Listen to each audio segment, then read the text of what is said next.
Chapter 1. The Emperor arrives in Taoyuan County. Taoyuan County, Snow Moon Tower. Fang Zhengyi squints his eyes, surrounded by beautiful maids, as the sounds of singing and laughter reach his ears. Master Fang, is it comfortable? A maid behind him whispers while giving him a shoulder massage. Fang Zhengyi's lips curl into a subtle smile. Such days are truly pleasant. Very good reward. Thank you, master. The maid massaging him is overjoyed and slightly increases her strength. Fang Zhengyi opens his eyes and frowns. Don't call me master, call me young master. The maid giggles, yes, young master. Fang Zhengyi closes his eyes again, feeling a bit emotional. After his continuous efforts, Taoyuan County finally has its first brothel. Back when he first traveled here, he was in a panic. While others became princes or young masters, he ended up as a poor county magistrate, and a forgotten one at that. After wandering around for half a month, he finally gained some understanding of this world. This dynasty is unlike any he remembers from Chinese history, yet the civilization is quite similar. When he traveled here, it was during the war between the Qian and Jing nations. Taoyuan County, due to its harsh environment, managed to avoid the flames of war. However, upon taking over this mess, Fang Zhengyi was stunned there were only 2,000 people in his jurisdiction, all emaciated and starving. Exaggerating. Even the county deputy and the clerk had starved to death. The education officer also fled with the refugees. The most critical issue was the complete lack of core industries, leaving them without any means of income. The dire situation was evident. Facing the rising resentment of the people, Fang Zhengyi exerted himself to gather some grain and produce dozens of barrels of high-concentration liquor. Then he ordered the people to bring back a group of merchants from outside, got them drunk on the liquor, and finally turned the situation around. 5 years later, the Qian nation fell, and the emperor of the Jing nation, Li, achieved a decisive victory, stabilizing the world. Fang Zhengyi's life also began to improve. The county's various industries gradually revitalized. In 7 years, the county's area expanded repeatedly. The government office was rebuilt, and there were casinos, brothels, and taverns all in place.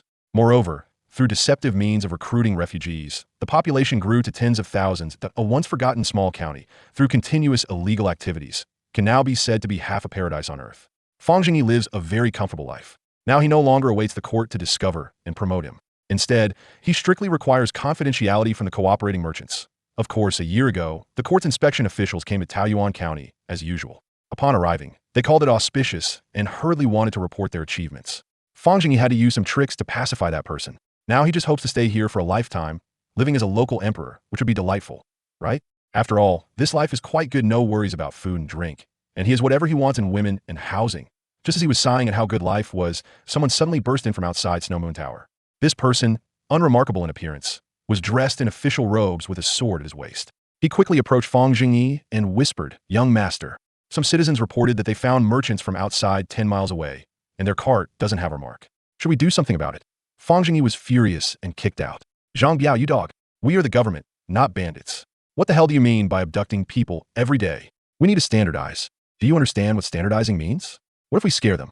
Zhang Biao lost his balance and fell to the ground, feeling wronged, but we always did it this way before. "Oh, you dare to argue back? Are you tired of living?" The beautiful maids nearby burst into laughter. Taoyuan County, despite being just a county, has seen the citizens grow quite familiar with this magistrate over the years. Not to mention the great favor he has shown to the people of Taoyuan County. This master is tough on the outside, but soft on the inside. Zhang Biao's treatment shows he's close to him, and everyone else envies him. Zhang Biao got up and stood honestly by Fang Zhengyi's side, waiting for his decision. Suddenly disturbed, Fang Zhengyi lost his mood to state that if you ask what the most important thing in Taoyuan County is, it must be attracting investment. Now, with a single income model in the county, there's an urgent need to expand new businesses, and merchants coming in cannot be taken lightly. Fang Zhengyi stood up and cupped his hands toward the shopkeeper not far away. The shopkeeper quickly bowed in return. "Let's go. Shopkeeper, today counts as supporting your Snow Moon Tower's opening. Do well with your business, and I will ensure you prosper. But let me make it clear, if there's any wrongdoing, or if you oppress the women, he'll tear down your Snow Moon Tower. Do you understand?" The shopkeeper broke into a cold sweat, wearing a fawning smile. Yes, thank you, County Lord, for your care. Let's go, Zhang Biao. Back to the office. Your Majesty, we should arrive in Taoyuan County in half a day's time. The people in the palace must have already entered the official row by now. Guo Tianyang respectfully holds a map in both hands, standing before a middle-aged man around 40 years old, who is none other than Emperor Jing, Li. Although only in his 40s, his face is weathered, and his expression is resolute, with a hint of worry in his eyes.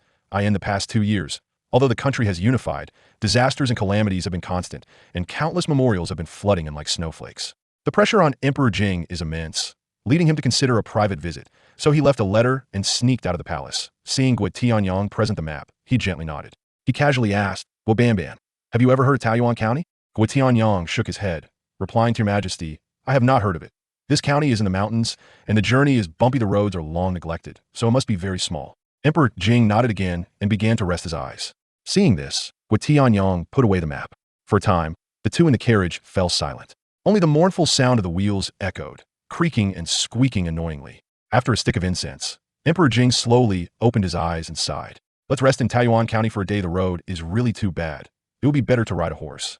Guo Tianyong chuckled awkwardly. "Your Majesty, this place is exceptionally remote, so it's expected that the roads are poor. Once we reach Hangjiang Prefecture, it will be fine. However, I am worried that Taoyuan County is a remote and impoverished place, and Your Majesty has not brought any guards." Emperor Jing snorted coldly. "Guo Banban, your courage is getting smaller and smaller. After following me into battle for several years, now you are even worried about a private visit in disguise? I think you're getting old." Guo Tianyong panicked and hurriedly explained, "Your Majesty, I bang." Before he could finish, the carriage jolted violently. Guo Tianyong was bounced up high, hitting his head against the carriage ceiling. Fortunately, Emperor Jing was steady, gripping the handrail tightly to avoid disaster. "Go out and take a look." Guo Tianyong covered his head and crawled out of the carriage, immediately scolding the coachman. "You dog, can't you see the road while driving? You scare my master. Be careful, or I'll have your head." The coachman trembled and pointed ahead. "Master, look." Chapter 2. The Emperor enters the city. Guo Tianyong's eyes widened in disbelief as he looked ahead. He quickly leaned out to look back. Then he turned back and rubbed his eyes vigorously. The road behind was in ruins, with dirt and rubble everywhere. But the road ahead was a smooth path. There was hardly any sign of undulation. The gray-black surface reflected a strange sheen under the sunlight, flanked by stone slabs. The earlier jolt was from hitting the boundary between the old and the new roads. Guo Tianyong exclaimed in shock. How could there be such a road?" The coachman looked aggrieved. "This is my first time here too." Guo Tianyong quickly crawled back into the carriage. "Your Majesty, please go out and take a look." Emperor Jing frowned and leaned out of the carriage. Like Guo Tianyong, he was stunned, his face filled with astonishment. Before him lay a straight, wide road, flanked by lush green crops. He had never seen such a scene before. "Guo Banban, are you sure this is Taoyuan County?" Guo Tianyong quickly took out a map for careful examination, then nodded vigorously. "Yes, it's right here." At this moment, the carriage was still moving, but it was exceptionally smooth. A cool breeze blew in, paired with such a refreshing scene, and Emperor Jing's frown gradually relaxed. Unexpectedly, a small county can build such an extraordinary road. How interesting. It seems I must see what Taoyuan County has to offer. Guo Tianyong couldn't help but agree. Even the roads are built so uniquely. The officials here must be extraordinary. After half an hour, signs of human activity began to appear on the road, with people strolling or leisurely riding donkey carts. Many farmers could be seen in the fields on both sides. Emperor Jing nodded in satisfaction. He had not expected that such a small county could be managed so orderly. It seemed the officials here were indeed capable. But why were they so obscure? The greenery on both sides continued to flash by, and in the distance, the city walls began to gradually appear before the two. As they drew closer, Emperor Jing, Guo Tianyong, and the coachman all simultaneously dropped their jaws. What was called Taoyuan County before them turned out to be a strong city. Gray-white wall bricks, walls towering over 10 meters high. Everything screamed the 4 words, as solid as a fortress. 3 gilded characters hung over the city gate, Taoyuan County. At this moment, Emperor Jing could no longer contain his shock. Suppressing his anger, he opened his mouth. "Guo Tianyong, come here." Guo Tianyong was terrified but first paid off the coachman before cautiously approaching Emperor Jing. "What use do I have for your guards? In a place just 100 miles from the capital, there is such a strong city. Why hasn't anyone reported this to me?" Emperor Jing reprimanded in a low voice, holding back his anger. Emperor Jing had fought in countless battles over the years. He had never seen a small county with such high-standard city walls. At most, they used mud walls to fool people, and this Taoyuan County was still an obscure small county. Under the emperor's nose lay such a huge hidden bomb. Who wouldn't be furious? Guo Tianyong was incredibly flustered and quickly knelt down, banging his head on the ground like pounding garlic. He truly didn't know. He hadn't even heard of it. Even the most capable guards wouldn't come to this godforsaken place. Who could have imagined that there would be such a strong city in this impoverished mountain valley and built so luxuriously? It was simply unbelievable. Curious eyes from the surrounding people turned towards them. Emperor Jing sighed helplessly. Guo Banban had accompanied him since childhood, and he couldn't bear to be too harsh, but he really was somewhat useless. "Get up, we'll settle this when we return." Guo Tianyong felt a surge of joy, knowing he was safe. Since Emperor Jing had been with him since he was under 10, he knew the emperor's temperament very well. Saying this meant he was basically out of trouble. However, he still stood up slowly, sniffling and wiping his tears. "Thank you, Your Majesty. Let's go. Enter the city."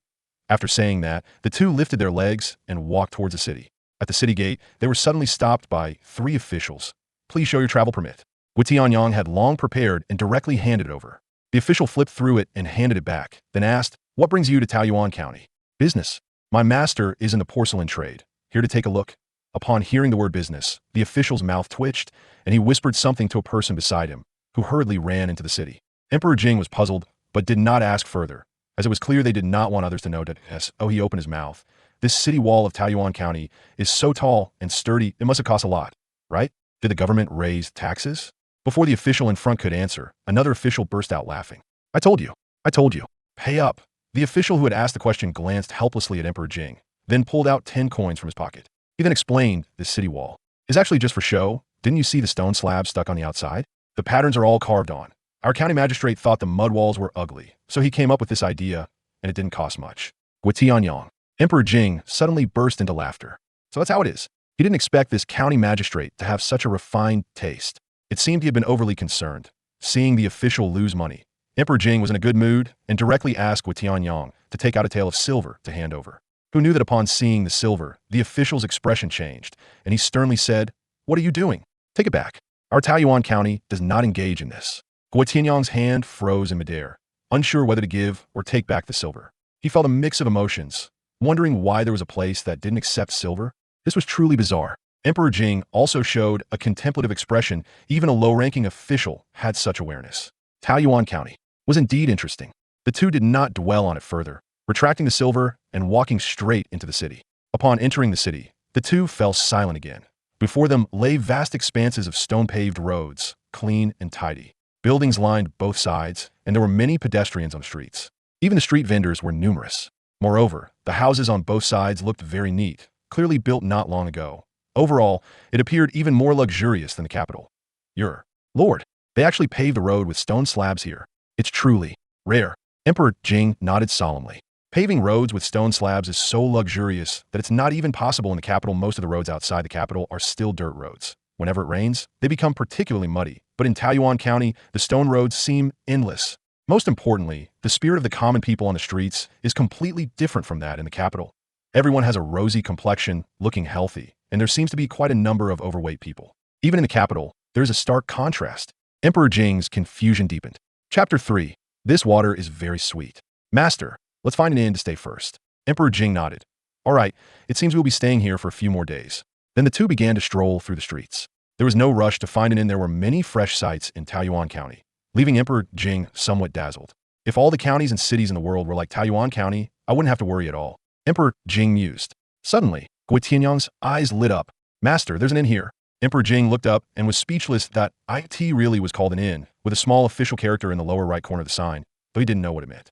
Emperor Jing stepped in, and Tianyang behind him breathed a sigh of relief. Seeing guests enter, the innkeeper warmly welcomed them. Welcome, esteemed guests. Are you here for a meal or to stay?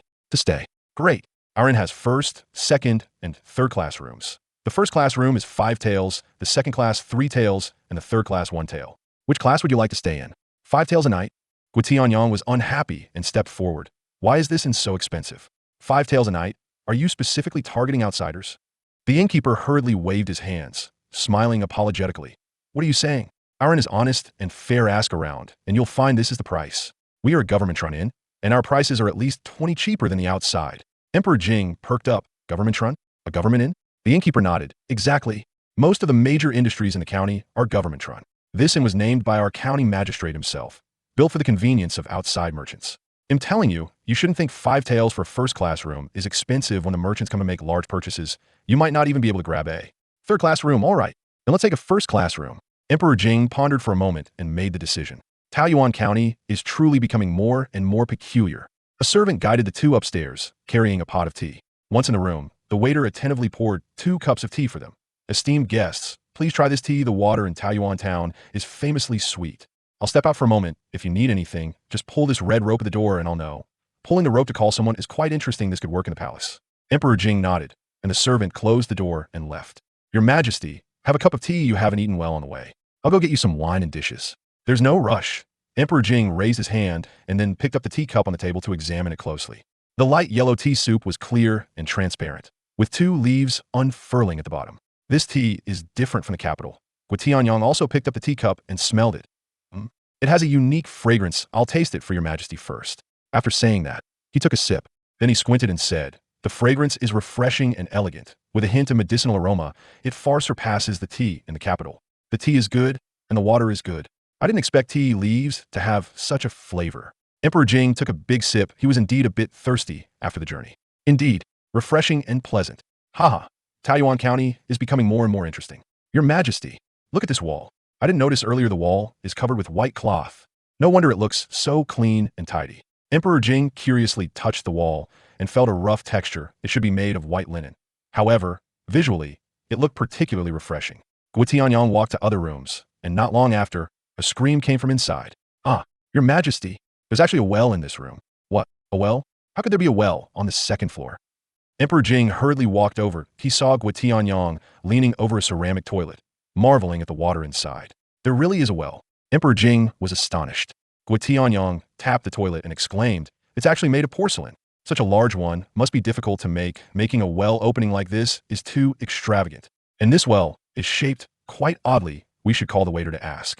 The innkeeper is really clever to have brought the well inside. But why is the opening so small? After saying that, Guotianyang scooped a handful of water from the toilet and drank it. He exclaimed, "Indeed sweet and refreshing. Good water. Truly good water. Your Majesty, you should try it too. I'll go call the waiter." After saying that, Guotianyang ran to the door and tugged at the red rope. Soon the waiter came up. Guotianyang led him to the toilet and pointed at the well. "Waiter, why is there a well here?" The servant clearly had seen this scene many times and explained skillfully. "Esteemed lords, this is not a well, it's a toilet, also called a commode." "A commode?" Guotianyang was instantly struck by lightning. He glanced at Emperor Jing with guilt, only to receive a murderous glare in return. Guotianyang's face fell, turning red as he said, "How can this toilet be placed indoors? Why is the latrine inside the house?" Emperor Jing also had a strange expression. Fortunately, he hadn't drunk anything earlier otherwise. Or would he put the face of the emperor in the future? The waiter continued to explain, "You may not know, but many of the new style inns in Taoyuan County are like this. This toilet is very convenient. See, there's a rope connected to a water tank above it. After using it, just pull the rope and the waste will be flushed away." Guotianyang struggled to suppress the wave of nausea rising inside him. "Where's the water tank?" "Look, many inns have set up a huge water tower beside them, and someone comes to refill it every morning. As for the water tank in your room, it is hidden in the ceiling." Emperor Jing nodded thoughtfully. When he arrived earlier, he had been puzzled by the large barrels standing on high frames beside many buildings in the city, not knowing their purpose. Turns out they were water towers specifically for storing water. Guotianyang's nausea began to rise uncontrollably, and he finally couldn't hold it back anymore. He leaned over the toilet and vomited. The waiter excitedly said, "Yes, yes, many people throw up like this after drinking too much." After Guotianyang finished vomiting, he stood up and gave the waiter an angry glare. The waiter stepped forward, pulled the rope, and a stream of water rushed down, cleaning the toilet thoroughly. The unpleasant smell from just now also disappeared. Emperor Jing watched in amazement. Then he curiously asked, "Where does the waste go?" Chapter 4. The Great Benefactor of Taoyuan. The servant chuckled. "The waste flows away through the pipes. Because Taoyuan County is located at a high elevation, there's a large pit outside the county specifically for collecting waste. Some families without flush toilets have dedicated workers to collect and transport the waste to the pit." Guotianyang pondered for a moment and quickly realized something was amiss. Every time so much waste is flushed, wouldn't the pipes at the inn get clogged? The servant clapped his hands. "The guest is clever. In fact, this pit is not very large and is not far from the downstream river. But they use a special water wheel. It is said that the power of the water wheel can move the waste to another place." "Where does it move to?" "To the neighboring county." Emperor Jing, Guotianyang. The servant, getting into the topic, continued. "Speaking of the pipes, this is the biggest project in our county, and it took a full 2 years to complete. I was involved in it back then. Our county magistrate said that the waste pit must be far from Taohua County, otherwise, over time, the filth will seep into the ground and the water will become bitter. Our water in Taoyuan County is good, clear, and sweet. People from the neighboring county come to buy our water. We can't let them feel disheartened. The county magistrate has a kind heart and can't bear to see others unable to drink good water. Damn kindness. So you throw the waste into someone else's home, and your family's water is sweet, and you still have the face to sell water?" Guotianyang looked resentful. He had never seen such shameless people, even in the palace. Emperor Jing felt a tightness in his throat and was nauseated, realizing that the water in the capital was indeed bitter, and it was for this reason. "Oh dear, repairing the pipes is really not easy. Our county magistrate is still considering connecting to the capital's moat since there are so many people in the capital. If it weren't for the distance and the complex terrain, with insufficient power from the water wheel, it would probably have been done." Emperor Jing and Tianyang exchanged furious glances. This is truly a devious scheme. Isn't this waste fertilizer just being wasted? Don't you cultivate crops? A portion will be saved, but our county doesn't rely on farming for income. The servant continued without noticing their expressions. Our latrines don't have toilet tokens, so we have prepared water guns and toilet paper. Saying this, he pulled out a wooden faucet-like object from behind the toilet. Look, there's a handle, and when you press it, water comes out. As he spoke, the servant pressed the handle, and a stream of water shot out. This water gun is from an independent tank filled with salt water. Our county magistrate said that salt water cleans better. All the inns in the county are equipped like this. This salt water will be replenished every morning, or if it runs low, you can just pull the rope. Tianyang's eyes lit up. This is great. So convenient. Emperor Jing, on the other hand, covered his forehead, feeling dizzy using salt water to wash one's backside. How extravagant. The servant then opened a hidden compartment next to the toilet, revealing a stack of white paper. After you're done, use this paper to dry yourself, throw in the paper basket, and someone will come and collect it. Also, this paper is already crumpled if you need more, just ask. Using paper to wipe one's backside. Both Emperor Jing and Tianyang looked shocked. Seeing their confusion, the servant explained, speaking of this paper, I am really embarrassed. This establishment can only provide this kind of paper, and it is somewhat stiff. I heard that the paper used in the government office is as soft as a facial tissue. By the way, if you use public toilets outside, you will also use this toilet paper. Our county magistrate does not allow toilet tokens because they are considered unsanitary, so there are none in the county. I must tell you both something. When a county magistrate promoted this toilet paper, many people were not used to it. There was a rough character beside him named Zhang Biao, who would sew up anyone caught using a toilet token. Make sure not to provoke him. He has a mole on his forehead, looks unremarkable, but is incredibly strong and not very bright. Toothbrushes and facial tissues are arranged for you on the side. If you have any other questions, feel free to call me. I'll take my leave now. The two were already stunned beyond belief, and their discomfort intensified. Emperor Jing weakly waved his hand, dismissing the servant. Turning around, he noticed the toothbrush and facial tissues placed on the side. There was even a mirror he hadn't noticed before. Looking at his reflection in the mirror, he saw some added wrinkles and a bit of gray at his temples. Unable to help but reach out to touch it, this mirror is surprisingly magical. He then let out a bitter laugh. Am I getting old? Why is it that everything here is something I have never heard of? Tianyang, seeing the servant leave, lunged at the hidden compartment like a mad dog, pulling out a full stack of paper and rubbing it vigorously. Your Majesty, this is good paper. Good paper. It can be written on. Emperor Jing glanced at the white paper, nodded, and said, I understand. I am tired. I will seek an opportunity to meet the local magistrate tomorrow. I want to see what kind of remarkable person can manage a small county like this. Taoyuan County Yamen, backyard. Xiao Tao, your massage technique is far inferior to the girls at Shuiyue Tower. Lighter, lighter. Fang Zhengyi was slouched on a lounge chair, chewing on dried fruit, his speech somewhat indistinct. Behind him stood a charming maid with bright, expressive eyes. The maid's name was Fang Yu Tao, an orphan adopted by Fang Zhengyi 6 years ago, and he gave her the name. Now she was in her prime. Hearing Fang Zhengyi's dissatisfied voice, Xiao Tao pushed him hard and huffed. Then you go to Shuiyue Tower. Fine, I'll go. Fang Zhengyi lazily got up, only to be pushed back down by Xiao Tao. She squeezed his shoulders with all her might. Yes, just maintain that pressure. Xiao Tao gritted her teeth as she squeezed, and Zhang Biao walked in. Young master, the brothers have news that the 2 merchants who just entered the city are here to do porcelain business. Should we bring them over? Fang Zhengyi shook his head in dissatisfaction. What's the rush? Are you used to being a thief? Wait until the time is right, they will come to us. Times have changed. Many industries in the county are just starting up, and a lot of things need to be formalized. If we cooperate with others and create public resentment, it won't be good. That's not a long-term solution. With my achievements, I can be promoted anytime. If a disgruntled master goes out and makes a fuss, won't I end up directly in the court?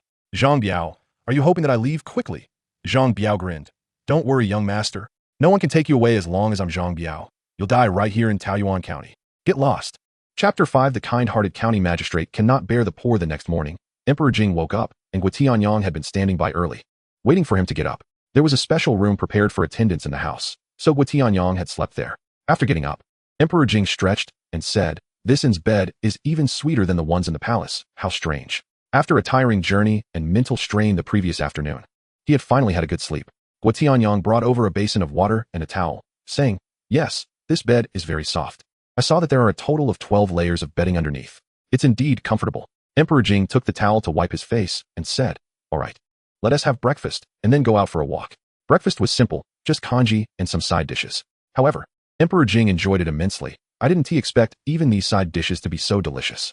Haha, it seems that I, as an emperor, live less tastefully than a small 7th grade official. Guo Tianyong lowered his head and said, "Your Majesty, I see that this person acts without any restrictions and needs to be admonished. Moreover, the wastefulness in Taoyuan County is huge, and the lavish lifestyle should not be encouraged." Emperor Jing snorted coldly. "Why do you need to speak so much? Lavish living? Is money falling from the sky? The people in such a remote place live so well. If all counties and cities in the world could live so lavishly, I would be happy. You are truly regressing." Guo Tianyong did not dare to argue back, feeling wronged as he stood aside like a quail. After finishing their meal, they went out for a walk. The two tidied up a bit and then headed out to the streets. Emperor Jing carefully observed every detail on the street. Every corner was clean, and there wasn't a single beggar or ruffian. Furthermore, the common people weren't dirty and disheveled. They looked like scholars in their clean clothes. Emperor Jing took note of this in his heart. When they reached a lively crowd, Guo Tianyong couldn't help but feel a bit wary. Suddenly, a song caught their ears. "You love me, I love you. Taoyuan milk tea is so sweet. What is this?" Emperor Jing and Guo Tianyong turned to look, and it turned out to be a tea stall. An honest-looking middle-aged man was singing to sell tea, surrounded by a crowd. Guo Tianyong felt disdainful. What nonsense is he singing? Vulgar lyrics that are simply an insult to our ears. This Taoyuan County is getting more and more strange. Ugh. Guo Tianyong couldn't help but spit on the ground. Just as the spit hit the ground, an elderly lady with a red armband suddenly appeared out of nowhere, blocking their path. She stretched out her hand, spread her fingers, and said in a sharp voice, spitting on the ground, "Fine 5-1. Emperor Jing frowned and examined the elderly lady in front of him. She was dressed in plain clothes, with a red satin ribbon on her sleeve that had the word sanitation worker written on it. Guo Tianyong was displeased. "We spit in the palace too. Is there someone managing spitting on the street? How fresh?" He retorted sharply. "Who are you to say that? On what grounds?" The old lady snorted coldly. "You must be from outside. In this county, spitting on the ground is not allowed. Fine 5-1. This is a rule set by the county magistrate himself. If you don't comply, come with me to see the official." Guo Tianyong widened his eyes. "You want to take me to see the official for spitting?" Just as he was about to scold her, Emperor Jing's cold voice came. "Pay the fine." Guo Tianyong helplessly took out the money. The old lady smiled with satisfaction and was about to leave when Emperor Jing stopped her. "Old lady, we are new here and have some questions to ask. Is that convenient?" The old lady looked him up and down. Seeing that he had a good attitude, she replied, "Go ahead. Why are there no beggars in Taoyuan County?" The old lady laughed. "You're quite interesting. You want to find beggars? We truly don't have any. Our county magistrate is kind-hearted and cannot bear to see the poor, so he takes them away to dig ditches." Emperor Jing was immediately choked up. Guo Tianyong said coldly, "Sir, this is a scoundrel. He is simply ruining the reputation of officials. How can you talk like that? How can you talk like that?" The old lady became anxious. "In Taoyuan County, no one dares to say our county magistrate is not good. If it weren't for seeing you are outsiders, you would have been beaten already." Guo Tianyong was indignant. "How can it not be? Where is there a magistrate who takes beggars to dig ditches? Isn't that a death sentence?" Before the old lady could finish her words, a commotion suddenly arose from the street. "Someone is suing. Hurry to see the excitement." Upon hearing this, the old lady perked up and ran away in a flash. "Let us go. Let us take a look." Emperor Jing quickened his pace to follow. Guo Tianyong was still muttering behind before he also followed. They rushed through the crowd to the entrance of the yamen, and both Emperor Jing and Guo Tianyong were stunned. Before them stood a huge building, which, from a rough estimate, covered at least 20 acres including the square in front. In front of the yamen was a stone archway with Taoyuan County Yamen inscribed on it, and behind it was a stone-paved square, leading to a wide and long staircase connecting to the building. The county yamen was 3 stories high, expansive, and presented a grayish-white color, exuding a sense of coldness and majesty. Standing at the bottom of the stairs gave a sense of oppression. Guo Tianyong opened his mouth in astonishment. Such a county yamen exists. They say officials don't repair their yamen. How much money must this have cost? Emperor Jing did not speak, but cast a deep glance at the archway before stepping inside. Guo Tianyong quickly followed. Following the staircase into the main hall, the two regained a familiar feeling. Apart from being larger, the interior decoration was still like a normal county yamen. A huge plaque reading "Suspended High Mirror Bright" hung above. At this moment, the common people had already gathered outside the barriers. In the hall, one person knelt while another stood, with yamen runners on either side, standing straight with their staves. Everyone was waiting for the county magistrate to appear. Fang Zhengyi, with a face full of impatience, raised his arms, with Xiaotao behind him helping him put on his official robes. "Damn it, it's not even noon yet, and there are already troublesome people coming to file complaints? Can't anyone let me sleep? After finally having 2 months of peace, I have to go to court again." Xiaotao pursed her lips and said nothing.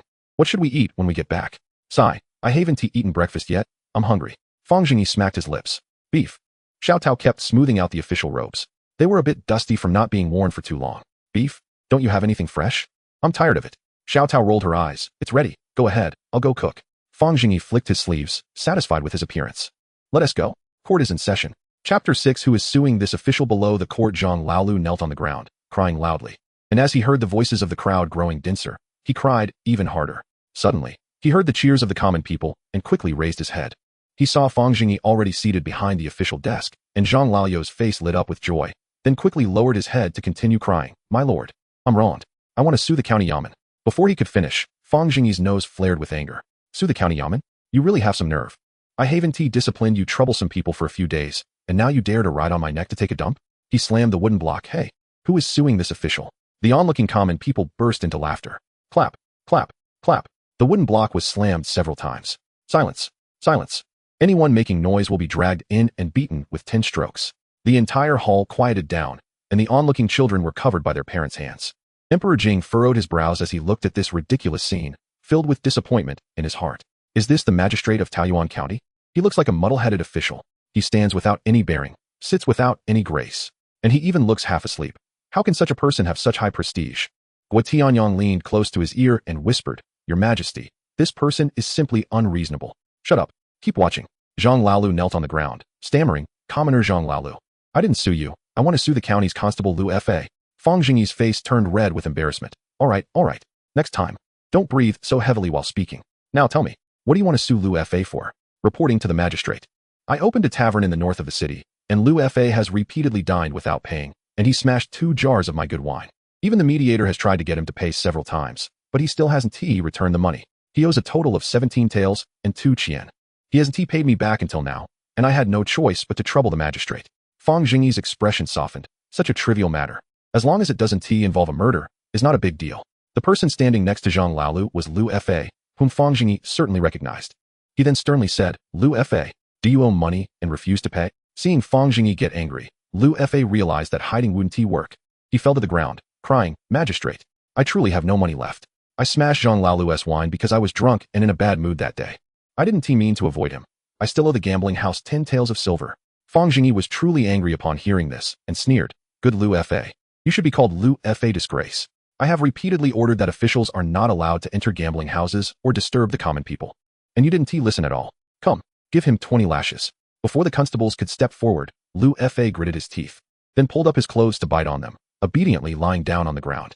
Bang, bang, bang. After 20 lashes, Lu Fa's backside was already a bloody mess. Weakly, he said, "Magistrate, I know I was wrong." Emperor Jing looked at this scene in astonishment. The magistrate's authority was evidently at its peak. The defendant didn't show the slightest willingness to resist. Moreover, the laws were strictly enforced. It was indeed the first time he had seen such a judgment. Guo Tianyang was also puzzled. It was rare for his grandchildren to be this obedient. This magistrate truly had some skill, and he needed to learn well. After the punishment was completed, Fang Zhengyi said lightly, "Considering this is your first offense, your salary will be halved this month. And you will sweep the streets for 3 months as a form of community service before returning. If there is next time, you will be expelled from Taoyuan County." Lu Fa's pale lips revealed a hint of a smile. "Thank you, magistrate, for your leniency. Someone, send him to the doctor." Zhang Laolu, seeing his miserable state, felt a bit scared. Although they had fallen out, Taoyuan County was this small, and they were still half neighbors. It shouldn't be this harsh, beating him like this. The key is that he still hadn't gotten his money back. So he hesitantly said, "Magistrate, my money." Fang Zhengyi spread his hands in a helpless manner. "You see, he has no money." Zhang Laolu was dumbfounded. Offending someone, and still not getting his money back. This was a huge loss. Zhang Laoyu's heart broke, and he began to put on a face as if his father had just died. Fang Zhengyi squinted his eyes and sighed. "However, I can't let good people suffer losses. So, what's the name of your tavern? Tonight, I will go to your establishment and drink 3 cups as a form of self-punishment. That's it, court dismissed. It's called Laolu Restaurant." Zhang Laolu was overjoyed, bowing 3 times. "Thank you, magistrate. Thank you, magistrate." After saying that, he ran out of the hall like the wind. As he was leaving, Fang Zhengyi glanced outside at Emperor Jing and Guo Tianyang. Although Taoyuan County had many people, he had basically familiarized himself with most of them over the years. The merchants from the past had established fixed channels, and since Taoyuan County had hardly any newcomers, these 2 were undoubtedly new merchants who had just entered the city. The crowd gradually dispersed. Emperor Jing and Guo Tianyang stood there completely dumbfounded. That's it. What is going on? They couldn't understand. This case had no principle at all. Were the people of Taoyuan County all abnormal? Guo Tianyang pondered for a long time without any clue. Puzzled, "Magistrate, why do I feel that there is something strange about all this? Why don't we go directly to that magistrate and ask him?" Emperor Jing lowered his head in thought. "No hurry, let us wait and see. Didn't he say he would go to Laolu Restaurant for drinks tonight? We'll go too." The 2 exited the courthouse and strolled around the street for a while. Seeing so many things, Emperor Jing was worried about missing out. ordering Guotianyang to take out paper and pen to jot down notes along the way. Before they knew it, it was already the hour of the rooster. The two had just reached the north of the city and began to inquire about Laolu restaurant. With the help of passers-by, they found it without much effort. At this time, there were no guests yet, but the number of people in front of Laolu restaurant was already considerable and clearly more than other shops. Emperor Jing looked up and was instantly speechless. A huge red banner was hanging on the second floor of the restaurant. Welcome magistrate to our establishment to taste new dishes. Angelica stewed chicken. So that's it. This magistrate is helping Zhang Laolu attract business. Smart as Emperor Jing was, he quickly realized this. However, Guotianyang began to whisper in his ear, Your Majesty. This person's behavior is inappropriate. How can officials and merchants collude like this? Emperor Jing also felt it was inappropriate in his heart. It is indeed somewhat improper for the government and merchants to mix together, which goes against propriety. Let us go in and take a look first. At this moment, Fang Zhengyi had not yet arrived. The two directly went to the second floor, found a seat near the stairs, ordered 2 dishes and drinks, and sat down quietly. Before long, noisy voices came from downstairs. Fang Zhengyi, surrounded by Zhang Biao and the others, strolled up the second floor, and at a glance spotted Emperor Jing sitting at the stairway. He then passed by the two and sat down at the central table. Zhang Laolu eagerly said, Magistrate, the food and drink have long been prepared for you. Should we serve them now? Fang Zhengyi waved his hand. Bring the food. But this banner can only be hung for 3 days at most, understand? Zhang Laolu smiled apologetically. I understand the rules. Rest assured, Magistrate. Wait, clear this entire floor. Arrange everyone downstairs. This official doesn't like to be disturbed while eating. Fang Zhengyi said leisurely, then gave Zhang Biao a look. Zhang Biao immediately understood, running to the stairway and shouting, Tonight, all expenses are on young Master Fang. The guests on the second floor immediately joyfully went downstairs, and a roaring cheer came from below. Zhang Lao's face was beaming. The magistrate's arrival indeed brought good fortune. This was a big win. He happily wanted to go downstairs, and upon raising his eyes, he saw Emperor Jing and Guotianyang still sitting in their places. He flattered, 2 esteemed guests, please move downstairs. Today's meal is on our magistrate, no charge. Emperor Jing remained silent in his seat. Guotianyang raised his voice sharply. We are not people who cannot afford a meal. No need for others to treat us. Zhang Laolu showed a difficult expression. He then gritted his teeth and said in a low voice, If you are willing to go down to eat, I can give you another jar of wine when you leave. How about that? Emperor Jing still didn't say anything. Quietly sipping his tea, Guotianyang, with a gloomy face, whispered, Get lost, don't disturb our lord's enjoyment. Zhang Laolu was at his wit's end. Looking at Fang Zhengyi with a pleading expression, Fang Zhengyi was instead playfully observing the two in front of him. Then he slowly spoke. Since you don't want to leave, would you 2 friends care to join me for a meal? Emperor Jing turned his head, smiled slightly, clasped his hands, and walked over without any hesitation. Guotianyang hurriedly followed. Zhang Laolu also seized the opportunity and quickly went downstairs. After sitting down, Fang Zhengyi asked, You two look unfamiliar. Did you just come from outside? After sitting down, Emperor Jing kept sizing up Fang Zhengyi, his gaze unabashed. I've met County Magistrate Fang. I am Li Long, doing porcelain business in the capital, and this is my accountant. Fang Zhengyi felt a bit uncomfortable under his scrutiny. So he said indifferently, What brings you two to Taoyuan County? We were originally going to Hengjiang Prefecture to purchase goods and happened to pass through here, Guotianyang interjected. Hengjiang Prefecture? Fang Zhengyi became alert. Why would you take a detour to Taoyuan County to go to Hengjiang Prefecture? It should be much faster to go directly from the capital via the official road, right? However, Guotianyang was already prepared with an excuse and chimed in. I heard there was a landslide on the official road, causing a blockage. We were worried about encountering trouble. So we intentionally took a detour and ended up in Taoyuan County by chance. Then when are you leaving? We're not leaving. We find so many novel things in Taoyuan County, and if we bring them back to the capital, the profits will be enormous. I wonder if County Magistrate Fang agrees. Fang Zhengyi smiled. That's great. Taoyuan County welcomes merchants, but not much else. To be honest, our Taoyuan County has just produced an exceptional ceramic toilet. The shape is complex and huge. Such porcelain would be top quality anywhere. Hearing toilet, Guotianyang's expression was as if he had swallowed a fly. However, this item isn't suitable for export, but if you have custom needs, we can cooperate. You can discuss any items you like, and we can finalize the contract at the county office. Do you have anything you fancy now? Emperor Jing picked up his teacup and took a sip, saying, I must say, I feel embarrassed. Arriving in your precious place truly surprised me.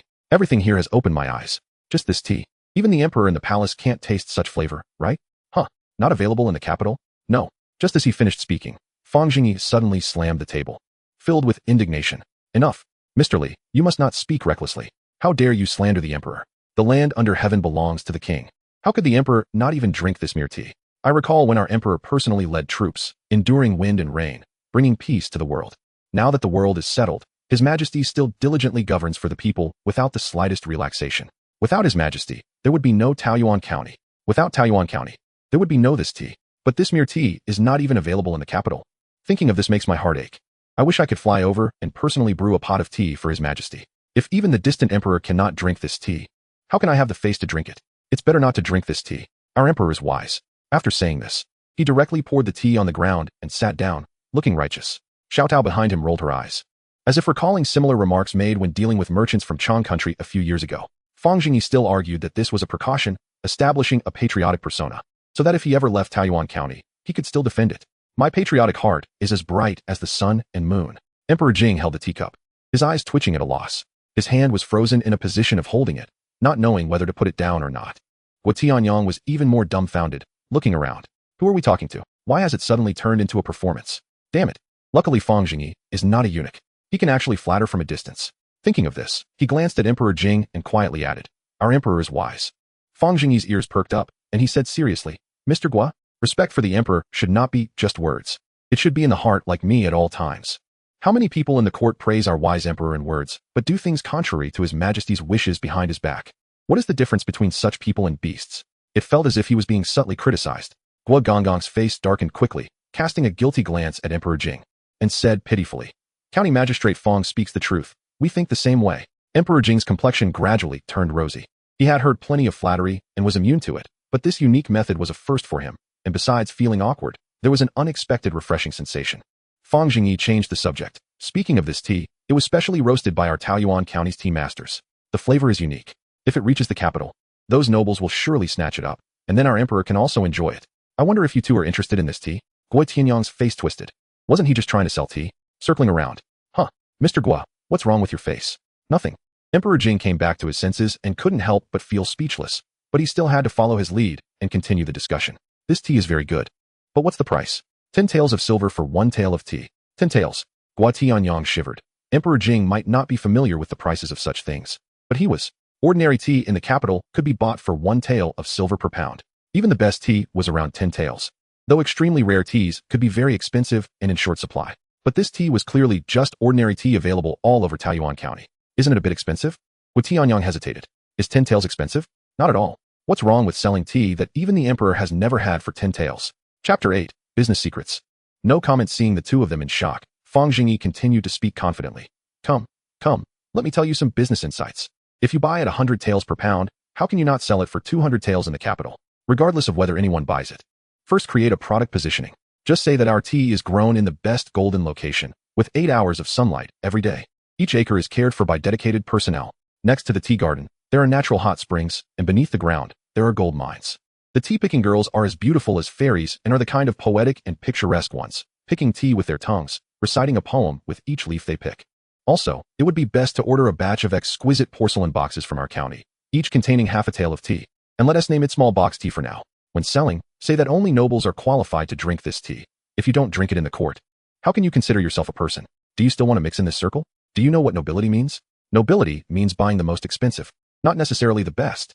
Therefore, our Taoyuan County slogan is, not seeking the best, but seeking the most expensive. Guo Gonggong shamefully covered his face. He thought that after decades in the palace, he had already mastered many tricks. After seeing Fang Zhengyi today, he realized that if one wanted to be a dog, they had to be like him. Indeed, the sea of learning is boundless. Emperor Jing fell silent, feeling as if he had become a lush green leek. Could it be that the purchases in the palace were all deceived like this? Seeing the two lost in thought, Fang Zhengyi smiled with satisfaction, feeling that he had spread advanced market concepts to the lost sheep, a meritorious deed. Just as the three were in silence, dishes began to be sent up to the second floor. To show importance, Zhang Laolu personally brought the dishes upstairs. Haha, the chicken soup is here. The chicken soup was served, steam rising, and it looked like it had been simmered for a while, the soup white and the meat tender. Come, first drink the soup. You two have traveled a long way, and it's a wonderful thing to be able to drink chicken soup in Taoyuan County. Fang Zhengyi first served Emperor Jing a bowl of chicken soup and scooped out a piece of chicken leg. Then he served himself a bowl and took a piece of chicken leg. Finally, he served Guo Tianyang a bowl and took a piece of chicken breast. Guo Tianyang looked at Fang Zheng with a hint of resentment. This son of a dog really knows how to cater to the important people. Fang Zheng noticed, but didn't take it to heart. After all, this person in front of him was the main character. You, a follower, have so much to say. It's not bad that you get to eat meat. I wonder if you two are interested in this tea. The porcelain from Taoyuan County is good, but it's not unique in the world. The profit from selling tea is far higher than that from porcelain, and it's easy to transport with little loss on the way. Emperor Jing was drinking the soup, nodding in satisfaction. The soup was fresh and delicious, and the chicken was tender, a delicacy he had never tasted in the palace. County Magistrate Fang, what is this tea called? Fang Zheng really hadn't thought about that. The tea roasting has only recently become popular in the county. After a moment of thought, Fang Zheng said with a bit of embarrassment, this tea, when consumed over a long time, can strengthen the kidneys, boost energy, and prolong life, so it's called Daping Tianxian tea. Right. You must have made that up on the spot. Guo Tianyang's face turned red with anger. To be honest, we don't have much money on us. We might not be able to buy much tea. How much do you have? 2,000 taels.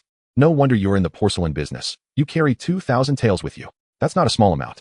Fang Zheng became slightly excited. No problem. Take as much as you want. The initial sales need to open up the market. If it's not enough, you can come to Taoyuan County to restock anytime. Come, let's taste our Taoyuan wine again. Saying this, Fang Zheng poured another cup of wine for the two. Naturally, Emperor Jing did not refuse. But as soon as the wine entered his mouth, his expression suddenly changed. Taohua Fan? Fang Zheng chuckled. That's right. It's Taohua Fan wine. This wine is the pillar industry of Taoyuan County. The county's current prosperity relies entirely on Taohua Fan wine. The next batch of wine hasn't been brewed yet. I suppose it's hard to find in the capital right now. Emperor Jing's expression suddenly became unpredictable, and Guo Tianyang looked over at him. This Taohua Fan wine is notoriously strong. In the prosperous era of the Great Jing, men take pride in their drinking capacity, and it has become a sensation in the capital. Emperor Jing loves strong wine and has even listed this wine as a tribute. However, the most important issue is not the wine. Emperor Jing put down his wine glass. His expression calm. I've heard that this wine is the property of the King of Wu. Could it be that Taoyuan County is backed by the King of Wu? Not at all. This Taohua Fan has always been the industry of Taoyuan County. It's just that we do have some trade relations with the King of Wu. A few years ago, someone from the King of Wu's residence happened to come here and discovered this Taohua Fan wine, so we signed an exclusive sales contract. Nowadays the King of Wu can be said to be making a fortune. Fang Zheng was quite pleased to take advantage of the situation. The tea leaves originally planned for export were also intended to collaborate with the King of Wu's residence. But after careful consideration, he ultimately gave up. The products of Taoyuan County shouldn't be monopolized by one party. The sales channels need to be broadened in the future. Otherwise, it would be like having one's throat choked. The more distributors he pulls in, the more stable his position will be. Many people in the capital doing porcelain business have backgrounds. He doesn't care much about which faction Li Long belongs to. As long as it's not from the King of Wu or the Emperor's side, it's fine. Emperor Jing breathed a sigh of relief. The King of Wu is famously known as the idle king in the capital. So it was just a coincidence that he got involved with Taoyuan County. No wonder he spends money like water. I wonder if the King of Wu has ever been to Taoyuan County. Fang Zheng waved his hand, looking disdainful. He has never been. It's always been his steward who comes to trade. This is also the second reason he didn't want to cooperate with the King of Wu. This person has no ambition and lacks drive. If it weren't for Taoyuan County lacking money and manpower in the early days, they wouldn't have cooperated with such a person. Later, Fang Zheng even specially sent people to the capital to investigate the market. The sales of Taohua Fan basically rely on natural flow, the market reputation built up, and the King of Wu's side hasn't made much effort. If it weren't for the Taohua Fan being a monopoly product with excellent quality, it might have directly failed. At first, he was foolishly looking for a big leg to hug, but it turned out to be a useless piece of iron. He even signed an exclusive agreement. So this round of business was a loss. However, even so, Taohua Fan still provides huge profits every year, allowing the people of the entire county to live comfortably. But now that life in Taoyuan County is getting better, the increasing material demands of the people push Fang Zheng to continue expanding sales channels. This tea, it is the second item to be sold as a priority, and it is definitely non-exclusive. I see, Taoyuan County indeed has deep strength. It seems I must cooperate with County Magistrate Fang, Emperor Jing said with a smile, not knowing where the tea garden is. So we can take a look tomorrow before making a decision. Fang Zheng smiled shyly. Commercial secret, no comment. Look, what the hell? Where's the tea garden? It's all fresh tea from Hengjiang Prefecture. Broken tea leaves at one tael for 4 pounds, mixed with some cheap herbs, and it becomes this. Outsiders can't tell. Drinking fresh is just getting used to the tea soup that has been mixed with ingredients. It's just the first time drinking this roasted tea. Seeing that Fang Zheng was resolute, Emperor Jing didn't dwell on it further, raising his glass. All right, I'll take a batch of this tea back to the capital for trial sales, and in the future, I will rely more on County Magistrate Fang for support. Good. Chapter 9, Star of Taoyuan. Following that, Fang Zheng further educated the two on some business knowledge and methods, such as hunger marketing and brand effect. Although Emperor Jing and Guo Tianyang were somewhat confused, the banquet went well, and both host and guests were happy. Zhang Laolu approached with a smile. County Magistrate, have you eaten well? Fang Zheng was picking his teeth with a chicken bone and nodded slightly. Yes. Not bad, quite decent. How much? Let's settle the bill. A total of 506 taels. I'll round it down to 500 taels for you. Zhang Laolu nodded and bowed. Upon hearing this price, everyone present was shocked. 500 taels. That's eating silver. Fang Zheng laughed in anger. Wow, Zhang Laolu, you've really taken advantage of me, making money off of me. Zhang Laolu broke out in a cold sweat and hurriedly knelt down. County Magistrate, Please let me explain. Earlier, a few kids who didn't understand the rules ran outside shouting. They said we were having free meals today. Suddenly, dozens of people showed up, and the tables were set up on the street, and they keep coming. I had no choice. This price is still a discount for you. I ran out of ingredients in my shop and had to borrow from next door. Upon hearing this, Fang Zhengyi laughed. The people of Taoyuan County are becoming more and more cunning. Even eating for dozens of people for 500 taels is expensive. Zhang Laolu continued to lament. No, these sly people even drank good wine. After getting drunk, they wanted to eat cold melon, watermelon, and we hurried to buy a dozen. Fang Zheng's eyes lit up. Cold melon is growing? How much did you buy it for? Zhang Laolu looked aggrieved. 10 taels each. Is it ripe? Yes, it's ripe. Emperor Jing and Guotianyang were also dumbfounded.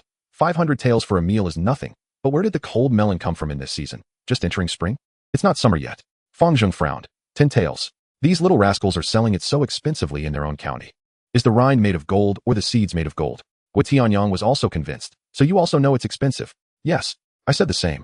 The people from the agricultural department told me. If you want to buy it, you can. Where can you find melons now? These are all greenhouse melons.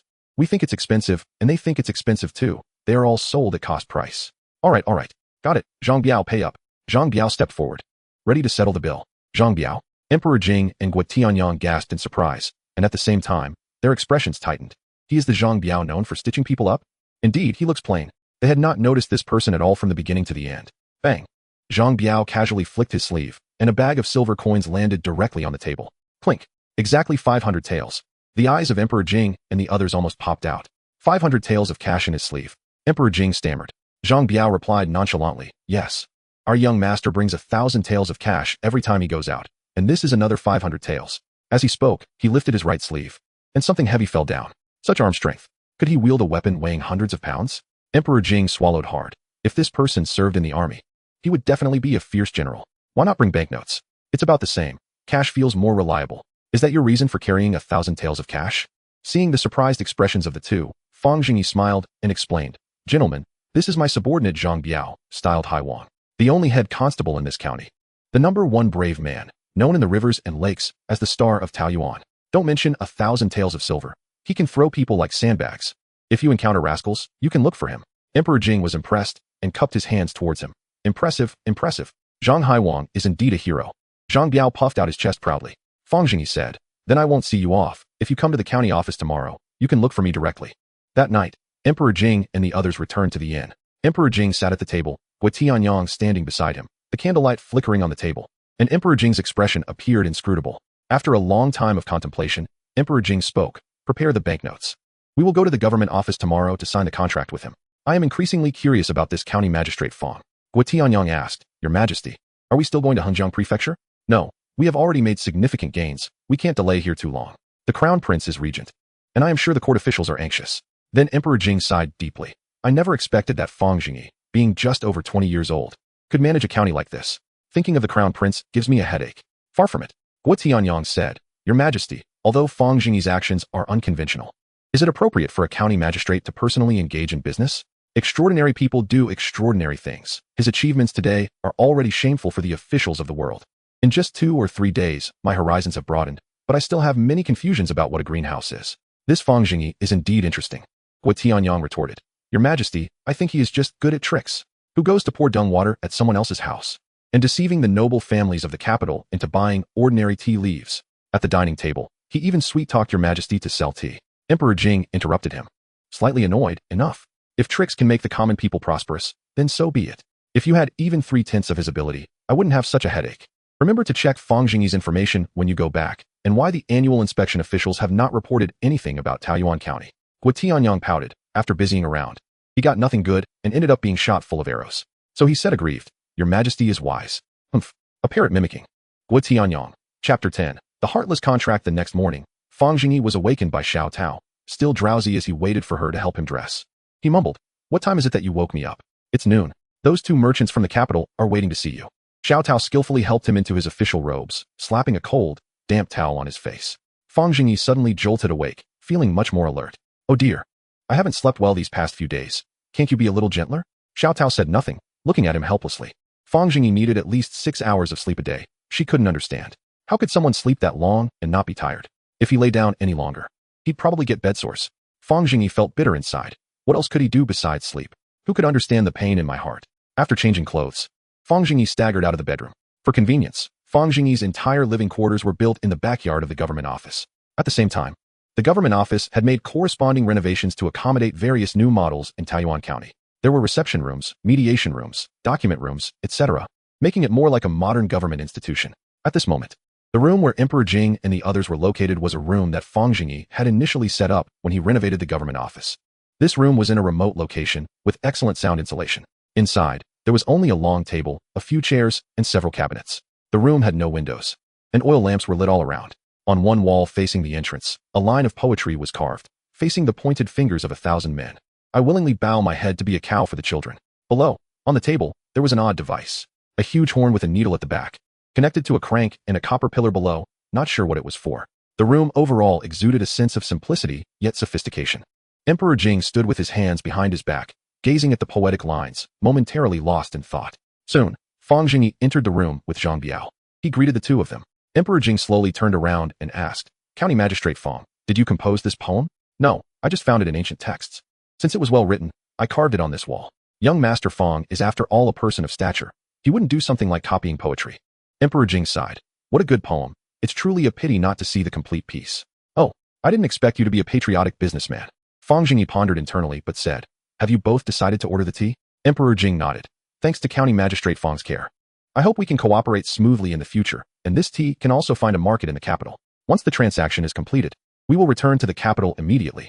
Guoda, bring the banknotes." Guo Tianyang took out the banknotes and placed them in front of Fang Zhengyi.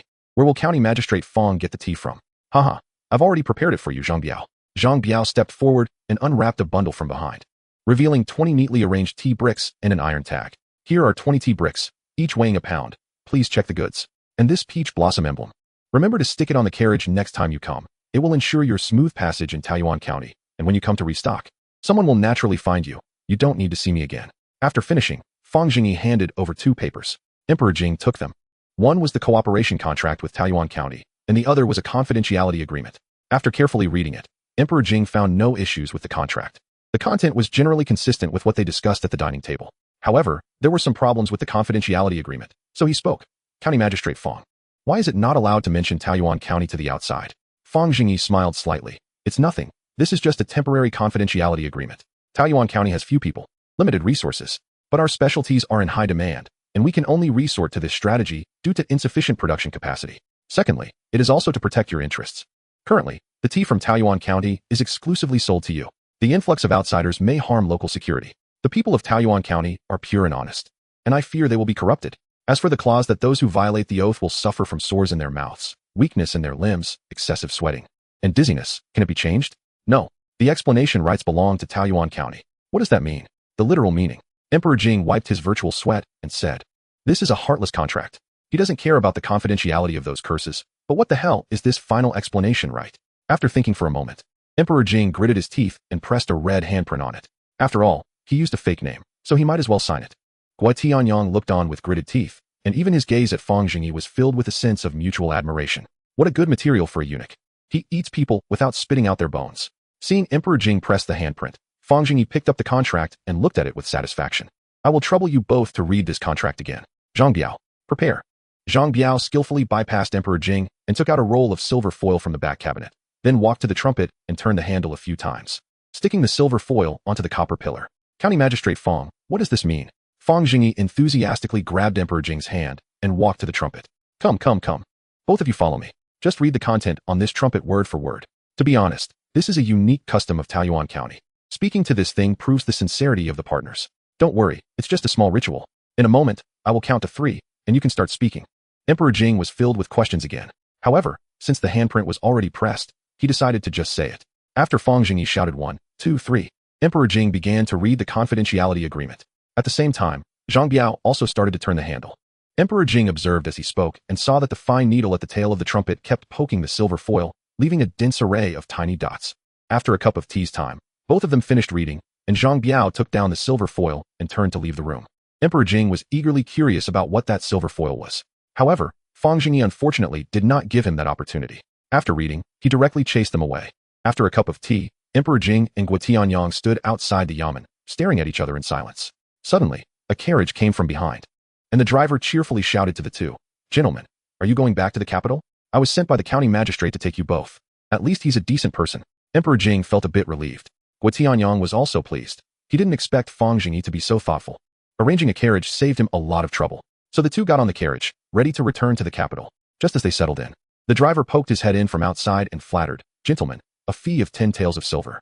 Guotianyang, Emperor Jing. Chapter 11. Back to the palace. On the way back, it started to rain continuously. After leaving Taoyuan County, the road to the capital became unusually muddy. The carriage Emperor Jing was riding and got stuck in the mud several times. And Guotianyang had to get down and help the driver push the carriage, which was quite a hardship. However, after finally entering the outskirts of the capital, Emperor Jing was even more distressed. Here, the people were mixed, carriages and horses were all over the place. Everything was in chaos. The carriage they were in was continuously blocked on the road. The driver kept arguing with the people ahead, and Emperor Jing sat inside, feeling increasingly frustrated.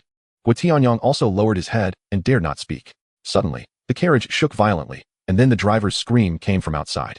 Guotianyang hurriedly leaned out to check the situation and saw that the carriage had sunk into a muddy pit, and the driver had fallen off the horse without holding on. Half of his body was submerged in the mud, covering his forehead and continually complaining, "This damn place. I'd rather stay in the county." A group of ragged hooligans nearby burst into laughter at his miserable state. Guotianyang frowned and hurriedly urged the driver to get up and continue on the road. This place was unlike Taoyuan County. The order was terrible, and there were all sorts of people. The driver verbally agreed and struggled a few times in the mud. But perhaps he had injured his bones and simply couldn't get up. The surrounding laughter grew louder. Guotianyang, helpless, had to endure his irritation and get down to help the driver. After getting back in the carriage and just about to set off again, Emperor Jing suddenly spoke. "No need to take the carriage. Let us walk back." "But your majesty, it's still raining." The driver said, "You can't get wet." Emperor Jing pointed outside, saying, "Will taking the carriage be faster than walking? Look at these potholes on the road. Every step you take sinks in. We might not be able to return until tomorrow. Driver, you can go back." After saying this, he ordered Guotianyang to hand over 20 taels of silver. The driver was overjoyed and thanked them profusely as he drove off. Guotianyang was speechless, watching the carriage getting further away and suddenly reminiscing about Taoyuan County. How did they repair their roads? Why is their city so clean? The capital, as the center of Jing Kingdom, could be this bad. Ahead, they were not far from the inner city, but the road was still winding and muddy, with sewage flowing everywhere. The people were very casual, with garbage and excrement being dumped right at their doorsteps, spreading with the rainwater. A few young children playing in the rain didn't care, chasing each other in the sewage and splashing water at each other. The air was filled with an undeniable stench. Emperor Jing looked towards the inner city not far away. His eyes filled with deep worry, and he sighed deeply. "I originally thought that after unifying the world, I could implement benevolent governance and lighten taxes, and the people's lives would naturally become prosperous. Now I realize I was thinking too simply. I never expected I would be far inferior to a small county magistrate. How ridiculous, truly ridiculous." Guotianyang quickly comforted, "Your Majesty holds the world. How can a mere county compare?" Emperor Jing remained silent, glanced around for a moment, then lifted his leg towards the inner city. After walking for a quarter of an hour, they finally entered the inner city. At this moment, Emperor Jing was already drenched, and his boots were covered in mud. Guotianyang was panting heavily behind him, especially since he was carrying 20 pounds of tea leaves. Emperor Jing, often trained in the army, had excellent physical fitness and walked quickly. Guotianyang was so out of breath, he almost couldn't keep up, cursing the damn environment in his heart all the way. Once they entered the inner city, he finally breathed a sigh of relief and hurriedly said to Emperor Jing, "Your Majesty, there are internal guards stationed nearby in the inner city. I will contact a carriage, and the rest of the road will be easier." Emperor Jing nodded, looking around. Although the road surface had been smoothed considerably, it still looked muddy, and the unpleasant smell lingered in the air. Looking at the mess in front of him, Emperor Jing fell into thought again. At this time, the head of the cabinet, Li Yinsong, was reviewing memorials, and the other cabinet elders were also performing their duties, constantly reviewing issues related to criminal law and finances. At this moment, a small official ran into the cabinet's public office in a hurry, looking anxious, pulling out a red paper envelope from his waist. "Lordly, there's news from His Majesty." The officials in the public office looked up in surprise. Li Yinsong stopped writing, quickly stood up to take the envelope and looked it over, then raised his head happily, saying, "Gentlemen, His Majesty has returned to the palace." The cabinet's grand scholar Zheng Xiao and Zhang Dongxiang were overjoyed upon hearing this. The emperor has finally returned and left a letter before leaving the palace without permission. While the crown prince, who is acting as regent, ignores state affairs, these days have finally come to an end, and much faster than expected. Li Yinsong said to a small official, "Quickly send someone to inform the envoy heading to Hengjiang Prefecture that they can return." The small official nodded and ran out again. Li Yinsong, feeling pleased, said, "Gentlemen, I am going to see the emperor. Is anyone going with me?"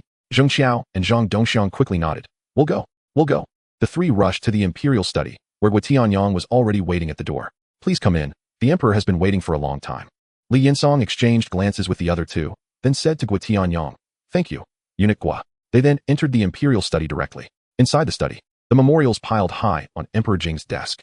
Li Yinsong and the other two originally had some intentions of questioning him, but upon seeing this scene, they exchanged looks. Finally, it was Li Yinsong who spoke first. "Your Majesty, why did you leave without saying goodbye? The court officials are going crazy with worry." Emperor Jing did not lift his head, writing on the memorials with careful strokes. "I just wanted to go out for a walk. Gentlemen, take a look at these memorials. How has the Crown Prince been managing state affairs these past few days? What have the ministers been doing?" Emperor Jing's voice was calm, yet steady. Li Yinsong was momentarily at a loss for words, originally wanting to continue complaining, but upon mentioning the Crown Prince, Zhang Qiao hesitantly said, "Your Majesty, the Crown Prince has not attended court these past few days. What about the others? What have they been doing? As prominent ministers in the court, why didn't you keep an eye on him?" Emperor Jing's voice contained a hint of anger. "Your Majesty, it's not that the old ministers don't care. It's that we truly cannot manage him."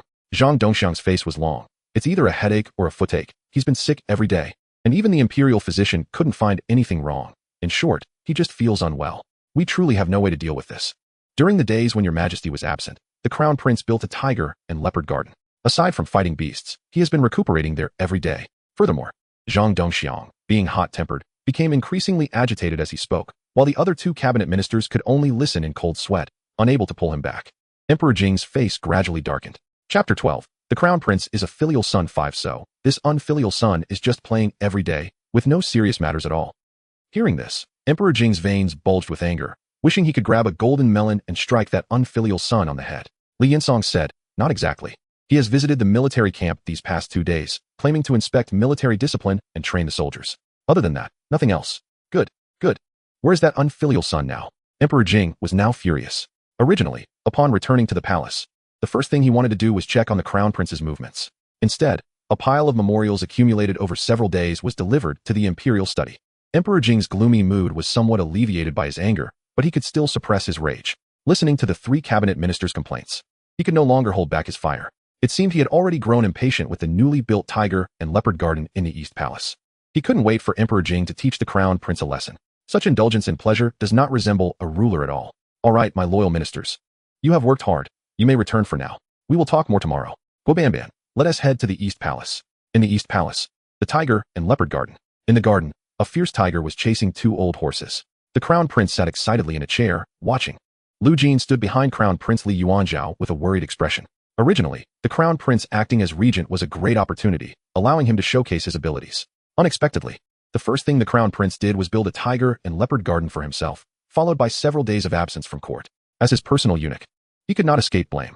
However, this master had shown disinterest in state affairs since childhood, instead being greatly interested in fighting and beast fights. He shouldn't have spoken carelessly about tigers and leopards to the Crown Prince. If the Emperor found out, the first thing he would do would likely be to strip him of his skin. The more Lu Jin thought about it, the more anxious he became, and gradually his face became pale. The scene of the tiger chasing the horse was nearing its end. One horse was bitten to death, and the other was disemboweled by the tiger's sharp teeth. The tiger was savoring the horse's innards with delight. Li Yuanzhao, feeling somewhat bored, said, "Lu Banban, I find this old horse quite uninteresting. Why not find another tiger? 2 tigers fighting should be more entertaining." Lu Jin wiped his cold sweat. "Your Highness, you haven't attended court for several days, and the ministers have opinions about you. It won't be good to explain to the Emperor when he returns." Li Yuanzhao was indifferent. What if they have opinions? The world is stable. Is there anything else I need to do? With those few masters in the cabinet. That's enough. What a pity, I was born a few years too late. Otherwise, this would be a great time to ride into battle. Alas, after saying this, Li Yuanzhao sighed, looking somewhat dejected. Lu Jin was about to speak when he suddenly saw Emperor Jing walking towards him and immediately trembled with fear. Then he quietly retreated to the wall. Li Yuanzhao continued with a melancholy tone. "Writing and reading are things for men to do, right? A great man like me should be fighting on the battlefield. If I weren't the Crown Prince, I would definitely be a great general. It's just a pity that my father actually took away the achievements that should have been mine. How hateful. Why did my father have to give birth to me?" After saying this, a tear slipped from Li Yuanzhao's eye, feeling greatly misunderstood. Lu Jin, watching from behind the Crown Prince, felt his scalp nearly explode. This declaration of being a filial son left him pale with shock. It's over. His short life was about to end like the tiger below. Emperor Jing squinted, seemingly savoring what Li Yuanzhao had just said. He knew the Crown Prince was immature. After all, he had seen him grow up. He never expected him to be so wild now. To actually say such words as why give birth to a son if they're a father. If this gets out, the dignity of the royal family will be lost. Am I going to hand over the empire I've worked so hard for to such a beast? Emperor Jing felt very sad. However, he still smiled slightly and gently placed his hand on Li Yuanzhao's shoulder. Since you like fighting so much, why not jump in? That fierce tiger down there looks good. Is anyone daring to challenge me? Hearing the familiar voice, Li Yuanzhao's eyes widened. Then he stiffly turned around and tried to force a smile. Father, you have finally returned. I have been looking forward to this for a long time. Emperor Jing sneered. Ha, I heard that my son has been ill for several days. I came to check on you secretly. It seems my son is quite spirited. Li Yuanzhao stammered. Your son Li Yuanzhao is sweating like beans rolling down his forehead. Emperor Jing smiled again. Come, my son, follow me. This place is not convenient. I can't move freely here. Let us go to the Imperial Garden, and you, that little eunuch beside you, come along too. After saying this, Emperor Jing slowly walked out of the tiger and leopard garden. Watching Emperor Jing's retreating figure, Lu Jin trembled and approached, swallowing hard, and said mournfully, Your Highness, I'm finished. I now only have one wish. I hope Your Highness can help me keep my whole body intact. Li Yuanzhao was furious. You blind fool.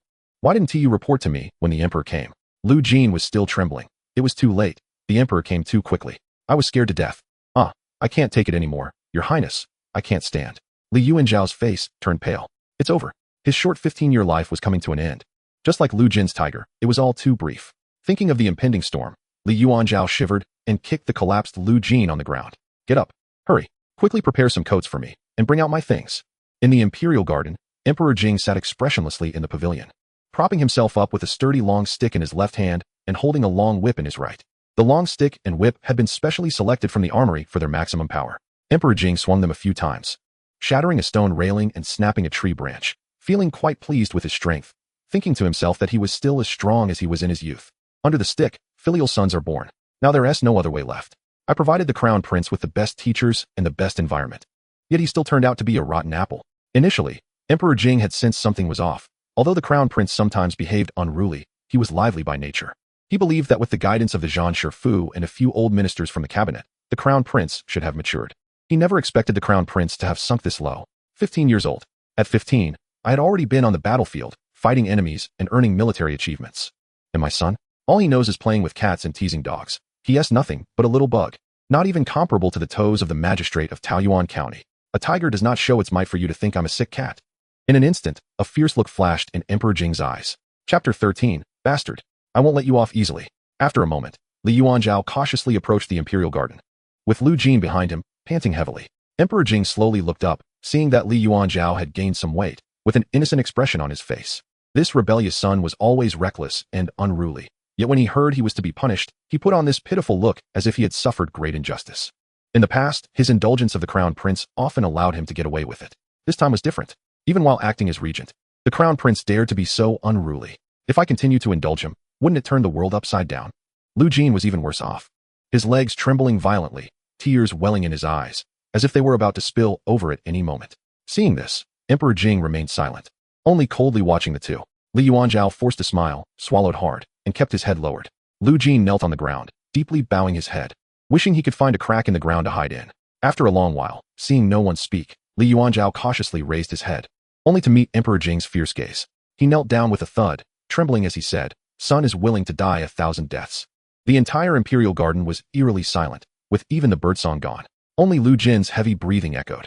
Li Yuanzhao cursed inwardly, thinking, this dog is breathing so heavily. Is he trying to scare me to death? After a long while, Emperor Jing finally spoke, but instead of the expected rage, he seemed oddly calm. Does the crown prince wish to be a general? You even say I've taken your military achievements. Then let us have a contest today. With that, he threw the thick stick directly in front of Li Yuanzhao. It hit the ground and bounced a bit. Li Yuanzhao instantly felt cold all over, beads of sweat dripping down. Trembling, he said, how could I be a match for Father Emperor? I am still young and still developing. Emperor Jing was taken aback. He never expected his son to be so audacious and shameless. His expression darkened as he coldly said, it seems the crown prince is indeed unwell. Wearing so many clothes in this weather. Li Yuanzhao quickly replied, yes. Yes, today I caught a cold, and I'm a bit afraid of the cold. Emperor Jing immediately swung his whip, making a loud crack in the air, and shouted angrily, someone, strip this beast down and let me see. The guards hesitated for a moment before stepping forward to start removing Li Yuanzhao's clothes. Li Yuanzhao appeared reluctant, but under Emperor Jing's glare, he slowly began to cooperate. Once the outer layer was removed, a thick coat was revealed. Unbuttoning it, another layer appeared beneath. After removing 3 or 4 layers, he finally revealed a white undergarment. When he reached the last layer, a piece of iron armor clattered to the ground. Emperor Jing stared in shock, while Li Yuanzhao hung his head in shame. And the pants. Take them off too. Li Yuanzhao reluctantly began to remove his pants. After 2 layers, a piece of iron but armor fell out, followed by iron knee and leg guards. Looking at the scattered equipment on the ground, Emperor Jing was furious. Beast, bastard, sneaky, and unlearned. Do you want to drive me to death? Since the day you were born, what have you lacked in terms of food and clothing? I fought hard to establish this kingdom, so you could avoid the suffering of war in the future. I don't ask for you to be an outstanding emperor. I would be satisfied if you could just be a ruler who maintains stability. You are my only son. All my hopes are on you. But now, what have you learned? Have you read anything, or just let it go to waste? I see clearly now, don't even think about maintaining stability. You're not fit to be a county magistrate. Someone, hang him up. I will teach you how to be a person today. Originally, Li Yuanzhao was terrified. But as he heard Emperor Jing's harsh words, rebelliousness surged within him, and he shouted angrily, "Wait, Father Emperor, I just struggle with learning. If it comes to the art of war and governance, how can I be inferior without seeing it firsthand? If I had been born a few years earlier, if I had fought for the Qian kingdom, it wouldn't have come to you. How can you compare me to a mere county magistrate? I am a talent for a general." Emperor Jing laughed in rage. "You ignorant beast. Keep hanging him." The guards immediately surged forward, tying Li Yuanzhao up securely, and then hanging him in a corner of the pavilion in the imperial garden. Li Yuanzhao felt utterly humiliated hanging there, his face turning red as he had never suffered such indignity in his life. Still stubborn, he insisted, "I was born at the wrong time. I was born at the wrong time. I am wronged. Wronged to death." Emperor Jing's forehead veins bulged, and he swung the whip down with a loud crack on Li Yuanzhao's backside. The rebelliousness of youth was instantly dispersed. Li Yuanzhao panicked and pleaded, "Father Emperor, I am still a child." Emperor Jing angrily retorted, "A child? A fine child. At your age, I was already fighting on the battlefield. And I didn't have a child like you. I can too. Shut up." Crack, crack, crack. Emperor Jing clearly had experience using the whip, accurately hitting Li Yuanzhao's backside with every strike. Li Yuanzhao cried out in pain, but inside he felt a sense of relief. As expected, Father Emperor still used the same old trick. Aside from hitting the backside, he wouldn't hit anywhere else. He had 2 layers of butt armor on, and the one that fell earlier was just to deceive others. Although the whip cracked against him, it only caused a slight stinging sensation. Li Yuanzhao desperately acted, fearing that Emperor Jing would see through his ruse. After being struck a dozen times, Emperor Jing was a bit out of breath, but his anger had lessened significantly. Seeing the crown prince spinning around, hoarsely crying out, his heart suddenly softened. He tossed the whip aside and instructed the guards, "Keep an eye on him. Don't let him down until tomorrow noon." Then he turned to leave, but just as he was about to exit, Li Yuanzhao hanging there turned around, his backside facing Emperor Jing. Emperor Jing's pupils constricted. The thin pants had been torn open, revealing a metallic color underneath. As soon as Emperor Jing's anger subsided, it flared up again. Li Yuanzhao. Good indeed. Strip him bare. Not a stitch on him. Today, I must whip you to death." Immersed in his performance, Li Yuanzhao immediately perked up upon hearing the emperor's fury, knowing he had been exposed. In a panic, he quickly begged for mercy. "Father Emperor, you've already beaten me. I was wrong. I won't dare again. Spare me this time. I was wrong. You were wrong. No, it is I who was wrong. I should never have given birth to you." After saying this, Emperor Jing picked up the whip again, preparing to strike. Just as he was about to unleash his fury, Wu Tianyang rushed into the imperial garden. Glancing at the crown prince, he quickly said to Emperor Jing, "Your Majesty, the investigation into Fang Zhengyi has been completed." Mentioning Fang Zhengyi shifted Emperor Jing's attention, causing him to drop the whip once more. "Put this beast's clothes back on him. Hang him up and wait for my judgment." After saying this, he turned and left the imperial garden with Wu Tianyang. Li Yuanzhao secretly breathed a sigh of relief. Feeling fortunate, not far away, Lu Jin, who was kneeling, immediately fell to the ground, leaving a puddle beneath him. Chapter 14. The Emperor in Business in Qinqing Palace. Your Majesty, it has been confirmed that Fang Zhengyi was a top scholar in the 3rd year of Jinghe, orphaned at the age of 15. He was originally supposed to be assigned to the capital as a county magistrate or enter the palace, but due to his fiery temper and confrontation with officials, he was directly assigned to Taoyuan County after the previous magistrate passed away. Taoyuan County has only about 2,000 impoverished residents, who hardly pay taxes.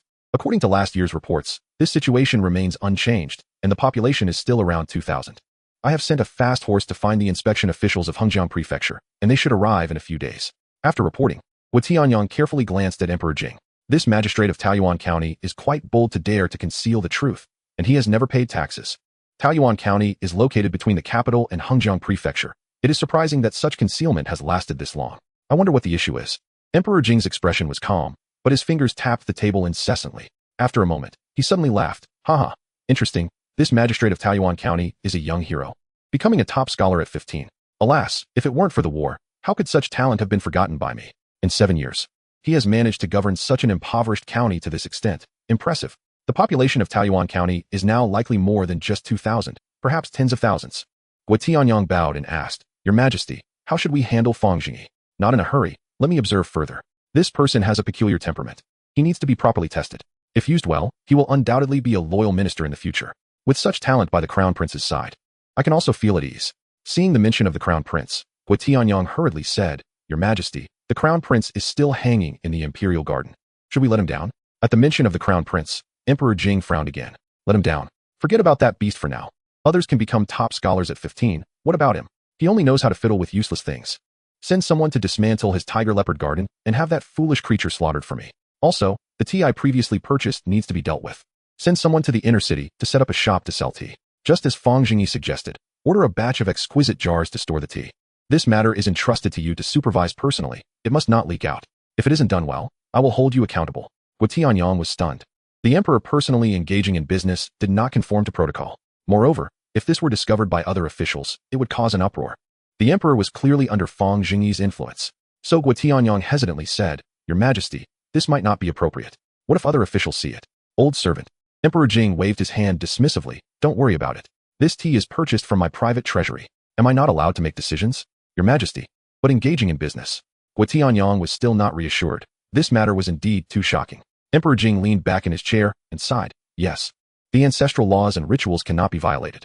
But my Great Jing has been established for over 200 years, following the same old practices. If this continues, who knows when it will decline again? If I follow the routine, what will my Great Jing look like in 100 years? By then, I may be gone or old. And can Yuan Zhao alone manage the world? The ancestral laws certainly have their reasons, but it's time for change here. Taoyuan County has provided me with some inspiration. Perhaps I can try to make some changes. Governing a large country is like cooking a small fish. If Taoyuan County can turn the tide, can my Great Jing also experience miracles like Taoyuan? Even if it's just some new changes? The door hinges do not rot. Flowing water does not stagnate. Go ahead and do it. Just like Fang Zhengyi said before, earn the rich people's money and split it with the common people. My Great Jing has too many wealthy merchants and nobles, hiding silver in their homes and graves, but refusing to give it to the common people. Not even being able to build a decent road. It's time to think of a way to rectify this. Guo Tianyang remained silent. In recent years, after the wars, the national treasury is empty. The emperor must have been stimulated and is preparing to reach out to those wealthy nobles and merchants. However, as the emperor's trusted eunuch, he was like the emperor's left and right arms. Since the emperor had made up his mind, he would do his utmost to ensure it was done well. Yes, Your Majesty, I will arrange for someone to do it immediately. Emperor Jing looked at the murky tea in front of him and fell into thought again. After a moment, he spoke. At tomorrow's morning court, remember to brew a pot of Depin Tianxian tea. Present it in front of all the officials, and remember to brew it strong. As for the rest, you can handle it as you see fit. I am quite curious to see if Fang Zhengyi's methods are effective. Speaking of business, it's indeed somewhat interesting. Haha. Now go. I need to review the memorials. Guo Tianyang nodded in agreement, then turned to leave, only to find himself stuck in thought. The frequency with which the emperor mentioned Fang Zhengyi had been increasing since his brief visit to Taoyuan County. The methods that kid taught him. The emperor actually believed them wholeheartedly. And now that the emperor had brought it up, he would actually go along with those methods to sell. It was absurd. Even if the emperor wanted to do business, who would buy it at such a price? Moreover, it was ridiculously expensive. Guo Tianyang sighed. Fang Zhengyi would definitely have to enter the palace. Just a few encounters and conversations, and the emperor already praised him highly. He would surely become a favorite in front of the emperor, and he would have to deal with this guy in the future. However, it seemed that Fang Zhengyi didn't quite get along with him. He only got a piece of chicken breast when they had chicken. Thankfully, that brat wasn't a eunuch. He would have to find an opportunity to befriend him. Why aren't you leaving yet? What are you dawdling for? Emperor Jing's voice rang out from behind Guo Tianyang, who had been so lost in thought that he forgot to leave. Guo Tianyang hurriedly said, Your Majesty. Old servant was thinking about how much to sell the tea for. Should we sell it for 200 taels a pound, as Fang Zhengyi suggested? Emperor Jing was also taken aback, then chuckled. He had been so caught up in wanting to do business that he forgot to set the price, casually saying, 1 tael of tea per jar, selling for 50 taels per jar. Remember to make the packaging exquisite. Guo Tianyang's face twitched twice, and he didn't dare to speak. 500 taels a pound. My heavens, the emperor really dares to open his mouth. It's even more exorbitant than Fang Zhengyi's suggestion. No wonder he is the emperor. Chapter 15. The Treasure of Men. The emperor's fury things in the palace are naturally highly efficient. Guo Tianyang only took an afternoon to instruct his subordinates to find a good location, renovate the storefront, and procure dozens of exquisite porcelain vases. The location was undoubtedly excellent. Situated in an area bustling with the wealthy of the capital. A grand archway was prominently displayed above, eliminating all other complicated processes. The next day, during the morning court, officials gathered in front of the Fengdiang Hall, and Guo Tianyang deliberately took a detour to walk past the officials. He was holding a tray with a pot of clear tea on it, the lid slightly ajar. As they saw Master Guo approaching with small steps from afar, The officials exchanged glances. Master Gui usually appeared alongside His Majesty. Why was he passing by Fengdiang Hall alone today? As Gui Tianyang gradually approached the crowd, his pace began to slow. Li Yinsong curiously asked, Master Gui, why have you come alone today? Where is His Majesty? Gui Tianyang's eyes lit up, and he quickly moved closer with the tea. Li Gong, this old servant specially prepared tea for His Majesty today. He will arrive later. Tea. Is it really necessary to prepare it specially? This never happened before at court. Many began to wonder, and at the same time, they caught a whiff of a fresh and elegant fragrance. Unconsciously, their steps moved closer, their eyes constantly glancing at the tea in Gui Tianyang's hands. Li Yinsong asked in curiosity, Oh, what kind of tea is this, Master Gui?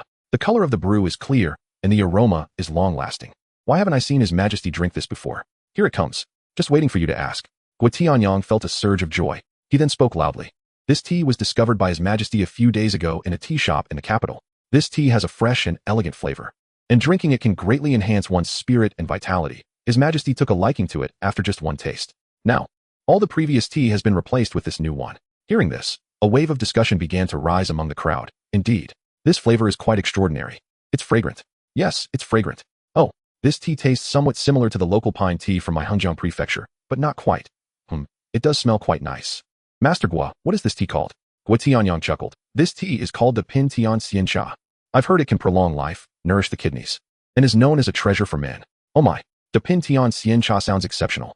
I didn't expect Master Gui to understand the treasure of men. Someone in the crowd made a remark, and everyone burst into laughter. Damn it. Gui Tianyang's face turned as red as a pig's liver, his gaze darting around the officials, wishing he could find the one who spoke out and tear him to pieces. Just trying to do a little business and having to endure such personal humiliation.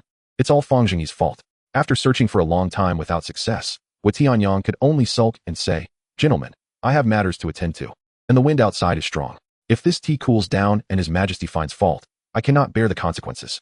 With that, Gui Tianyang turned to leave. Li Yinsong quickly stopped him, nervously rubbing his hands. He was a bit tempted. A treasure for men that could strengthen the kidneys and invigorate the spirit. Old Li also wanted to try it. After all, he was over 60, and in recent years he felt his health declining. Besides his sore back and legs from working in the office, he often felt drowsy. He could only drink some cold water to stay awake, and he wasn't accustomed to those strong teas that left him with bits in his mouth. This clear tea smelled very refreshing and could invigorate the mind and strengthen the kidneys. He absolutely had to try this treasure for men. Master Gui, is this tea really as good as you say? Not at all. I'm not the one saying it. It's His Majesty who says so. If His Majesty says it's good, then it must be true. Gui Tianyang glanced sideways at Li Yinsong. Li Yinsong quickly waved his hands. No. If His Majesty thinks it's good, then it must be excellent. Where can I buy it? Gui Tianyang smiled slightly. He had hooked a big fish.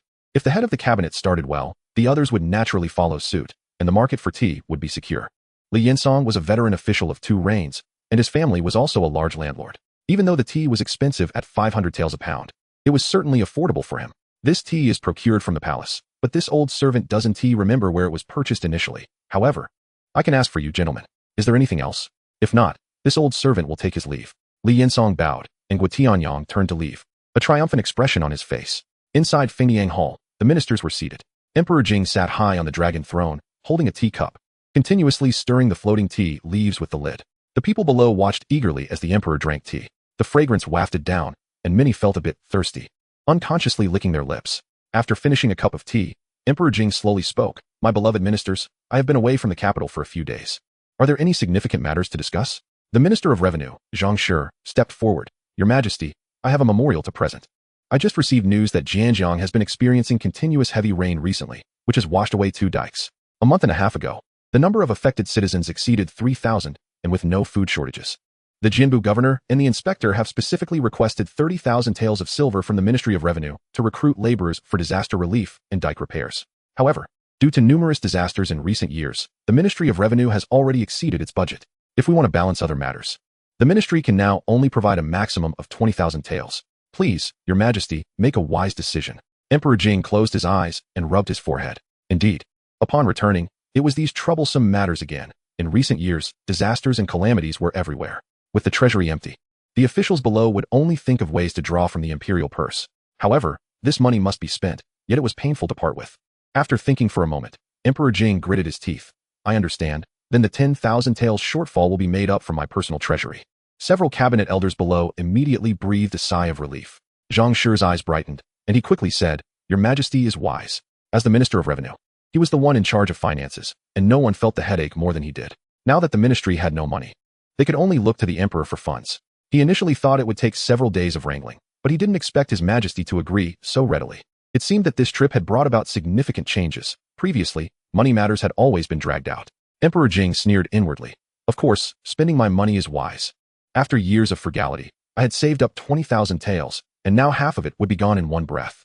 I hope that batch of tea can help me regain some face. Are there any other matters, gentlemen? Seeing the emperor's expression darkening, the ministers tacitly fell silent. Generally, when the emperor was in a bad mood, speaking up was futile. They could wait until next time. Noticing the silence, Emperor Jing spoke. Good. Since you all have no matters to report, then I have something to say. Where is the commander of the 5 cities garrison, Fang Zhengyi? I am here. Fang Zhengyi stepped forward, feeling a bit uneasy. Emperor Jing's expression was serious. When I returned to the capital, I observed everywhere. The streets are in disrepair, and sewage is flowing everywhere. How have you, as the commander, been managing things? What? Fang Zhengyi raised his head in surprise and quickly explained, Your Majesty. It may be due to blocked drainage ditches, which is why there is some standing water on the streets. The dust in the capital is heavy, and when it rains, the streets become muddy. This has always been the case. Every time there is heavy rain, I send people to check the ditches. I believe something must have gone wrong this time. Hearing his excuse, Emperor Jing immediately flew into a rage. Shut up.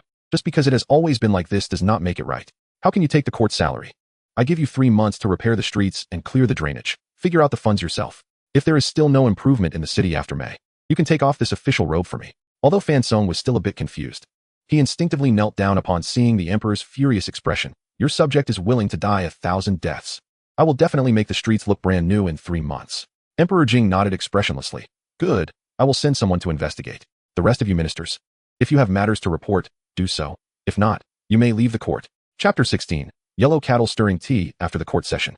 Several cabinet elders returned to the public office to take their posts. The most impatient Zhang Dongxiang couldn't help but ask first, Lordly, do you think His Majesty has changed after going out today? He was so quick to give money. And why has he suddenly started caring about the streets in the city? Doesn't he already know what it's like in the city? Li Yinsong lowered his head to review the newly submitted memorials. Perhaps, since His Majesty is willing to spend money, it's not a bad thing. However, relying on the treasury isn't a long-term solution. What if the annual income of the national treasury continues to fall short? Look, another report of disaster has come in, asking for silver again. Alas, I'm also troubled. Seeing these things makes me dizzy, and I fear I may have to retire in a few years. Zheng Qiao laughed instead. Lordly, you can't say that. You are the pillar of the nation, and the cabinet cannot do without you.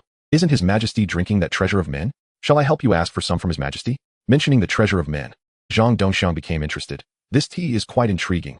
We might as well send someone to inquire and buy more from the city. Who knows, perhaps after drinking it, Lordly will regain his vigor and take in another wife. Ha ha ha ha. Laughter filled the public office. Li Yinsong waved his hand with a smile. Dongxiang, don't tease me. I'm old, and my strength is failing. If it can refresh my mind, I would be satisfied. We might as well send someone to check now. This tea is called the Pin Tianxian Cha. It must have remarkable effects. I am quite curious. Lu'er, go see if there are any tea houses selling this Pin Tianxian Cha. If you find it, remember to bring some back for us. The young clerk Lu'er, who was guarding the door of the public office, responded quickly and ran out. An hour later, Lu'er rushed back, panting. Lordly, I found it. I found that tea house. Everyone's attention in the public office turned to Lu'er. Li Yinsong happily asked, Good. Did you buy it? How much? I will pay you. Lu'er bent over, catching his breath. No, I didn't buy it. I didn't bring enough silver to afford it. Oh dear, look at you. You're so careless that you couldn't even bring enough money to buy tea leaves. Go again later. Zhang Dongxiang was extremely disappointed. Lu'er defended himself. No, it's not that I didn't bring enough money. It's that the Pin Tianxian Cha is ridiculously expensive. I only brought 10 taels of silver, thinking it would be enough to buy some tea leaves for the officials, but I didn't expect that the Pin Tianxian Cha sells for 50 taels per tael. Moreover, there is a purchase limit. Each person can only buy 1 can. What? It's that expensive? Zhang Dongxiang stood up suddenly with a bewildered expression, then hurriedly walked over to Lu'er, asking urgently, Is anyone buying such expensive tea? Lu'er smiled bitterly. Yes, many people are buying it. Quite a few are household managers and relatives of the nobles coming to buy. It is said to be the emperor's favorite tea, and drinking it has miraculous effects. When I went, I could still buy it, but now I fear that even if someone has money, they can't buy it anymore. According to the staff at their shop, the production of Tianxian tea is extremely low, so the quantity released each day is also very limited, only a mere 4 pounds. Most of it has been bought by the palace, and the supply is often cut off. Now that I left the tea house, the price of the tea skyrocketed. Many noble relatives were competing at the door, and when I left, the price had already risen to 60 taels. Everyone in the public office had a look of surprise. They didn't expect their colleagues to be so quick. When there is something good, they all rush to grab it. Zhang Dongxiang paced back and forth in the public office. Disappointed. It seems this thing is indeed extraordinary. It's a pity we didn't act sooner. Regret is too late. Li Yinsong was the calmest. Dongxiang, don't be anxious. Even if this tea is special, it can't have an effect just by drinking one sip. It's likely because His Majesty is drinking it, with His Majesty's endorsement. Everyone naturally wants to believe it. Lu'er, I will give you 50 taels. Go buy a can first thing tomorrow morning. And I will taste this tea with the officials. Yes, Your Majesty. Your Majesty. Good news. As soon as Guotianyang entered the Qinqing Palace, he greeted Emperor Jing with a joyful expression. Originally reviewing memorials at his desk, Emperor Jing slowly raised his head and asked, "What is it? Why the commotion?" Guotianyang said happily, "Your Majesty, the Depin Tianxian Cha is sold out. Today only 4 pounds were sold, earning a total of 2,000 taels of silver. We still have 16 pounds in hand. If we sell all of it, we can earn 8,000 taels." Fortunately, this old servant remembered what that county magistrate said about hunger marketing and only released 4 pounds. If we didn't impose restrictions, we could have sold all the tea in one day. In less than half a day, we could net 8,000 taels. There is no better business in the world. Your Majesty, should we raise the price tomorrow? At this rate, it seems that 80 taels will be snatched up quickly. Emperor Jing stared blankly at the outside of the Qinqing Palace. Then he suddenly burst into laughter. Huh? Good. Indeed a genius. I did not misjudge him. Fang Zhengyi is indeed extraordinary. I didn't expect that I just spent 10,000 taels and could turn around and earn back 8,000 taels. And this is just the beginning. As for raising the price, we must not raise it. I remember Fang Zhengyi said that once the price is set, it should not be easily changed, as it could damage the brand image. If the price rises sharply, and people privately raise prices to resell, oh, this is called scalpers. You go. Find some reliable people to act as scalpers. The higher the selling price, the better. Emperor Jing began to get excited, imagining a scene of ample treasury. Countless riches beckoning to him. Your Majesty, there are only a few dozen pounds of tea left. It won't last long. I will arrange for someone to go to Taoyuan County to restock. No. Emperor Jing waved his hand, interrupting Guotianyang. In a few days, I will go personally. You are going again? Guotianyang was dumbfounded. A nation cannot be without a ruler for a day. And the emperor is actually willing to go to Taoyuan County for Fang Zhengyi again. Go. Fang Zhengyi is truly perceptive. Think about it. Don't the situations happening now closely resemble the examples he described at the banquet? I want to see if Fang Zhengyi has any other abilities to turn decay into wonder. You prepare for the next few days. Wait until the inspector from Hengjiang Prefecture arrives, and then I will go to Taoyuan County again. Chapter 17. The cabinet discusses tea. Marvelous beyond words. The next day, in the public office, Lu'er had already delivered the tea he managed to grab early in the morning. Several cabinet elders gathered around a jar of tea on the table, exclaiming in wonder. 50 taels is indeed too expensive, but this small jar is quite exquisite. It is clear it is a good item. Yes, I can already smell the fragrance of the tea before it is brewed. It is good. But the amount is too small. It won't last a few days. Lu'er stood hesitantly outside the crowd, and when he saw the others finishing their conversation, he hurriedly approached Li Yinsong and cautiously said, "Lord Li, this tea didn't cost 50 taels. It was 70 taels.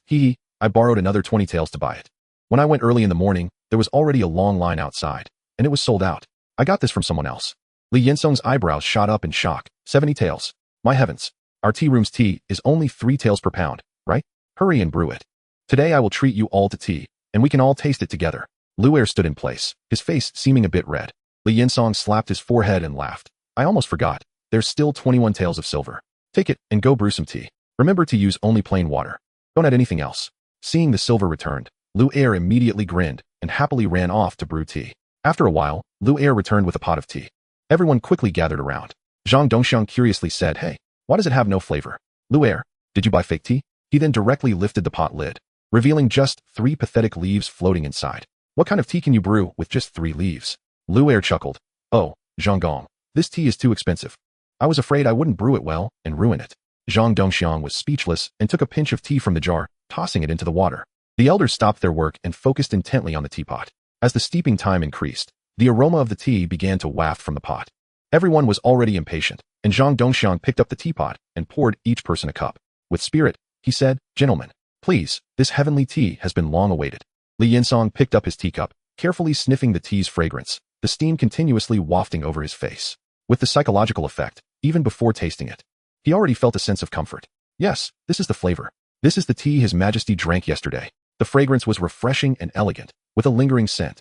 After blowing on it twice, Li Yinsong cautiously took a sip. The tea's aroma slowly soaked from his nose down to his throat, and then a warm sensation settled in his stomach. Li Yinsong exhaled in satisfaction.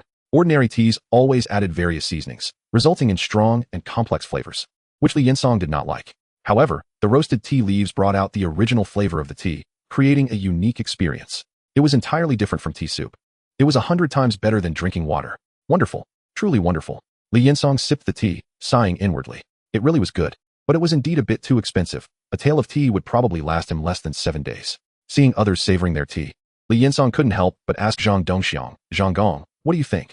Zhang Dongxiang smacked his lips and wondered, it's okay, but it's a bit bland. If you add some jujubes and ginger, the flavor should be richer. I don't feel it's that divine. Li Yinsong was momentarily speechless. Zheng Qiao, however, had a serious expression. Sipping the tea slowly, Li Yinsong noticed and asked, Zheng Gong, how do you find it? Zheng Qiao closed his eyes and savored a sip, exclaiming, wonderful, truly wonderful. I can't believe there is such miraculous tea in the world. Li Yinsong laughed, oh, please tell us more. The taste of the tea was needless to say. Everyone should be able to discern it, but upon careful tasting, there was also a hint of medicinal aroma. There's the sweetness of licorice, the freshness of mint, and the flavor of the night jasmine vine, plus a slight grassy aroma. If you don't believe it, gentlemen, taste it again. Hearing his explanation, everyone quickly took another sip. Li Yinsong curiously asked, Zheng Gong, do you know about traditional Chinese medicine? Zheng Qiao stroked his beard proudly. It's nothing. I learned a little when I was young, but I haven't looked at it in years, so I'm embarrassing myself. This mint and licorice can induce sweating and relieve heat, tonify the spleen and boost energy, clear heat and detoxify, relieve phlegm and cough, ease pain, and harmonize various medicines. The night jasmine vine can nourish the heart and calm the spirit, dispel wind and unblock channels, and replenish blood and qi. And this grassy aroma indicates that this tea is made from a very vital plant. This tea can actually blend 3 flavors and is full of vitality. Its medicinal properties are remarkable, worthy of being called the great heavenly immortal tea. 50 taels is not expensive. After hearing his explanation, everyone suddenly realized. So there were so many nuances to it. Luckily, we have someone knowledgeable. With such high praise from Zheng Gong, it seems the great heavenly immortal tea truly lives up to its name. Subsequently, everyone looked at their teacups with a bit more eagerness. Then they lowered their heads and began to savor it carefully. Not simple, not simple. Indeed, I also taste the grassy and mint flavors. Drinking this tea actually gives me an urge to compose poetry. In an instant, the room was filled with verses, and everyone expressed that they felt invigorated after finishing their tea, all proclaiming they wanted to buy another batch. Lu'er, standing at the door, stared blankly at the rare scene of joy in the room, saliva uncontrollably dripping from the corner of his mouth. In Taoyuan County, at the tea workshop, Fang Zhengyi was inspecting the various industries in the county with Zhang Biao, as usual. At this time, the tea masters in the workshop were working hard, bare-chested, roasting tea leaves in a large iron pot. Previously, these tea leaves had mostly been consumed within Taoyuan County. Fang Zhengyi planned to expand production a bit more, estimating that those tea leaves would be sold out in a month or 2. He decided to stockpile some goods first. After all, tea leaves wouldn't tea spoil quickly. He wasn't worried about not being able to sell them. The market was still consuming that flavored tea soup. Moreover, roasting tea leaves had already been historically proven to be a major trend. The speed of sales depended entirely on Li Long's capability. Watching the workers bustling with energy, Fang Zhengyi nodded in satisfaction. However, as his gaze swept to the corner, he suddenly frowned and cursed. Which bastard mixed the tea leaves with the grass pile? Is there no craftsmanship at all? If it gets mixed up, I'll have you all hanged on the city wall. This is the new export business the county is about to start. If something goes wrong, I'll hold you accountable. And pay attention to the proportions when roasting tea. After roasting, make sure to pick out all the impurities. This is not for our own use. Quality control must be stable, no matter which batch. It must have the same flavor. Do you all understand? The tea masters straightened their backs and shouted in unison, yes, master. We understand. Chapter 18, Your Majesty. The crown prince has been hanging for 3 days. Your Majesty, this old servant has just received news that the batch of tea has been sold out. Guo Tianyang stood beside Emperor Jing with a look of joy. How could it be sold out in just over 3 days? Didn't I tell you to limit the release? Emperor Jing was somewhat annoyed. The tea sold too quickly, and he hadn't had time to go to Taoyuan County to stock up, and the goods were gone. He originally wanted to sell it more slowly, and after going to Taoyuan, he would send Guo Tianyang back to replenish the stock. Now, this has created a gap. How much did we sell for? Hearing the emperor's displeased tone, Guo Tianyang still smiled slightly. This old servant is at fault. The sales situation was too hot. I couldn't resist it. The scalpers we arranged sold it for higher and higher prices, and the demand exceeded supply. Many prominent families were scrambling to buy, wanting 10 or 20 pounds. In these 3 days, we made over 13,200 taels of silver. After deducting the cost of buying the shop, hiring staff, and replenishing stock, we made a total of 10,500 taels. 10,500 taels. 10,500 taels have returned to the treasury. I want to buy another 2,000 pounds and go to Taoyuan immediately. Emperor Jing's eyes turned red, and he suddenly stood up, pacing back and forth in place, murmuring. Guo Tianyang smiled at Emperor Jing, feeling that he had completed this task beautifully. Even if it sold out early, the emperor would not find fault. After a moment, Emperor Jing calmed down and sat down. Then he suddenly said coldly, "Heh, are my ministers all wealthy? Buying dozens or hundreds of taels of tea, yet wanting 10 or 20 pounds. When they run out of money, they come to ask me for it. Go to the treasury." The flood in the Jiang River killed over 3,000 citizens, and not a single person contributed money, yet my good ministers have the heart to taste tea. How wonderful. Guo Tianyang remained silent, standing quietly beside him, waiting for Emperor Jing to calm down before speaking again. "Your Majesty, there is one more thing. The inspector from Hengjiang Prefecture has arrived in the capital overnight and is now waiting for a summons. Shall we meet with him? Good. Don't go to the study here. By the way, how is the crown prince doing now?" Guo Tianyang suddenly felt a headache and nervously said, "He is still hanging in the imperial garden." "What? 3 days? Still hanging there? How is he?" Jinghe panicked in an instant. "It is February. How could no one attend to the crown prince? He has really been hanging in the imperial garden for 3 days." Guo Tianyang felt a tightness in his throat. He should have reminded the emperor about this, but he got so caught up in business that he forgot about it. "Your Majesty, there are people taking care of the crown prince in the imperial garden these days. Whenever he is hungry, they let him down to eat and then hang him back up. He is in no danger." Hearing this explanation, Jinghe immediately felt relieved and let out a long breath. It's good to teach that ungrateful son a lesson, but then he felt guilty. "Bring the crown prince to the study as well. I want to see him." "Yes. 3 days. 3 days is enough to change a person.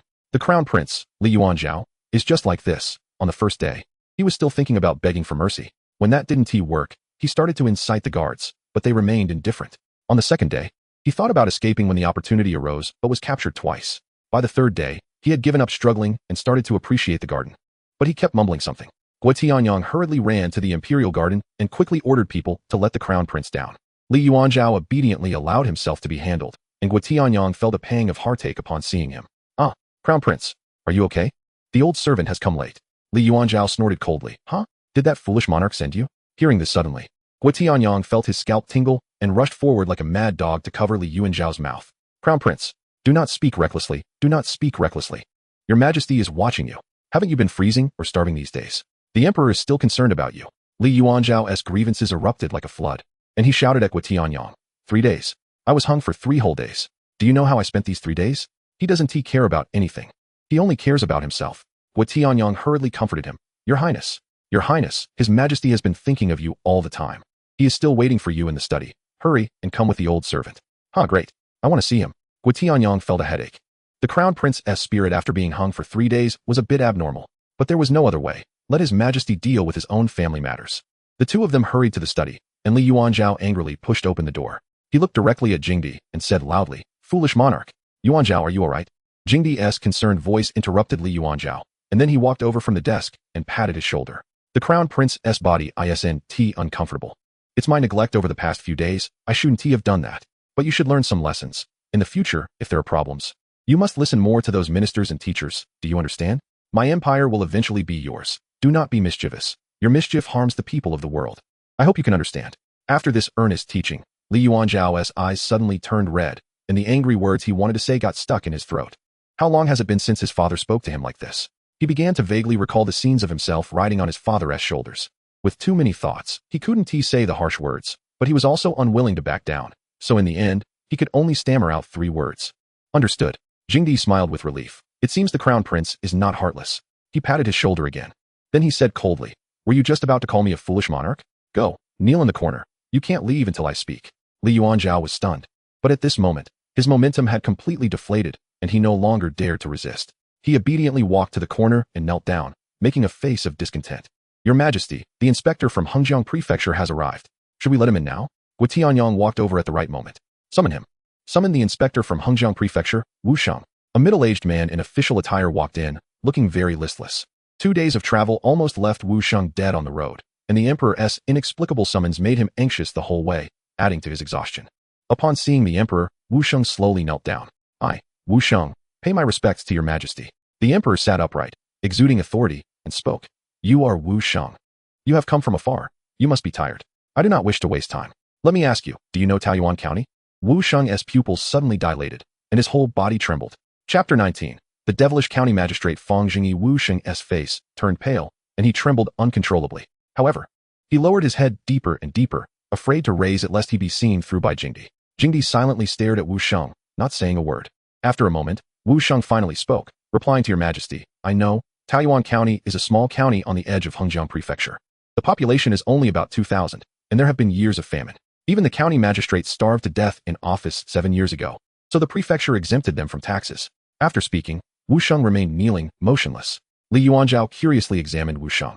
It was the first time he had seen an official willing to kneel for so long. His father didn't even let him get up. After a long time, Jinghe slowly spoke. Raise your head. Wu Sheng trembled and slowly raised his head. Why does your face look so pale? Wu Sheng forced a smile. Thank you for your concern, Your Majesty. I rushed to see you as soon as possible, and I am a bit fatigued. How many times have you been to Taoyuan County in the past 7 years? Replying to Your Majesty, since I took office as inspector, I have been there 3 times in total. Has Taoyuan County improved? Wu Sheng hesitated for a moment and said, yes. Up to now, the population of the common people is still only about 2,000, but the famine has been resolved. However, they are still impoverished. Liar. Jinghe slammed the table and stood up, angrily saying, Wu Sheng, you dare to deceive your sovereign. Wu Sheng looked at Jinghe in shock and then slammed his head to the ground. His voice was filled with fear. I do not dare. I do not dare. Everything I said is true. If any word is false, let heaven strike me down and let me be torn apart by horses. Jinghe was shocked. Seeing Wu Sheng's performance, it was clear he knew about Taoyuan County's situation, yet he dared to conceal it before him. He even swore an oath to hide the matter of Taoyuan County. What sort of power does Fang Zhengyi possess to make Wu Sheng act this way? Gu Tianyang, standing aside, was also in a daze, constantly pondering this question. Jinghe slowly sat down. Gu Banban, what should be done about the crime of deceiving the sovereign? Gu Tianyang said, the lightest punishment is death, the heaviest is implicating the family. Wu Sheng, being stubborn and even deceiving the sovereign to his face, deserves a heavy punishment. Implicating 9 generations. Having not slept for 2 days and being overly fatigued, upon hearing that he would be beheaded and his family implicated. Wu Sheng's thoughts became completely chaotic. The fear in Wu Sheng's heart deepened, and he kept knocking his head, repeatedly begging for mercy. Wu Sheng, do you have anything else to say? Wu Sheng raised his head, blood flowing down his forehead, his face twisted in agony, gritting his teeth and saying, how can your majesty unjustly kill a subject? What crime has Wu Sheng committed? At least let this guilty subject die knowing the reason. Jinghe's tone remained calm. I have already been to Taoyuan County. Do you have anything else to say? What? Wu Sheng couldn't help but speak out. I can't understand why the emperor would visit a place like Taoyuan County, a godforsaken area. Initially, he probably thought that the Ministry of Revenue had discovered years of tax evasion in Taoyuan County. Although the situation was dire, he believed he could talk his way out of it. He never expected the emperor to have actually visited Taoyuan County. Seeing the despair on his face, Emperor Jing asked again, Wu Sheng, I'm curious about one thing. What benefits did Fang Zhengyi give you that made you risk everything to deceive me?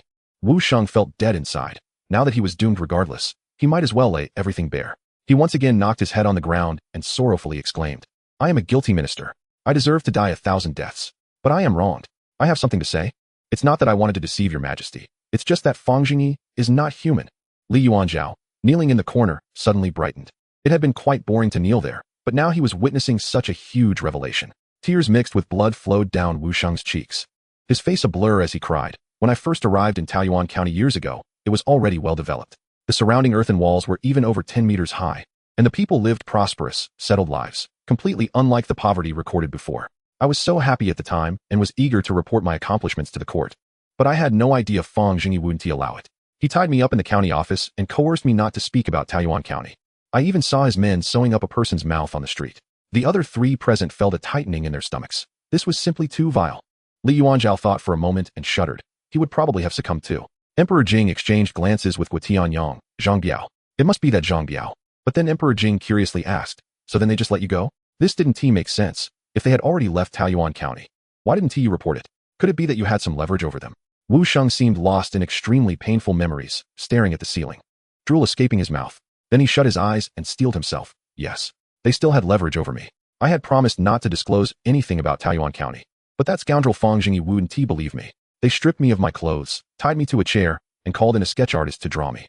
The drawing was incredibly lifelike. I had never seen such realistic artistry. After finishing, they continued to threaten me, saying that if I dared to speak out, they would distribute thousands of copies of that drawing to the world. It would ruin my reputation. Emperor Jing and Gu Tianyang exchanged shocked glances. How despicable. There are actually such ministers in the world. This is bandit behavior. Bandits aren't even this malicious. Wu Sheng, with his eyes closed, continued, but that is not all. After they finished drawing, they wouldn't let me wear clothes. I was stripped naked and paraded in front of a horn, and they forced me to swear an oath. As he spoke, Wu Sheng's emotions seemed to be stimulated greatly, and he fainted. Gu Tianyang quickly pressed a few points on his body and poured him a cup of tea to help him breathe more easily. Speak, quickly. What kind of oath did you swear? What happened next? Emperor Jing asked eagerly. That horn must be the same one they used when signing the contract. He had been very curious about it at the time, and now Wu Sheng's reaction confirmed that the horn had other mysterious functions. Li Yuanzhao's eyes sparkled with excitement. This trip was well worth it. This revelation was simply delightful. He was now as restless as a cat on a hot tin roof, eager to know what kind of oath Wu Sheng had sworn. What good would the oath do? Could it be that Wu Sheng was such a fool that after swearing the oath, he believed it himself? Chapter 20. The magical phonograph, Guotianyang was pinching Wu Sheng's acupoint while stroking his chest. It took a while for Wu Sheng to regain his composure, and he immediately cried out, I am suffering. That Fang Zhengyi forced me to say I was committing adultery with a dog in my family.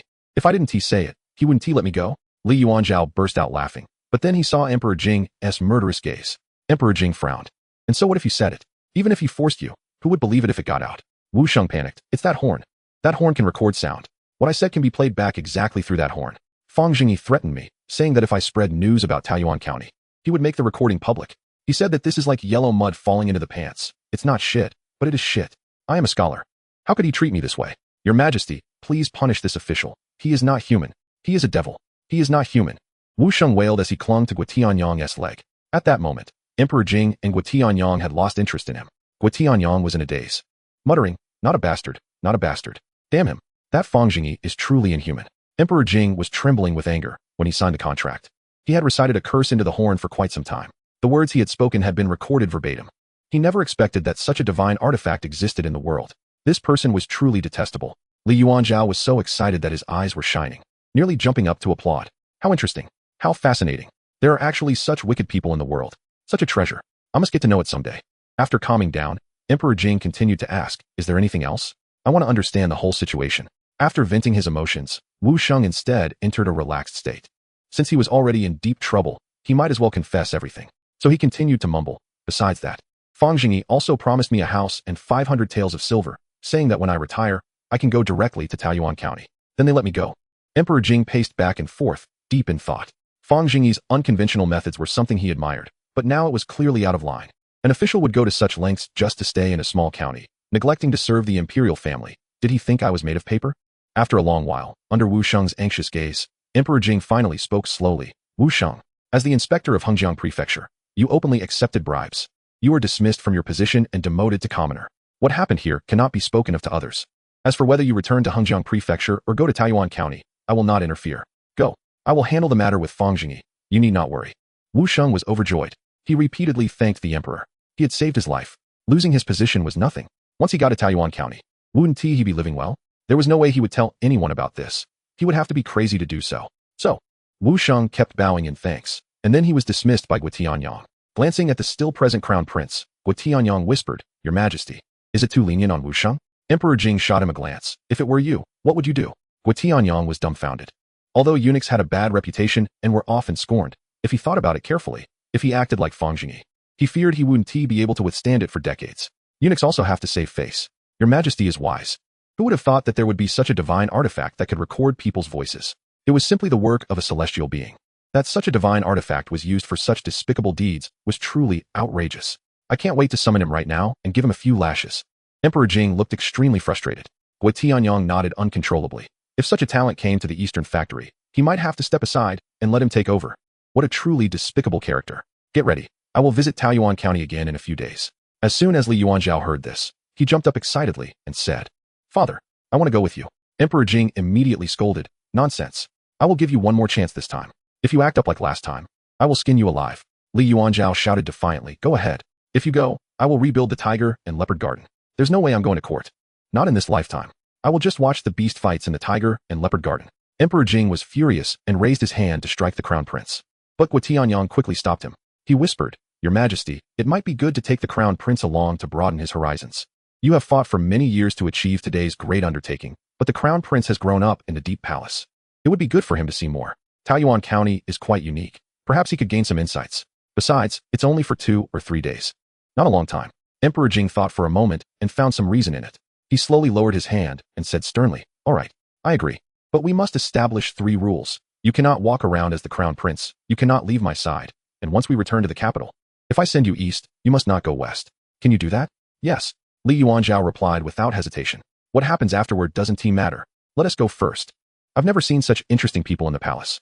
All right, you can go back now. After Li Yuanzhao left, Gui Tianyang asked, Your Majesty, why not summon Fang Zhengyi directly upon his arrival in the capital?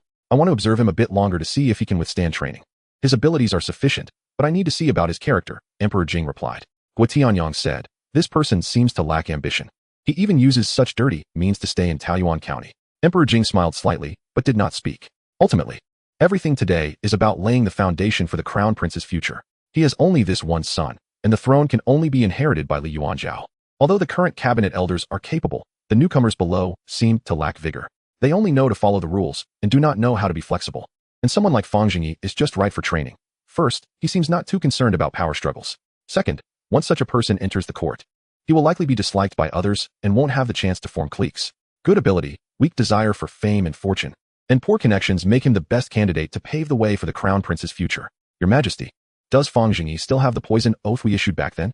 Gui Tianyang asked cautiously. What he was most concerned about was this. Although he didn't use his real name, the voice was his. A toad crawling on the foot, it doesn't bite, but is disgusting. Mentioning this, Emperor Jing began to have a headache, recalling how he foolishly signed a confidentiality agreement with him. Let us put this matter aside for now. We will discuss it later when we summon Fang Zhengyi to the capital. Chapter 21. Returning to Taoyuan County 3 days later. Gui Tianyang prepared the carriage and horses to accompany Emperor Jing and the crown prince out of the palace. It was the hour of the pig, and the sky was dark as pitch. The emperor and the crown prince waited for the carriage first, and just as Gui Tianyang was about to follow, he suddenly heard hurried footsteps. He quickly raised the lamp and ran over to check. Upon seeing who it was, he let out a sigh of relief. It was his disappointing god-grandson. He scolded, You brat. What are you running around the palace for? Do you want to scare your grandfather to death? The young eunuch was panting and said, Sir, Lord Li has an urgent memorial to present to your majesty. He says it needs your majesty's review. Without thinking, Gui Tianyang snatched the memorial from the young eunuch's hand and whispered, Get lost. As soon as the young eunuch ran far away, Gui Tianyang hurried back to the carriage and presented the memorial. Your Majesty, an urgent memorial from Lord Li. Emperor Jing looked at the memorial, feeling a sudden wave of irritation. Upon opening it, his pupils immediately widened. Seeing the emperor's reaction, Gui Tianyang cautiously asked, Your Majesty, what happened? Li Yuanzhao stared curiously at the memorial. If it made his father show such an expression, it must be a big deal. Emperor Jing closed the memorial and said with worry, The flood in Jianjiang has already destroyed 5 dikes, leaving thousands homeless. The Jianjiang governor is requesting the court to issue an additional 200,000 taels of silver for disaster relief. Moreover, the rain has not stopped, and future floods may be even greater. If it doesn't cease in half a month, we might face endless calamities. 200,000 taels. The national treasury can't produce that. And the internal treasury can't either. This will only worsen the situation. My Great Jing is truly plagued by disasters. How could there be such heavy rain in February? Is it all the will of heaven? Emperor Jing clenched the window frame tightly, a wave of frustration filling his chest. Gui Tianyang lowered his head and asked, Your Majesty, are we still going to Taoyuan County? Yes. Staying in the capital now would be futile. We must go to Taoyuan County immediately. Deliver a batch of tea leaves. Bring the map. I need to think of a solution to the Jianjiang flood. Perhaps Fang Zhengyi might have some unconventional ideas? Emperor Jing looked out at the pitch-black night and made a hasty decision. Under the cover of darkness, the carriage quickly drove out of the capital. Inside the carriage, Gui Tianyang held up an oil lamp, while Emperor Jing continuously pointed at the map, muttering to himself. Li Yuanzhao was extremely bored. The bumpy road made it impossible for him to sleep or read, so he could only stare at the map. When Emperor Jing looked up, he saw Li Yuanzhao staring in a daze and said, What's wrong? Do you want to take a look? Li Yuanzhao hesitated for a moment, took the map, and began tracing it with his finger. He then said, The flood in Jianjiang started from Jinghe and then washed down the river, destroying Chongqing, Jiaoxian, and Hanlu. It should have reached Pingwang by now. But this memorial took at least 5 days to travel from Jinghe to the capital by fast horse. This means the dike in Pingwang might also be washed away by the flood, right? Emperor Jing nodded in agreement. It seemed this rebellious son wasn't completely uneducated. At least he could read the map and had some thinking ability. Li Yuanzhao looked at the map and continued, Father, look here. This place called Intua. It is located to the south of Jianjiang City, with mountains on both sides. The eastern terrain is low and has no villages. If we redirect the river here and arrange for the people from other counties to relocate in advance, wouldn't the flood disaster be resolved here? Emperor Jing looked at him with a strange expression and asked, How do you redirect it? Li Yuanzhao immediately became animated. Gather the Taoist priests and use their techniques. Summon heavenly thunder, blow up the southern mountains, block the river. Such a minor flood is nothing. Emperor Jing quickly snatched the map, giving Li Yuanzhao a knock on the head. He angrily shouted, Nonsense. What kind of books do you usually read? Matters of the country are not a joke. If there were truly immortals with such powers in the world, so many people wouldn't have died throughout history. You ignorant wretch. Guo Banban. Go back and burn all his miscellaneous and trashy books. Let me not see you with them again. The carriage fell silent again, with Li Yuanzhao and Guo Tianyang huddling in a corner like wronged little wives. Emperor Jing picked up the map again and began to examine it closely. Guo Tianyang hadn't slept all night and started directing the coachman early. By noon the next day, Emperor Jing and the crown prince woke up from their exhaustion and had successfully entered Taiyuan County. Li Yuanzhao couldn't wait to get out of the carriage. And then he looked around at the unfamiliar scenery, instantly widening his mouth in surprise. Emperor Jing stretched his muscles and bones, and seeing the vibrant scene before him unexpectedly lifted his spirits. Li Yuanzhao excitedly said, I heard from the masters that common folks are mostly unclean, and the environment is filthy. It seems that what the masters said is all wrong.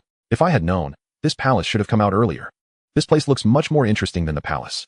Emperor Jing gave the crown prince a meaningful glance and said, let's go to an inn first. Remember, my current identity is a merchant named Li Long. Your name is Li Yuan, and he is Guo de. Li Yuanzhao was still looking around and absent-mindedly nodded in agreement. The three of them arrived at an inn, and the innkeeper warmly welcomed them. Oh, sir, you are back again. This time you are here to restock, right? Emperor Jing nodded and said, 1 first-class room, 2 rooms. All right. After Guo Tianyang accompanied Emperor Jing into the room and put down their luggage, he quietly came to Li Yuanzhao's room. He saw Li Yuanzhao touching and looking at everything, making clicking sounds with his mouth. When he ran into the inner room, he exclaimed in surprise, there's actually a well here. Guo Gonggong, quickly get me a cup. I want to taste this well water. Guo Tianyang frowned. Sure enough. Luckily, he had prepared for this. Otherwise, if the crown prince drank toilet water, it would be him who would be in trouble. Your Highness, this is a toilet. It's for convenience. Look, there's a rope. Pull it, and it will flush the water away. A hint of embarrassment flashed across Li Yuanzhao's face, but his attention quickly shifted to the rope of the water tank. He kept pulling the rope, playing with it happily. Seeing this, Guo Tianyang felt relieved and quietly left. Young master, the 2 porcelain merchants came again today. They are staying at the inn. As soon as Zhang Biao received the news, he rushed to the county office to inform Fang Zhengyi. At that moment, Fang Zhengyi had not yet gotten out of bed, murmuring as he lay in bed, I know. Did they leave less than 7 days ago? Do you want me to bring them over, young master? 7 days? Fang Zhengyi sat up with a start and then quickly lay back down. These 2 really can do it. 20 caddies of tea were sold out in 7 days. Excluding the time spent traveling back and forth, plus other random delays, it probably didn't take 3 days. Indeed, they are capable big merchants. A new product can hit the market so quickly. Money is coming in. Young Master Fang was also energized. No need to bring them over. I will personally go meet the god of wealth. Xiao Tao, get me dressed. After slowly putting on his clothes, young Master Fang took a sedan to the inn. As soon as he got out of the sedan, a foul smell hit him. 2 young servants at the entrance were constantly carrying water buckets in and out, while the innkeeper was vigorously fanning the entrance with a fan. Fang Zhengyi quickly covered his mouth and nose and walked closer to the innkeeper. When the innkeeper saw the county magistrate had arrived, he nearly broke into tears. Just as he was about to speak, Fang Zhengyi kicked him in the butt, sending him staggering. You dog! I put you in charge of the inn, and this is how you run it. What the hell happened? Did the latrine explode? Upon seeing the county magistrate angry, the innkeeper hugged Fang Zhengyi's thigh and cried, My lord, it's not my fault. I don't know which dog's mother let all the water out of the water tower. We are currently sending people to refill it. Just then, Emperor Jing and the others came down from the 2nd floor, covering their mouths and noses. Seeing Fang Zhengyi reprimanding the innkeeper, Li Yuanzhao's face turned red, and he quietly stepped back behind Emperor Jing. Move aside. Move aside. Don't embarrass yourself on the street. You also go fetch water. Hurry up and resolve this so it doesn't delay business. You gave the guests laxatives. They are all running to the toilet. The innkeeper reluctantly released Fang Zhengyi's thigh and then ran off with a bucket. At this moment, Emperor Jing and the others had already reached the 1st floor, and Fang Zhengyi immediately spotted Emperor Jing.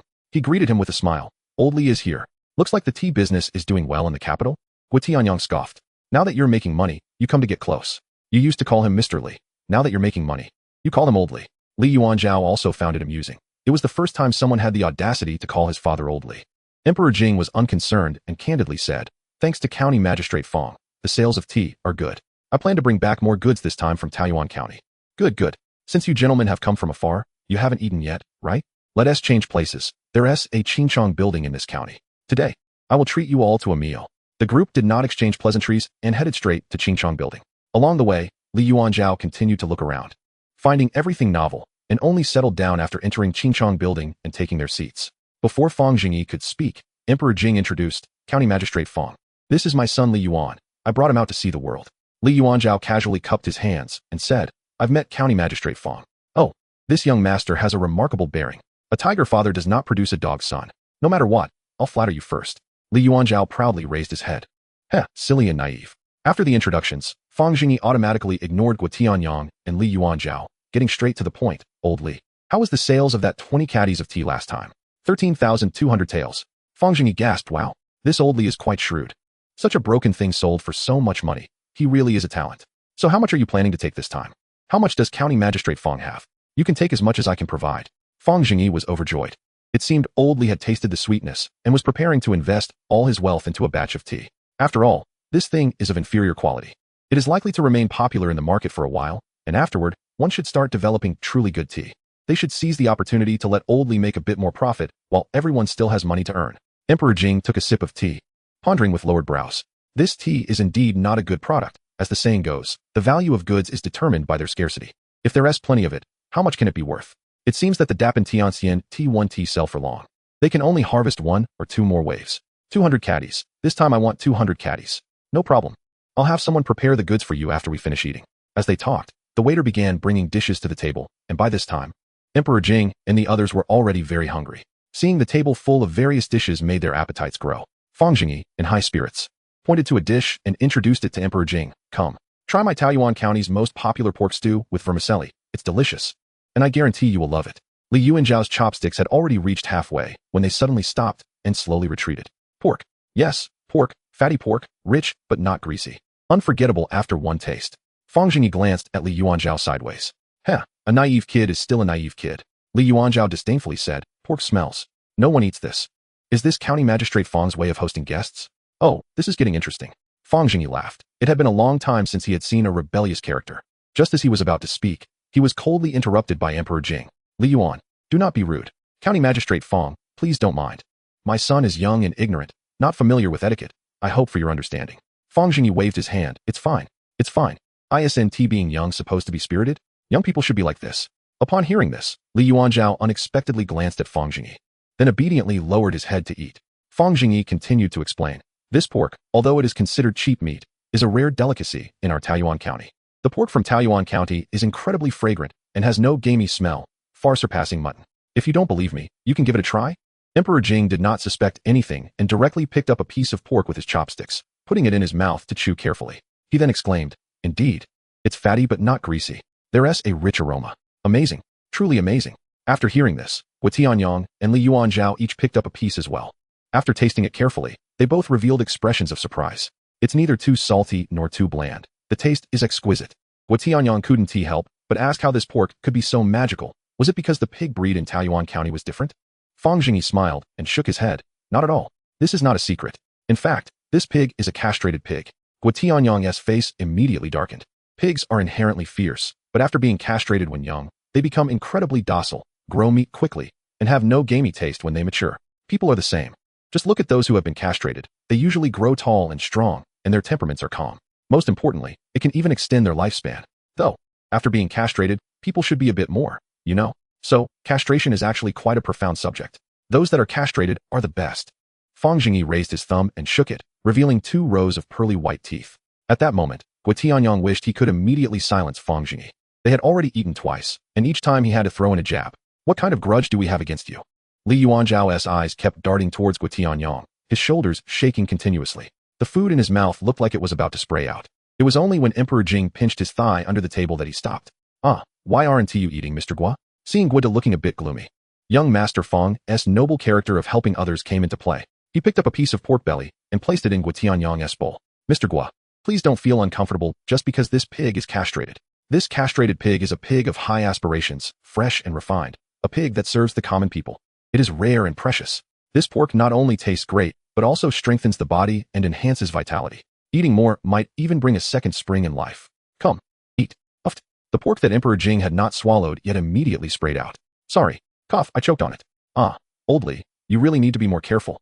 Guo Tianyong expressionlessly shoved the pork into his mouth, grinding it with his teeth.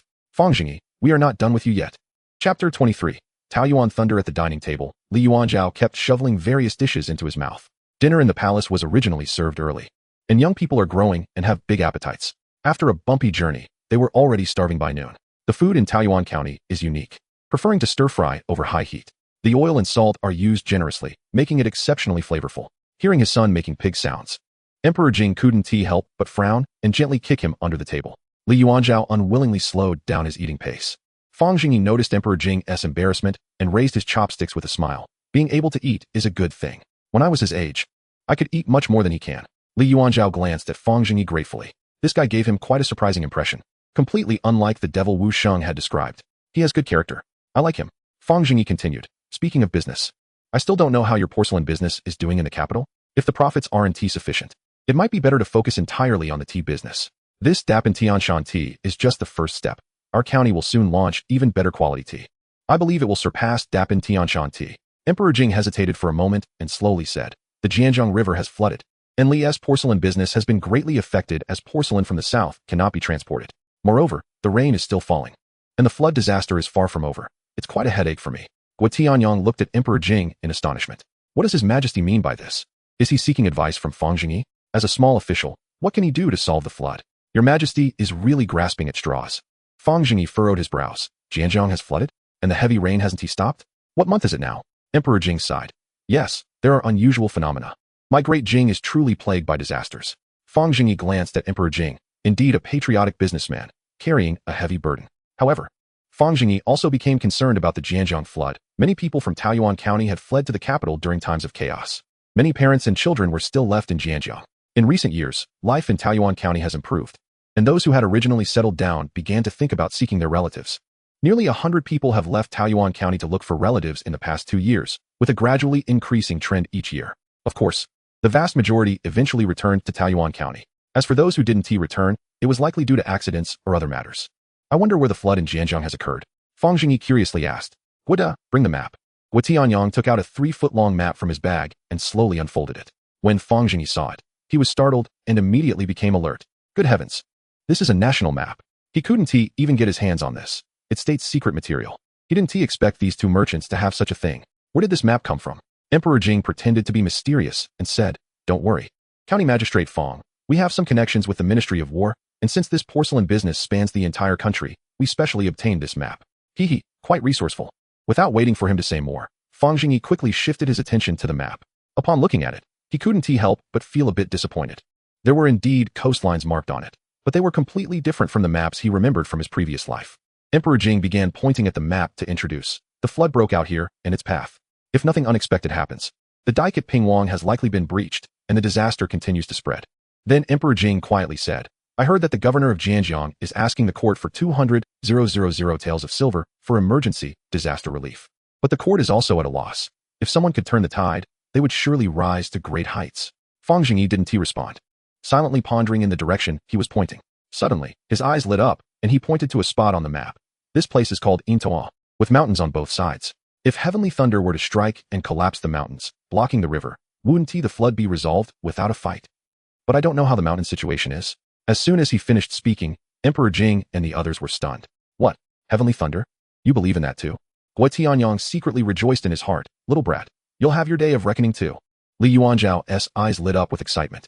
At that moment, he felt a great sense of resonance, a spiritual connection. This is what it means for heroes to appreciate heroes. Father, what did I say? I said we should gather all the sorcerers in the world to summon heavenly thunder to solve the flood. How about it? County Magistrate Fang thinks the same, proving that great minds think alike. Li Yuanzhao immediately became smug, forgetting about his meal, his chin almost raised to the sky. The other three immediately looked at Li Yuanzhao with expressions of disbelief. Facing everyone's strange gazes, Li Yuanzhao sat down dejectedly and continued eating. At this moment, Emperor Jing felt an immense disappointment in his heart and smiled bitterly. County Magistrate Fang is joking. How can there be heavenly thunder? Could it be that County Magistrate Fang can summon heavenly thunder? Fang Zhengyi took a sip of tea and didn't respond, seemingly lost in thought. Because there really was a heavenly thunder in Taoyuan County. When the Qian and Jing nations were at war, if Qian nation won, it would definitely march straight to the capital, and Taoyuan County would likely suffer too. Therefore, after Fang Zhengyi became wealthy, his primary task was to produce and stockpile a large amount of gunpowder. Given the situation at the time, training soldiers and replenishing equipment was too late. Steel was incredibly difficult to obtain, but mixing gunpowder was relatively easy. So after the war ended, this batch of gunpowder was never used. The only time it came into play was when an asphalt mine was unexpectedly discovered in Taoyuan County and used once. However, it was never used again after that. Tons of gunpowder were piled in the warehouse. It wasn't afraid of expiration, but rather of exploding. It was more than enough to blow up a mountain. Letting it sit was just a waste. Emperor Jing suddenly felt a jolt when he saw Fang Zhengyi deep in thought. Could it be that he really has a way? Although Fang Zhengyi seemed a bit eccentric, he was definitely not someone who acted without purpose after their two encounters. Moreover, He really seemed to be contemplating the feasibility of this matter. Emperor Jing eagerly asked again, "Does County Magistrate Fang have a method?" Let me think. Fang Zhengyi casually replied. He was currently caught between saving the people from fire and water and exposing himself. Once gunpowder was unleashed, it would undoubtedly be a shocking thunderbolt, and he would inevitably expose himself to the court, even if it might not succeed, since he had this ability and it was a simple task. If he didn't act, Fang Zhengyi's conscience would be quite troubled. While he was thinking, he didn't realize that the three people were already casting horrified looks at him. Chapter 24. The deception went awry. Fang Zhengyi looked up and immediately saw 3 pairs of piercing eyes gazing at him, and he quickly laughed. "What are you all looking at? Eat up. Heavenly thunder. Heavenly thunder." Li Yuanzhao exclaimed excitedly. "What heavenly thunder? You can't believe in supernatural tales. Everyone just eat." After the meal, I'll personally take young Master Li to tour the beautiful scenery of Taoyuan. Although Fang Zhengyi had a relaxed expression on his face, his mood was somewhat heavy. That damned old Li. If he hadn't brought up this topic, I wouldn't have so many worries. Ever since I crossed over, I've been dealing with disasters. After 2 hard-earned years of peace, do I really have to deal with disasters again? Emperor Jing observed Fang Zhengyi with a scrutinizing gaze, deeply looking at him before continuing to eat. For a moment, the dining table fell into silence, and no one spoke. After the meal, the 4 of them walked out of Qingchang Tower, all tacitly avoiding the topic of the Jiang disaster. To break the awkward silence, Fang Zhengyi smiled and said, "Last time you all came, it was just a brief visit. Today, I happen to have some free time. And since young Master Li is here, I'll personally take the 3 of you to have a good look at Taoyuan County. If you find anything you like, feel free to buy it. You might discover some new business opportunities." Emperor Jing, suppressing his worries, curiously asked, "County Magistrate Fang, there are 2 things I've always found unclear. I hope you can enlighten me. Please speak. First, why would you hand over such a lucrative opportunity in Taoyuan County to me instead of keeping it for yourself? Second, I've traveled throughout the nation and have never seen an official treat merchants as courteously as you do. Why is that?" In fact, Emperor Jing wanted to ask these 2 questions last time, but he was too rushed. In this day and age, merchants were looked down upon, and nobody valued them. Fang Zhengyi's attitude was indeed rare, and he had no airs about him. Old Li has good insight, because I'm just that warm-hearted. Emperor Jing, you're just boasting. Guo Tianyang scoffed. Fang Zhengyi continued. The reason I handed it to you is simply because there are too few educated people in Taoyuan County. I can still look after them within the county. But once they go outside, they might be eaten up and left with nothing. Secondly, the importance of merchants is equal to that of officials, farmers, and workers. You should understand this, Old Li. Just like rice in the hands of farmers is worth only a few coins. But if it's brewed into Taohua Fan wine in this county, its value increases 100-fold. Or like the porcelain you sell. Southern porcelain brought to the north can double in value. This all relies on the flow of merchants. This is called resource allocation. Only when resources are allocated properly can everything reach its maximum value. So tell me, are merchants important or not? Taoyuan County has long been forgotten by the court, and positions like deputy magistrate and clerk are still vacant. So the system has slightly adjusted, leading to a situation where Taoyuan County values commerce. Although the outside world looks down on merchants, our county absolutely does not have that trend. We are currently building a batch of small buildings in the south of Taoyuan County. Are you interested in getting one? If money is tight, our county can also provide loans. I can't guarantee anything else, but Taoyuan County is definitely the best choice for living and retirement. Fang Zhengyi was calculating in his mind how to secure Old Li's residence in Taoyuan County. Everything he said was about selling things. What kind of official are you? Guo Tianyang indignantly said, merchants do not engage in production. If we encourage merchants, wouldn't everyone go into business and cause chaos? Fang Zhengyi was taken aback. Aren't you a merchant yourself? Which side are you on? Seeing Fang Zhengyi's somewhat awkward expression, Guo Tianyang realized he misspoke and quickly remedied. This has been the case since ancient times. Fang Zhengyi coldly laughed. Since ancient times, people wrote on silk and tortoise shells. Why are you still using paper? Since ancient times, it's been slash and burn agriculture. Why are we now using plows and oxen? Has it always been right? Is sticking to old customs the right thing? If everyone became merchants and the world fell into chaos, would the world not fall into chaos if everyone were scholars? Not everyone has the ability to study, nor does everyone have the ability to be a merchant. Can a person farm and be a merchant at the same time, study and farm at the same time? Is that contradictory? Old Guo, you're a businessman. Your thinking is too rigid. The reason Taoyuan County can be so prosperous is precisely because everyone looks down on merchants while our county values them, which is why Taoyuan County has today. Guo Tianyang's face turned red. If there are more merchants, there will be fewer farmers, and since the world's food supply is already insufficient. If what you say is true, wouldn't there be corpses everywhere? Old Li, you have a rebellious accountant. He looks down on you. Fang Zhengyi couldn't be bothered with him and directly complained to Emperor Jing. This weird guy actually made a valid point. Agriculture is the foundation of everything, and currently, agriculture is indeed not developed, and there are no high-yield crops like potatoes. Taoyuan County essentially developed by crazily absorbing resources from other regions, but as the county magistrate, Fang Zhengyi had to uphold this argument. Otherwise, where would his face go? Would anyone dare to make a fuss? Ah, that's not me. I didn't tea. Don't say nonsense. Guo Tianyang's face was flushed as he hurriedly waved his hands in denial. Emperor Jing quickly smoothed things over, sternly saying, Guo has indeed been disrespectful. I will discipline him well when we return. Guo Tianyang suddenly looked as aggrieved as a little wife. That bastard. How dare he not follow the rules? He actually managed to shift the blame onto us. Li Yuanzhao, on the side, was overjoyed and almost couldn't help but applaud. How interesting. This is so interesting. Fang Zhengyi is indeed a clever person.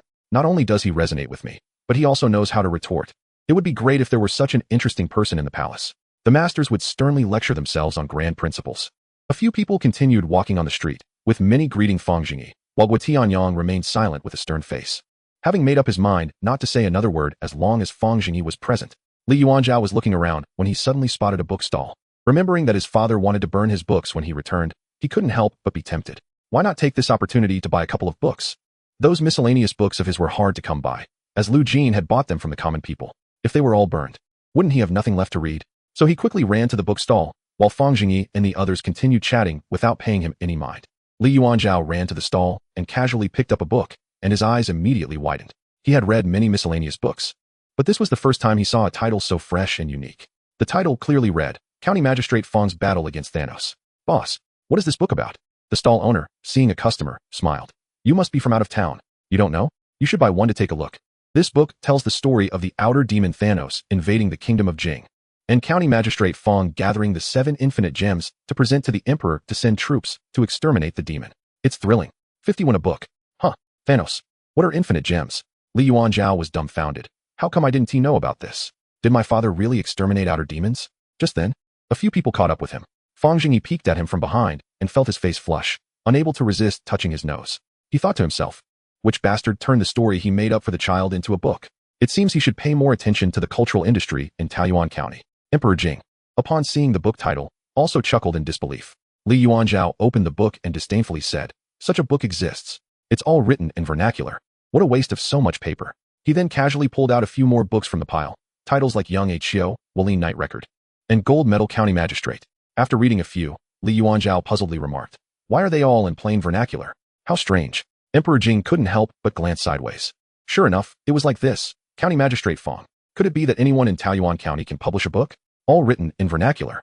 In this era, books were mostly written in classical Chinese, and using vernacular to write books was considered something beneath the eyes of scholars, which was certainly to be criticized. So neither of them found it strange that they had such doubts. Fang Zhengyi explained, Indeed, as long as you pay, our printing house in Taoyuan County can publish books for anyone. As for the vernacular, there aren't many scholars in Taoyuan County. It's already quite rare for people to recognize characters. Having books to read and learning more characters is a great thing. Those convoluted things are meaningless. Li Yuanzhao retorted, So shallow. Isn't it just a waste of white paper?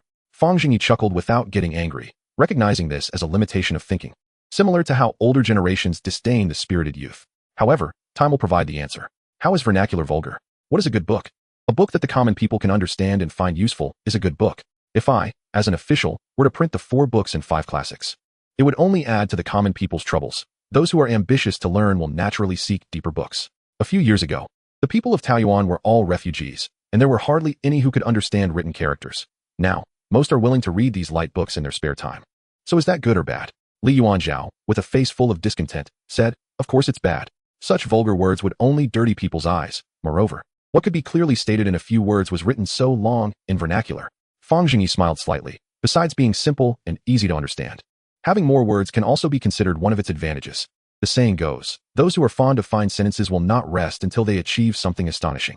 If this line were changed to vernacular, it would read, In my life, I like to carefully ponder and search for good poetic lines. If the language of my poetry does not reach an astonishing level, I will never give up. You see, originally 14 characters turned into 39 in vernacular, adding 25 more characters. One sentence could add 25 more characters. A book, when converted from classical to vernacular, could probably double the word count. This means that if I want to print a book, I would need to use twice the ink and paper. So the scale of the printing house would also double. This would mean needing to hire twice the number of workers. Consequently, the number of craftsmen producing ink and paper would also need to double, and those providing raw materials would have to increase as well. In the end, the common people buying books not only got easily understandable texts, but also more job opportunities. So, would you say that that's good or bad? Li Yuanzhao, with his mouth agape, was speechless, but he always felt something was off. Emperor Jing also looked at Fang Zhengyi with a strange expression, feeling a bit confused. The most frustrated was Guotianyang. Damn Fang Zhengyi, why is there so much nonsense? The crown prince and the emperor have been fooled again. Damn it. Chapter 25. The unfocused crown prince Emperor Jing stood awkwardly in place. This conversation indeed gave him some insights, but it always felt like he was being tricked. Li Yuanzhao quickly reacted and called out. Then wouldn't it be more convenient to just burn the books I brought back? Fang Zhengyi sighed and patted Emperor Jing's shoulder, saying earnestly, Old Li, your son has some issues with his thinking. Wanting to burn books. Look, shut up. Who gave you the right to speak? Emperor Jing scolded loudly, but inside he felt a bit helpless. Fang Zhengyi clearly did not want to elaborate further. Whether he couldn't continue or simply didn't want to, he couldn't quite determine. Li Yuanzhao immediately shut his mouth, looking resentfully at Emperor Jing. Fang Zhengyi laughed heartily. You're being too harsh. Just a child. No burning books in the future. Playing with fire will lead to trouble. Li Yuanzhao widened his eyes. Who the hell is burning books? If you can't argue back, you go and tell on me. Be a person. I was just thinking you were all right. Turns out you're just scum. After that, Li Yuanzhao closed his mouth and remained silent. The few continued walking down the street, with the two in front happily chatting while the older and younger in the back walked with their heads down and lips tightly closed. This scene looked quite strange, drawing the attention of passers-by.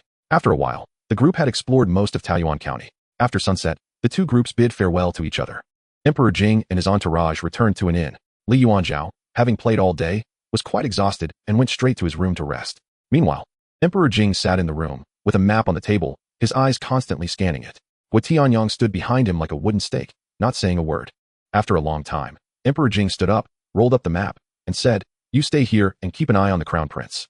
I need to go to the county office. Your Majesty, are you going to see Fang Zhengyi? Guotianyang felt a bit anxious. The fact that Fang Zhengyi had gained such trust from His Majesty before even entering the court was not a good sign.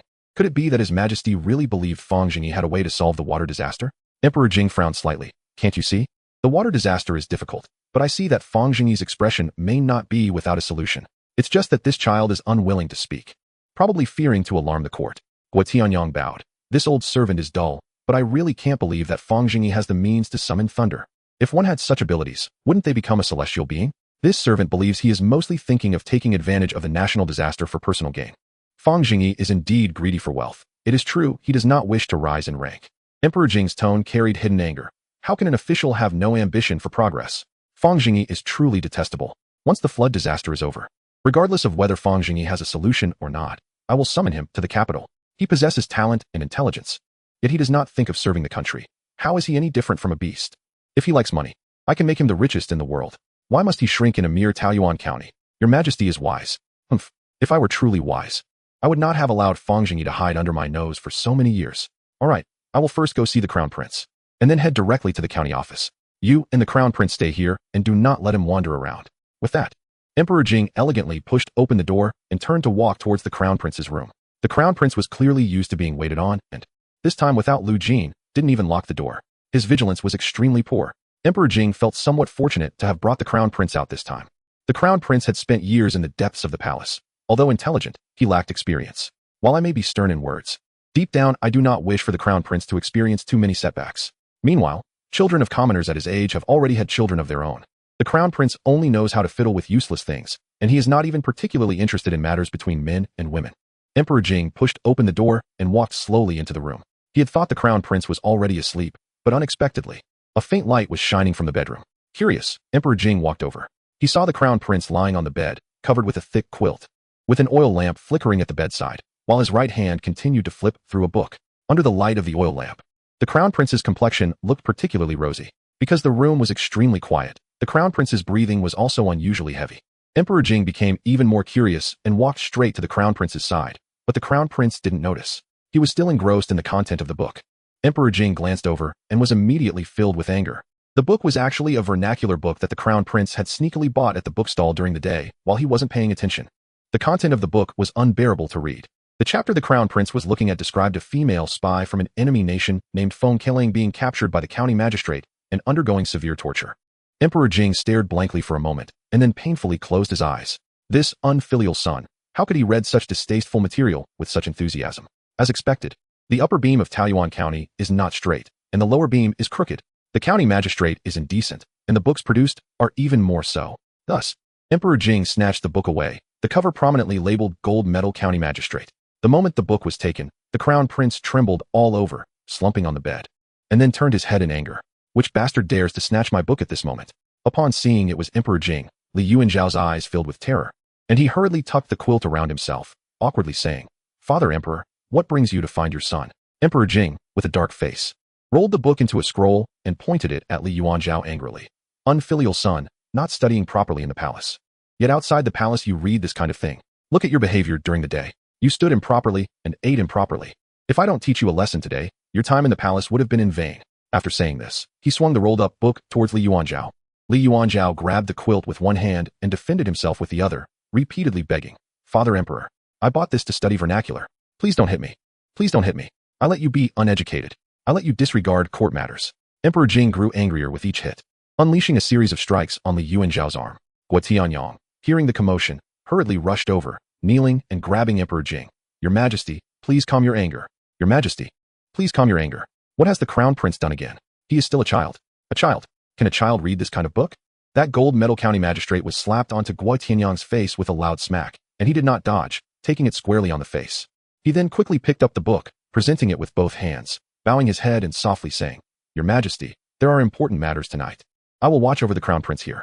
Emperor Jing took the book and tucked it under his arm, coldly saying, "Keep a close watch on him. Once we return to the palace, I will deal with him properly." After saying that, he left the inn in a huff. Guo Tianyang wiped the cold sweat from his forehead once the emperor was gone and hurried to the bedside. Your Highness, come out, the emperor has left." At this moment, the crown prince was curled up in the quilt. Hearing Guo Tianyang's call, he grabbed his pillow and directly threw it at Guo Tianyang's face. "Get out. I am not wearing pants." Chapter 26. Boundless Merits. This was Emperor Jing's first time traveling at night in Taiyuan County. To light his way, he borrowed a lantern from the innkeeper before leaving. On the road, Emperor Jing was surprised to find that many merchants were still operating, especially the street vendors. There were actually quite a number of people buying things. The steam and aroma of cooked food wafted through the street. The capital had been under a curfew for nearly 10 years, and seeing such a scene was particularly fresh to Emperor Jing. However, he did not linger, quickly heading towards the county office, as business was urgent.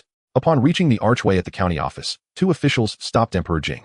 He directly took out the emblem that had been affixed to the carriage and showed it to the two officials. The two exchanged glances and said, "Please wait here. We will go in and inform them first." Soon, Xiao Tao walked out gracefully from inside and faced Emperor Jing, saying in a crisp voice, "You must be Mr. Li. Please follow me." The square in front of the county office was pitch dark as the two walked one after the other. "How should I address you, young lady?" "You can call me Xiao Tao." Emperor Jing continued. "May I ask when County Magistrate Fang rests?" Xiao Tao chuckled softly.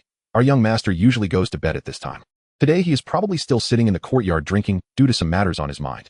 May I ask what brings you to find my young master?" "The Jianzhong flood. I heard that County Magistrate Fang has a solution, and I came here specially to visit." "Oh, the Jianzhong has flooded? It's rare to have flooding at this time. Perhaps that's why the young master hasn't rested." Hearing Xiao Tao say this, Emperor Jing felt somewhat surprised. Fang Zhengyi had appeared indifferent during the day, but unexpectedly, he would behave this way privately. Perhaps this maid was mistaken. So he continued to ask, "The Jianzhong flood has affected thousands upon thousands. I once heard County Magistrate Fang mention that using heavenly thunder to strike the mountains to block the river could solve the flooding. Could it be that County Magistrate Fang can really summon heavenly thunder?" "Heavenly thunder?" Xiao Tao suddenly paused in her steps. Memories of when Fang Zhengyi took her to observe the development of asphalt mines using gunpowder surfaced in her mind. At that time, she had been scared to the point of trembling, and it was Fang Zhengyi who held her to calm her down. Recalling this memory, a smile crept onto Xiao Tao's lips. "Our young master cannot summon heavenly thunder. Those are just tales to fool children. But if the young master really said so, then the flood must be resolvable." "Oh, why is that?" Emperor Jing's heart leapt with joy. There should be nothing in this world that the young master cannot accomplish. Emperor Jing's heart sank again. This kind of talk was just like the flattering words spoken by ministers in the court, completely without value. However, since Mr. Li is coming tonight, I think the young master must have known long ago. "Oh, before you arrived, I saw the young master preparing 2 cups of wine on the table. I suppose one of them is prepared for you, Mr. Li." Emperor Jing's spirit was jolted. That means there is something to discuss. If there is something to discuss, there is hope. I didn't expect that Fang Zhong, despite being so young, would have such an extraordinary ability to foresee things. During their conversation, the two had already arrived at the back courtyard. Xiao Tao stepped in first, and then informed Emperor Jing to enter directly. As Emperor Jing walked into the courtyard, he immediately saw Fang Zhong sitting at the stone table, holding up a wine cup to the moon in a particularly ostentatious manner. Fang Zhong turned his head, and, seeing Emperor Jing enter, said loudly, "Old Li, what brings you to find me so late? Come, take a seat first." Emperor Jing walked straight over and sat down. "All right, then I'll speak frankly. I wonder if County Magistrate Fang can truly solve the flood issues in Jianzhong. If you can successfully resolve this matter, it would be a great service to the court." At that time, not to mention silver. Perhaps even a title could be bestowed. Fang Zheng chuckled and said, boldly, I didn't expect you to be such a fan of officials. What's so good about being an official? I have so many people under my jurisdiction who give me headaches every day. Wouldn't it be better to be a wealthy man? Hearing his lazy words, Emperor Jing almost wanted to punch him. What a useless fellow. Suppressing his anger, he said, I, too, am a citizen of dying. It is my duty to share the burdens of the emperor. Does County Magistrate Fang not think so? Good. Well said. Fang Zheng clapped the table and exclaimed, I think about sharing the burdens of the emperor day and night. Oldly, you and I are truly like-minded. Since that is the case, I'll grant you a fortune. My county has an item called limitless merit. This item may help alleviate the flood, but I can't guarantee it completely. Sure enough, he really has the ability. Limitless merit sounds incredibly miraculous. Emperor Jing's heart soared. I wonder what this limitless merit is. Fang Zheng waved his hand. You don't need to worry about that. My Taiyuan County can send 20 people with limitless merit to Jianjiang for disaster relief, and the success or failure will depend on fate. Carriages and horses are too slow, and limitless merit is particularly heavy, so it needs to be transported by boat from Jiangling port near the capital, and then by cart to Jianjiang. You can arrange for escorts during the journey. In this way, it can arrive within 7 days. But my Taiyuan County's volunteers will be risking their lives to help you with disaster relief. As he spoke, Fang Zheng rubbed his fingers together. Emperor Jing understood, and boldly said, 20,000 taels. TSK. You think this little money can buy explosives? 50,000. I don't have that much silver. Emperor Jing stammered on the spot, not expecting Fang Zheng to ask for so much money. No problem. My Taiyuan County can provide a loan. At an interest of 500. But you must consider carefully. This is a gamble. If it fails, it could be disastrous. Fang Zheng reminded him. Emperor Jing didn't hesitate and agreed straightforwardly. If the court were to directly allocate 200,000 taels, most of the money would be used for post-disaster recovery, leaving no silver behind. Moreover, Jianjiang would definitely need more money later on. Now, with 50,000 taels, the issue of 200,000 taels could be resolved. This was simply a bargain. Furthermore, after Fang Zheng enters the court, would he still dare to ask me for silver? Fang Zheng smiled slightly. I can see you are someone who does great things. I am honored to contribute a little. Then his expression changed, and he said seriously, you must think that I am trying to deceive you, but honestly, limitless merit is invaluable, and 50,000 taels of silver is already very cheap. If we are lucky enough to resolve the flood, we must pay attention to epidemic prevention. After a great flood, there will surely be a great epidemic. All corpses should be burned on the spot, and the people must be moved to dry and ventilated places.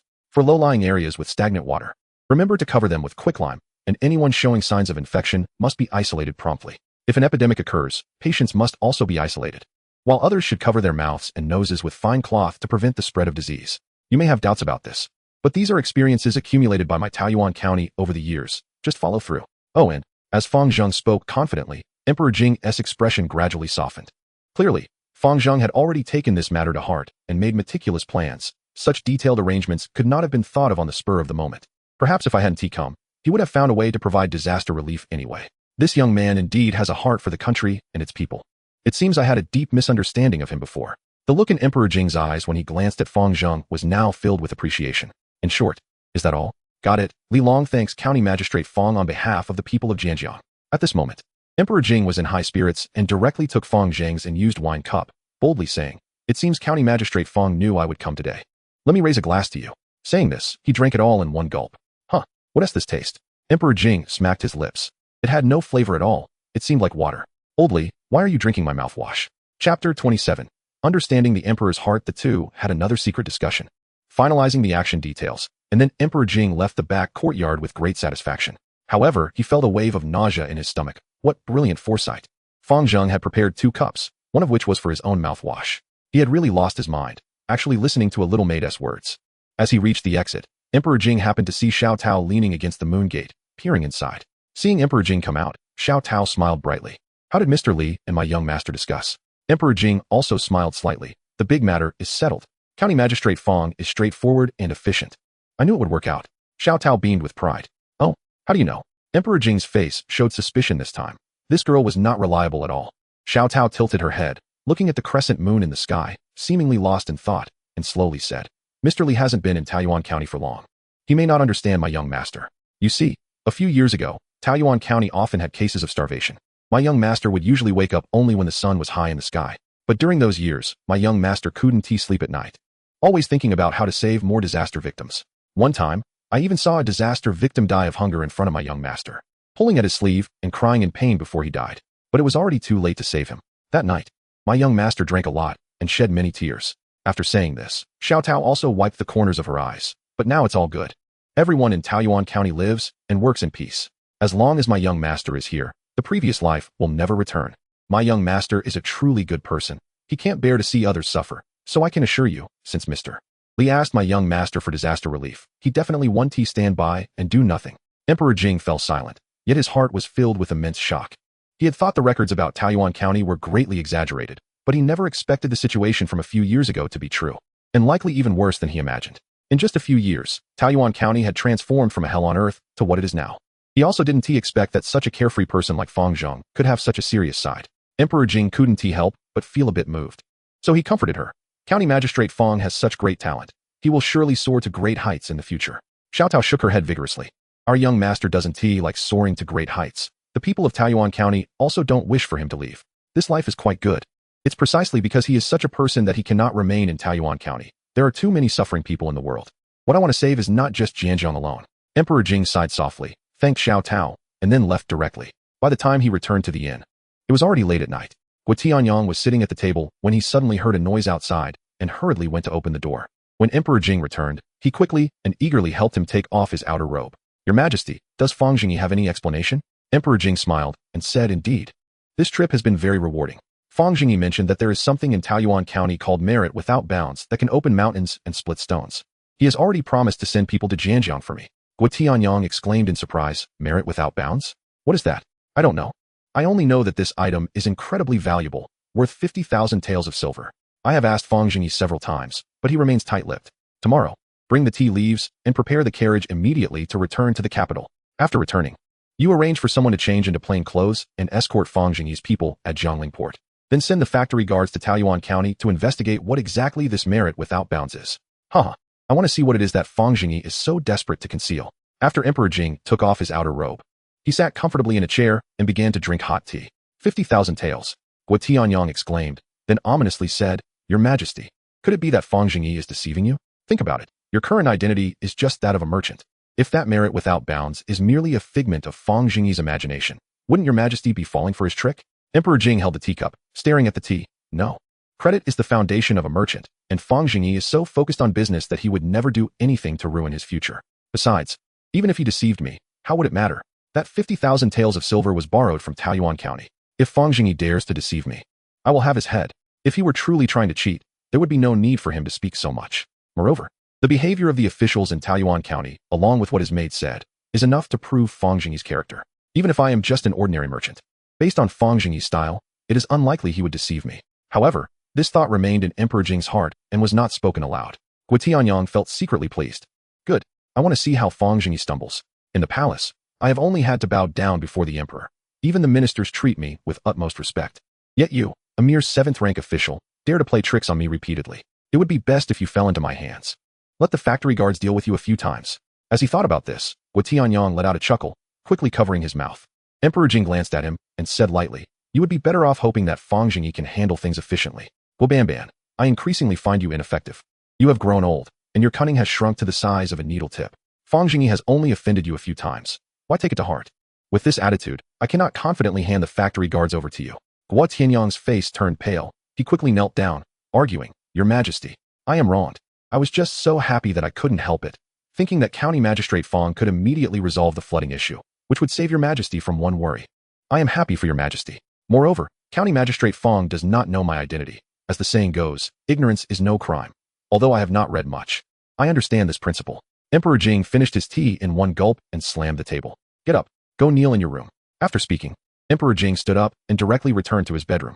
Thank you, Your Majesty. Once Emperor Jing returned to his room, Guo Tianyang stood up, wiping a cold sweat. He stared blankly at the teacup on the table. Fang Zhengyi has truly caught the emperor's heart. It seems that after this trip, the emperor's attitude towards Fang Zhengyi has improved. What kind of slander has this kid spread? No, I have to build a good relationship with him in the future. Chapter 28. Has the emperor changed? The next morning, Emperor Jing and his party arrived early at the county office. Fang Zhengyi had already arranged for people to receive the 3 of them. After Emperor Jing signed the loan agreement, he left Taoyuan County by carriage. Li Yuanzhao still wore a reluctant expression, but in the end, he was dragged onto the carriage by Guo Tianyang. In the carriage, Emperor Jing looked at Li Yuanzhao sulking alone and suddenly found it amusing. Although the crown prince was playful, this was the first time he had seen such a display. It seemed that Taoyuan County was indeed captivating. So he asked, Yuanzhao, What have you learned from this trip outside the palace? Li Yuanzhao muttered. Nothing. Nonsense. There is. I saw that the people's lives are prosperous, which is the result of Father Emperor's hard work and dedication to governance and love for the people. Oh, you talk nonsense. Emperor Jing stared at Li Yuanzhao for a moment. Good. When we return to the capital, you will walk back to the palace and observe how the people of the capital live, then report to me. Li Yuanzhao nodded blankly, but in his heart, he was thinking about the various novel things in Taoyuan County, especially the braised pork with vermicelli, truly delicious. When he returns, he must try to fatten a pig himself. And he regretted not seeing the legendary Zhang Biao and that magical phonograph in the past few days.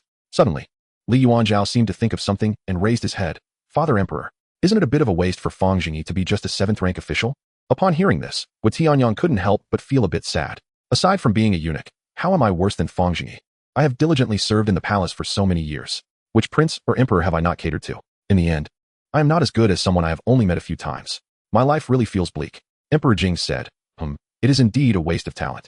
However, if Fang Zhengyi can summon thunder to solve the flooding issue, then he can be appointed to any position he desires. Li Yuanzhao's eyes lit up. Father Emperor, are you asking him to solve the flooding problem? Can he really summon thunder? Emperor Jing waved his hand impatiently. This son of his was quite smart, yet sometimes he acted so foolishly. What thunder is there? Just a joke. Go back and study hard. Li Yuanzhao said dejectedly. If only he could really solve the flooding problem, I would want County Magistrate Fang to be my teacher. What? Are the teachers in the palace not as capable as Fang Zhengyi? Li Yuanzhao disdainfully pouted. In my opinion, the palace is full of outdated people. Their skills are not worth my time to learn. If those teachers had even half of County Magistrate Fang's eloquence, I wouldn't skip classes. What? You little brat dare to skip classes. Emperor Jing's voice instantly rose. If you skip class or confront your teachers again, I will punish you to house arrest. Since you like the tiger and leopard garden so much, I'll have another tiger and leopard garden built for you to live in for the rest of your life.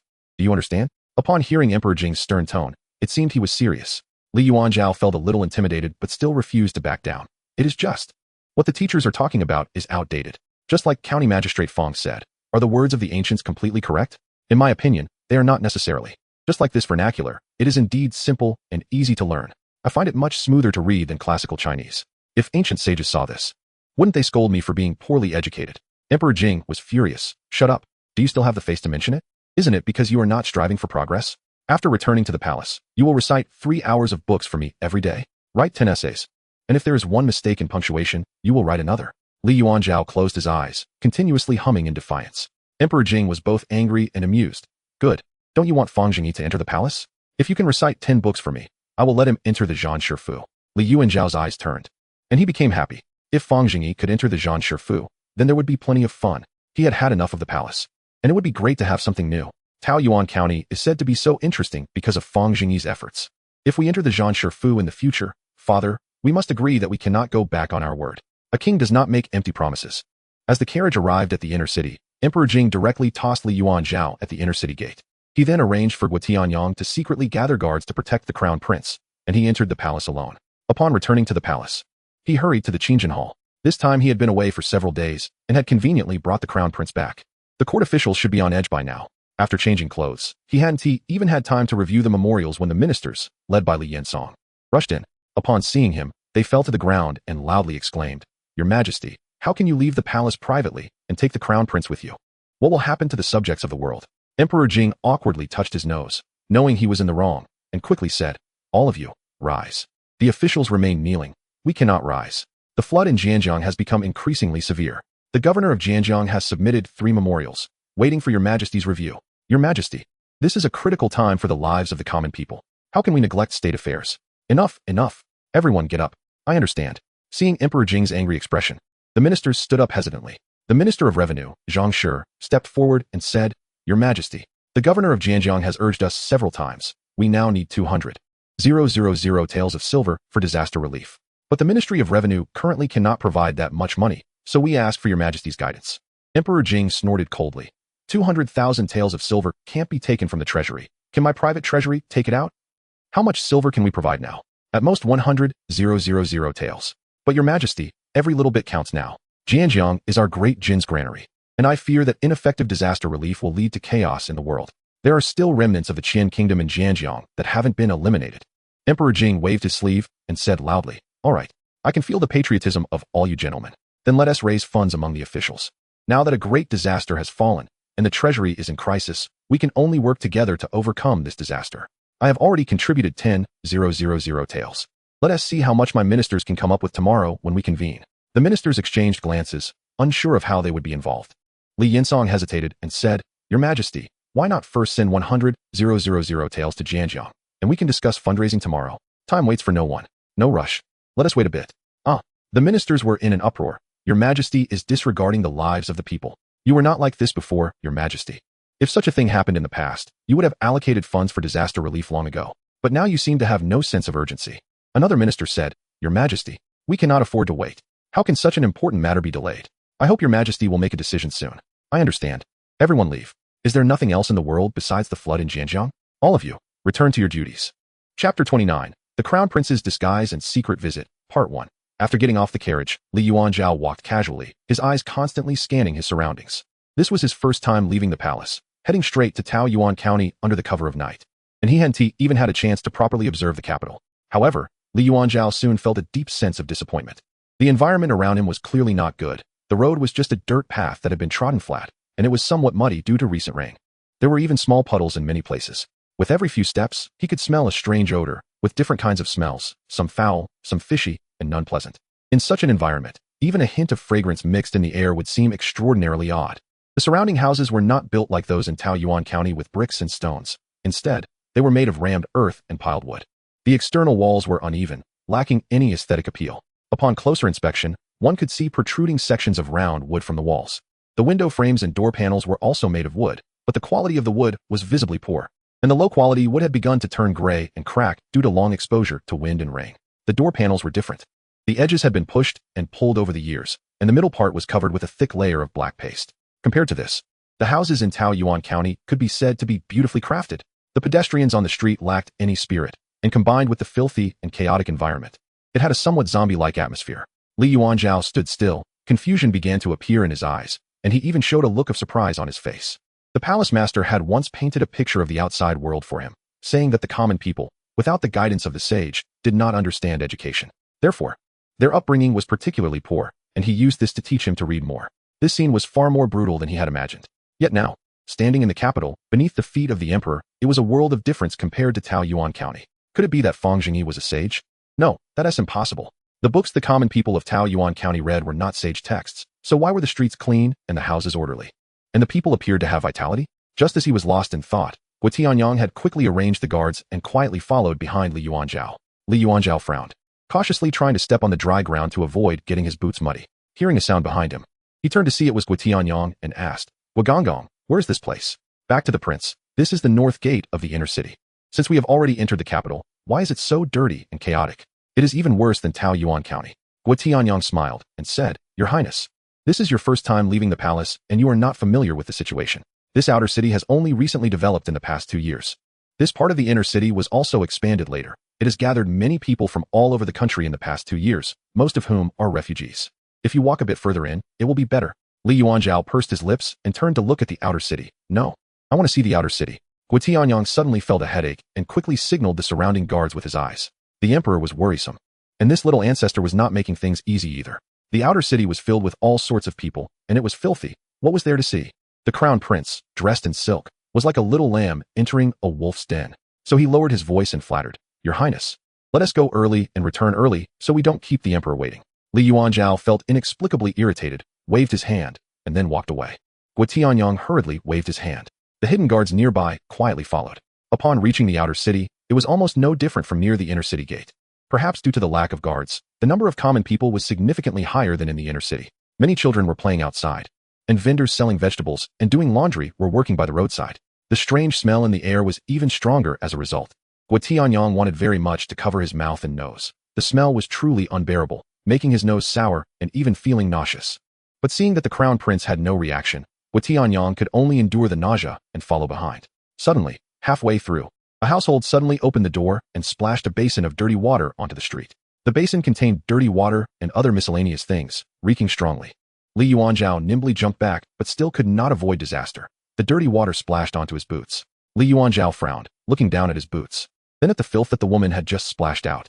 In a puddle of blood, besides a few rotten vegetable leaves, there were fish heads, fish scales, and various small internal organs. The strong, fishy smell rushed to Li Yuanzhao's head, making him unable to hold back, and he began to gag. Tianyong, seeing this, quickly covered his mouth and nose, then jumped out, pointing at the woman angrily. You shameless woman. How dare you dump garbage on the street? And even dirty my young master's boots. What punishment do you deserve? The surrounding guards immediately became vigilant, placing their hands on their waists. The woman quickly glanced at Li Yuanzhao, seeing he was dressed luxuriously like the son of a high official, and her basin fell from her hands. She hurriedly knelt down, pleading, I didn't do it on purpose. I didn't do it on purpose. The woman trembled on the ground, repeating those two sentences.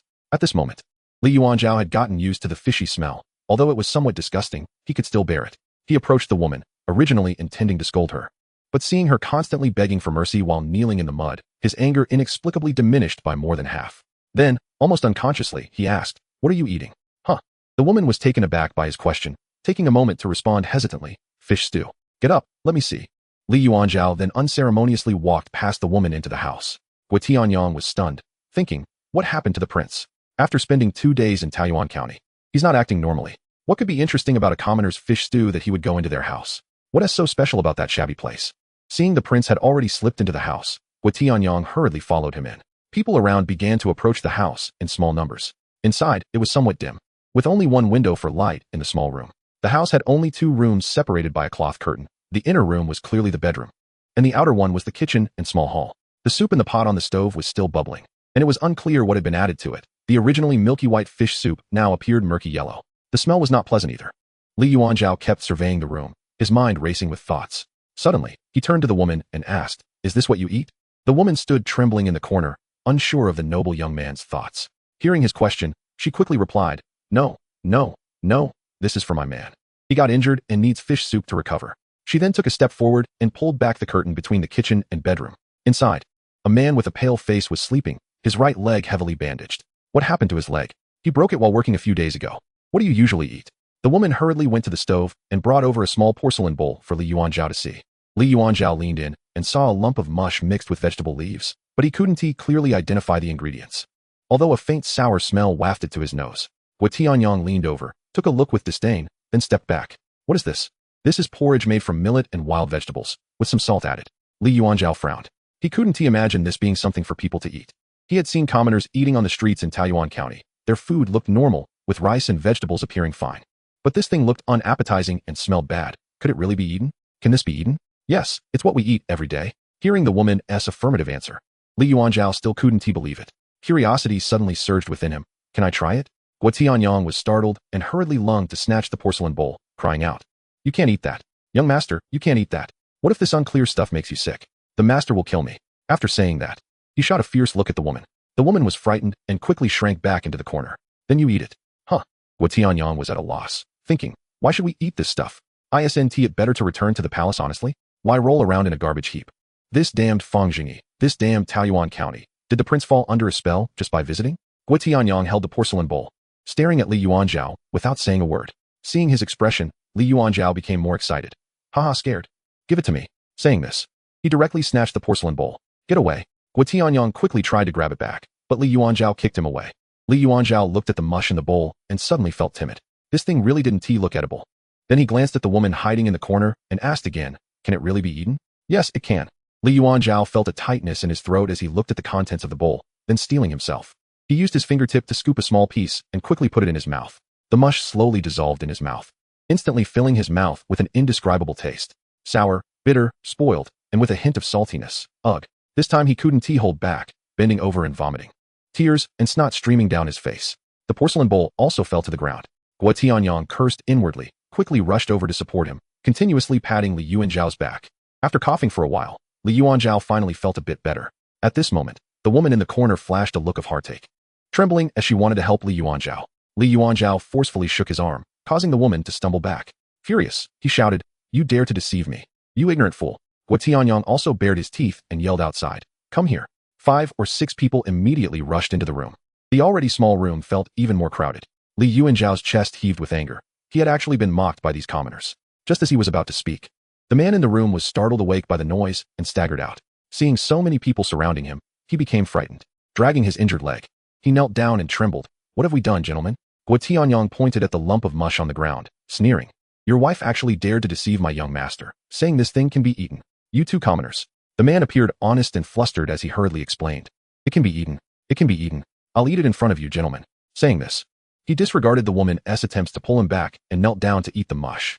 Li Yuanzhao was stunned. This thing could really be eaten. Moreover, judging by the man's expression, it didn't seem too hard for him to eat. Guo Tianyang, noticing his confusion, leaned in and whispered to Li Yuanzhao, Your Highness, this is how commoners eat. Perhaps you're just not used to it. Li Yuanzhao stood there, his face turning pale then red, feeling immensely ashamed. He then kicked Guo Tianyang, angrily saying, You dog, why didn't you say so earlier? Guo Tianyang, feeling wronged, covered his backside, saying, What could I say? You insisted on eating, I couldn't stop you. Our family has really run into bad luck. Looking at the man still kneeling on the ground, eating the mush, Li Yuanzhao, blushing, said, Get up, quickly get up. The man staggered to his feet, and Li Yuanzhao noticed his face was covered in dirt, feeling even more guilty. He quietly said, I vomited in your house and ate your food. I should compensate. Guoda, give them 10 taels of silver. The honest man quickly waved his hand. No need, my lord. Those things are not worth much. Not worth much. You must take it. Li Yuanzhao said sternly. Guo Tianyang directly slapped the 10 taels of silver notes into the man's hand. Seeing the silver had been given, Li Yuanzhao left the room in a hurry without saying another word. Guo Tianyang quickly followed him out to the street. Noticing the prince's back seemed somewhat dejected, he stepped forward and softly said, Your Highness, let's go back to the palace. You said, Do the little eunuchs in the palace live in such houses and eat such food? Guo Tianyang smiled apologetically. How could that be, Your Highness? Even the worst places in the palace are 100 times better than this, and the food is much better too. After all, this is the outer city, not good. The inner city is good. Your Highness can visit the inner city more often in the future. Then what did you eat before entering the palace? Li Yuanzhao asked. With this question, old Guo recalled his lamentable, robust childhood. He sighed. Perhaps it was not even as good as theirs. Being able to drink porridge every day was already considered good. It was common to eat once every 3 days or every 2 days. Your Highness need not worry. It has only been 2 years since then, and now some common people might be having a tough time, but better days are still ahead. Li Yuanzhao nodded, suddenly realizing why so many people were willing to castrate themselves to become eunuchs. Chapter 31. Father Emperor, I have many insights. Inside the warm pavilion, the ground dragon was burning hot. Emperor Jing was still continuously reviewing memorials. Since returning to the capital yesterday and privately meeting with a few ministers, the memorials had been flooding into the palace like snowflakes. The main content was urging for funds for flood relief. Emperor Jing shook his head repeatedly, marking one after another. The court's allocation of funds must be made, but it is not yet the right time. As the emperor, he could not make empty promises. He could not say that he had found a divine artifact called immeasurable merit that could reverse the situation. If he failed, the historical records would not know how to document it, and he would likely become a laughingstock. After all, he had not even seen that immeasurable merit and felt even more uncertain. Fang Zhengyi's method was like a drowning person grasping a piece of floating wood. It was better to grasp this glimmer of hope than to remedy it afterward. Emperor Jing rejected all requests for funding, letting out a long sigh of relief. He then grew worried again, fearing that tomorrow the ministers would come to him for an explanation, and such days would continue for a few more days. Just as he was pondering, a little eunuch suddenly ran in from outside. Your Majesty, the Crown Prince requests an audience. Let him in. When he saw the Crown Prince had arrived, Emperor Jing couldn't help but smile slightly and asked, How does it feel to walk around the capital today? Li Yuanzhao, looking confident, replied, I have roughly understood. Oh, where did you go today? Seeing his expression, Emperor Jing felt an inexplicable sense of foreboding. Today, my son only went to the outer city and hurried back, but seeing a small part allows one to infer the whole. Looking too much has no meaning. Emperor Jing's expression darkened. The Crown Prince was being too presumptuous, claiming to understand the situation just from visiting the outer city. He even said that seeing a small part allows one to infer the whole. However, considering his young age, Emperor Jing suppressed his displeasure and maintained a friendly demeanor. Then please tell me. Li Yuanzhao took a deep breath and said, Then I will speak, but if I speak poorly, Father Emperor must not blame me. But feel free to speak. Today, whatever you say, I will not blame you. To speak frankly, the situation in the capital is worse than I imagined. Oh. Emperor Jing adjusted his sitting position and began to take it seriously. Starting with the streets, the arrangement of houses is a chaotic mess, and the houses are built haphazardly. It is evident that there is a lack of planning. As a result, the people's lives are inconvenient, and dark corners are more likely to breed lawlessness. If it were up to me, the court should unify the planning, build uniform houses, and then sell them to the common people. The court could earn money, and the common people could get better houses. Emperor Jing closed his eyes, leaned back in his chair, occasionally tapping the table with his fingers, a smile appearing at the corner of his mouth. Not bad, continue. Hearing Emperor Jing's encouragement, Li Yuanzhao gradually grew more confident. Also, the sanitation on the streets is poor, with sewage flowing everywhere and garbage scattered around. This should follow the example of Taoyuan County, repaving the ground, setting up sanitation officials, and prohibiting the common people from dumping garbage. At the same time, underground pipelines should be repaired, preferably to divert all that dirty water and garbage away. Emperor Jing opened his eyes and looked directly at Li Yuanzhao. Do you know how to repair the pipelines? Where will that dirty water and garbage be transferred to? Li Yuanzhao waved his hand confidently. The pipelines can be built near Jiangling port, and the garbage can be directly dumped into the sea. How long will the pipeline be? How much silver will it cost? And how many laborers will be needed? What if there are mountains or valleys along the route? After the pipeline is built, how will the waste be transferred away? Emperor Jing threw out a series of questions. Li Yuanzhao felt a bit embarrassed, standing there speechless.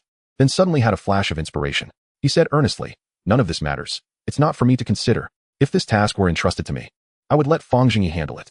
As the saying goes, each profession has its expertise. What I need to learn is the art of being an emperor. These trivial matters can be set aside for now. Focusing on the big picture is the right way." Trivial matters? This ignorant beast. Emperor Jing said expressionlessly. Good. Then let us skip this item and get straight to the point. Seeing his father rendered speechless by his words, Li Yuanzhao suddenly felt invigorated. Good. Then I will get straight to the point. Today, I visited a commoner's home, and that house cannot even be called a house. It is more like a poor dilapidated shack. At that time, they were cooking inside a pot of fish soup that looked unappetizing. And this soup was actually meant for sick people. I also asked them for their usual food. I don't know if Father Emperor has tasted it, but it is a porridge made from yellow millet. I also had a couple of bites, and the sour and bitter taste still makes me feel nauseous just thinking about it. As he spoke, Li Yuanzhao truly recalled the moments before, eating tasteless porridge in a dim room day after day. His heart tightened, and his expression grew heavy. The lives of our people in Jing are too bitter. They have to live on such things, and I feel genuinely distressed. Because of this, I have gained some insights. Wait. Emperor Jing suddenly sat up straight. Serious? Did you really eat that yellow millet porridge? Hearing the doubt, Li Yuanzhao immediately became indignant. Yes, I did. Master Gu can testify. Summon Guobamban. Gu Tianyang hurriedly ran into the warm pavilion. Emperor Jing immediately asked, Crown Prince, you went to a commoner's home today and tasted their food. Is that true? Gu Tianyang was anxious, fearing the emperor would find out about the Crown Prince's vomiting incident. But after glancing at Li Yuanzhao's expression, he felt reassured and replied, replying to your majesty. It is indeed true. The Crown Prince felt pity after eating and gave that family 10 taels of silver. Unexpectedly, Emperor Jing suddenly felt an inexplicable joy in his heart. Although the Crown Prince was not diligent, unlearned, clumsy, unable to distinguish grains, and illiterate, he surprisingly had a compassionate heart for the common people. Moreover, look, he even gained insights. In other aspects, if one cannot excel, they can work hard and study more. Sooner or later, they will catch up. However, as the emperor, having a heart that cares for the common people is the most challenging task.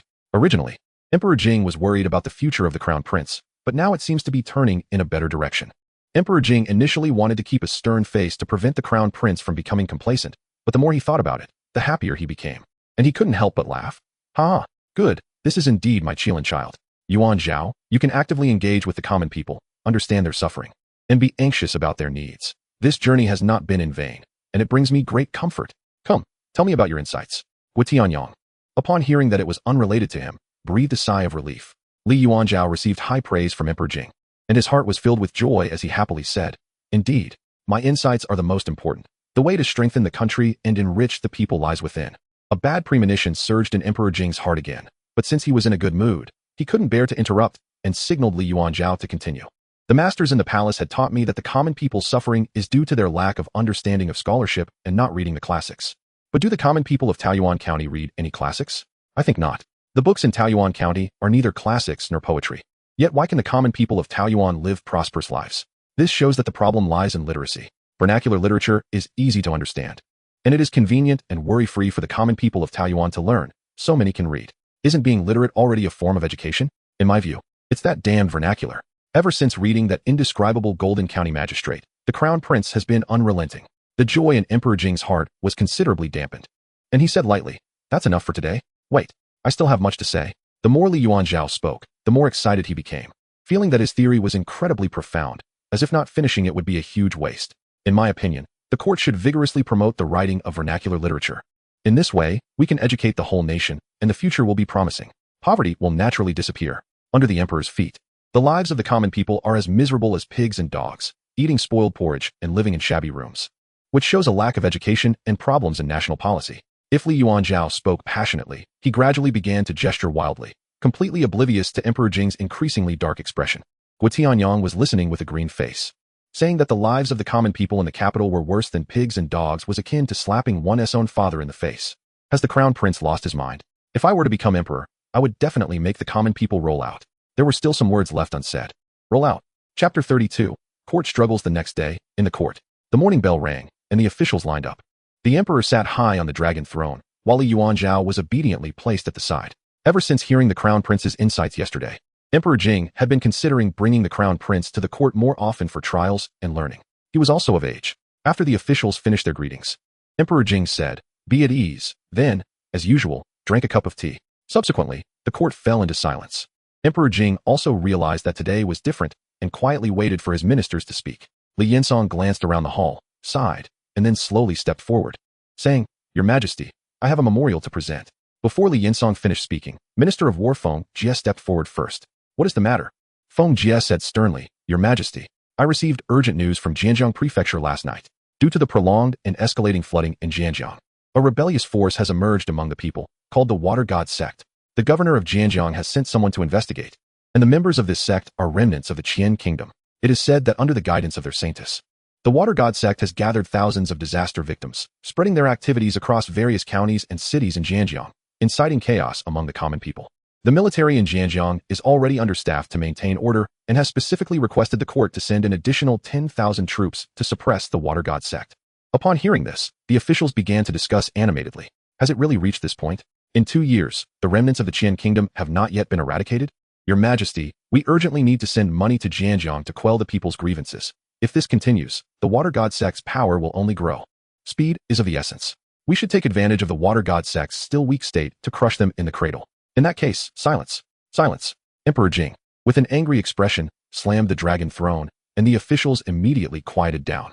A mere remnant of the Qian kingdom has now degenerated into a cult, and you ministers' reactions seem a bit excessive. However, the flooding in Zhanjiang must be resolved, but the national treasury is empty. I am willing to allocate an additional 10,000 taels from the internal treasury. As for the rest of you ministers, you are the pillars of the nation. Now that the country is in trouble, I hope you can actively donate." As soon as this was said, many people's gazes began to shift. It was like students in class fearing to be called upon. After a few moments, no one took the initiative to speak. Li Yinsong scanned the entire hall and sighed. As the prime minister, it seemed he had to take the lead. "What your Majesty said is the truth. The national treasury is empty now. What else can we do?" But taking money from other ministers is no different from cutting flesh from their bodies. Everyone claims to do it for the common people. But the premise is that it should not harm personal interests. Li Yinsong stepped forward and said loudly, "I am willing to donate 5,000 taels of silver." With Li Yinsong setting the example, several cabinet elders began to step forward. Zhang Dongxiang said, "I am willing to donate 4,000 taels of silver." Zheng Qiao said, "I will also donate 4,000 taels." Seeing the cabinet elders take the lead, the remaining officials couldn't help but feel their hearts racing.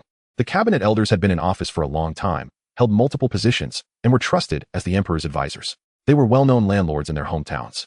However, the lower-ranking officials were different. Taking out a few thousand taels all at once was not impossible, but it was truly painful. Donating to disaster victims? Wouldn't it be more satisfying to buy a few more pounds of Depin Tianxianti? Emperor Jing nodded with satisfaction. In the end, it was still these old ministers from the cabinet who understood the big picture. Subsequently, the other officials began to report their donation amounts one by one according to their ranks. The amounts started from over 1,000 taels and gradually decreased to hundreds. And in the end, there were even only dozens of taels. Altogether, they only managed to gather 34,000 taels. Upon seeing the total amount compiled by the little eunuch, Emperor Jing's expression gradually darkened. Including his own contribution of 10,000 taels, the total donations from the dozens of ministers amounted to only 24,000 taels. While he could raise over 10,000 taels by selling tea in just a few days, Emperor Jing really wanted to mention the tea matter to shame these ministers. But thinking it might affect future income from the internal treasury, he decisively extinguished that idea and then mocked. "I didn't expect that the officials of our Great Jing Dynasty would be so clean. So many people can barely scrape together less than 40,000 taels." There was a dead silence below, and the crowd began to exchange glances. Wasn't the emperor's appetite too big? How much is considered a lot? The Minister of Revenue, Zhang Shi, spoke up. "Your Majesty, the urgent matter is to quickly support Zhanjiang. Whatever amount you have, just send it." "Yes, please, Your Majesty, send troops to Zhanjiang as soon as possible." Emperor Jing said slowly. "Feng Zhengyi, immediately send 15,000 troops to Zhanjiang to eradicate the Water God Sect. Additionally, bring 2,000 taels of silver to assist Zhanjiang in disaster relief." The officials were in an uproar. "Your Majesty, the amount of 20,000 taels is indeed too little. Now that there are 130,000 taels, why is only 20,000 being distributed? 200,000 taels are currently only being issued at 1/10, which is simply too little." Many people showed anxious expressions, most of whom were officials from the southern faction, fearing that the flood disaster would continue to spread and disrupt their homes. Emperor Jing said, "How much longer will the water disaster last? Which of you ministers can give me an answer? If the flood does not recede in a month, should I continue to allocate 200,000 taels of silver? This is an endless bottomless pit. There are many people in the world that need saving. But the national treasury has only so much money. Let us take this matter step by step and slow down for now." Fang Zhengyi, upon arriving at Jianjiang, ordered people to report back to the capital daily without any delay. Yes, seeing the emperor's firm attitude, those below were reluctant to insist further, but each was calculating in their hearts. Zhang Dongxiang leaned closer to Li Yinsong and whispered, "Lord Li, what is wrong with His Majesty? I see something unusual." Li Yinsong replied solemnly, "I don't know. His Majesty has his own decisions. Let's take it step by step." Chapter 33, Thunder Crashes. Stone breaks the sky after several days of rushing, switching from water routes to land routes. The group from Taoyuan Town finally arrived at Yinghe. A total of 20 people were dispatched from Taoyuan County, all of whom were the earliest miners involved in the development of the asphalt mine. With rich experience in using gunpowder, they were also strong and physically fit. Although it was daytime in Yinghe, the sky was extremely gloomy, and heavy rain poured down, with silver snakes dancing wildly. Everyone felt a sinking feeling in their hearts. This was different from what had been promised. Wasn't it supposed to be just light rain? This rain could hardly be considered light. Team leader Ding Kai, with a dark face, shouted at the team, "Everyone, check your equipment again. The oil paper and tubes must keep the gunpowder and fuses dry. No water must get in. Otherwise, this trip would be in vain. The task assigned by the county magistrate must be completed satisfactorily. After returning, each person will be rewarded with 1,000 taels of silver." "Good," the other team members echoed. Seeing morale high, Ding Kai turned to look at the escort team of over 200 people behind him, who were said to have been brought in by merchants visiting Taoyuan County. These people were not simple. Each had a straight posture and full of spirit, comparable to the miners. Thankfully, so many people had come. Otherwise, given the rain, trying to climb the mountain would surely wear a person out completely. The leader of the escort team, Cheng Si, was an internal guard arranged by Guotianyang with an imperial edict from Emperor Jing, dressed in plain clothes to escort Ding Kai and the others. At first, Cheng Si looked down on these muddy-legged outsiders, but after spending a few days on the boat, he realized these people were extraordinary. Underneath their clothes were strong muscles, and when board on the boat, they could compete in strength with his men without losing ground. It was known that his men were also top-notch in the internal guard. The strength competition ended up being a draw, which was enough to show their capabilities. So he put away his condescension. Seeing the rain far exceeding expectations, Cheng Si walked up to Ding Kai and said, "Old Ding, can we continue?" Ding Kai kept observing the surrounding mountain conditions and nodded. "Yes, look at these peaks, high and straight. If we push them down, they will surely block the river. But climbing up will be tough. Let's get started. Arrange your men to carry the supplies and follow me. Both the northern and southern peaks must be blown down. And let your men be careful not to damage the oil paper while carrying, or our treasures will be ruined." Cheng Si nodded seriously. Through these days of communication, he had a rough idea of what the Taoyuan County miners were bringing, and although he had not seen its power with his own eyes, he did not dare to underestimate it. He then turned and shouted, "Brothers, carry your gear and follow Captain Ding." The main group responded and began quietly shouldering the already divided explosives, each package weighing from dozens to over 100 pounds. Normally, this wouldn't be a big deal. But now, with the slippery road and the need to climb the mountain, it became particularly difficult. Ding Kai held the map, looking at the marked points, and after confirming the direction, set off. Over 200 people trudged forward under the heavy rain, loaded down, in the eerie weather. Soon, they entered the forest area. The howling wind roared, making the trees rustle, and communication relied heavily on shouting. Ding Kai carried the least weight, leading the line. He had to feel his way up the mountain while constantly searching for suitable blasting locations. As they walked, a sudden exclamation came from behind. Ding Kai quickly turned back and shouted, "What happened? Who is in trouble?" After a while, Cheng Si's voice came back. "It's okay. Keep going." A brother twisted his ankle. "But it's nothing." Hearing this, Ding Kai continued upward. Cheng Si wiped the rain off his face and couldn't help but curse in his heart. "This damn weather is too abnormal. If it weren't for the fact that my brothers are all battle-hardened, first-rate warriors, climbing this mountain would be quite a struggle." The physical condition of these miners from Taoyuan County is surprisingly good. Once again, it exceeded his expectations. After some difficulties, they finally reached halfway up the mountain safely. Ding Kai looked down and exclaimed, "Damn it. This is truly the county magistrate's blessing. There is actually a mountain crevice here, saving us a lot of effort. Brothers, no need to go further. Let us set the charges here." Those nearby were overjoyed and quickly took off their heavy explosive packages. Everyone gathered their supplies in one place. "Old Cheng, take your brothers back down." Cheng Si was puzzled, but still arranged for his brothers to pile all the explosive packages in front of Ding Kai, then led them down the mountain. Ding Kai ordered people to tie the explosive packages together with ropes, then split them into two groups connecting the fuses, and carefully protected the fuses with oil paper before beginning to lower them slowly. As the explosives ran low, Ding Kai started arranging people to follow the fuses down the mountain, keeping an eye on whether the fuses got wet. The two teams quickly rejoined Cheng Xi's main group. Cheng Xi scratched his head, looking bewildered, and asked, "Old Ding, why are you back down again? How are we going to blow up the mountain?" Ding Kai chuckled, holding up the fuse. "Just watch. I guarantee you'll have your eyes opened. Come, hand me the fire stick." Cheng Xi stared intently at the fuse in Ding Kai's hand, and the moment the flame touched the fuse, it vanished into the tube with a whoosh. Everyone ducked down. "Cover your ears." The instant the fuse disappeared, Ding Kai immediately shouted. Just as everyone covered their ears, the ground suddenly shook. Boom, boom, boom, boom. A series of thunderous sounds erupted. Countless fragments of stone shot up into the sky. The massive mountain peak actually began to sway, as if ready to topple. Cheng Xi's heart raced, his eyes red as he stared at the peak, his body trembling uncontrollably. Most people were the same, with some even burying their heads between their legs, shivering. Seeing the first blast fail, Ding Kai quickly lit the second fuse. Boom, boom, boom, boom. Another round of explosions echoed, and the mountain's foundation was finally shaken, swaying and beginning to fall. Huge rocks continuously crashed into the river, creating massive waves. Oh, we did it. The miners cheered, and although they hadn't completely finished, the feasibility was definitely not in question. There's a reward of 1,000 taels of silver waiting at home. They could lie at home for the rest of their lives. Cheng Xi and the others were left speechless, finally catching their breath. Such a scene, such means, made his past experiences on the battlefield pale in comparison. It was simply divine. Looking at Ding Kai and his group again, there was already a hint of awe in his eyes. After swallowing hard, Cheng Xi cautiously asked, "Are we continuing, old Ding?" "Continue." Ding Kai was now full of spirit. Half the work was done. They should strike while the iron is hot, and quickly finish the other half to go home and collect the silver. What is so good about staying in this godforsaken place? "Retreat," Cheng Xi shouted, and the main force turned around to leave the mountain forest. As everyone stood up, a large group fell down. One of the team members, with a mix of laughter and tears, said, "Captain, my legs are weak, I can't move." Cheng Xi's old face turned red as he looked at Ding Kai. Ding Kai smiled and said, "Let us rest, and then continue." The miners burst into laughter. It turned out these people were not that tough. They were just a bunch of softies, scared into this state by a little explosion. It seemed like when they first opened the mine, they were just about the same. After resting, more than 200 people returned to the original spot, packed up the remaining explosives, and set off towards another peak again. Although it took more effort the second time, they still succeeded smoothly by following the same method. Watching the raging flood flow in the planned direction, everyone couldn't help but feel a surge of joy. Ding Kai shouted, "Brothers, each of you go back to the county office and collect 1,000 taels of silver. I'll treat everyone to drinks and meet at Qingchong Tower. And then we'll soak in Tiandepool." 20 miners immediately cheered loudly. In the pouring rain, Cheng Xi and his group of officials looked at the miners with sour faces. Doing work for the palace didn't earn them a penny. Yet those doing work for the county magistrate could get 1,000 taels. What a difference. Chapter 34, Urgent Report. A good news? Young master, wake up. The miners who went out have returned and are waiting to see you.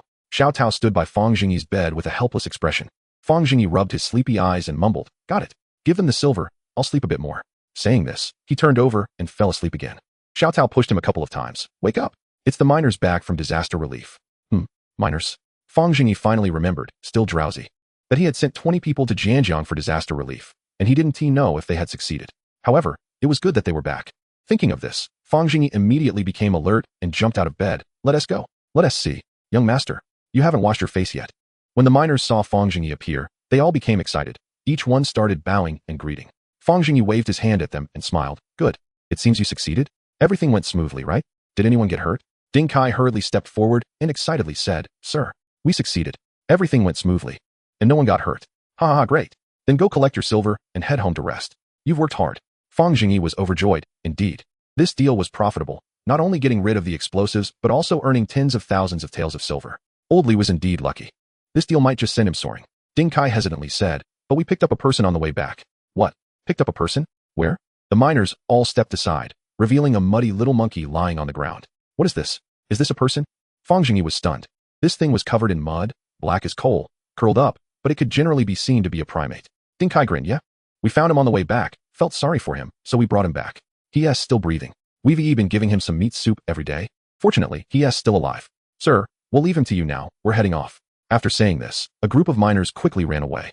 Fang Zhengyi was furious, jumping up and down. These rascals. They're getting more and more unruly. Just tossing a half-dead person in the office. "Xiao Tao, quickly find someone to wash him up, then send him to the clinic. Handle it however you need to. This is going to be a big deal. Old Li is going to make a fortune, right? Have Zhang Biao keep a close eye on it. Old Li has entered the city, and have him come to me immediately. I'm still waiting to collect debts." In the court, The ministers were already in an uproar. Emperor Jing was holding his forehead, watching the group of anxious ministers below, red-faced and shouting for him to send people and money to support Zhanjiang. News from Zhanjiang was reported daily, and the flood disaster was becoming more severe. Officials, especially those from Zhanjiang, were particularly agitated, even getting into fights with their colleagues over differing opinions. Such situations had occurred several times already. After enduring more than 10 days of pressure, Emperor Jing felt he could hardly bear it any longer. He often wondered whether the people of Taoyuan County had succeeded or not. Why had there been no news for so long? If Fang Zhengyi failed and the court took no action, how would future historians record his reign? Wouldn't he be labeled a foolish monarch? The reaction from Chen Shu, an official from the Ministry of Revenue, was the most intense. Although his official title was lowly, his power and responsibility were enormous, with functions that included inspecting various departments of the Ministry of Revenue and even the authority to countermand imperial edicts. He could be described as a fighter among the reformist officials. More importantly, Chen Shu's hometown was in Zhanjiang, and he had been receiving letters urging him to petition the emperor, as his hometown was on the brink of civil unrest, and this year's crops might not even be planted. Chen Shu was anxious and desperately submitted memorials to Emperor Jing. Yet each one seemed to vanish into the sea without a response. Today, when he saw Emperor Jing, he could no longer contain himself. He loudly declared, "Your Majesty, the people are in turmoil. News from Zhanjiang has already reached the capital. It has been over 10 days since receiving the plea for aid from Zhanjiang, and still, no decision has been made. I dare to ask, what exactly is your Majesty thinking? The common people are suffering, yet the court is doing nothing. How will future generations view today's events? Please, your Majesty, think it over." After saying this, Chen Shu knelt heavily on the ground and knocked his head. Many fellow reformists saw Chen Shu showing such courage and quickly followed suit, kneeling down as well. "Please, your Majesty, think it over." Hearing this, Emperor Jing was instantly enraged. Standing up and shouting, "Chen Shu, are you lecturing me?" Emperor Jing was a decisive emperor with great authority, and even reformist officials rarely contradicted him. Even though Chen Shu, as a reformist, felt a bit of regret after speaking, he had gone too far and decided to continue. "I do not dare. But the people of Zhanjiang are suffering in dire straits. If the court does not act, I fear it will draw public condemnation." Emperor Jing was furious, yet laughed. Good. Since you are so anxious, I might as well confiscate your property and send it to Zhanjiang, thus fulfilling your heart for the people. Confiscate my property. This is tyranny. Chen Shu's face instantly drained of color. He was merely offering loyal advice. Emperor Jing, in his rage, coldly said, "What a loyal minister of my Great Jing. I will fulfill your loyalty by gifting you my imperial horse. Immediately go to Zhanjiang for disaster relief." Chen Shu lowered his head, sweating profusely, and at that moment, he didn't dare to say a word. He had misspoken. The emperor was dead set on ruining him. What to do? Li Yinsong timely stepped in to smooth things over. He slowly said, "Your Majesty, think it over. Chen Shu's crime is not that severe. But I too want to know why your Majesty is unwilling to support Zhanjiang." Seeing him speak, Emperor Jing gradually calmed down. "Master Li, even you doubt my decision?" Li Yinsong smiled bitterly. "I do not doubt your Majesty, I just do not understand why." The Emperor Jing suddenly became speechless. Yes, not understanding is normal. The inner guard sent out had not returned with any news for a long time, and even the cabinet could not hold on any longer. Should he continue like this? The Emperor Jing suddenly fell into confusion, not knowing what to do for a moment. Looking at the many eyes below the steps, the Emperor Jing suddenly wavered. Perhaps the people of Taoyuan County have already failed. If they have managed to hold on until today, I can consider it my utmost effort. Forget it. It seems I have ultimately placed my trust in Fang Zhengyi wrongly. Just as he was about to speak, a small eunuch stumbled in from outside the hall, shouting, "Urgent report! Urgent report from Zhanjiang." Chapter 35, On Merit and Reward Quickly presented. Li Yinsong became agitated. The small eunuch's reaction indicated that something significant had happened in Zhanjiang again.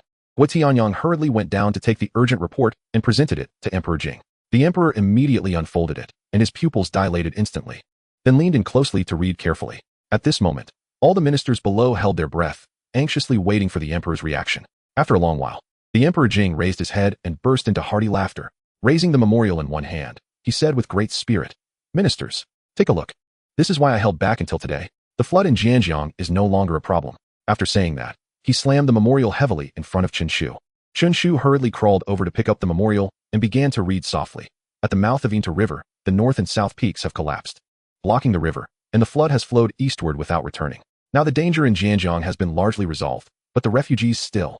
As he read, Chen Shu's expression changed, and cold sweat began to pour down. Just after confronting the emperor, the flood had resolved itself. Is there really such a thing in this world? The ministers' expressions changed upon hearing this, and they looked at Emperor Jing with astonished eyes. How did your Majesty know that the mountains would collapse? Could it be that there really is a connection to the heavens?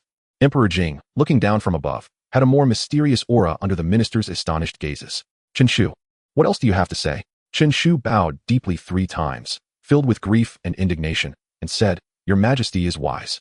Forgive this dull minister for confronting your Majesty. I would die 1,000 deaths." Usually, this group of scholars was quite arrogant, often replying 3 times for every word spoken, making today's situation quite rare. Emperor Jing felt completely relaxed, as if he had just drunk a cup of ice water on a hot summer day. However, heavy punishment was out of the question. After all, punishing someone severely for a trivial matter would only obstruct free speech. So, Emperor Jing waved his hand nonchalantly. "Forget it. Considering you have served the country, I will reduce your salary for half a year." "Thank you, Your Majesty." Chen Shu secretly felt lucky and slowly got up. Seeing that the crisis had been averted, Li Yinsong felt quite good as well. So he asked Emperor Jing, "Your Majesty, I would like to know." Before he could finish speaking, another small eunuch rushed in, presenting a memorial. "Your Majesty, urgent report from Jianjiang." "Read it." "Thanks to the protection of heaven, the floods caused by the collapse of the 2 peaks at Yintou have been resolved. Under Your Majesty's divine might, the army has entered Jianjiang to suppress the bandits, and the Water God sect has fled in fear, achieving victory without a fight. It is said that the saintess of the Water God sect is the 3rd princess of the Qian dynasty, Shui Bai, and her whereabouts are now unknown." Emperor Jing's face immediately brightened, and the ministers all breathed a sigh of relief. Double happiness. Suddenly, a minister noticed something was off. 2 reports. 2 urgent reports with overlapping information. Hiss, did His Majesty secretly send another troop to Jianjiang? At this moment, Emperor Jing was in high spirits. The gloomy mood of the past few days swept away, and he continued. "Very good. Li Gong, what did you want to ask me just now?" This old minister wanted to ask how Your Majesty knew that the flood would be resolved so easily. The ministers once again looked towards Emperor Jing. "Yes. Even if Your Majesty sent people out, what could be done? Could mountains really be pushed down?" Emperor Jing looked at the puzzled expressions of the crowd and couldn't help but chuckle inwardly. It was time to reveal Fang Zhengyi's existence. This kid still wanted to hide his talents. "I want you to come forward boldly and have nowhere to hide." So he smiled and said, "I believe you all have many doubts in your hearts. In fact, there is another person who resolved this matter. A half-month ago, I accidentally went out of the palace and arrived at Taoyuan County. Has anyone heard of Taoyuan County?" The ministers were baffled, starting to whisper among themselves. After discussing for a while, they still couldn't come up with any answers. Nobody knew about Taoyuan County, nor did they know where it was. Emperor Jing couldn't help but admire Fang Zhengyi. This kid had been in business for so many years and managed to keep it so tightly under wraps. That was quite a skill. So Emperor Jing continued, "The county magistrate of Taoyuan County can be considered a remarkable person. He actually has a method for opening mountains. So I disguised myself and specially made a deal with Fang Zhengyi. Since there is such a remarkable person, why not directly command him to go assist in disaster relief?" A minister quickly raised a question. Emperor Jing smiled and shook his head. "I also learned about this by chance. It was an urgent situation, so I acted on it." Li Yinsong said, "Your Majesty, did you go out of the palace last time specifically to find this person?" Emperor Jing smiled slightly, adopting a mysterious expression, and did not reply. "I actually went out to buy tea leaves, would I tell you?" Indeed, although Fang Zhengyi was only in his early 20s, his achievements were impressive. Under his governance, the people of Taoyuan County lived and worked in peace, and now he had accomplished this great deed. This person is quite skilled in economic matters. Ministers, what do you think I should do to reward him? Li Yinsong curiously asked. "Your Majesty, since this person has such remarkable achievements and is so outstanding, why is he not well known? Perhaps it is because he is located in a remote area and the court has forgotten him. However, I see that this person is quite lazy. He probably plans to stay in Taoyuan County for a lifetime." Emperor Jing lied. If he told the truth, it would likely take more words to reward Fang Zhengyi. Li Yinsong said, "Since this person is both skilled in governance and in economic matters, Your Majesty might as well appoint him as a deputy minister of the Ministry of Revenue and grant him a reward of 1,000 taels, promoting him 2 ranks to 7th grade. That should be enough to compensate for the court's neglect of him over the years. Or perhaps allow this person to enter the Hanlin Academy and serve as a Hanlin scholar." The discussion began again. "This is very good. Li Gong is indeed prudent. This person is only in his early 20s and already holds a 5th grade official position. That is already quite impressive. Yes, indeed. This person has limitless potential." Emperor Jing frowned. "Isn't that a bit too little?" Li Yinsong was somewhat shocked. "Too little? That is certainly not little. Promoting 2 ranks and directly entering the Ministry of Revenue. He will surely have a bright future." He then asked, "What does Your Majesty think should be done?" Emperor Jing said sternly, "I once talked to Fang Zhengyi and said that if someone can resolve this matter, they could be granted a noble title and appointed as a minister. Therefore, I wish to bestow him a title. As for the fief, I will grant him Taoyuan County. Moreover, the Crown Prince has also been to Taoyuan County and gained much. I see that this person has some unique ideas, which may benefit the Crown Prince.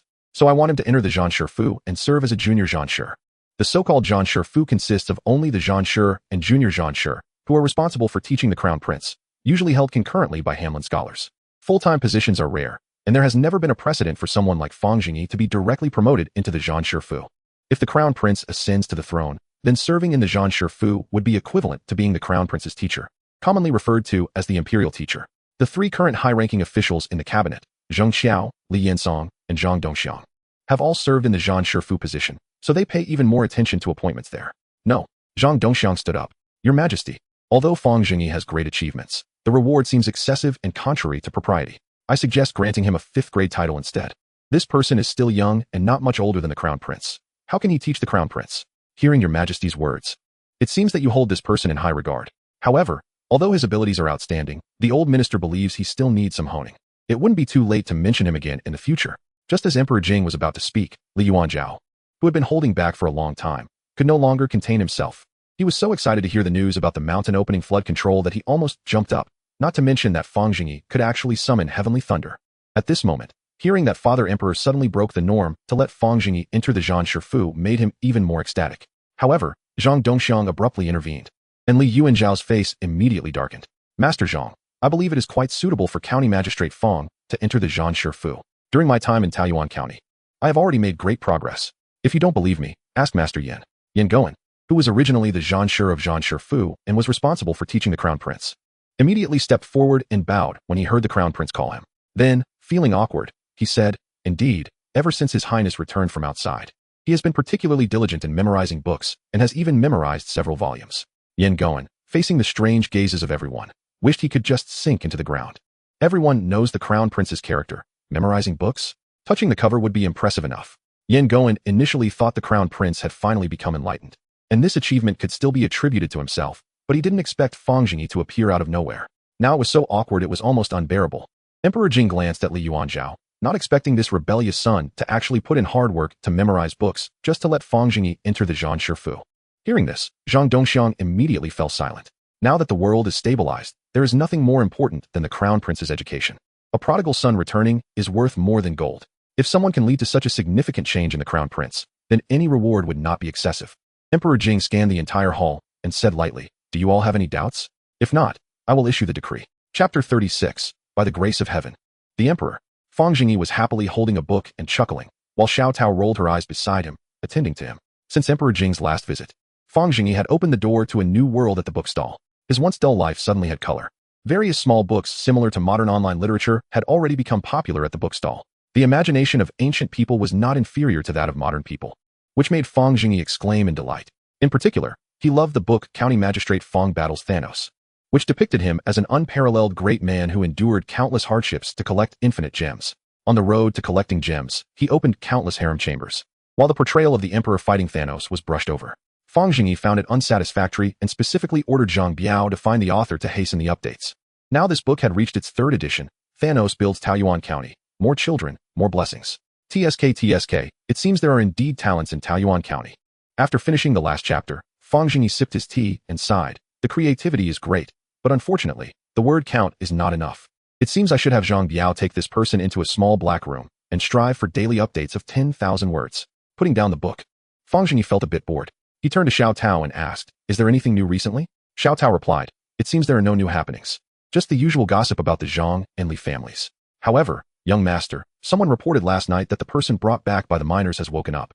Should we go take a look? Oh, then let's go. Fang Zhengyi was indeed a bit interested. Another new resident had been added to Taoyuan County. Once she was cured and sent to the Taoyuan County Employment Center, with some luck, she might even become a skilled worker. They went as soon as they said it, and the two of them took a sedan chair directly to the medical clinic. When the doctor saw Fang Zhengyi arrive, he hurriedly invited him upstairs.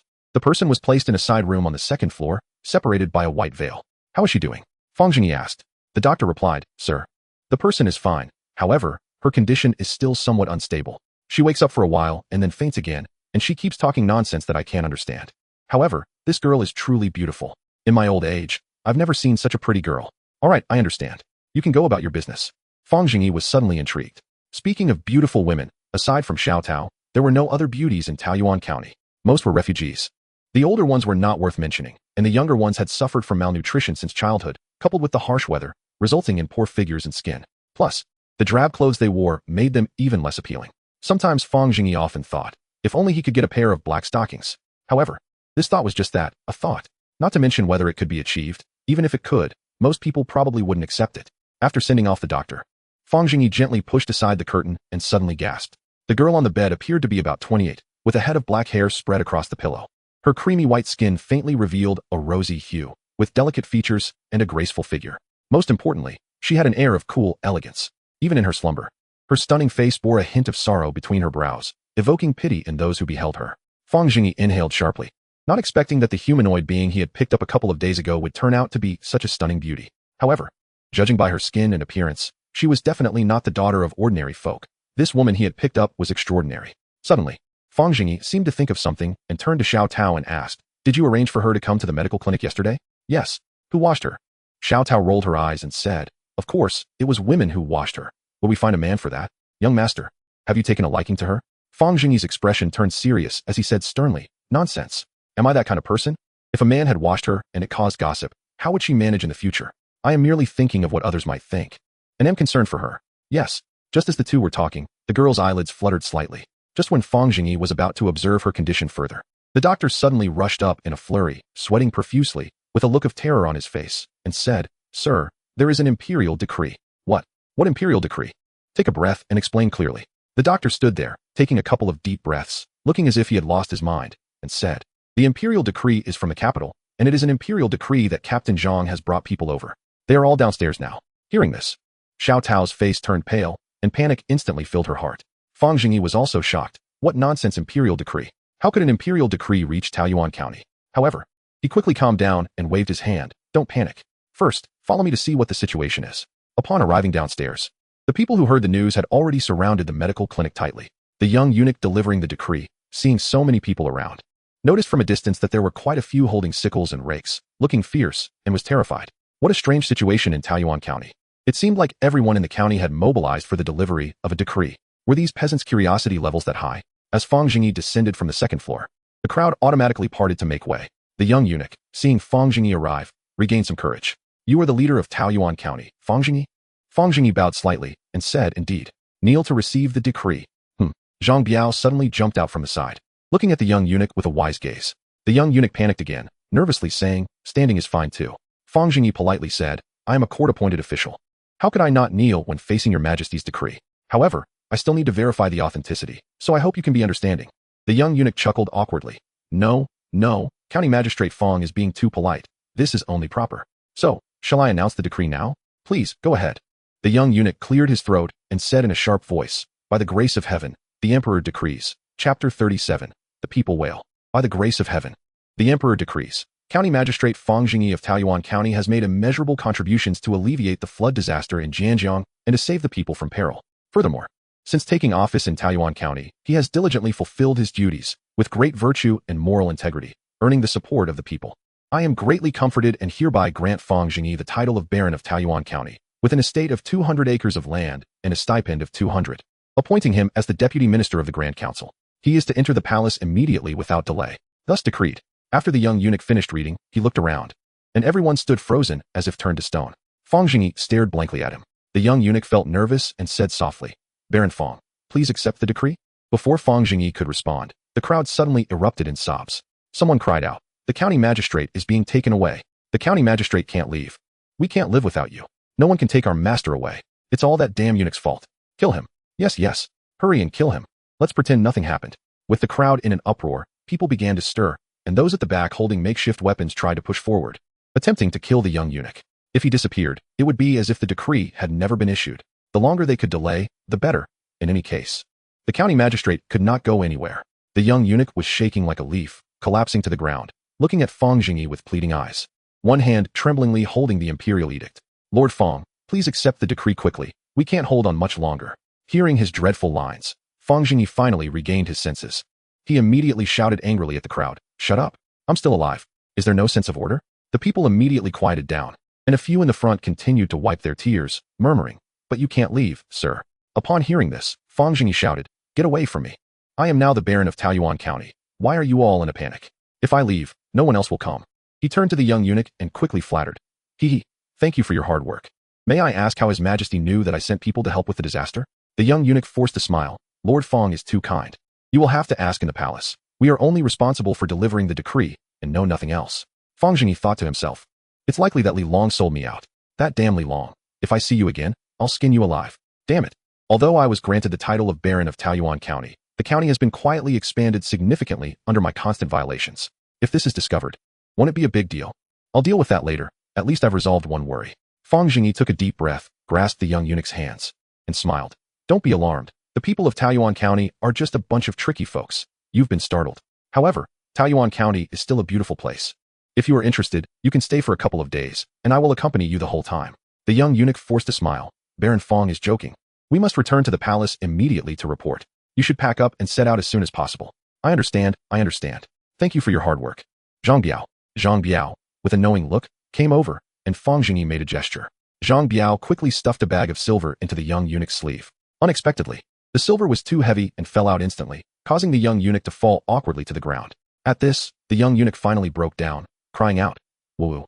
Baron Fang, we have no enmity or grievance. What do you mean by this?" Fang Zhengyi darkened his face and kicked Zhang Biao, scolding in a low voice. "Idiot!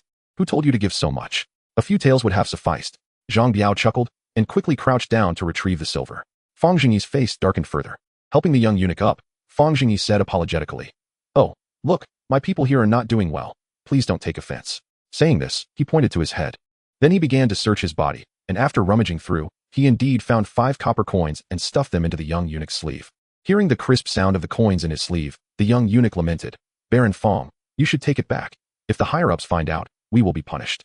Fang Zhengyi looked righteous. "Please don't be polite. My lips are very tight. This really is hard on you." Saying this, Fang Zhengyi reached into the young eunuch's sleeve again and randomly pulled out a handful. Upon closer inspection, it was 2 taels of silver and 5 copper coins. Fang Zhengyi's eyelids twitched twice, then expressionlessly stuffed it into his chest. The young eunuch looked at Fang Zhengyi in disbelief, mouth agape, stammering, "Baron Fang, can we leave now?" Fang Zhengyi waved his hand casually. Go ahead. The young eunuch hurriedly mounted his horse and sped away. Xiao Tao approached, looking worried. "Young master, this isn't good. He is from the palace." Fang Zhengyi sighed helplessly. "So what? Either way, I have offended him. It's better to offend him thoroughly." He then looked at the crowd in front of him and shouted, "Go home. Don't worry, Taoyuan County is still under my governance. Go back and do your own things." A cautious villager approached and asked anxiously, "Sir, you won't leave Taoyuan County, will you?" The crowd looked at Fang Zhengyi with hopeful eyes.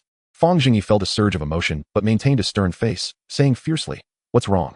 I am leaving Taoyuan County. Are you unhappy that I got promoted? Smile for me."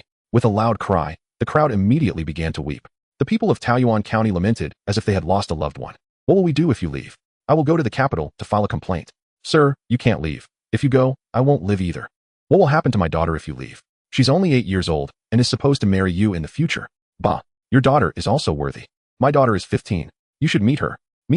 Seeing the situation getting more absurd, Fang Zhengyi could no longer hold back. His expression softened, and he helplessly said, All right, I know. I'm just going to the capital for a trip. Leaving doesn't mean I'm not coming back. Everyone disperse. If you keep making noise, I might as well stay in the capital. It's too noisy." Before he could finish his words, the crowd suddenly scattered, and the people fled in all directions, leaving behind a mess. Fang Zhengyi smiled wryly. Sigh, this group of tricky folks. Chapter 38. No interest in women. Just as Fang Zhengyi and his group were about to head back to the yamen, a tinkling voice suddenly came from behind. "Lord Fang, please hold on."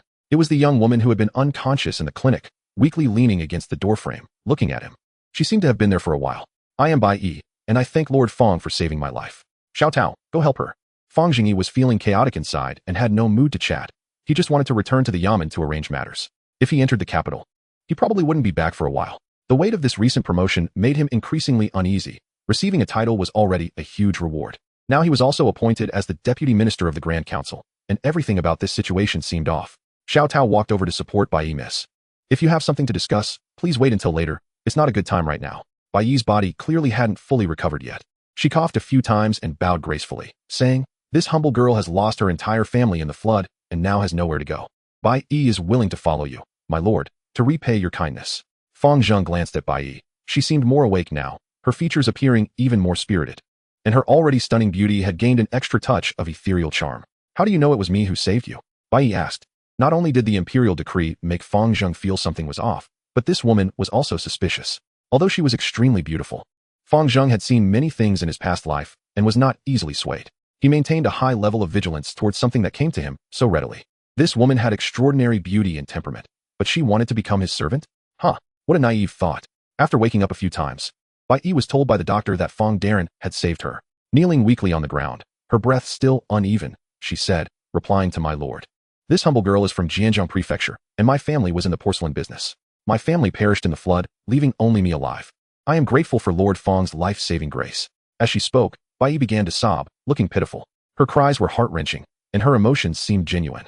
Xiao Tao felt a sense of empathy, recalling how her own parents had passed away early. If it weren't for Fang Zheng, she feared she might have faced a similarly tragic fate. Thinking of this, she hurried over to comfort Bai Yi. Fang Zheng observed her closely and found no signs of deceit. He had seen many orphans from Taoyuan County, and their behavior was generally the same. However, upon hearing her mention porcelain, Fang Zheng suddenly felt a headache coming on. If it weren't for Li Long, the porcelain merchant, his stable life would not have been disrupted. He impatiently said, "Oh, I see. The flood in Jianjiang has been resolved. Now that you're well, you can go home." He then turned to Xiao Tao and added, "Remember to arrange some travel expenses for her when we leave. Let's go back to the yamen." After saying this, he turned and left, leaving Bai Yi standing there in a daze. As Bai Yi watched Fang Zheng's receding figure, she touched her pretty face, feeling somewhat lost in life.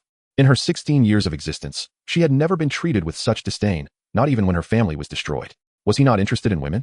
Was I really that ugly? Just as she was pondering this, Fang Zheng unexpectedly walked back from a distance. Seeing Fang Zheng, a glimmer of joy flashed across Bai Yi's face. So he was just pretending. All men in the world are the same. They play hard to get. When Fang Zheng approached, Bai Yi composed herself and resumed her melancholic demeanor. "My lord," she said. "Oh, I forgot to tell you. Once you return to Jianjiang and settle your affairs, please remember to send back my travel expenses and medical fees. Miss, although I sympathize with your loss, the landlord's family also has no surplus food," Fang Zheng replied. "I hope you can understand. Xiao Tao, let's go." After saying this, Fang Zheng turned to leave again. Bai Yi's face suddenly flushed with color as she watched Fang Zheng's departing figure, her eyes wide as saucers. Cough, cough, cough. Suddenly, Bai Yi covered her mouth and coughed violently, a trickle of blood flowing through her fingers. In an instant, she was engulfed in a wave of humiliation.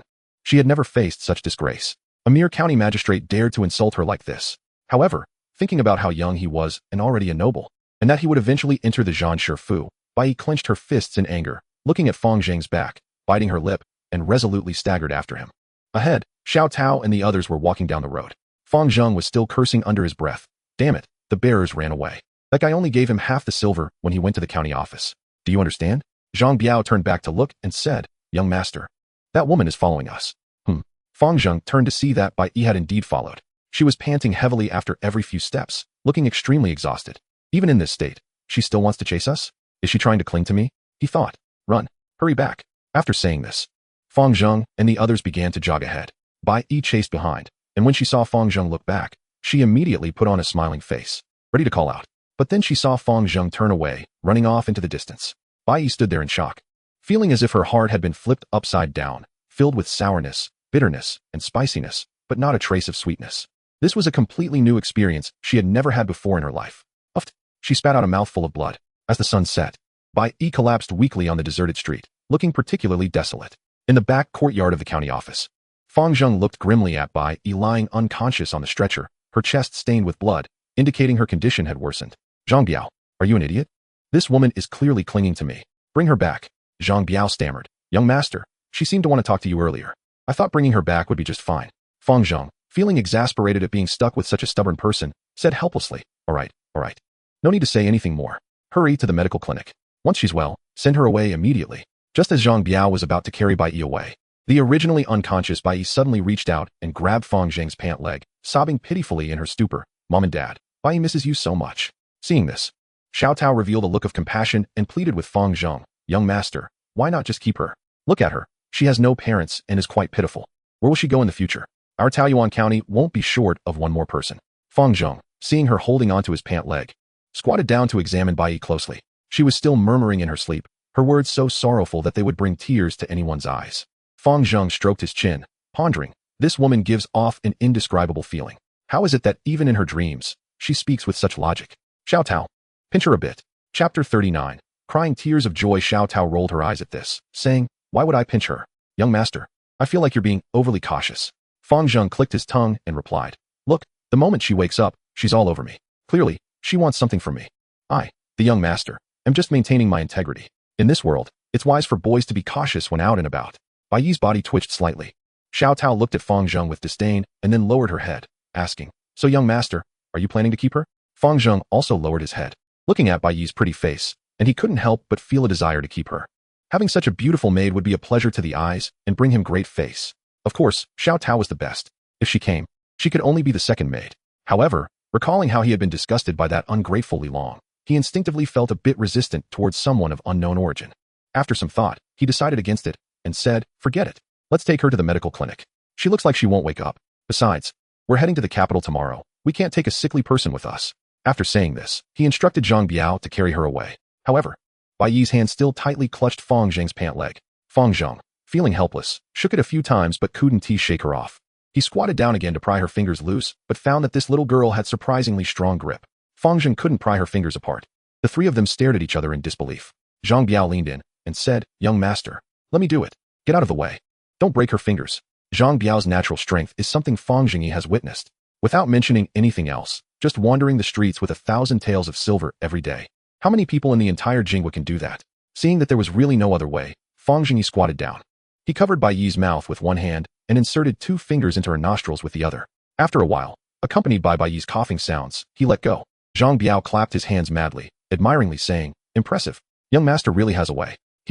Follow me and learn well. You're still very green." Xiao Tao looked at the two of them, speechless, and after all these years, she still wasn't used to it. Living as the only normal person in the county office's backyard was really too difficult. After being suffocated awake, Bai Yi's chest heaved continuously. With her head down, her face was flushed, and her eyes were filled with tears. The humiliation of a lifetime was experienced multiple times in just half a day. Driven away, despised, and finally having her nostrils poked. "Fang Zhengyi, I will make sure to tear you apart in the future, and that brainless Zhang Biao too. Awake? Miss Bai Yi, can you still leave now?" Fang Zhengyi put on a very concerned expression. However, Bai Yi was gasping for breath with her head down, afraid to look up lest Fang Zhengyi see through her.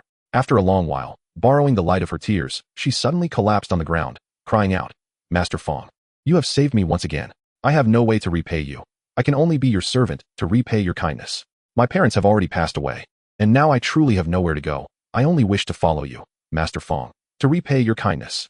After finishing, Bai Yi raised her head, looking at Fang Zhengyi with tear-filled eyes. Fang Zhengyi shook his head and spoke righteously. "There's no need for that. If Miss Bai really wants to repay me, it would be better to find a job in Taoyuan County. There's nothing more honorable than paying taxes in this county. Moreover, the county office doesn't offer high salaries and there aren't many jobs suitable for women. You might as well find a spinning job in Taoyuan County, and it would be easier to cover medical expenses in the future. As for your identity and household registration, I can help you take care of them for free." Fang Zhengyi emphasized the word free to show the humane management of Taoyuan County. "Money, money, money. Were you poor in your last life?" 3 sentences without mentioning money. Bai Yi was about to collapse. It seemed that apart from money, Fang Zhengyi wasn't interested in anything else. If it weren't for the blood feud she carried, she just wanted to escape, to get far away from this money-obsessed person and never see him again. But unfortunately, for the sake of her goal, she could only endure her anger and continued sorrowfully. "Master, my father taught me from a young age to be grateful and to repay kindness. You have given me a new lease on life, and if I cannot serve you, I fear my parents' spirits will not rest in peace. That's fine, they will reincarnate. You." Bai Yi felt as if she had been struck by lightning. She almost couldn't help but curse, but fortunately, a shred of remaining rationality made her bite her tongue hard. A metallic sweetness spread slowly in her mouth. Bai Yi gritted her teeth and kept encouraging herself. "You can do it. You can do it. You've already lost most of your face. If you don't succeed, wouldn't all your previous efforts be in vain?" So, Bai Yi steeled her heart, knelt down in front of Fang Zhengyi, and with a thud, she knocked her head hard against the ground. "I beg you." Fang Zhengyi and the others were stunned. How desperately did she want to repay this kindness? She knocked her head so hard. Fang Zhengyi couldn't help but be moved.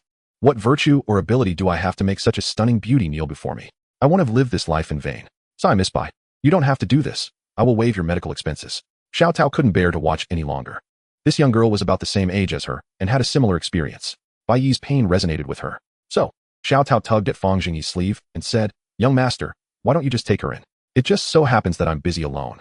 Having one more person would be good." Fang Zhengyi waited in his heart. Perhaps he had been overthinking it. After all, she was someone he had brought back. Since Xiao Tao wanted an assistant, that was fine. She had indeed been quite busy these past few years, and after Taoyuan County started operating, he had basically left everything to her. A young girl in her prime had no time for entertainment, helping him with official matters all day without a playmate. He owed her too much. Perhaps Xiao Tao wanted a companion in her heart. With this thought, Fang Zhengyi looked at Bai Yi and slowly said, "Miss Bai, since you insist on repaying your kindness by staying by my side, I have no reason to refuse you. You will be Xiao Tao's maid from now on. Don't think that Xiao Tao is just my maid. She is my biological sister. You must work hard and not give up halfway. Do whatever she arranges for you. As for your monthly pay, it will be 3 taels of silver a month, and the previous medical expenses will be deducted from your salary. Are you willing?" Maid's maid. And that damn medical fee. Didn't you say it was waived? Bai Yi once again lowered her head, clenching her fists tightly, her nails digging deep into her flesh. However, at this moment, she had no tears left. The tears had long dried up, leaving only the sound of her sobbing. Why are you crying? Is that a yes or a no? Fang Zhengyi asked. This is tears of joy. I agree. Chapter 40. Arrangement. After Bai Yi finished saying she agreed, she directly fainted. Fang Zhengyi touched his head and laughed. She really is overwhelmed with joy. She fainted from happiness. Xiao Tao, from now on, she will be entrusted to you. You arrange everything for her. First give her a room, and then call the doctor over. He wondered whether they should take her to the capital like this. Fang Zhengyi then ordered Zhang Biao to recall everyone in the county office. He had to arrange everything properly on this trip to ensure the normal operation of Taoyuan County.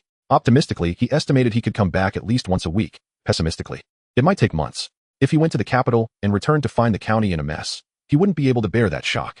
It's easy to destroy a building, but hard to build one. Taoyuan County was his 7 years of hard work and couldn't be wasted. Soon, hundreds of people gathered in the county office's hall. Fang Zhengyi sat high behind the desk, his expression serious as he said, Everyone, you should know that I will be going to the capital soon. This trip will take me away from the county for some time. So Taoyuan County will rely on all of you for the time being. My requirements remain the same. All personnel in the county office must follow the rules. As for the common people, they can do as the law does not prohibit. But if any officials bully the weak, they will be punished with 20 strokes and expelled from Taoyuan County. For the disabled and the weak, be sure to help them in times of need.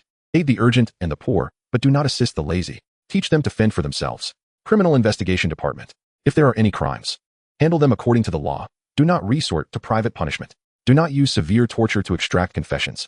If the crime is so heinous that it enrages both gods and men, at most 100 lashes will be given. If execution is warranted, execute it. I will not allow you to deliberate on this matter while I am away. When I return, I will review the records. Public Security Department. When patrolling the streets, pay attention to outsiders and keep records. Do not disturb unless in extreme situations. Sir, I have something to report. Before Fang Zhengyi finished speaking, he was suddenly interrupted. Looking closely, it was a squad leader from the Public Security Department named Ku Xiao. What is it? Speak. Ku Xiao said nervously. Sir, some strange faces have appeared in Taoyuan County recently. We found this group of people to be somewhat odd. Later, the Public Security Department and the Criminal Investigation Department conducted a joint investigation and found that this group of people were spies from outside, specifically from the capital. After a rigorous interrogation, the group claimed they were internal guards from the capital sent to investigate Taoyuan County. Fang Zhengyi broke into a cold sweat. Spies from the capital, captured in Taoyuan County. He was completely unaware that such a thing was happening. If people from the palace were involved, it would be a huge problem. He immediately became furious. Why hasn't anyone reported this to me? Ku Xiao stammered. My lord, we thought it best to wait until everything was clear before reporting. Initially, we thought they were just talking nonsense, as internal guards from the capital couldn't be so easily captured, so we treated them as if they were deceiving us. Where are they now? Have any corporal punishments been applied? In the county jail, they hadn't committed any illegal acts, just persistently inquiring about various matters in Taoyuan County. So no corporal punishment had been applied. However, cold sweat trickled down Ku Xiao's back. But what? Speak quickly. Fang Zhengyi was so angry he felt like he could explode. How could such a big mistake happen right under his nose? If it weren't for the fact that he didn't have the time to deal with these people now, they would have already been lined up for punishment. We found the owner of the Taoyuan milk tea shop and had him sing for 5 days. They couldn't take it and confessed everything. All right. Fang Zhengyi laughed in anger. What a bunch of fools. They were brainwashed by this arrangement. This group of so-called internal guards seemed to be a bunch of amateurs. He then wondered, isn't the milk tea shop owner tired after singing for 5 days? Xiao Tao quickly covered her eyes. The young master was always like this, his attention inexplicably drifting to other places, making it hard to bear. Ku Xiao flattered, not tired. Everyone knows the song, but the owner sings it best. We put up a notice outside, singing for money, and the common people lined up to join in. Then what about that group of people? Fang Zhengyi rubbed his temples, feeling a wave of irritation. What else can we do? Release them, treat them well, take them for a bath, and release them after a week, giving each of them 20 taels of silver before they leave. If there's ever another incident like this that isn't reported in time, I'll have you all tied up and forced to listen to songs until you die. Do you understand? Ku Xiao stood at attention with a snap. Understood, my lord. Fang Zhengyi slapped the gavel. What was I saying? Forget it. In short, everything goes on as usual. Whatever we normally do, just continue that way after I leave. Zhang Biao will accompany me to the capital, so Deputy Director He Jingming will temporarily take his position. He Jingming, you must take your duties seriously. If there's any issue with public security, I'll question you first. He Jingming stepped forward and cupped his fists in acknowledgement. As for the position of my lord, it will be temporarily taken over by Director Ao Chun of the Criminal Investigation Department. Remember, just focus on solving cases. No questions about anything else. If there's an urgent matter, send a message to the capital immediately on horseback. Having arranged the main points, Fang Zhengyi slapped the gavel again. After I leave, you can return to Taoyuan County at any time. Everyone must perform their own duties and do their part. I'm watching you all. Dismissed. The crowd gradually dispersed, but many lingered, reluctant to leave. Their eyes filled with reluctance as they looked in Fang Zhengyi's direction, wanting to say something, but holding back. Fang Zhengyi could easily read their expressions and felt a complicated emotion in his heart. He waved his hand weakly, and only then did the crowd finally disperse. He then instructed Xiao Tao, "Get me 12,000 taels of silver notes. When we get to the capital, we need to buy a house first. And establishing connections requires a lot of silver. This time, I'm going to spend big, but the opportunity for Taoyuan County to prosper should be coming." Chapter 41. An empty street. Fang Zhengyi and his group were ready to set off. He was about to head to the capital to meet the emperor. Initially, he only planned to take Xiao Tao and Zhang Biao with him, but after Bai Yi's persistent pleas, he finally decided to bring her along as well. Early in the morning, the people of Taoyuan County had almost risen at midnight, eagerly waiting at the city gate. Especially the officials from the county office, who had woken up even earlier. They were the first batch to serve in Taoyuan County and were the closest to Fang Zhengyi. Having spent a long time together, their feelings had deepened, making them even more reluctant to part. At this moment, the sky was still dark and a strong wind howled. Although the weather had warmed up, the cold wind stinging their faces felt like being pricked by fine needles. However, no one spoke a word, silently holding lanterns and waiting for the magistrate to leave the city. Zhang Laolu from the Lu restaurant and the bailiff Lu Fa also arrived. They saw each other in the crowd but exchanged no resentment, only heavy nods. Suddenly someone shouted, "The carriage is coming." The crowd turned their heads in unison. Fang Zhengyi's carriage was slowly approaching the city gate. The driver, seeing the crowd gathered, slowed down even more. Inside the carriage, Fang Zhengyi was engrossed in a novel when the carriage suddenly jolted slightly. He looked up from the book and said, "Why did the carriage stop?" Xiao Tao pulled back the curtain, her mouth agape in surprise. "Young master, look." Fang Zhengyi turned his head and, through the window, saw a sea of people outside. Unable to help but sigh. "Get out." Fang Zhengyi was the first to climb out of the carriage and stood on it. When the crowd saw Fang Zhengyi had come out, they stepped forward and began bowing or waving to greet him. Bai Yi followed behind him, witnessing this grand scene. Her heart filled with surprise. Fang Zhengyi actually had such deep public support. No wonder the emperor valued him so much. After Zhang Laolu finished his greeting, he started to hesitate in place, but not for long. Stomping his foot, he stepped closer to Fang Zhengyi. He took out a jar of wine from his pocket, choking up as he said, "My lord, this is wine I warmed up early this morning. It's still cold out. Please have a little on the road." Fang Zhengyi nodded and took the jar of wine. This seemed to ignite the enthusiasm of the crowd. Everyone began pulling out various items to hand to the carriage, while Xiao Tao and Bai Yi kept receiving things. Soon, all sorts of items filled the carriage. Fang Zhengyi hurriedly shouted, "Kushao, maintain order.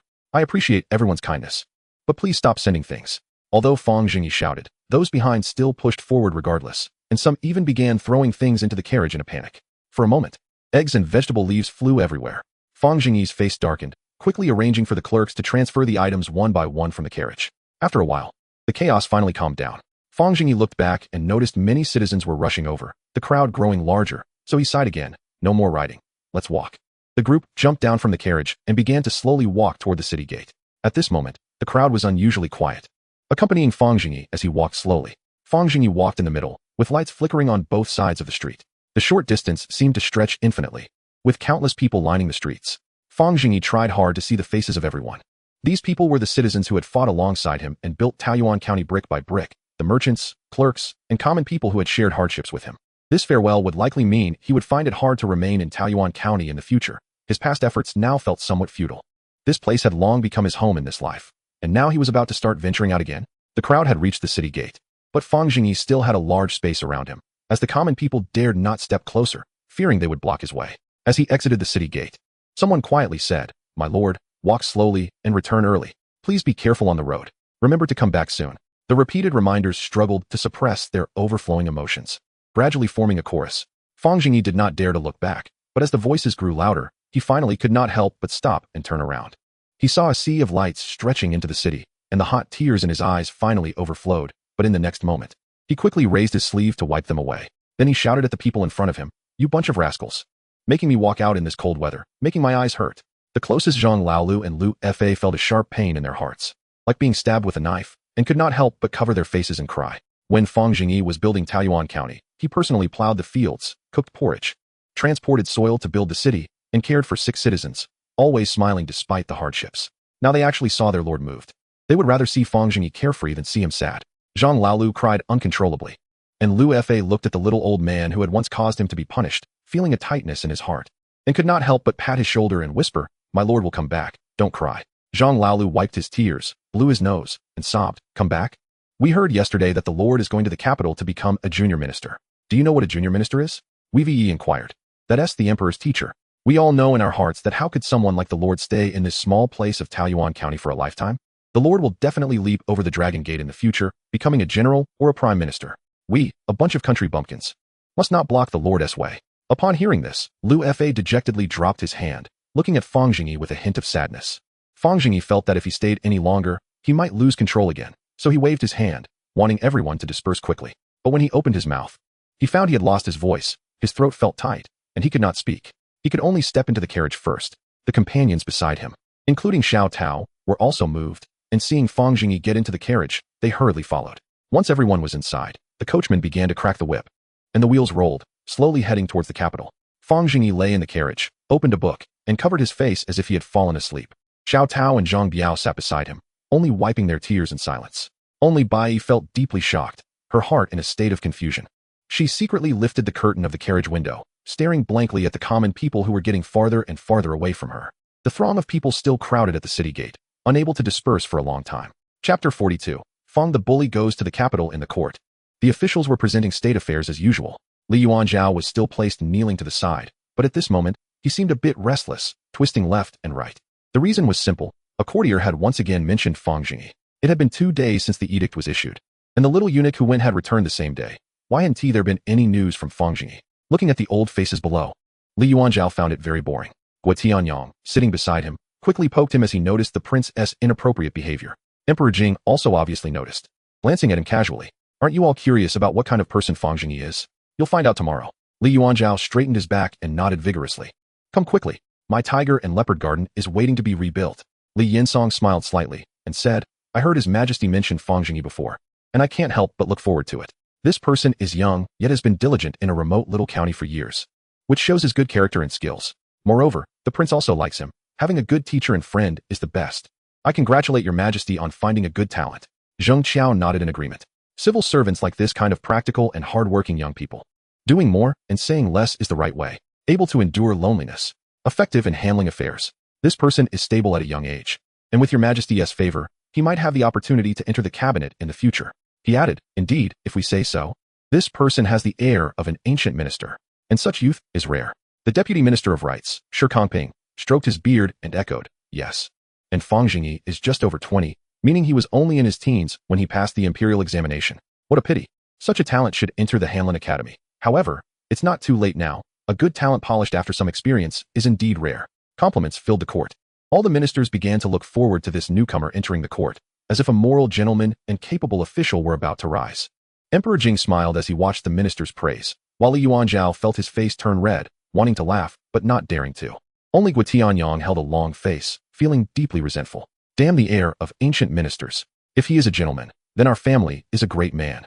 I never expected His Majesty would favor such a person. Fang Zhengyi looks like a beggar without his official robes. Li Yinsong continued. "I wonder how your majesty feels about this person?" Emperor Jing thought for a moment and hesitantly said, "This person is quite original. You all have said good things, and I have nothing more to add. Fang Zhengyi indeed has abilities, but he doesn't fit the term gentleman at all. Not to mention, have you ever seen a gentleman who dumps manure at someone else's house?" Li Yinsong was taken aback. Your majesty, what do you mean by original?" Emperor Jing smiled. "This person is quite clever. The method to solve the water disaster was his idea." Li Yuanzhao looked displeased. "What do you mean it was his idea? I thought of it first. When I proposed the plan, I got punished. When others propose a plan, my father praises it. How biased." Li Yinsong laughed. "A young person being clever is a good thing. It shows he can remain calm in emergencies and handle important matters. Truly impressive." Emperor Jing nodded with a smile, and then said, "That's enough for today. Let us adjourn." After the court session, Emperor Jing went straight back to the Yangxin Hall. Looking at the memorials on the table, he took out the report written by the 4 envoys and read it carefully. It was filled with fantastical phrases, talking about earth-shattering events and sudden bursts of fire. Then he seemed to suddenly remember something and turned to Guo Tianyang. "Guo Banban. Why isn't he the spy I sent to Taoyuan County reported back?" Guo Tianyang awkwardly replied, "Your Majesty, I arranged it long ago. But there hasn't been any news until today. Perhaps they have significant findings, which is why their return is delayed." Emperor Jing snorted coldly. "Then I might as well ask Fang Zhengyi directly. What use do I have for you?" Guo Tianyang knelt down proficiently. "This servant deserves to die?" Emperor Jing looked at the memorial in his hand and said, "As the son of heaven, I thought I had seen everything in the world. But I didn't expect there to be such merit in Taoyuan County. If this item is crafted by a skilled artisan, wouldn't it be invincible on the battlefield? Forget it. I'll just ask Fang Zhengyi directly. Where is Fang Zhengyi now? Upon hearing this question, Guotianyang perked up. Your Majesty. Fang Zhengyi brought 3 people on this trip, 2 maidservants, and that Zhang Biao. Now it should be around the time of settling into the residence. But that person named Xiao Tao has been sent out. Oh, what was he sent out to do? Emperor Jing was a bit curious. He was probably trying to find someone named Li Long in the capital, likely thinking about revenge. Ha! The emperor suddenly burst into hearty laughter. Indeed, he has a vengeful character. I'm curious about how he will behave when he sees me tomorrow. In the inner city, Fang Zhengyi and a few others entered the city and found a house for sale through a broker, having inquired in detail before coming. Now, Fang Zhengyi was lounging in the owner's chair, with Bai Yi attending to him, occasionally handing him a piece of dried fruit to chew on. In front of him stood the house owner named Zhao Yang, trembling as he stood before him, while beside him was Zhang Biao, showing off his muscles with bare arms in the cold winter. Fang Zhengyi chewed on the dried fruit and mumbled, well, old Jia, your house is so small. 2,000 taels is too much. 1,000 taels at most. Think about it. Zhao Yang stole a glance at Zhang Biao beside him, whose veins were bulging, muscles taut, and body glistening with oil, while he was constantly contemplating in his heart. This group of people is not ordinary. The leader is dressed extravagantly, looking like a rich young master, and the maid beside him is extremely beautiful, clearly not an ordinary person. They barged into his house and immediately took over his chair, then began to haggle fiercely. After a couple of exchanges, the negotiation failed, and the guy beside him started to take off his clothes, apply oil, and strike poses, looking somewhat mentally unstable. However, unable to figure out the details of the other party and under the threat of physical force, Zhao Yang dared not say much else. He could only plead, young Master Fang, this house is worth at least 1,800 taels, no matter how cheap I sell it. I really can't go lower than that. Please look for someone else. Hey. As they spoke, Zhang Biao's pose transformed from a war stomp to a devil's horn. Zhao Yang shivered at the thought, but still looked firmly at the maid beside Fang Zhengyi. Fang Zhengyi lazily said, 900 taels, Xiao Bai. Take out the document and hold it up high. Bai Yi, with a sullen face, unfolded the imperial edict and held it high above her head. Filled with regret for being called Xiao Bai, why did she have to cooperate with these 2 lunatics? Fang Zhengyi lazily continued, look here, old Jia. I heard that you forced a concubine to jump into a well and commit suicide. Is that true? I will be entering the palace to meet the emperor tomorrow and was worried about having nothing to talk about with him. Look, now I have something to say, right? You're in the restaurant business, right? Called Filelu? If I speak a good word for you in front of the emperor, your business should thrive, right? 900 taels is not excessive. Upon seeing the imperial edict, Zhao Yang first carefully examined it, looked at the seal, and then broke out in a cold sweat. Immediately kneeling down. Then he heard Fang Zhengyi's threat and panicked again. Young Master Fang. No, Lord Fang. Business is business. That concubine was just a debtor forced on me. Who knew that wretched woman would jump into the well? It has nothing to do with me. Don't listen to the rumors outside. Fang Zhengyi said, you're over 50. And you still have that much energy? How old was that woman? Zhao Yang lowered his head and replied, she was probably around 14 or 15, still quite young. Damn it. He had heard from the broker about this guy's bad reputation and specifically chose this family to negotiate. But he didn't expect them to be worse than pigs and dogs. Fang Zhengyi suddenly stood up, coldly saying, damn, I really won't wrong you. 800 taels. Will you sell or not? Zhao Yang gritted his teeth. Is Lord Fang here to stand up for that wretched woman? She's just an ordinary lowborn girl. What the hell? I'm negotiating business with you. Zhao Yang actually stood up at this moment, loudly saying, Lord Fang. Although Filelu is run by a lowly person, it actually belongs to Zhang Chong, the Minister of Revenue's son. This house can be sold or not, but if this matter affects the restaurant's business, then I really feel sorry for you, my lord. Zhao Yang was a businessman and didn't want to make things too awkward. But since the other party had taken out the imperial edict to threaten him, he could only bring out his background, even though Filelu was not worth Zhang Chang's attention. This guy before him, no matter how arrogant, was just a 4th-rank official, merely a lowly baron. Could a 2nd-rank official not suppress him? Upon hearing this, Fang Zhengyi seemed to suddenly calm down, smiling as he walked over to Zhao Yang, patting him on the shoulder. Old Jia? Selling for 1,000 taels is quite a bargain. Why go to this extent? Zhao Yang's heart leaped with joy, seeing that he was scared. So he quickly went along with it. All right, since Lord Fang likes it, then 1,000 taels.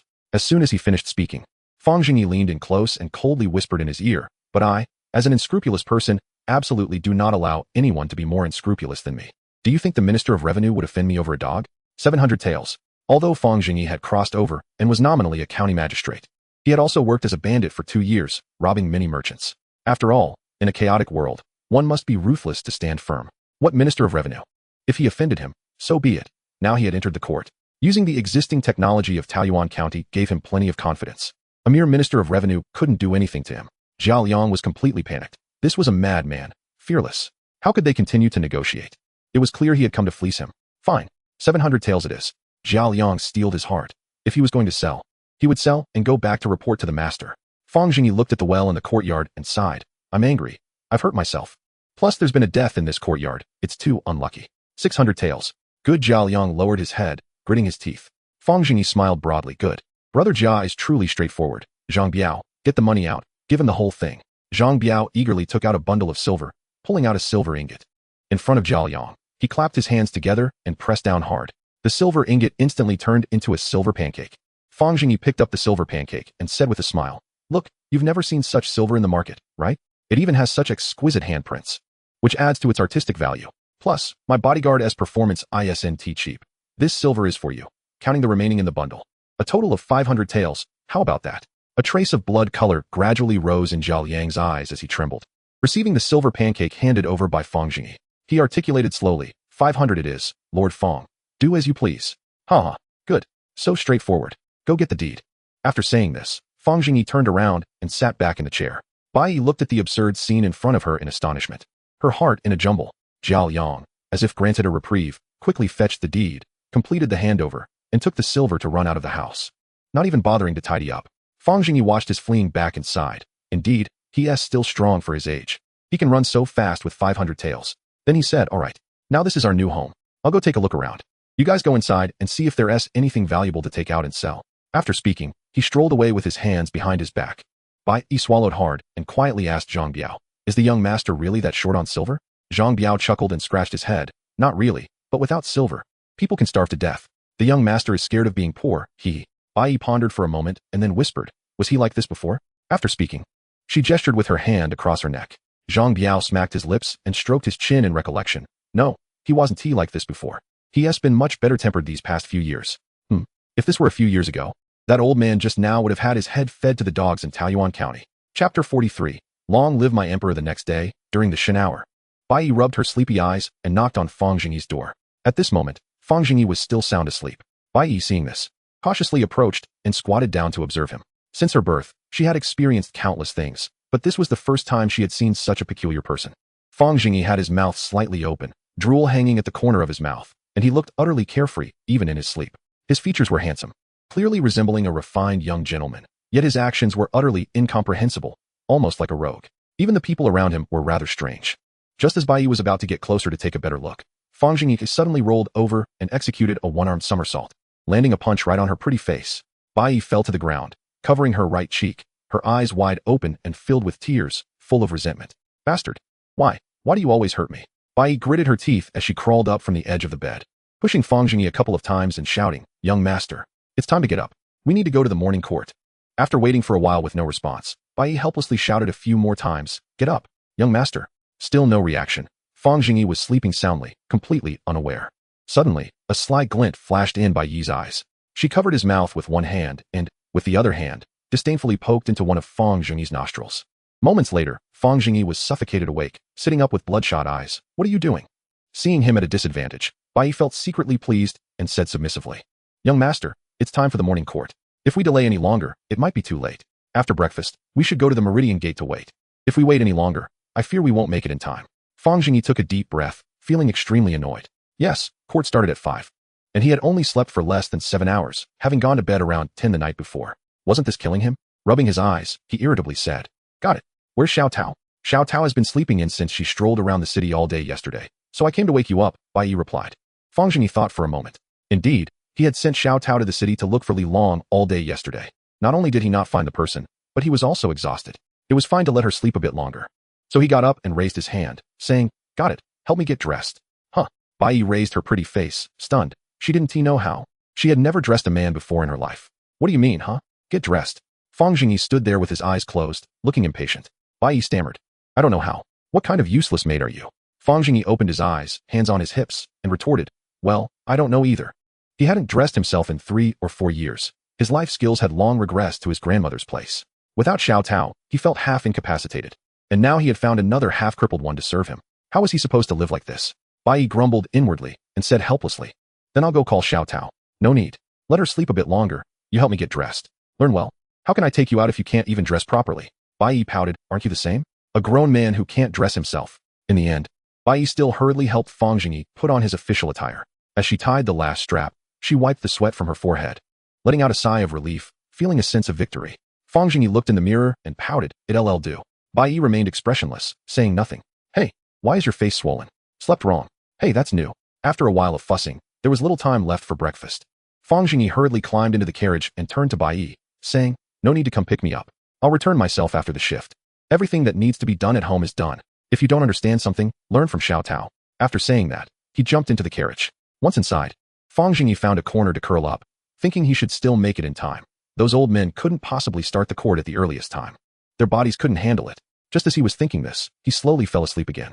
The court bell rang. Emperor Jing felt particularly refreshed today. Yesterday, he had heard Guo Tianyang report that Xiao Tao had spent the whole day searching for him in the capital, which made Emperor Jing smile with delight. He was somewhat excited to see Fang Zhengyi's reaction when he saw him. All the ministers were present, but Emperor Jing scanned the crowd and did not see Fang Zhengyi. Suddenly frowning, he said, where's Fang Zhengyi? It has been 3 days since he received the decree. Why has he not arrived here? Li Yinsong looked around and, noticing the absence of a newcomer, said, Your Majesty, perhaps it's a long journey, and he was delayed on the way. Emperor Jing's face turned angry. Peach County can be traveled to and from in at most 2 days. Come here. Before he could finish speaking, a person rushed into the hall, holding up his pants and lowering his head in a hurry. Unexpectedly, he stepped on his own pants, causing him to slide and kneel in the center of the hall. In an instant, the hall fell silent, and a pin drop could be heard. All eyes were on Fang Zhengyi. He lowered his head, cold sweat slowly dripping down his forehead. Damn it. The coachman had delivered him to the Meridian Gate, but didn't he wake him up? By the time he woke up, the Meridian Gate was already empty. The guards at the entrance stopped him from entering, and thankfully, he had the imperial decree to be allowed through. The clothes Bai helped him were also constantly slipping down. In the end, he had no choice but to hold up his pants and run around the palace, asking around until he finally made it to the main hall. Fang Zhengyi looked around with his head lowered, glancing left and right, while the ministers in their court robes silently stared at him. It seemed there was no one here to help him with the morning court. How would he know the palace rules? How could he know where to go for court? Emperor Jing looked at this ridiculous scene, 3 black lines slowly appearing on his forehead as his anger surged. You, Fang Zhengyi, I confidently said in front of all the officials that you are a talent. Yet you come to the palace and embarrass me so greatly. Guo Tianyang and Li Yuanzhao both gritted their teeth, fearing they would burst out laughing. For a long time, no one spoke. Emperor Jing clenched his fists, veins bulging, suppressing his anger as he spoke. You there. Fang Zhengyi knelt and greeted. Your Majesty is wise and martial, cultured and virtuous, benefiting the people, unifying the world, truly a blessing for our great Jing and for all the people. Long live your Majesty, long live, long live. Now, as I stand before your Majesty, I am awed by your might and intimidated by your dragon aura, yet my heart is filled with joy. I have lost decorum before the throne. I plead for your Majesty to punish me. I accept my punishment willingly. Chapter 44. The Art of Flattery. Fang Zhengyi finished speaking, and the ministers immediately changed color. This was clearly a sycophant. Everyone here was well-educated and valued their dignity. They preferred to say things that criticized the emperor and pointed out the flaws of the times, which reflected the integrity of scholars and their level of education. This was true for courtiers throughout history. Was it appropriate for a newcomer to come up and flatter like this? Who would even say such things as wise and martial, cultured and virtuous, long live except for a eunuch? Li Yinsong and the other cabinet ministers turned pale on the spot. Not long ago, they praised Fang Zhengyi for his virtue and talent, saying he had the demeanor of ancient ministers, but now it was clear he was nothing but a petty flatterer. Even if he had some talent, having a person like this to teach the crown prince was a danger to the country. The more they praised him before, the more painful their faces were now. Emperor Jing's expression instantly froze, and his mind momentarily couldn't process it. Was Fang Zhengyi talking about him? Emperor Jing came back to his senses and saw that all the officials were staring at Fang Zhengyi with gloomy expressions, which made him feel embarrassed.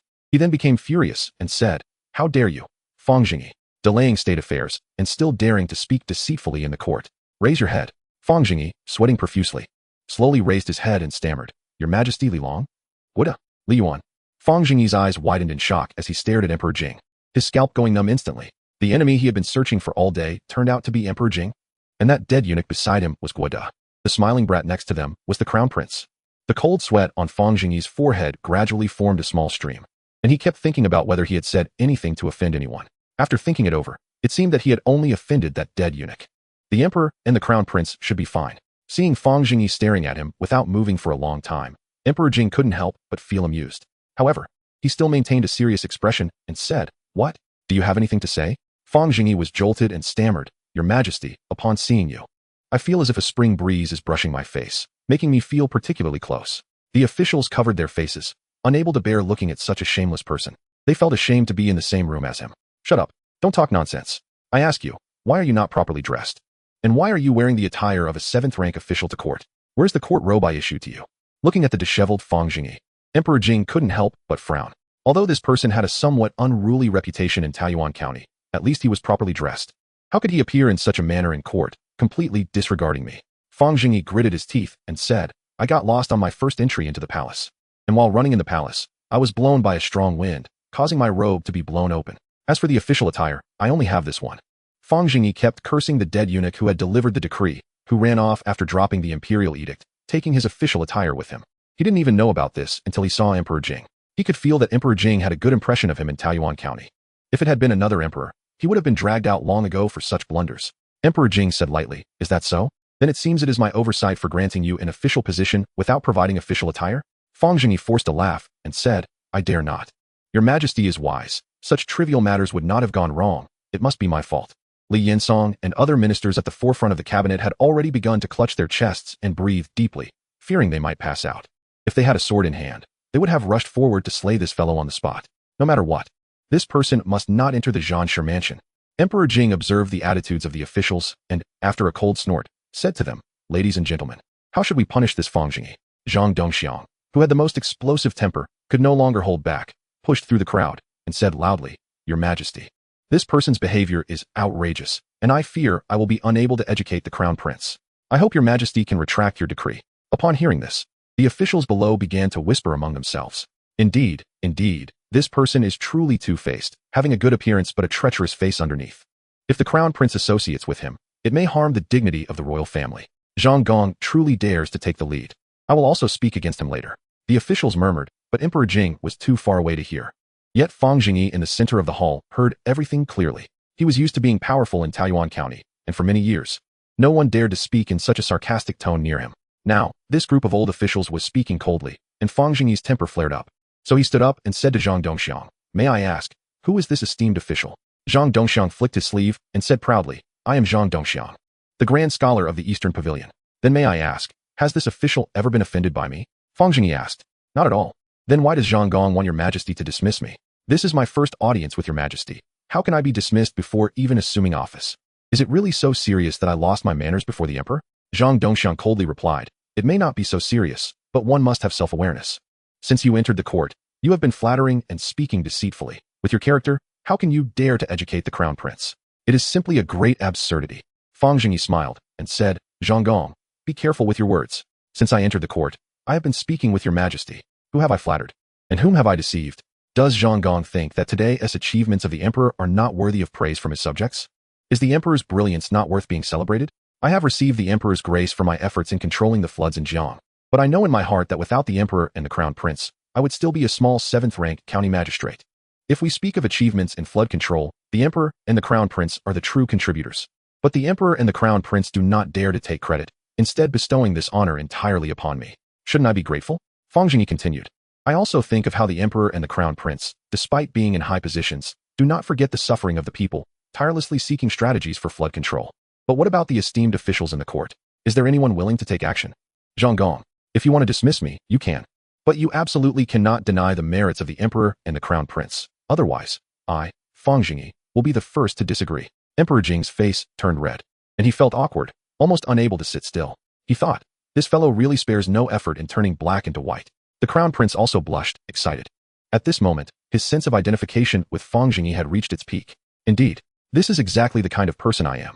It seems the court officials are all foolish and incompetent. Only Fang Zhengyi can see the excellent qualities in me.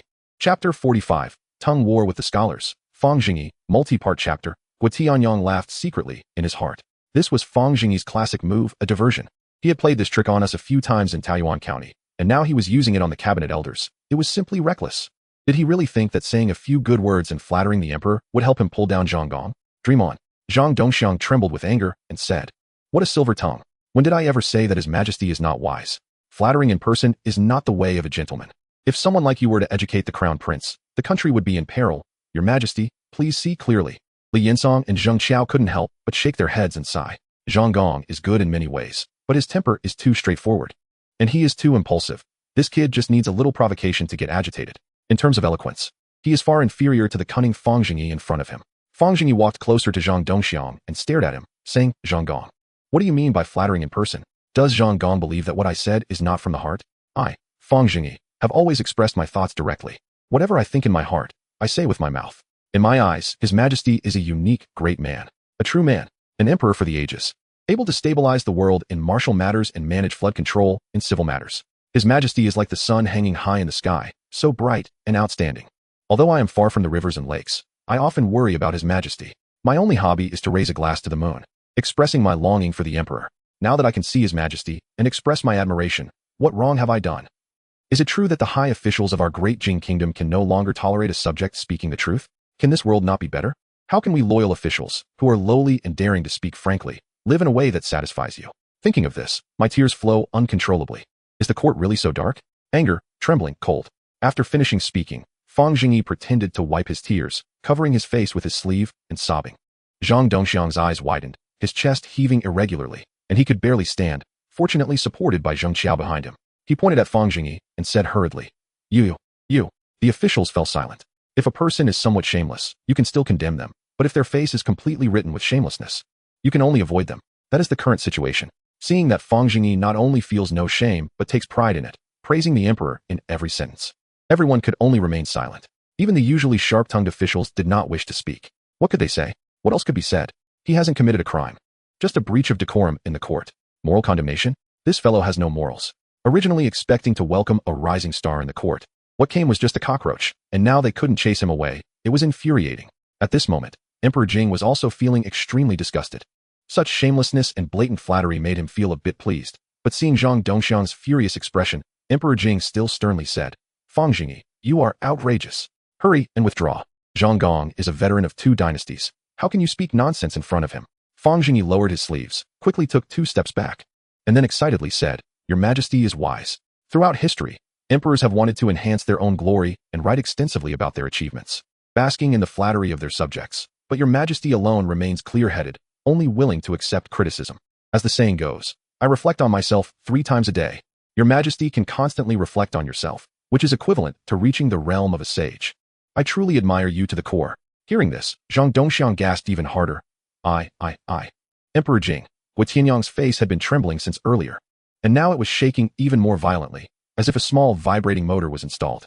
Terrifying. This Fang Zhengyi has actually surpassed our imagination.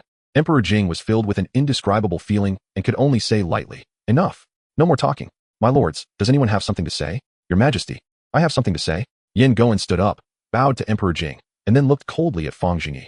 I am Yan Goen, the grand historian of the Zhan Shifu. Fang Zhengyi's heart tightened. Well, this should be a good talker, looking more difficult to deal with than that old man. Your Majesty, the Crown Prince is the heir apparent, and his experience in the world is still shallow. As the Crown Prince, he should naturally befriend wise ministers and distance himself from petty people. Honest advice is hard to hear, but beneficial for action. And good medicine is bitter, but good for illness. This has been the case throughout history. If sycophants like Fang Zhengyi surround the Crown Prince, praising him as wise and virtuous every day, I fear the Crown Prince will lose himself. If he comes to power in the future, surrounded by treacherous ministers and wolves, and cannot accept honest advice, it would be harmful to our great Jing state. As the grand historian, I teach the Crown Prince the words of sages and the rights of sages. If there are treacherous people around him, I fear all previous achievements will be in vain. Today, even if I perish, I must ask Your Majesty to dismiss Fang Zhengyi. The officials were in an uproar. No wonder he is the Crown Prince's teacher. His words are powerful and well-reasoned. Let's see if Fang Zhengyi will still refuse to die. Dismissal? What a good opportunity. Fang Zhengyi's eyes brightened, and he felt invigorated. Dismissal would be great. If dismissed and returned to Taoyuan County, even if he lost his position as county magistrate, it wouldn't matter. Taoyuan County is his foundation. And even if someone else takes office, it won't affect him at all. Alas, he had also been so angry that he shouldn't have contradicted that old man just now. If he had followed him, he could have had a much easier time by resigning directly. Emperor Jing began to feel a headache. What he valued was Fang Zhengyi's unique thinking and wanted him to inspire the Crown Prince more. He had initially thought that Fang Zhengyi would not be well received, but he didn't expect this fellow to be so disrespectful, offending everyone right from the start. Now how to back down? Seeing that Emperor Jing was silent, Yan Goen became a bit anxious. Your Majesty, if treacherous ministers are allowed to act recklessly, I fear the Crown Prince will develop a violent temperament. Without a shred of compassion, please see clearly, Your Majesty. Tianyang's eyelids twitched, secretly cursing. The Crown Prince lacks compassion, doesn't Your Majesty know? What are you doing talking so much? Sure enough, Emperor Jing responded lightly. Understood. The officials felt a chill. Understood? What does understood mean? It seems the emperor doesn't want to move against Fang Zhengyi at all. What is so good about him? Seeing this, Fang Zhengyi hurriedly knelt down and said, Your Majesty, I believe what Grand Historian Yin said is very true. I am without virtue and talent. Please retract your command. What? The officials were dumbfounded. What's going on? This fellow is clearly powerful, and the emperor seems to be biased towards him, yet he suddenly admits defeat now. What happened? Emperor Jing was of course clear about Fang Zhengyi's thoughts, so he coldly said, No. Fang Zhengyi thought it was life-threatening and earnestly requested again. I am not capable of serving as the deputy Grand Historian, and besides, I am not liked here, causing much trouble. Please retract your command. Emperor Jing frowned. My word is golden. You cannot take it back as you wish. No. Fang Zhengyi gathered his courage again and shouted, Please, Your Majesty, think again. What? This time everyone was stunned. It seemed that Fang Zhengyi was determined to leave. The emperor was determined to keep him. What was going on?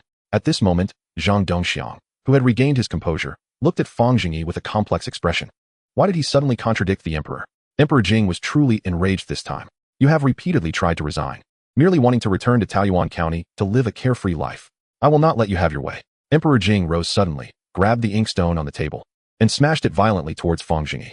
The inkstone hit the ground, shattering into pieces, and ink splattered all over Fang Zhengyi. Then they heard Emperor Jing roar in anger. Fang Zhengyi, if you dare to say another word, I will chop off your head. Don't think I don't know what you are thinking. You must be the deputy Grand Historian. You will do it whether you want to or not. If you cannot achieve results, I will still chop off your head. Do you understand? Dismissed. After saying that, Emperor Jing angrily waved his sleeve and left. Gua Tianyong and the crown prince hurriedly followed. Dismissed? They are dismissing court just like that? Why is His Majesty behaving so unusually today? The crowd was astonished, and then all their gazes turned back to Fang Zhengyi. Yin Gong glared at Fang Zhengyi, angrily waved his sleeve, and left. Li Gong, what does His Majesty mean? Zheng Qiao asked Li Yinsong.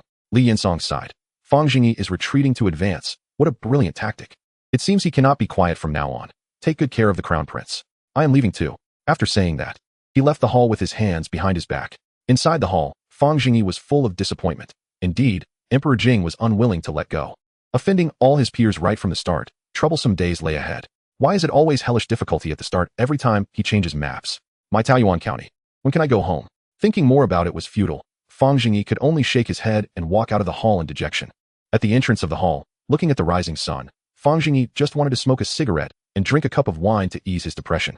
But unfortunately, there was neither smoke nor wine now. Master Fang, what a good tactic. A mocking voice came from beside him. Fang Zhengyi turned expressionlessly to look. A small official with a thieving look was speaking to him, saying sarcastically, Master Fang, this tactic of retreating to advance is used wonderfully. No wonder you are so trusted by His Majesty. Who are you? The small official with a thieving look shouted. I am Yang Fengfan, a Hanlin scholar. Fang Zhengyi couldn't be bothered to pay attention to him and spat directly on Yang Fengfan's boots. Yang Fengfan was immediately shocked, jumped back a step, and angrily said, How can you be so rude? This is simply an insult to culture. Fang Zhengyi replied, You already look like an insult to culture. So please keep your distance from me. Someone beside them overheard Fang Zhengyi's words and couldn't help but laugh, thinking that this person was indeed sharp-tongued and didn't hold back at all. Yang Fengfan sneered, Fang Zhan, you are truly calm and collected. Offending everyone while still being so carefree? Fang Zhengyi glanced at him. You, a mere 6th-rank editor, dare to be so arrogant with me? Don't you know I have someone above me? Yang Fengfan immediately became alert. Who? Fang Zhengyi chuckled. That would naturally be Lord Gua, who is close to the emperor. He is my dear friend and confidant. I serve him dishes when he eats. Do you still want to keep your position as an editor? If you do, you better leave quickly. Yang Fengfan suddenly realized. So that's how it is. Fang Zhengyi's confidence comes from this. No wonder the emperor treats him so well. It must be Lord Gua whispering in the emperor's ear. This person is truly shameless, associating with eunuchs as a scholar. Yang Fengfan felt even more disdain in his heart. But fearing Lord Gua's power, he left in defeat. Fang Zhengyi, not wanting to stay here any longer, noticed that no one from the Ministry of Rites had come to arrange things for him, and he didn't even know where the East Palace's door opened. It would be better to just go home. After coming to this conclusion, he lifted his leg and walked away. Not far along, Gua Tianyong hurried after him, calling from behind, County Magistrate Fang, wait a moment. Please stay. Fang Zhengyi turned back to see him and quickly put on a smiling face. Oh, Brother Gua. Gua Tianyong's expression froze. Brother Gua? Who is your Brother Gua? You shameless thing. But not wanting to offend someone with a smile, Gua Tianyong still put on a smiling face and approached. Oh, congratulations, Fang Zhan. His Majesty has summoned you privately and is now waiting for you in the imperial study. Fang Zhengyi smiled, grabbed Gua Tianyong's arm, and walked toward the crowded area. He quietly took out a 200-tael silver note from his pocket and stuffed it into Gua Tianyong's sleeve. Brother Gua, what did His Majesty summon me for? Gua Tianyong calmly pushed it away and smiled. I don't know either. You can just go directly. Fang Zhengyi took out another 500 tael note and stuffed it in again. I'm just afraid of offending His Majesty. After all, I'm new to the palace and don't understand the rules. Guo Tianyang felt the texture of the silver note and secretly nodded. Actually, it's not a big deal. It's just a few instructions for Fang Zhan. Fang Zhan, I still have something to attend to. You see that little eunuch over there? Let him take you there. Hee. All right. Thank you, Brother Guo. After saying that, Fang Zhengyi stuffed the 200 tael note back into Guo Tianyang's sleeve. Then, he turned around and left. Guo Tianyang touched the 2 silver notes in his sleeve and nodded in satisfaction at Fang Zhengyi's back. Good. This person is agreeable. It would be great to have him as a godson. Following the little eunuch's guidance, Fang Zhengyi successfully arrived at the imperial study. At the door, Fang Zhengyi cleared his throat, tucked in his clothes tightly, and began waiting for the summons. Before long, Emperor Jing's voice echoed, and Fang Zhengyi smoothly entered the room. Upon entering the imperial study, Emperor Jing was engrossed in writing documents and said nothing. Fang Zhengyi stood awkwardly in the room, not daring to move his head, but his eyes were darting around. The imperial study. He was still very curious. After waiting for a while, Emperor Jing had already drunk 3 cups of tea before slowly putting down his brush. He looked straight at Fang Zhengyi. Fang Zhengyi, do you know? Your servant knows his crime. After saying that, he took out a messy stack of silver notes from his chest, holding them with both hands. This move is called taking the initiative.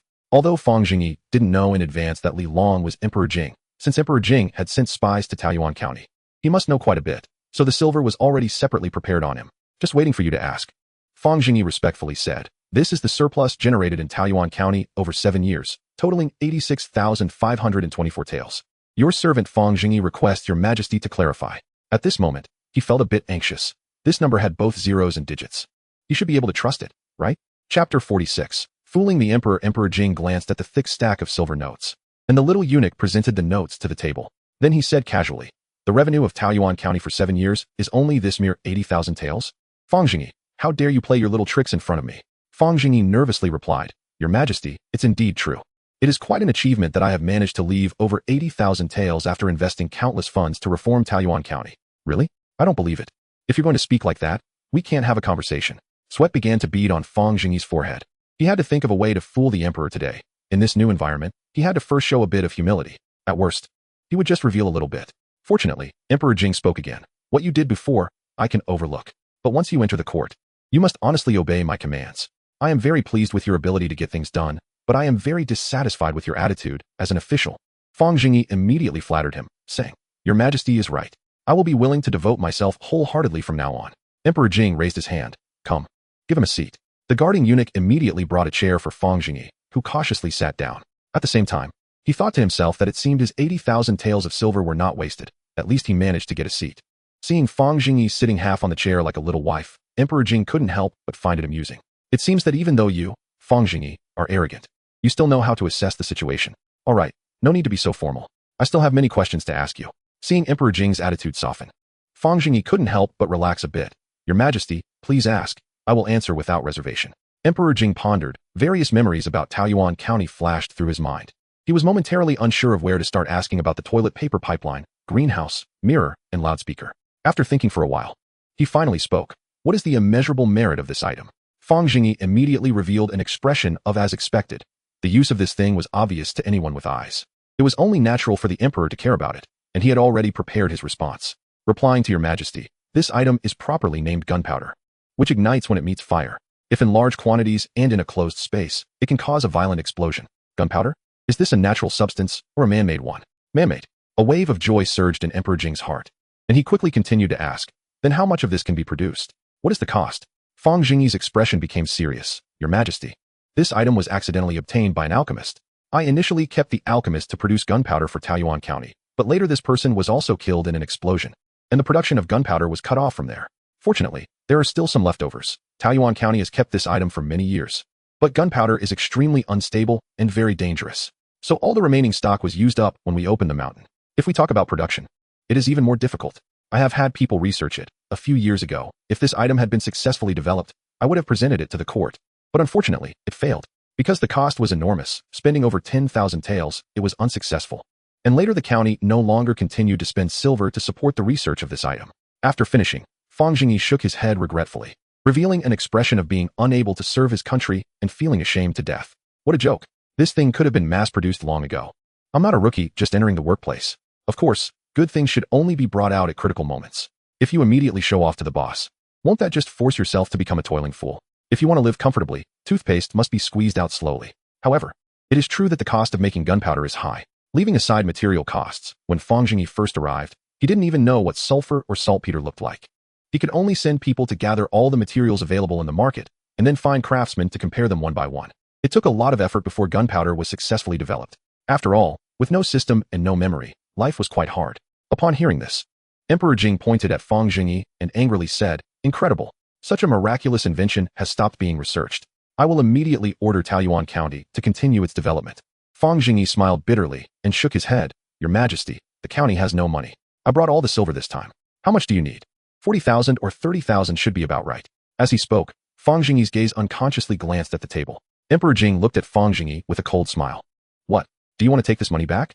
"I dare not. But if we are to support the development of this item, it will require silver. I cannot increase taxes on the people and exploit their resources." Fang Zhengyi's courage grew as he thought, which emperor wouldn't be tempted by this thing? Since he had some negotiating power, it would be better to recover some of the silver he had sent out. After all, that was his own coffin fund. Emperor Jing stared at Fang Zhengyi, observing him for a while, and he didn't seem to be pretending. However, given Fang Zhengyi's slick demeanor, Emperor Jing remained highly vigilant. 20,000 taels, I give you 1 year. After 1 year, I want to see gunpowder in production and use. Fang Zhengyi quickly shook his head. "Your Majesty, the silver can be less. I can find a way. However, time is really tight. We have already researched for 2 years with little success. And the people who participated back then have long since gone to do other things. If we are to call the old team back and have them relearn, I think it will take at least 2 years. Within 2 years, I still have some assurance. All right, 2 years it is. I will send people to Taoyuan County to assist in the research. If it is not successful after 2 years, you must consider the consequences. Such a miraculous invention is worth waiting for 2 years. Moreover, since the country is not currently at war, Emperor Jing was not particularly concerned about time." Fang Zhengyi revealed a faint, barely noticeable smile. The 20,000 taels were coming back. It was really tough to scam some research funds, especially when it was his own money. If you want to send people, then send them. Gunpowder is the most important secret of Taoyuan County. The participants in the initial research were all very clever and worked in the county office. Once the imperial edict arrived, everyone naturally understood this point. And Fang Zhengyi still had some confidence. "Your Majesty, please rest assured. I will not disgrace my mission and will not let you down." Emperor Jing nodded in satisfaction and then smiled. "Good. I want to know if the poisonous oath I issued back then is still in your hands." Fang Zhengyi awkwardly chuckled. "At that time, Your Majesty used a false name to sign the contract, so it cannot be taken seriously. I will write a letter when I return and have them all burned." Emperor Jing looked at him without speaking. "Oh, and the phonograph. I will present it to Your Majesty. The phonograph can already be produced, but it is a secret of Taoyuan County, so there is only one. If Your Majesty needs more, I can have people make more. Your Majesty, please see." This time, Fang Zhengyi honestly confessed everything, thinking that it must be that dog thing Wu Sheng who sold him out. Emperor Jing had naturally been to Taoyuan County and would surely inquire about the peculiarities. It would be strange not to know the function of the phonograph. Moreover, since he came this time, he had to provide something to the big boss. Otherwise, how would he continue to mix in the future? There were still many things in the county. It was fine to reveal a bit first. All right, continue. Chapter 47. The way of teaching children. After 2 hours of lengthy discussion, Emperor Jing's expression gradually changed from serious to pleasantly surprised. He showed no hesitation in expressing his admiration for Fang Zhengyi. Fang Zhengyi also felt that the conversation was quite enjoyable, although life in Taoyuan County was good. There were indeed not many people to talk to. As the emperor of a nation, Emperor Jing understood things quickly and could even draw inferences from one instance, which made Fang Zhengyi feel a sense of relief. Although the emperor was asking questions, Fang Zhengyi led the discussion, naturally steering the topic toward people's livelihoods. Regarding the products and technical issues that intrigued Emperor Jing, Fang Zhengyi spoke ambiguously and avoided details. The reason was simple. These things were the foundation of his existence, and he had not yet established a firm footing. Now was not the time. Although Emperor Jing was curious, he clearly cared more about the livelihood situation in Taoyuan County, so he did not pursue the matter further. After discussing for a long time, Emperor Jing sighed. "Good, Fang Qing, you are truly talented. The methods of governance at the grassroots level can actually be refined to this extent. I am deeply inspired." Fang Zhengyi also returned to his casual demeanor, as if he were talking to the old Li he used to know, and his whole being became spirited. "Your Majesty, in fact, what these things come down to is a sense of service. When I was in office, I always thought of serving the people, that is all. I am not a county magistrate. I am merely a public servant of the people." As soon as he finished speaking, Emperor Jing and the eunuchs in the study stared at Fang Zhengyi in disbelief. "Public servant of the people? Then what am I?" Such shocking words could only be spoken by you, Fang Zhengyi, right? Fang Zhengyi awkwardly touched his nose. It seemed this concept was still too early for the Great Jing. Emperor Jing pulled at the corners of his mouth. "Fang Qing, you truly do not rest until you astonish people. No wonder you can write such poetry." Fang Zhengyi felt even more embarrassed, Your Majesty overpraises me. This phrase about not resting until you astonish people is something I obtained from ancient texts. I didn't expect you to remember it after I casually mentioned it. Emperor Jing chuckled. Are the rare remnants of ancient texts all in your hands, Fang Zhengyi? I already understand your talent, Fang Qing. With this poetry, there is no need for you to hide and cover up in front of me. No need to explain. Fang Zhengyi. Then Emperor Jing straightened his face and said, all right, let's talk about serious matters. I am entrusting the crown prince to you, not to teach him the 4 books and 5 classics, the classic of filial piety, or the book of rites. Yan Goen is the top scholar of the current dynasty. When it comes to studying the classics, you are far inferior to him. What I value is your unique ideas. The crown prince has a lively personality, which is quite compatible with you. You must teach him everything you know, do you understand? Fang Zhengyi pondered for a moment and said, if His Highness does not listen to my advice, what should I do? Emperor Jing laughed. Then it will depend on your ability. If you have to ask me everything, who needs you? Why must it be you, Fang Zhengyi? Fang Zhengyi couldn't help but chuckle inwardly. It seemed even the emperor was quite helpless regarding the crown prince. I understand. What do you understand? If the crown prince does not listen to your teachings, what will you do? Beat him. Fang Zhengyi spoke confidently, as the saying goes. If a small tree is not pruned, it will not grow straight. If a person is not disciplined, he will become unruly. Good children come from under the stick. The crown prince is a noble heir, lacking frustrations. It is normal for him to be unwilling to study and to have a stubborn temperament. At the same time, as the crown prince, he must have the spirit to face difficulties. If there are no difficulties, he should create difficulties. Without frustrations, how can he save the people from peril in the future? Only through discipline can we help the crown prince grow up quickly. If he is beaten 10 or 8 times a year, it can only help him relax his muscles and bones. But if he is beaten 100 or 80 times a year, even a rotten wood can become a good talent. Mistakes must be punished often. If he rises with bad thoughts in the future, he will shudder at the thought. This is called Pavlov's principle. Without discipline, there can be no talent. Even if he has not made mistakes, he must still be disciplined to prevent minor issues from escalating. This is my insight. I hope your Majesty will consider it. Is there no difficulty in creating difficulties? Well said. Emperor Jing pondered for a moment and nodded. It makes sense. It seems that I have been too lenient. But have Fang Qing's parents taught him in the same way? Fang Zheng let out a long sigh and recalled. That's right. I have been beaten all the way here to achieve today's success. When I was young, my parents constantly urged me to study hard. If I was careless, I couldn't avoid being punished, often by my father alone or sometimes by both parents together. Even so, there were times when I felt tired and lazy. And even with the threat of punishment, I didn't want to look at my books. At those times, my parents would motivate me, telling me not to be afraid of your Majesty's laughter. Even now, there are still people in my hometown who call me Chicken Boy. Emperor Jing suddenly understood and sighed again. Fang Qing, you have suffered. No wonder you have achieved so much today. But can drinking chicken blood really boost one's spirit? This is the first time I have heard of it. No, it can only disgust people. If the crown prince is lazy, I will give him a good chickening. If he refuses to obey, he can come and find me. Thank you, your Majesty. Then, Emperor Jing picked up a gold medal from the imperial desk and tossed it to Fang Zheng, saying, with this gold medal, you may enter and leave the palace freely. You must often guide the crown prince and may act as you see fit. This gold medal is also held by Yan Goen.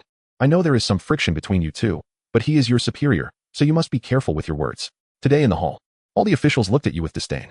Although I appreciate you, I treat all my ministers equally and will not protect you. Remember, as a minister, be diligent and loyal.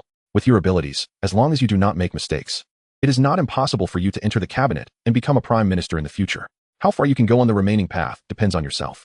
It seems your Majesty is also good at painting big cakes and motivating people. Fang Zheng thought. It's only my first day and we're already talking about entering the cabinet and becoming a prime minister? That's something. As soon as Fang Zheng received the gold medal, he tied it around his waist. Thank you, your Majesty. May I now go to the Zhan Shifu to report for duty? Emperor Jing looked Fang Zheng up and down. No need. You may return home for now. Go to the Zhan Shifu to report tomorrow. Oh, why? Fang Zheng looked at Emperor Jing with a puzzled expression.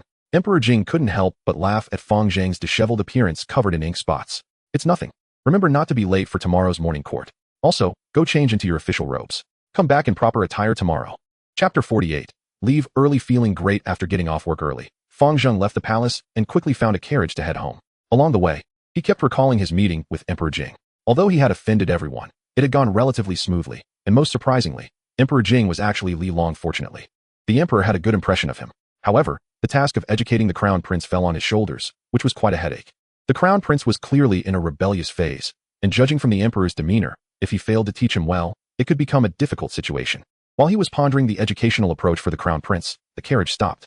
The driver called out, "Sir, we've arrived." Fang Zheng paid the fare and got out. And the first person he saw was Bai Yi, who was looking around at the entrance, seemingly unsure of what to do. Bai Yi also spotted Fang Zheng and almost laughed at his disheveled appearance covered in ink spots. She approached him eagerly. Ah, young master, why are you back so early? What's with your clothes? Fang Zheng frowned and pointed to the corner. Go, stand over there. Come inside for dinner later. Bai Yi immediately sulked, her little mouth pouting as she shuffled to the corner. Whatever he says goes. I'm used to it, she thought. Fang Zheng then walked directly into the courtyard but quickly turned back out. Seeing him come out, Bai Yi felt happy, wondering if he was going to let her in again. It was cold standing out there. Where's Xiao Tao? She went out to find someone. Oh, when she comes back, let her see me. You stand somewhere else and watch the gate. After giving instructions, Fang Zheng returned to the recliner in the courtyard, feeling increasingly sleepy, and gradually fell asleep. Before long, he felt someone pushing him, and when he opened his eyes, it was Xiao Tao, looking exhausted. Young master, are you looking for me? Where did you go? Fang Zheng rubbed his eyes and got up. Where else could I go? Didn't you ask me to find that Li Long? I also went out today to find some workers to fix the toilet. Wasn't that your instruction? Realizing he had made Xiao Tao run around for 2 days for nothing, Fang Zheng chuckled awkwardly. You worked hard. There's no need to look for that Li Long anymore. Just leave it as it is. Oh, where are the workers for the toilet? They'll come tomorrow. All right. Fang Zheng shook his head helplessly, realizing that the toilet was of utmost importance to him. When he first arrived in Jinghe, this was his #1 enemy. The common people didn't care much about hygiene and would relieve themselves anywhere, with some even walking away without pulling up their pants. Fang Zheng found this appalling, and under his absolute authority, he ordered the people of the entire county to clean up, which led to some improvement. Now that he was in the capital, there were no pipes or toilets, and renovations would take some effort. Thinking about the lack of flush toilets made Fang Zheng feel a wave of sadness, and he couldn't help but wonder how the protagonists in the web novels he had read in his past life dealt with this issue. I say, young master, did you get beaten while attending court? Why is your clothing all disheveled and covered in ink? Nonsense. Who would dare to beat me? This clothing can't be washed. I brought my new official robes. Just take the old ones and have them framed. Use the best materials, then hang it on the screen wall, and write a few words next to it. What should I write? Xiao Tao mumbled to herself, not knowing what kind of weird ideas the young master was having again. Just write on the screen wall, where the emperor spilled ink. Xiao Tao was stunned. Wait, this ink spot was made by the emperor? Did you anger the emperor? Fang Zheng lay back down and waved his hand. Stop talking nonsense. Go quickly. I'm on good terms with His Majesty, just like one person. When he eats, I serve him dishes. I'm going to sleep now. Call me when it's time for dinner. Oh, and Xiao Bai, she's in charge of watching the gate now. Let her in when it's time for dinner. Xiao Tao looked helplessly at the gate. Poor Xiao Bai. She didn't know how she had offended the young master again. In the Ministry of Revenue, Minister Zhang Shi and his son were sitting across from each other at the table, chatting. Father, is that Fang Zheng really as bold as you say? Zhang Chong put down his chopsticks with a look of surprise. Zhang Shi nodded and smiled. This boy, indeed, can be said to be audacious. He offended everyone right away upon entering the scene, especially daring to openly confront Minister Zhang and His Majesty. With such a rebellious personality, it seems difficult for him to last long. However, His Majesty seems to value him a bit. Zhang Chong scoffed. I didn't expect such a useless person could stand openly in the court. It's truly absurd. Then Zhang Shi noticed Zhang Chang's concerns and slowly said, why are you in such a hurry? That Fang Zheng merely had the luck to be favored by His Majesty and received an inconsequential title, and now he thinks he is on top of the world. Who cares about a penniless county like Taoyuan? Chang'er, with me here, do you still worry about your future career path? You don't need to do anything else. Just spend your days drinking and socializing with those talented individuals. Getting to know more people will always be convenient later on. When you enter the court, you'll have your hands full. At that time, don't come complaining to me. Zhang Chong quickly poured a cup of wine for Zhang Shi, saying, Father, I'm not in a hurry. I enjoy drinking, composing poetry, and having fun every day. But suddenly hearing about this Fang Zhengyi, a little man like him, makes me quite indignant. What a failure. How can a 7th-rank official be so arrogant? From everyone's attitude, it seems this prince's companion will soon be dismissed. Relying solely on his sharp tongue, how much real talent and knowledge can he possess? Just as the father and son were talking and laughing, the steward suddenly walked in and bowed, saying, Master, there is a man outside looking for the young master, named Zhao Yang. He is currently waiting in the courtyard. Zhao Yang. Zhang Chong was stunned for a moment before recalling. This person was the manager of the fortune building, and they rarely interacted. Why did he come to see me at this time? Father, I'll go take a look. Zhang Chong walked to the courtyard and saw Zhao Liang pacing back and forth. Frowning, he asked, Zhao Liang, what do you want with this young master? Upon seeing the main person arrive, Zhao Liang's expression brightened, and he quickly knelt down, lowering his head to cry out, Please, young master, help me. Chapter 49. Can you watch this for free? Please, young master, help me. Today, I came to the young master's residence because I had no other way out and dared to disturb you. Not long ago, someone in my family passed away, and feeling the bad luck in my house, I thought about selling the property. Who knew that this guy named Fang Zhengyi would forcibly occupy my house? A house originally worth 2,000 taels, and he wants to buy it for 500 taels. I refused, and he threatened me, saying he would ruin the business of fortune building. Fearing it would affect you, I had no choice but to give in. Please help me. As he spoke, Zhao Yang's cries grew increasingly mournful. Fang Zhengyi, Zhang Chang's spirit jolted. Who is this Fang Zhengyi? What right does he have to ruin the business of fortune building? This person had shown Jia Liang an imperial edict, claiming he was about to meet the emperor to take up the position of deputy in the Zhanshi mansion. Because of Jia Liang's lowly concubine's suicide by jumping into a well, Fang Zhengyi wanted to pin this incident on Jia Liang and go to the emperor to slander him. Jia Liang mentioned the young master at that time, but Fang Zhengyi didn't care at all, even saying that in his eyes, the young master was just a dog. Jia Liang couldn't stand it and wanted to fight him, but the guard beside him was just too strong. So it really is him. Upon hearing this, Zhang Chang's eyes flashed with anger. So the house was eventually sold for 500 taels? Sold. I really had no choice. Even if I went bankrupt. I couldn't let it affect the business of fortune building, Zhao Yang replied, looking very loyal. Zhang Chang nodded expressionlessly. All right, I understand. You can leave now. Huh. What about young Master Fang Zhengyi? Zhao Yang was stunned. Why did he suddenly let himself go? Zhang Chang said irritably, what about him? Your house has been sold. What does it have to do with this young master? You sold it, so it didn't affect fortune building, did it? But he insulted you. I can't swallow this. Zhao Yang was about to go crazy. This was not what he had imagined when he came. Zhang Chang sneered. Oh, whether he insulted this young master. I will find out myself. It seems like you are the one adding fuel to the fire. Has Fang Zhengyi lost his mind? How dare he insult the son of an official before even taking office? I've heard he is a fool, but I didn't expect him to be this foolish. Zhao Yang. Let me tell you the truth. I've wanted to replace you for a long time, and today you've delivered yourself right to my door. Look at the income of fortune building over the past year. How have you managed it? Useless. You deserve to have your house taken away. After saying this, he turned and left. Double blow.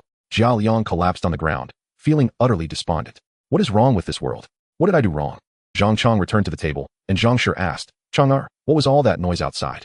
It's nothing. Zhao Liang from fortune building was bullied by Fang Zhengyi, who forcibly bought his house and wanted me to help him get it back. How did it get related to Fang Zhengyi? What are your thoughts? Zhang Shi stared at Zhang Chang. After some deliberation, Zhang Chang said, Zhao Liang must have been stirring things up, trying to make me go find trouble with Fang Zhengyi.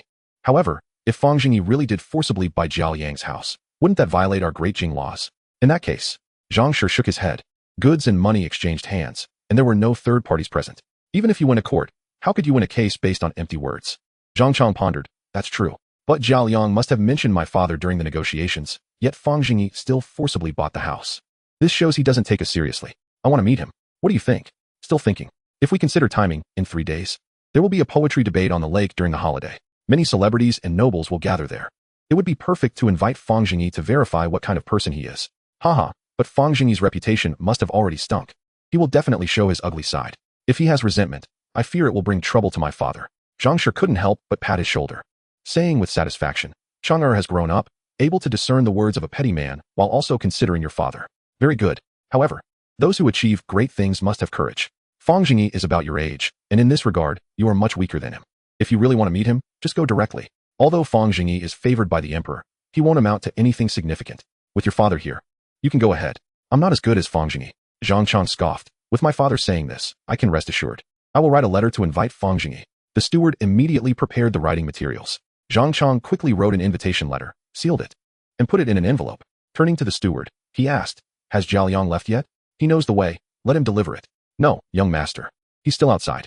Zhang Chang walked to the courtyard and found Zhao Liang sitting on the ground, crying like he had just come out of a bathhouse. Zhang Chang kicked him and said impatiently, enough. Stop howling. This letter is for you to deliver to Fang Zhengyi's residence. Tell him to come to the poetry debate at Suzhua Lake in 3 days. Many famous people are waiting to make his acquaintance. Please make sure he attends. This is the opportunity I'm giving you. Additionally, I will give you 3 months. If fortune building doesn't improve, you can go back to where you came from. Zhao Liang's cries stopped abruptly, and a wave of joy surged in his heart. This time, it was just as he had imagined. After receiving the letter, he kowtowed repeatedly, saying, thank you, young master. I will do everything I can to make fortune building better. Whether I can get my house back all depends on you. Zhang Chang frowned and didn't speak. The house? What house? It has nothing to do with me. Hurry and go. Just seeing you makes me anxious. Zhao Liang held the letter and stammered. What if he doesn't go? Doesn't go? No invitation from the Zhang family has ever been rejected. As long as he is a normal person, he will definitely go. Don't think about unnecessary things. Zhang Chang said proudly. All right, I will go now. Zhao Liang hurriedly ran to Fang Zhengyi's residence. At this moment, the sky was darkening, and the gates of Fang's residence were wide open. Zhao Liang saw what seemed to be a tattered piece of clothing hanging on the screen wall and couldn't help but feel heartbroken. His house was being treated like this, and it truly pained him. However, thinking that Zhang Chang could stand up for him, he felt happy again and stepped into the familiar gate without hesitation. At this time, Fang Zhengyi and Xiao Tao were gathered around a table eating. When Zhao Liang barged in and saw Zhang Biao also present, he didn't dare to approach. standing far away and shouting, "Master Fang." The crowd turned to look, realizing there was an extra person in the residence. Fang Zhengyi frowned and looked at Bai Yi, saying, "Why didn't you close the door? Stop eating and go stand in the corner." Bai Yi. Then Fang Zhengyi turned around and exclaimed in surprise, "Oh, Lao Jia, how did you get in here? Is there another cheap house for sale?" Zhao Liang instantly broke down upon hearing this. His eyes turned bloodshot, and his hands and feet turned cold. He glanced at the letter in his hand and coldly said to Fang Zhengyi, "Master Fang, you've messed with someone you shouldn't have. You're about to face great trouble. Zhang Biao, go give him 2 slaps." Before Zhao Liang could finish speaking, he was interrupted by a spell. Zhang Biao rushed forward, grabbed his collar, and slapped Zhao Liang twice, causing his face to swell rapidly. Before he could say another word, he was hit twice, and Zhao Liang looked at the gloomy sky with a heart full of despair. Fang Zhengyi sneered, "You dog! You dared to intrude into my private residence, and still have the audacity to speak disrespectfully. Check if he has any money on him. Strip him." Zhang Biao began to search Zhao Liang's body skillfully. At that moment, Zhao Liang regained his senses and struggled desperately, but under Zhang Biao's immense strength, he looked like a little chick. Soon, the originally intact clothes were torn into shreds under Zhang Biao's violent search. Finally, he found a hidden pocket inside and lifted out its contents, saying, "Master, there are 500 taels of silver notes here." With tears in his eyes, Zhao Liang screamed, "You can't take this. You can't take this. This is robbery. You bandits. I'm going to report to the officials. I'm going to file a lawsuit." Fang Zhengyi maintained a serious expression. "Robbery? I, Fang Zhengyi, have always acted with integrity. How dare you slander me? Bring him over here." After saying that, Fang Zhengyi angrily walked towards the screen wall, and Zhang Biao dragged Zhao Liang along. Fang Zhengyi pointed at the screen wall and loudly said, "Open your dog eyes and see clearly what is written here." Zhao Liang struggled to open his increasingly swollen eyes, carefully deciphering the information in front of him, and slowly read out, "Our Emperor ink spot?" Fang Zhengyi crossed his arms and sneered, "It seems you can still recognize characters, you dog. This is something you can look at for free. Only 500 taels. You're lucky to get off so easy. Get out." Zhao Liang looked at the screen wall, then at Fang Zhengyi, and a single tear slid down his cheek. Then, like a sandbag, he was thrown out the door, landing on the ground, motionless. Chapter 50. Regret of meeting late. After resolving the matter, Zhang Biao closed the door, and the group returned to their meal. Xiao Tao discovered the letter on the ground in the courtyard, picked it up, and said, "Master, that person just now seemed to have come to deliver a letter to you." What letter? Open it, and take a look." Xiao Tao opened it, and looked for a while before saying, "It's an invitation letter, inviting you to a poetry debate 3 days later at Suzhou Lake. The seal is from the Ministry of Rights. Should we go? A poetry debate. How fresh. I came here and inherited no memories of the original owner. Not to mention that most of the poems I remember are half finished. Going out would just be embarrassing. Poems beyond the 9-year compulsory education are all advanced topics." Fang Zhengyi took the letter and scoffed, not going. It must be that Zhao Liang's previous suggestion to send Zhang Chong, the son of the Minister of Revenue, to help him out. This person is out of his mind. To ask Zhao Liang to deliver a letter, it's clearly a trap. Does he think I'm a fool? "Master, what is a trap?" Zhang Biao leaned in. "Delicious. Raw meat fills you up. You go for me." Zhang Biao realized Fang Zhengyi was teasing him and chuckled twice. "Raw meat is fine. I'll bring it back cooked." "All right. Just tear up the letter and let us continue eating." After saying that, Fang Zhengyi was about to tear the letter into pieces. "Hey, don't tear it."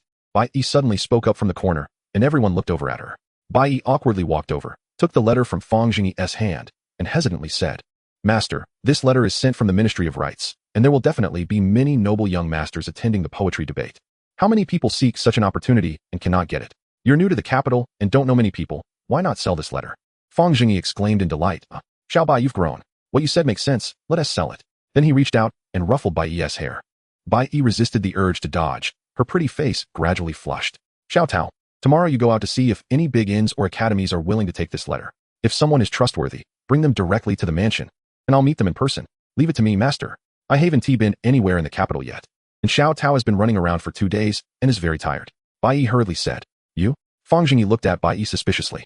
Xiao Tao had been managing Taoyuan County for many years, handling interpersonal relationships skillfully and reliably, so he felt at ease. Bai Yi honestly looked more like a vase. She didn't seem reliable for handling tasks. If she went out, looking beautiful but naive, wouldn't she get sold off? "Can you do it?" I can. Bai Yi asserted confidently. "All right then, tomorrow let Zhang Biao accompany you. Xiao Tao can take a rest, and you performed well this time. Sell it for a high price, and you'll get 1% commission. Who cares about your measly 2 cents? Bai Yi muttered inwardly. Master, years ago, I remember my father had dealings with some merchants in the capital, so I want to go take a look myself, so I won trouble brother Biao. It seems Bai Yi wants to show off a bit. It's good to train." Fang Zhengyi continued. "Okay, then let Xiao Tao give you some silver. Pay attention to safety when you go out tomorrow. You performed well today, let us eat."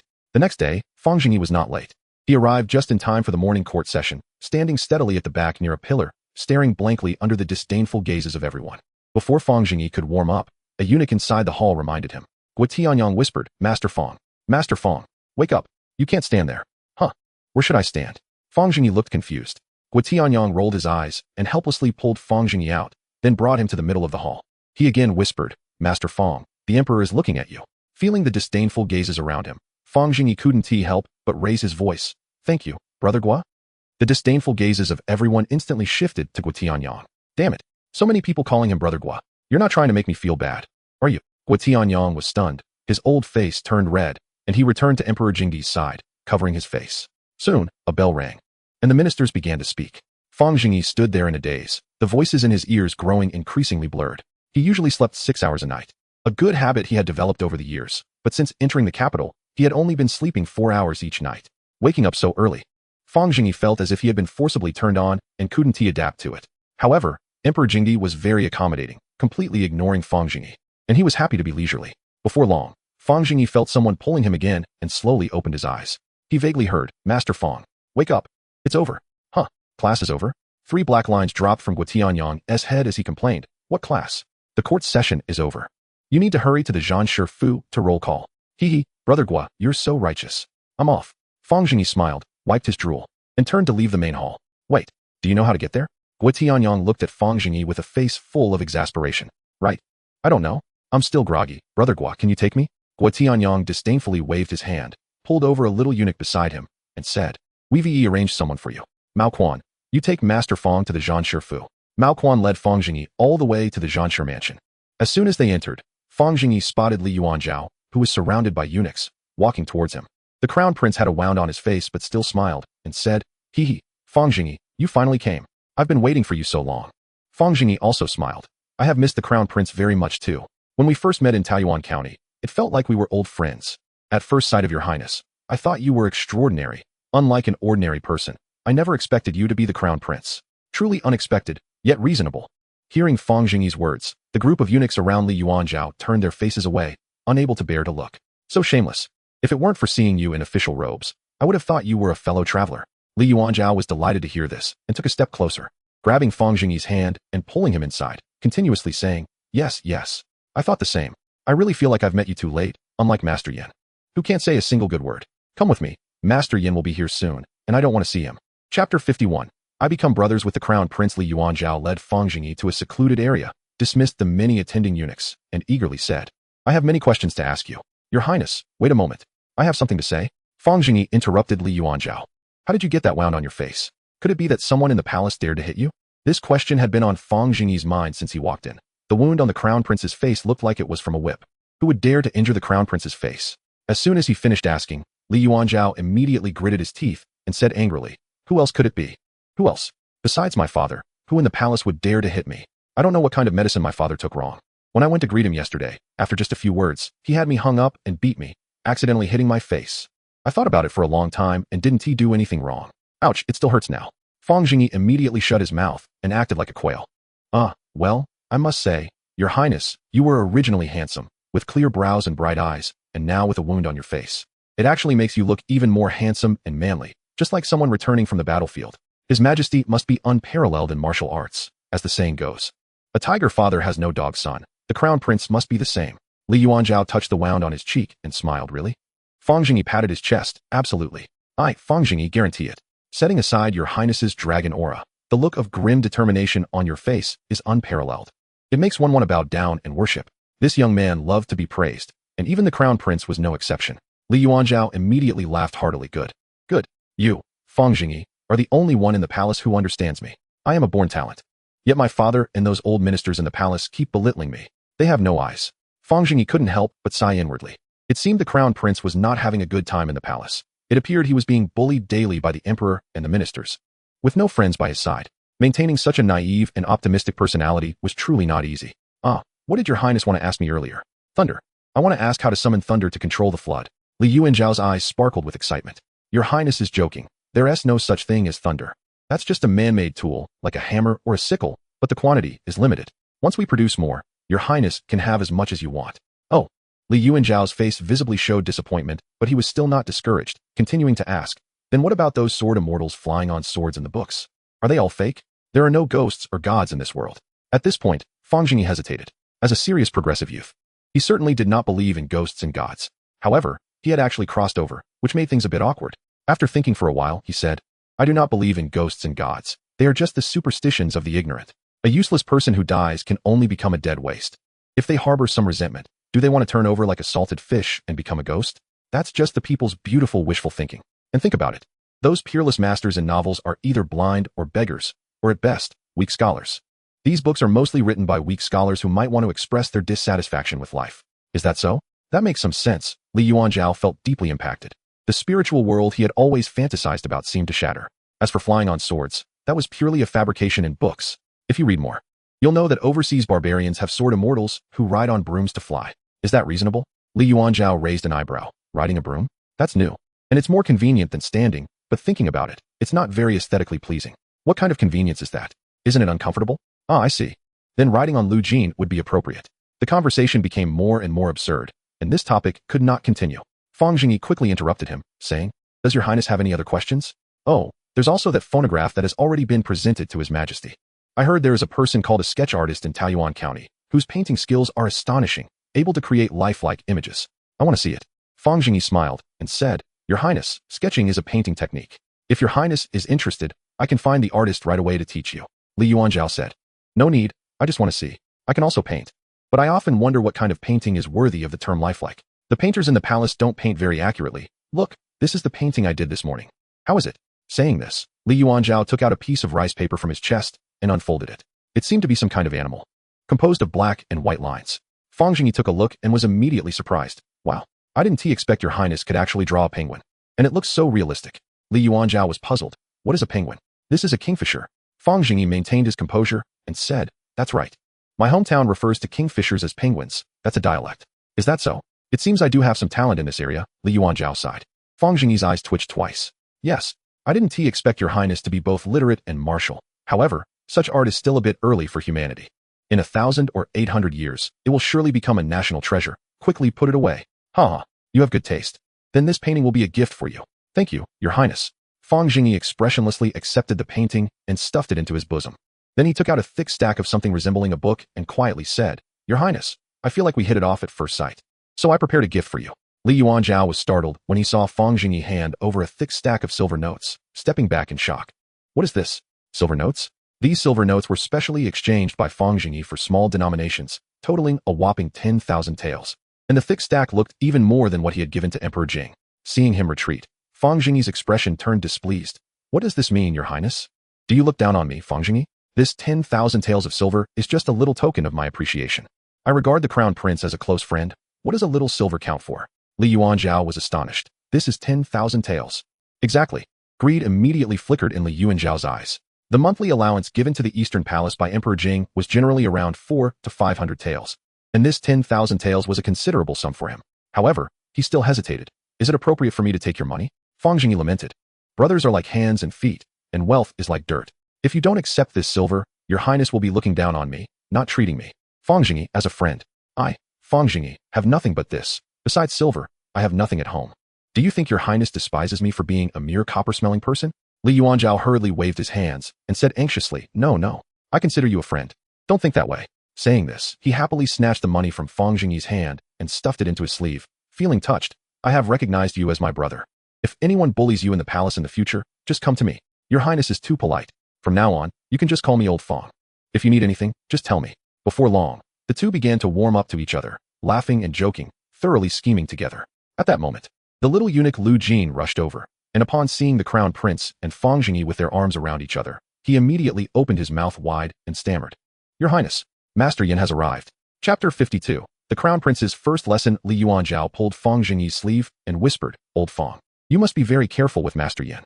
He is very strict. When he teaches me to memorize, if I get even one word wrong, he hits my palm. I don't know how many times my hand has been swollen. Fang Zhengyi said, Your highness, don't worry. I'm just a companion, he can't hit me. Li Yuanzhao immediately bared his teeth and said, I don't have a brother like you. Then return the money to me. I won't. As the two were playfully arguing, they arrived at the main hall of the Zhan family. Yan Goen stood in the hall with a serious expression. When he saw the crown prince and Fang Zhengyi entering with smiles, his face immediately darkened. Fang Zhengyi, His Majesty has ordered you to accompany the crown prince in studying. What kind of decorum is this? Laughing and joking. Fang Zhengyi was not afraid of him. This person had a sour face and tried to crush him on their first meeting. Fang Zhengyi was already a bit impatient. So he replied flatly, Master Yan, haven't we even started yet? Is it wrong for the crown prince to smile? Or are you, Master Yan, just someone who can't smile and feels uncomfortable seeing others laugh? Yan Goen snorted coldly. Stop quibbling. The crown prince is the heir. He must always maintain the dignity of the royal family. How can you speak so recklessly? Oh, is Master Yan so formidable? Shouldn't the emperor know how the heir should behave? What a pity that Master Yan was born too late. If he had been born a few hundred years earlier and trained the heir his way, wouldn't there be no such thing as dynastic change? Fang Zhengyi began to speak in a sarcastic tone. Li Yuanzhao, watching the two start to clash as soon as they met, couldn't help but feel a bit excited. He secretly gave Fang Zhengyi a thumbs up. Yan Goen immediately reprimanded with a cold face. Fang Zhengyi, I am your superior. How dare you be so reckless? Oh, is Master Yan resorting to authority because he can't win an argument with me? What His Majesty said should be infallible wisdom. The crown prince is also my superior. Who is greater, the crown prince or Master Yan? Fang Zhengyi secretly poked Li Yuanzhao's thigh. Li Yuanzhao immediately felt emboldened, but when he met Yan Goen's stern gaze, he still felt a bit intimidated and weakly said, yes. What old Fang said makes sense. Yan Goen's eyes widened in shock. You call him old Fang? You are a subject. How can you address him so casually? A ruler must have the demeanor of a ruler. How can you be so frivolous in your address? Seeing Fang Zhengyi's casual and self-satisfied demeanor, Yan Goen's anger intensified. Li Yuanzhao felt intimidated and immediately looked at Fang Zhengyi for help. Fang Zhengyi sighed inwardly, thinking that this little brother really couldn't hold up. It seemed Yan Goen had bullied him often, and the crown prince was so afraid of his subjects. So he coldly said to Yan Goen, Master Yan, do you have any attitude toward the heir? If you're going to teach, be a bit more courteous to the crown prince. Dishonest scoundrel. Dishonest scoundrel. Yan Goen became frantic, hating Fang Zhengyi deeply. Fang Zhengyi was a complete sycophant, constantly flattering the crown prince, who was young and had been deceived. This was truly abominable. I am on a holy mission to teach the crown prince. In the Zhan family, my position is that of the crown prince's teacher. How can it be compared to ordinary times? Fang Zhengyi did not back down at all, staring at Yan Goen. Although I am nominally a companion, I am also on a holy mission to teach the crown prince, so His Highness is also half my student. Moreover, we are both teacher and friend, so I asked Master Yan not to yell at my student. Although I am an inferior to Master Yan, His Majesty once told me that what Master Yan has taught can be omitted by me, so we each do our own thing, and our paths do not cross. But while I am present, please show respect to His Highness. Yan Goen's face grew increasingly difficult to bear. Fang Zhengyi, don't think that just because you are close to eunuch Gua you can act recklessly. You are also a proper scholar, associating with eunuchs. Do you have no shame? The group of little eunuchs serving nearby, along with Lu Jin by the crown prince's side, all lowered their heads, feeling somewhat uncomfortable upon hearing this. Everyone's expressions were clearly seen by Fang Zhengyi, and they all felt even more disdain for Yan Goen. Resorting to authority didn't he work? So now he was resorting to morality? What a pity. I, Fang Zhengyi, was a model student in my past life, and in this life, I am a moral gentleman. Do you think you can defeat me on moral grounds? You better find it first. Then he turned to the crown prince and whispered in his ear, Your Highness. This is the first lesson I am giving you today. Observe carefully. Li Yuanzhao's eyes sparkled with excitement as he nodded vigorously. This was the first time he had seen Yan Goen so flustered, and standing behind Fang Zhengyi gave him a sense of security, a feeling of being protected. Old Fang. Reliable. Fang Zhengyi raised his sleeve and rubbed his eyes vigorously. Then he lowered his sleeve, his eyes red and filled with tears, and said with indignation, Master Yan, I have a good rapport with eunuch Gua. I felt a kinship as soon as I met him. Li Yuanzhao was puzzled, thinking this sounded a bit familiar. Eunuch Gua treats me well, and he is older than me, so it is only natural for me to call him brother. Why does it become associating with eunuchs in Master Yan's mouth? Good. I will associate with eunuchs. But what of it? In the palace, what matters do not rely on the eunuchs. They do the dirtiest and hardest work, yet they are looked down upon by everyone.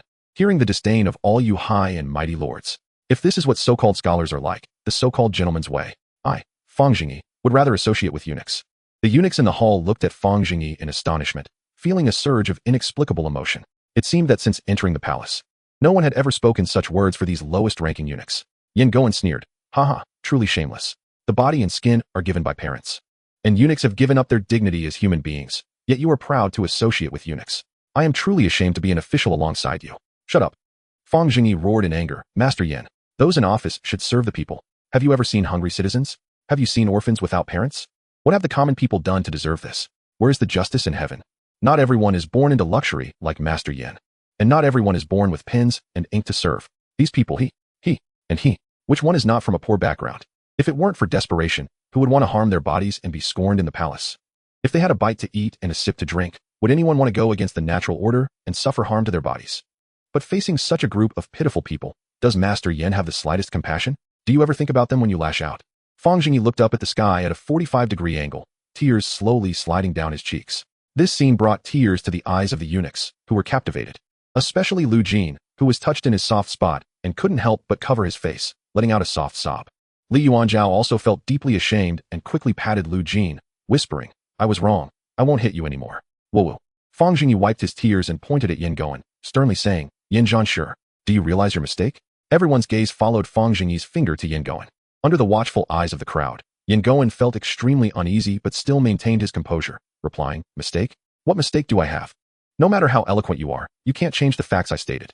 A person like you, even in the court, is just a filthy character." Li Yuanzhao stared blankly at this scene. He could clearly feel that something had changed, the atmosphere had shifted. Fang Zhengyi sighed and shook his head. "So pathetic. Is this how easily you break down? Starting to curse now? Useless. So, is today's morning class going to be taught by Yin Zhanshi or by me?" Fang Zhengyi ignored him and directly threw out the question to give him a way out. Yin Goen snorted coldly, "You can teach. You've wasted too much of my time this morning. I will come to teach afternoon. Since His Majesty said we should teach separately, I think we shouldn't meet again in the future. Farewell." With that, he angrily waved his sleeve and left. Just like that? Li Yuanzhao was dumbfounded. This is unprecedented. Master Yin has been humiliated into fleeing. Seeing Yin Goen leave, Fang Zhengyi did not stop performing. He bowed to the many eunuchs. "I kindly ask you gentlemen to step outside for a moment. I have something to discuss with the crown prince." The eunuchs looked at him with gratitude, returned the bow, and lined up to exit the main hall, thanking Fang Zhengyi one by one as they passed by. Fang Zhengyi turned around and smiled at Li Yuanzhao, asking, "What did you realize, Your Highness?" Li Yuanzhao still couldn't believe the reality and foolishly said, "I understand now. You incited the eunuchs to unite against Master Yin. And Master Yin was scared." Fang Zhengyi shook his head. "Wrong. What I want to say is that a 9-story platform rises from accumulating earth. Don't look down on the so-called lower-class people around you, including the commoners. No matter how prosperous the empire is, it is the common people who support it from below. Water can carry a boat, and it can also capsize it." Li Yuanzhao smiled. "I understand. But I don't have your abilities. I can't cry and deceive people." Fang Zhengyi suddenly felt a bit sad, thinking, "You don't understand anything." He then smiled bitterly. "Also wrong. Those are just small tricks, not worth mentioning. Learning them can certainly embellish things, but not learning them is also not a big deal. What I truly want to tell you is that to make people genuinely convinced, you need to have a sincere heart towards others." Chapter 53. The third princess of the Qian kingdom. On the same morning, Bai Yi got up early, tidied herself up, put on a veil, and directly left the Fang residence. Following her memory, she skillfully arrived at a cloth shop in the east of the city. Bai Yi stood at the entrance of the shop, looking at the huge sign overhead, which read Qian Shin Cloth Shop in large characters. She walked straight in. Upon reaching the counter, she asked the young servant, "Do you have high-quality white cloth? 1 foot wide and 9 feet long." The young servant was momentarily taken aback. Looked up, and upon seeing a veiled woman, his expression changed. "Yes. But it's not cheap. The total is 3 guan and 300 won. I wonder if you can accept that?" That's a bit expensive. Can we do 3 guan and 75 won instead?" The young servant's expression shook, then returned to normal. Smiling, "I'll have to ask our shopkeeper about that. The cloth is in the back warehouse. Would you like to go take a look?" "Sure." The two went to the back courtyard of the shop, where the young servant led Bai Yi into a side room and then closed the door behind him. Shortly after, an elderly man dressed in luxurious clothing and with a pale face entered. Upon seeing Bai Yi standing with her hands behind her back, he asked, "May I ask who this young lady is?" Bai Yi slowly turned her head, took off her veil, and smiled. "Master Qian, long time no see." Upon hearing this, Qian Dishing's eyes lit up with surprise, and he hurriedly knelt down, saying, "Old servant, I pay my respects to the third princess. A few days ago, I heard you went missing. I was very anxious and didn't know what to do. I had people searching for you around Jianjiang, but they couldn't find you. I didn't expect you to come to the capital." Bai Yi sighed upon hearing this. "You've worked hard. Please get up. I'm lucky. I was rescued on the road and made it to the capital. How is the situation with the old troops in Jianjiang now?" Qian Dishing stood up, looking dejected. "The situation is not very good. I heard that our secret stronghold in Jianjiang was inexplicably washed away by a flood due to an unusual phenomenon, causing many newly recruited followers to feel that it was a divine sign and leave the church. Many elders in the church also died in the flood, and the officials and soldiers of Dying have increased their patrols, so the situation is indeed difficult. Therefore, the communication between me and Jianjiang has become very infrequent." Bai Yi smiled bitterly, unable to stop the image of Fang Zhengyi's smirk from appearing in her mind. "Princess, is there something you would like to instruct this old servant?" Bai Yi took out the invitation letter and handed it over. 3 days from now, there will be a poetry debate at Suzhua Lake, where many noble people will gather. The son of the Minister of Revenue, Zhang Chong, will also be present. Do you have any reliable candidates to send to the boat? It would be beneficial to associate with these people, especially Zhang Chong, as it may be useful in the future. Qian Disheng pondered for a moment. Yes. The second son of the Ning Wangfu, Shui Angyi, has been in the capital. He is currently using the alias Ning Honyuan and has been mingling in the city, forming connections with many literati and elegant guests. However, he hasn't come to see me in a long time, so I am not very clear about his specific situation. Qian Disheng showed a worried expression. Princess, you are now the only royal bloodline. During the time you were missing, the people in the church were in a state of panic. I was afraid that once you returned, everything would be fine. I will immediately send someone to spread the news. No need. You just need to know my news. Reviving the great Qian doesn't require those disloyal and unfaithful people. A mere flood can allow us to take advantage. The common people are ignorant, and their hearts can be used. We will look for opportunities later. How have you been these past few years? Qian Disheng sighed. I have been doing well these past few years. If it weren't for the princess coming here, I would have thought of just ending my life like this. However, now that the restoration of the great Qian is in sight, rest assured, princess, I will protect you at all costs. I will never forget the late emperor's wish. Bai couldn't help but be moved. I thank you on behalf of my father. If my father knows you are doing well from beyond the grave, he would surely be happy. Upon hearing this, Qian Disheng's eyes filled with tears. I am immensely honored. But where do you currently reside, princess? If it's inconvenient, you might as well stay with me. I still have some money on hand. Bai shook her head. No need. Do you know a person named Fang Zhengyi? I'm currently inside the Fang residence, and it was he who saved me. Qian Disheng hesitated for a moment. I wonder if there is a woman named Xiao Tao in the Fang residence. Yes. Have you seen her? Bai asked curiously. Qian Disheng's old face immediately wrinkled in distress. That little girl is extremely annoying. A few days ago, she came to the cloth shop to buy fabric, and 2 taels of silver worth of cloth was cut down to 1 tael. When she calculated the bill for me, it was all over the place. And I was confused. After she left, I calculated again and found that I had actually lost 1 guan. Bah, what bad luck. Bai said, don't worry about her. Fang Zhengyi is very important. The emperor values him greatly, and I want to see if there are any suitable opportunities around him. Qian Disheng hurriedly interrupted before Bai could finish. Princess, you must not. How can you personally assassinate the emperor? That's too dangerous. No. How could I do it myself? If I fail with 1 strike, it would raise the emperor's vigilance, and it would be difficult to act next time. If there is a suitable opportunity, I will inform you. By the way, there is one more thing. Not far north of the capital city, there is a small county called Taoyuan County. Send a few capable hands to the city to investigate, but make sure these people are cautious and first lie low within Taoyuan County. No need to report in real time. I understand, my old servant. In the imperial study, Lu Jin knelt on the ground, vividly describing the events that had taken place in the daytime in the Grand Secretariat. Emperor Jing was surprised and said, Are you saying that Fang Zhengyi just drove out Yan Goen this morning? Lu Jin replied honestly, yes, at that time. Lord Fang had reason and evidence to answer Lord Yan one by one, and Lord Yan was so angry and ashamed that he directly scolded Lord Fang as filthy. After that, unable to argue anymore, he angrily left, saying he would not meet with Lord Fang again in the future. They separated for teaching. When Lord Fang is present, he will not be. Emperor Jing continued to question, what happened later? After Yan Goen left, what did Fang Zhengyi say? Lu Jin hesitated and said, after Lord Yan left, there was not much time left before lunch, so Lord Fang chatted with the crown prince for a while. He told a story about a barbarian sword immortal. It seems to be called Iron Egg, but the servant didn't understand. During this time, the crown prince kept looking at the servant, and the servant didn't dare to get too close. Later, the crown prince and Lord Fang went to have lunch, and Lord Fang kept saying that the food in the Grand Secretariat was unappetizing, saying he wanted to eat roasted whole cow, roughly about that. Emperor Jing smiled and waved his hand. All right, you can go down now. Report again tomorrow. Yes, Your Majesty. After Lu Jin left, Emperor Jing turned to Guo Tianyang and asked, what do you think of Fang Zhengyi's performance? Guo Tianyang bent down and replied, this old servant understands little of these matters. But Lord Fang does have a knack for winning people's hearts. Even an old man like Secretary Yan was played around by him. Emperor Jing said with satisfaction, that's right. Yan Goen is good, but he is rigid and does not know how to adapt.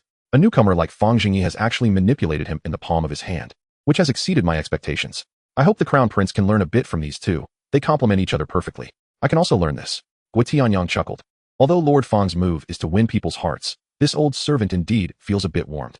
It is the first time in so many years in the palace that someone has spoken up for the eunuchs. Emperor Jing looked at Guo Tianyang in surprise and laughed. Good. It seems that Fang Zhengyi is indeed not simple. He has even influenced those around me. The old servant is ashamed. Chapter 54. This move of mine is called Heavenly Maiden Scattering Flowers. The next day, when Fang Zhengyi arrived at the Meridian Gate to wait for the morning court, he found that Guo Tianyang was also there, and he was grinning at him. Fang Zhengyi casually greeted him. Good morning, Brother Guo. Guo Tianyang replied with a smile. Good morning, brother. The other ministers cast disdainful glances as usual, truly a den of snakes and rats, openly calling each other brothers with a eunuch. What shamelessness. Fang Zhengyi was dumbfounded. The dead eunuch is taking advantage of me. Why is this old fellow so enthusiastic today? Guo Tianyang walked over to Fang Zhengyi's side and said, Today, brother has come quite early. It seems you have already adapted? Yes, I have adapted. Fang Zhengyi chuckled nervously, unable to figure out Guo Tianyang's intentions. With a belly full of doubts, he began to attend the court, and luckily managed to get through it. During the court session, this old fellow would occasionally shoot ambiguous glances at Fang Zhengyi, making Fang Zhengyi's scalp tingle. He wished he could castrate him again, suppressing his discomfort. After court, Fang Zhengyi skillfully made his way to the Grand Secretariat. As soon as he entered, he saw Li Yuanzhao sitting with his feet up in the courtyard, looking bored. Seeing Fang Zhengyi, he jumped up in surprise. Old Fang, you're here. Your Highness, good morning, Fang Zhengyi greeted cheerfully. Now that Yin Goen was gone, it felt just like going home to the Grand Secretariat. Old Fang, do you want to come with me to the Tiger and Leopard Garden in the Eastern Palace? It was torn down by Father Emperor, and I need your ideas on how to build a new one. Fang Zhengyi immediately exploded. I take you as a brother, and you take me as a beast of burden. If the Emperor finds out, won't he skin me alive? Then he hurriedly said, Cats and dogs are of no interest. Those are just for children to play with. Even if they grow up, they are still beasts. If your Highness is interested, go fight beasts in the sea. I know there is a monster in the sea called Godzilla, which is enormous. It can spit fire. It would be perfect for a versatile talent like your Highness to battle with. Li Yuanzhao looked at him disdainfully and said, Don't think I am a fool. I can't breathe underwater, and there are monsters in the water that spit fire. Is that reasonable? The child has grown up. I can't fool him anymore. Fang Zhengyi wiped away a cold sweat. Your Highness is wise. Then how about we play chess? The chessboard is like a battlefield. Your Highness is always thinking about becoming a general, right? I can also take the opportunity to see your Highness's prowess. Li Yuanzhao showed little interest and said, Forget it. There is no one in the palace who can outplay me in chess. Both Go and Xiangqi have no rivals. It is boring. Fang Zhengyi sneered. Has your Highness ever thought that they are letting you win? I actually consider myself quite skilled in chess. If you are not convinced, let's have a game. What does it mean to be undefeated in the palace? The crown prince playing chess against a eunuch? If he doesn't win, it would be strange. This is the time to use provocation. Sure enough, Li Yuanzhao immediately became excited upon hearing this. All right, you choose what to play, Go, Xiangqi, or beast chess. Whatever you want. Let you see my skills. No. Your Highness, I don't know those. I will play 5 in a row with you. Fang Zhengyi really didn't know. Those chess rules were complicated, and he was too lazy to learn. He only played 5 in a row in the county office. And after a few years, he could definitely be considered proficient. Li Yuanzhao asked curiously, What is 5 in a row? Oh, it's very simple. Just use this Go board in pieces. The black side goes first. Whoever connects 5 pieces in a row, horizontally, vertically, or diagonally wins. Li Yuanzhao said disappointedly, I thought it was something. It sounds boring. But since you are willing to play, I will accompany you. Young man, don't be too arrogant. Fang Zhengyi said with a smile, Your Highness, don't underestimate this 5 in a row. I am very knowledgeable about it. Playing chess alone is not interesting. It needs some stakes to make it fun. Li Yuanzhao became interested. What stakes? If I win a game, your Highness will recite an article or copy a book. If I lose, I will give your Highness 100 taels of silver. How about that? Li Yuanzhao exclaimed. All right, old Fang. It seems your family really has endless money to spend. It's a deal. Fang Zhengyi sneered. Your Highness should take care of yourself. I'm afraid the palace's collection of books is not enough. They quickly set up the chess pieces and board. The two sat facing each other. Fang Zhengyi looked relaxed, while Li Yuanzhao had a disdainful expression. Soon, in just the time it took to drink a cup of tea, the first game ended. Fang Zhengyi looked triumphantly at Li Yuanzhao and said, How about it, Your Highness? You owe me an article now. Li Yuanzhao snorted coldly. What are you so proud of? I am still adapting. Let us play again. Fang Zhengyi shrugged. Then let us go. This time, Li Yuanzhao's expression became serious. He did not make a hasty move and began to think carefully. However, not long after, he lost the second game again. 2 articles now. Let's go again. 3 articles now. Let's go again. Fang Zhengyi was playing along casually, and Li Yuanzhao had not won a single game. 25 articles now. Stop talking nonsense. Let us go again. Fang Zhengyi observed Li Yuanzhao's reaction from the side and saw that Li Yuanzhao was completely focused on the chessboard, muttering to himself with every move he made. It was clear that he was truly trying to learn and absorb, and his attitude was extremely serious. Fang Zhengyi couldn't help but feel surprised. This aspect of the crown prince was indeed very admirable. Once he immersed himself in something, he displayed a spirit of determination that wouldn't stop until he hit a wall. By the time they reached the 37th game, Fang Zhengyi had to start taking it seriously. Li Yuanzhao's expression was ecstatic and wild, sometimes grinning foolishly, sometimes grinding his teeth in frustration. Fang Zhengyi also began to look serious. But suddenly a hurried sound of footsteps nearby disrupted his thoughts. He looked up and saw several eunuchs rushing past from the moon gate. Just as he was momentarily distracted, Li Yuanzhao suddenly made a move. 4 white pieces formed a line, with no black pieces at either end. It was already a dead end. Fang Zhengyi's gaze darted toward the moon gate, feeling that something was unusual. Suddenly, he saw a figure in a yellow robe vaguely appearing through the branches. And he quickly lowered his head to continue looking at the chessboard. Cold sweat broke out as he realized the emperor had arrived. Damn, if he saw me playing Go with the crown prince, wouldn't I be in trouble? Although the emperor had asked him to teach the crown prince new things, this certainly didn't include playing around. While Fang Zhengyi was pondering, Li Yuanzhao urged, Old Fang, hurry up, I'm about to win. What are you thinking about? At that moment, Fang Zhengyi noticed from the corner of his eye that the figure behind the branches was getting closer. Seeing that he did not respond, Li Yuanzhao urged again, Old Fang, are you trying to cheat? I've already won this game. Fang Zhengyi was thinking of a countermeasure when a sudden idea struck him. He raised his hand and flipped the chessboard over, the pieces flying everywhere, and loudly declared draw. Li Yuanzhao was taken aback by Fang Zhengyi's unexpected move, his mouth agape, and then angrily shouted, Old Fang, you can't play like that. I'm not going to memorize that article anymore. Fang Zhengyi replied sternly, Your Highness, this is also a way to play Go. As the heir apparent, the world is your Highness's chessboard. If the game has reached a dead end, should your Highness continue playing? At this moment, your Highness should have the courage to flip the chessboard. What is meant by no breaking, no standing? If you don't even have the spirit to fight, then you have truly lost. This is the lesson I want to impart to your Highness. Do you understand? Li Yuanzhao, not listening at all, bared his teeth and lunged at Fang Zhengyi, but Fang Zhengyi dodged. Fang Zhengyi continued, Your Highness, a ruler is someone who sets rules for the world. How can he be limited by rules? This is what I also want to tell you. Well then, let's end today's lesson here. Let us go eat. Li Yuanzhao grabbed Fang Zhengyi's sleeve and angrily said, Don't think you can cheat. I remember every move we just played. I want to review the game. Fang Zhengyi expressionlessly brushed away Li Yuanzhao's hand and said, Your Highness, you lost 36 games earlier, so this one counts as my loss. How about you memorize 35 articles? Li Yuanzhao insisted, No way. You're cheating. Let's play another round. Fang Zhengyi continued, Then how about this? I'll give you a 0, and you only have to memorize 30 articles. That should be acceptable, right? Winning one game counts as 6. You come out ahead, Your Highness. Li Yuanzhao hesitated. All right, fine. But you can't cheat next time. Fang Zhengyi, glancing back at the branches, sighed in relief when he saw the yellow robe moving away. Your Highness, I didn't cheat. This is how Go is played. This move is called Heavenly Maiden Scattering Flowers. I have another move called 10,000 Arrows Flying Together. If you don't believe me, you can try again. I'm not playing anymore. You've said everything already. What is the point in continuing? Let us go eat. I'm hungry. Outside the moon gate, Emperor Jing walked slowly out of the courtyard and said to Guotianyang, This Fang Zhengyi always manages to surprise me with new tricks. He really is impressive. His teaching methods are also unique, leaving a strong impression on me. Guotianyang laughed. Indeed, Your Majesty, even I was impressed, and the crown prince willingly recited his lessons. Emperor Jing laughed heartily, but then his expression turned cold. However, that ungrateful son is so stubborn that he won't listen to a word. I think he is itching for a beating. Summon him to the study tonight. I need to teach him a good lesson. The next day, upon entering the Zhanshi Fu, Fang Zhengyi's eyes widened at the sight of the crown prince. He saw Li Yuanzhao limping toward him. Fang Zhengyi hurriedly approached. Your Highness, what happened to your leg? Did you get beaten again? Li Yuanzhao lamented angrily. Yes. Yesterday, father summoned me and went crazy, beating me without saying a word. Damn. That tyrant. I can't stay in this palace anymore. Let us leave. I can't stand this kind of life. Fang Zhengyi quickly comforted him. Your Highness, there is a saying that hitting is affection, scolding is love. This is all paternal love. I would wish for it. Li Yuanzhao grimaced. Then fine. I'll go tell father. So you can experience it too. No need for that. Li Yuanzhao sighed. Old Fang, do you think I'm really father's biological child? Fang Zhengyi was startled. Your Highness, be careful with your words. How could you not be his biological child? It must be because you are his child that he treats you like this. I was also beaten when I was young. Then why don't my sisters get beaten? How can you ask such a question? Fang Zhengyi was momentarily speechless. His face long as he said, Your Highness, you truly have great potential. Hearing the sarcasm in Fang Zhengyi's words, Li Yuanzhao chuckled twice, and then said, But I really want to leave the palace. I just heard some scholars in the Zhanshi Fu talking about a poetry debate.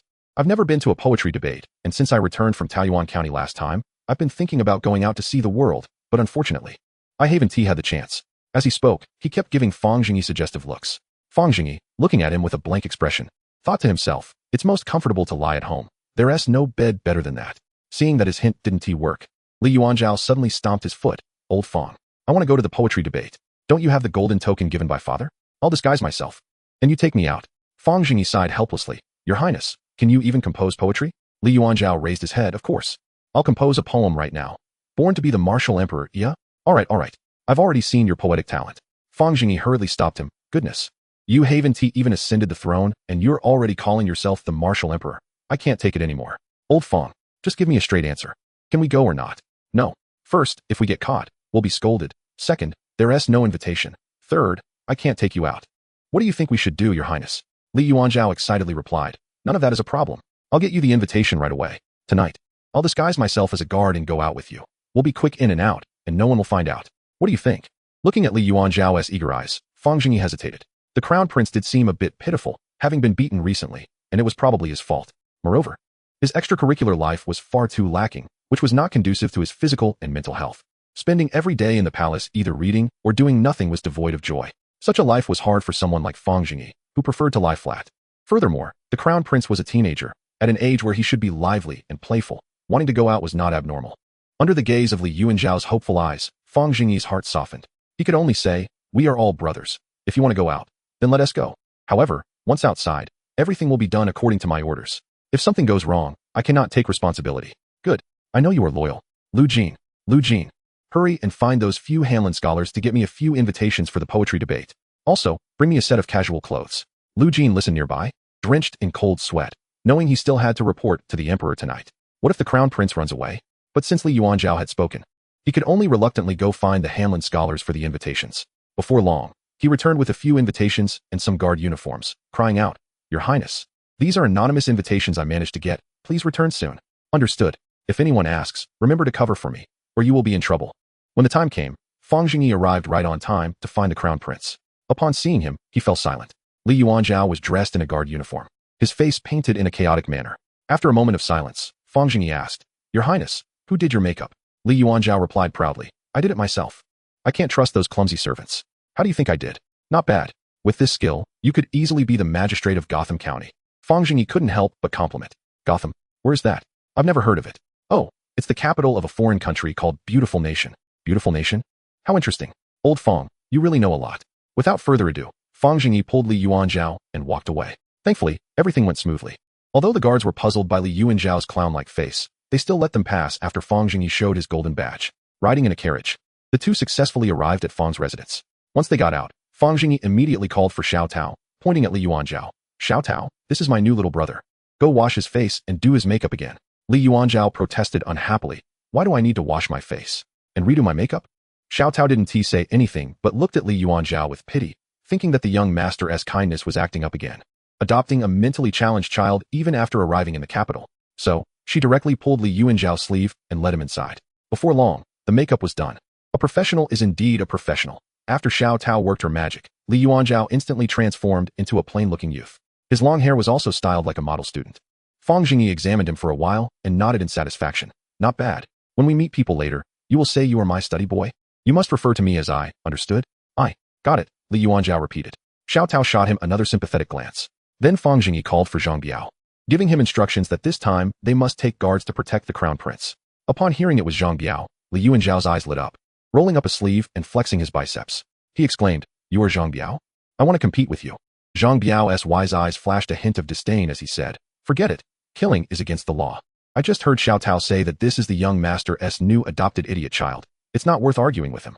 Fang Zhengyi glanced at Li Yuanzhao with scornful lips. "Young people really don't understand their limitations. My brother Biao is unbeatable." He then casually handed over a silver ingot, and Zhang Biao immediately understood, compressing it into a silver cake. Fang Zhengyi handed the silver cake to Li Yuanzhao. "This is your pocket money. Use it sparingly when you go out." Li Yuanzhao took the silver cake, feeling the residual warmth on it, and glanced at Zhang Biao nervously, saying, "Your guard only has brute strength. If I, 34 young master, go out this time, should I bring the red-crowned crane, blow darts, sleeping powder, and scissors?" 34 Fang Zhengyi waved his hand. "Ah, the red-crowned crane is unnecessary. We are all scholars. Poisoning is too dirty." Li Yuanzhao quickly shut his mouth and stood obediently. Chapter 56. Old Fang's Fang's all right. "Li Yuan, hand me the invitation. I want to see where this poetry debate is being held." Li Yuanzhao handed over the invitation, and Fang Zhengyi opened it, immediately laughing. "Isn't this a coincidence? The poetry debate at Suzhua Lake. It seems I have to attend this banquet after all." Zhang Biao leaned over and asked, "Young master, where are we going?" "To the banquet." Upon hearing this, Zhang Biao immediately became excited. "Great. I'll go get a sack." Li Yuanzhao asked in confusion, "Why do you need a sack?" "You don't understand. The banquet serves raw meat, and we'll bring the meat back to eat." Zhang Biao replied with a seasoned expression, as if he had already been there many times. He then happily ran off to find a sack. Li Yuanzhao widened his eyes at Zhang Biao's retreating figure and then leaned closer to Fang Zhengyi, whispering, "Is he mentally challenged?" Fang Zhengyi was displeased. "What do you mean by that about my brother Biao? My Taoyuan County's #1 fighter is joking with you." He then spoke solemnly, "Your Highness, you don't understand. When one of your abilities reaches its limit, other aspects become unimportant. Just like me. How do you think I look?" Pretty good. What's wrong? Li Yuanzhao hesitated. This is why the emperor insists on making me an official in the capital. Do you understand? Do you think I can read? I can't. Can I fight? Nope. So why does the emperor value me so much? Fang Zhengyi looked serious. Li Yuanzhao stammered. Isn't it because you achieved merit in flood control? Wrong. Your Highness, as the heir to the throne, you must learn to see beyond appearances. Achieving merit in flood control does not necessarily mean I should be assigned to the Zhan Shifu. Is there a necessary connection? No. Ultimately, it's because I look good. That's why the emperor sent me to the Zhan Shifu and even gave me a golden badge to enter the Forbidden Palace at will. Li Yuanzhao's face turned pale, and he took 2 steps back. Why you mean father has a preference for Long Yang? That's one-sided. One-sided. Appreciation of beauty knows no gender or race. Beauty can also influence someone. That's why the emperor has me by your side.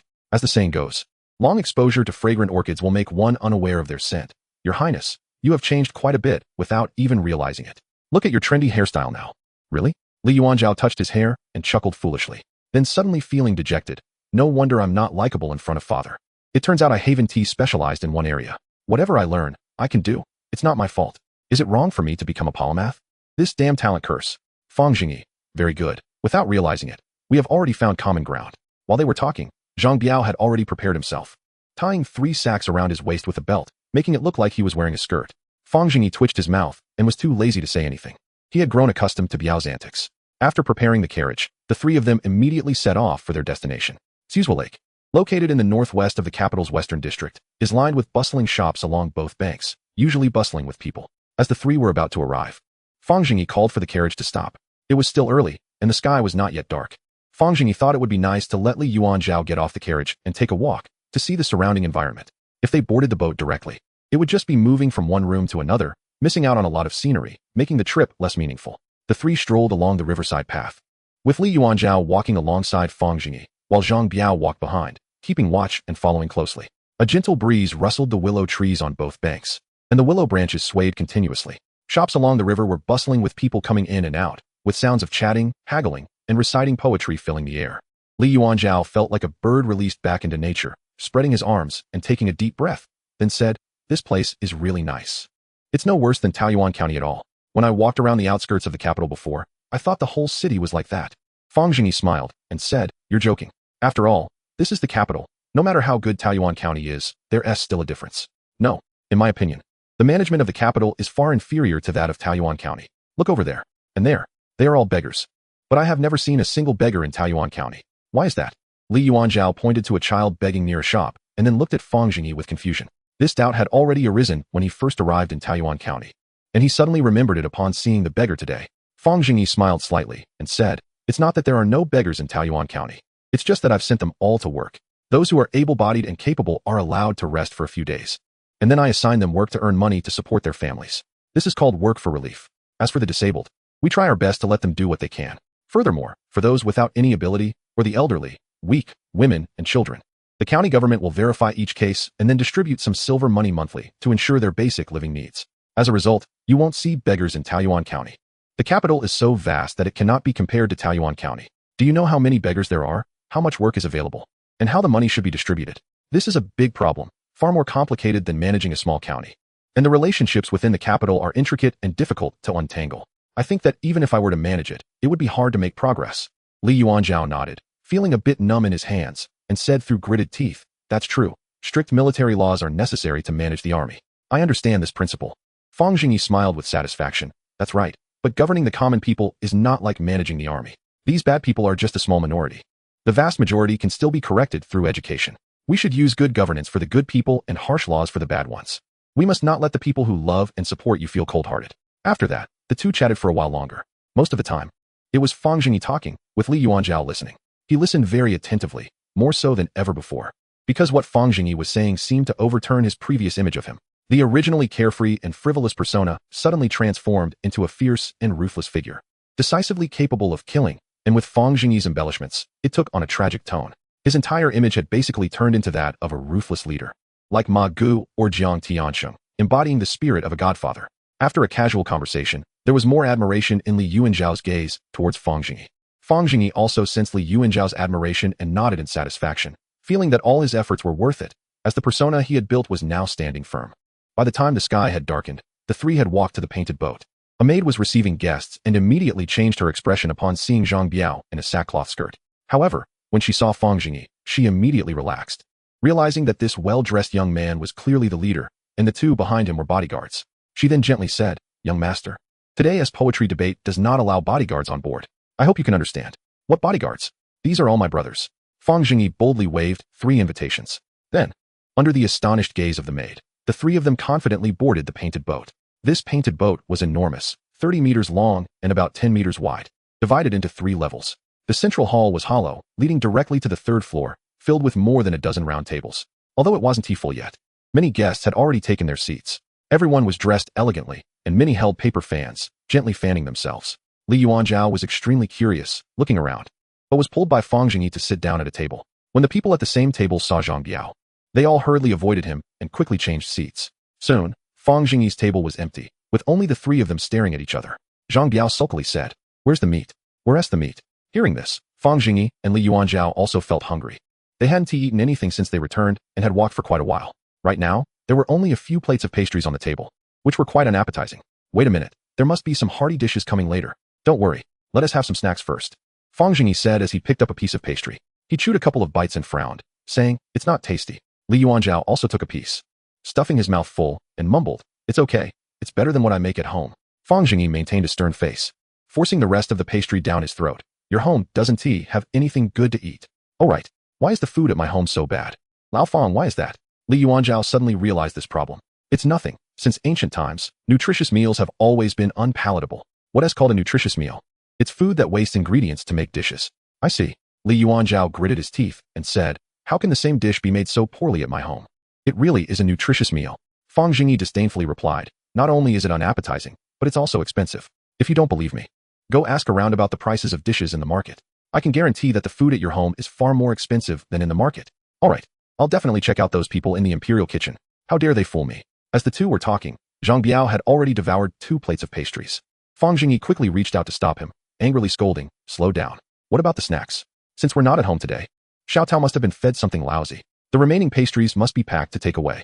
Zhang Biao grinned sheepishly and reluctantly put down the plate in his hand. Before long, the guests had all arrived, and the painted boat slowly sailed towards the center of the lake. Zhang Chong stood on the 2nd floor, constantly scanning below.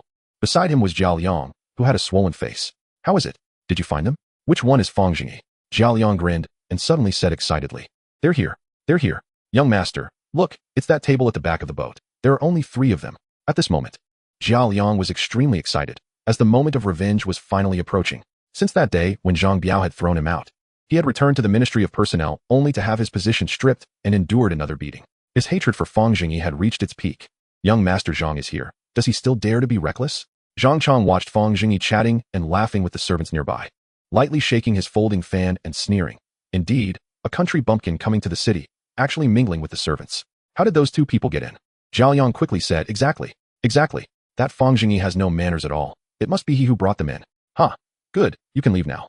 I'll go meet him." "Be careful, young master. Get lost."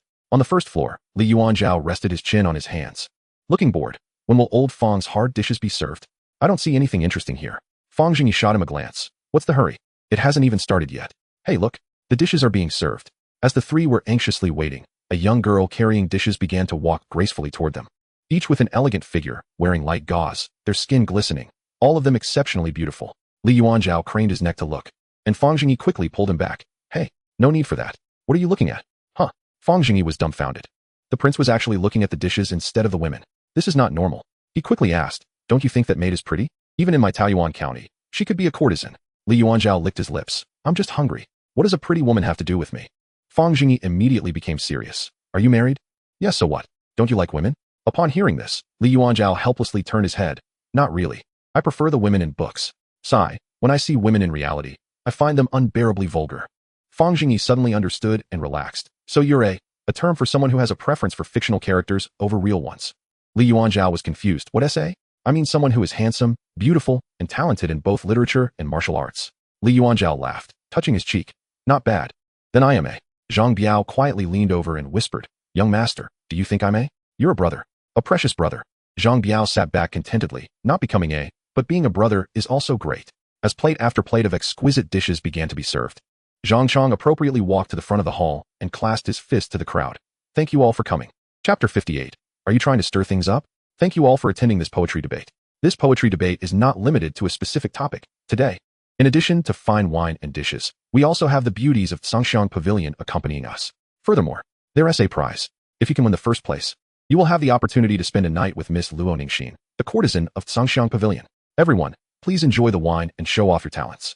If you feel inspired, please write it down immediately and stick it on the wall behind me, where Miss Luo Ningxin will judge. As soon as Zhangchang finished speaking, a graceful beauty stepped down from the second floor, with two maids arranging a guqin beside her.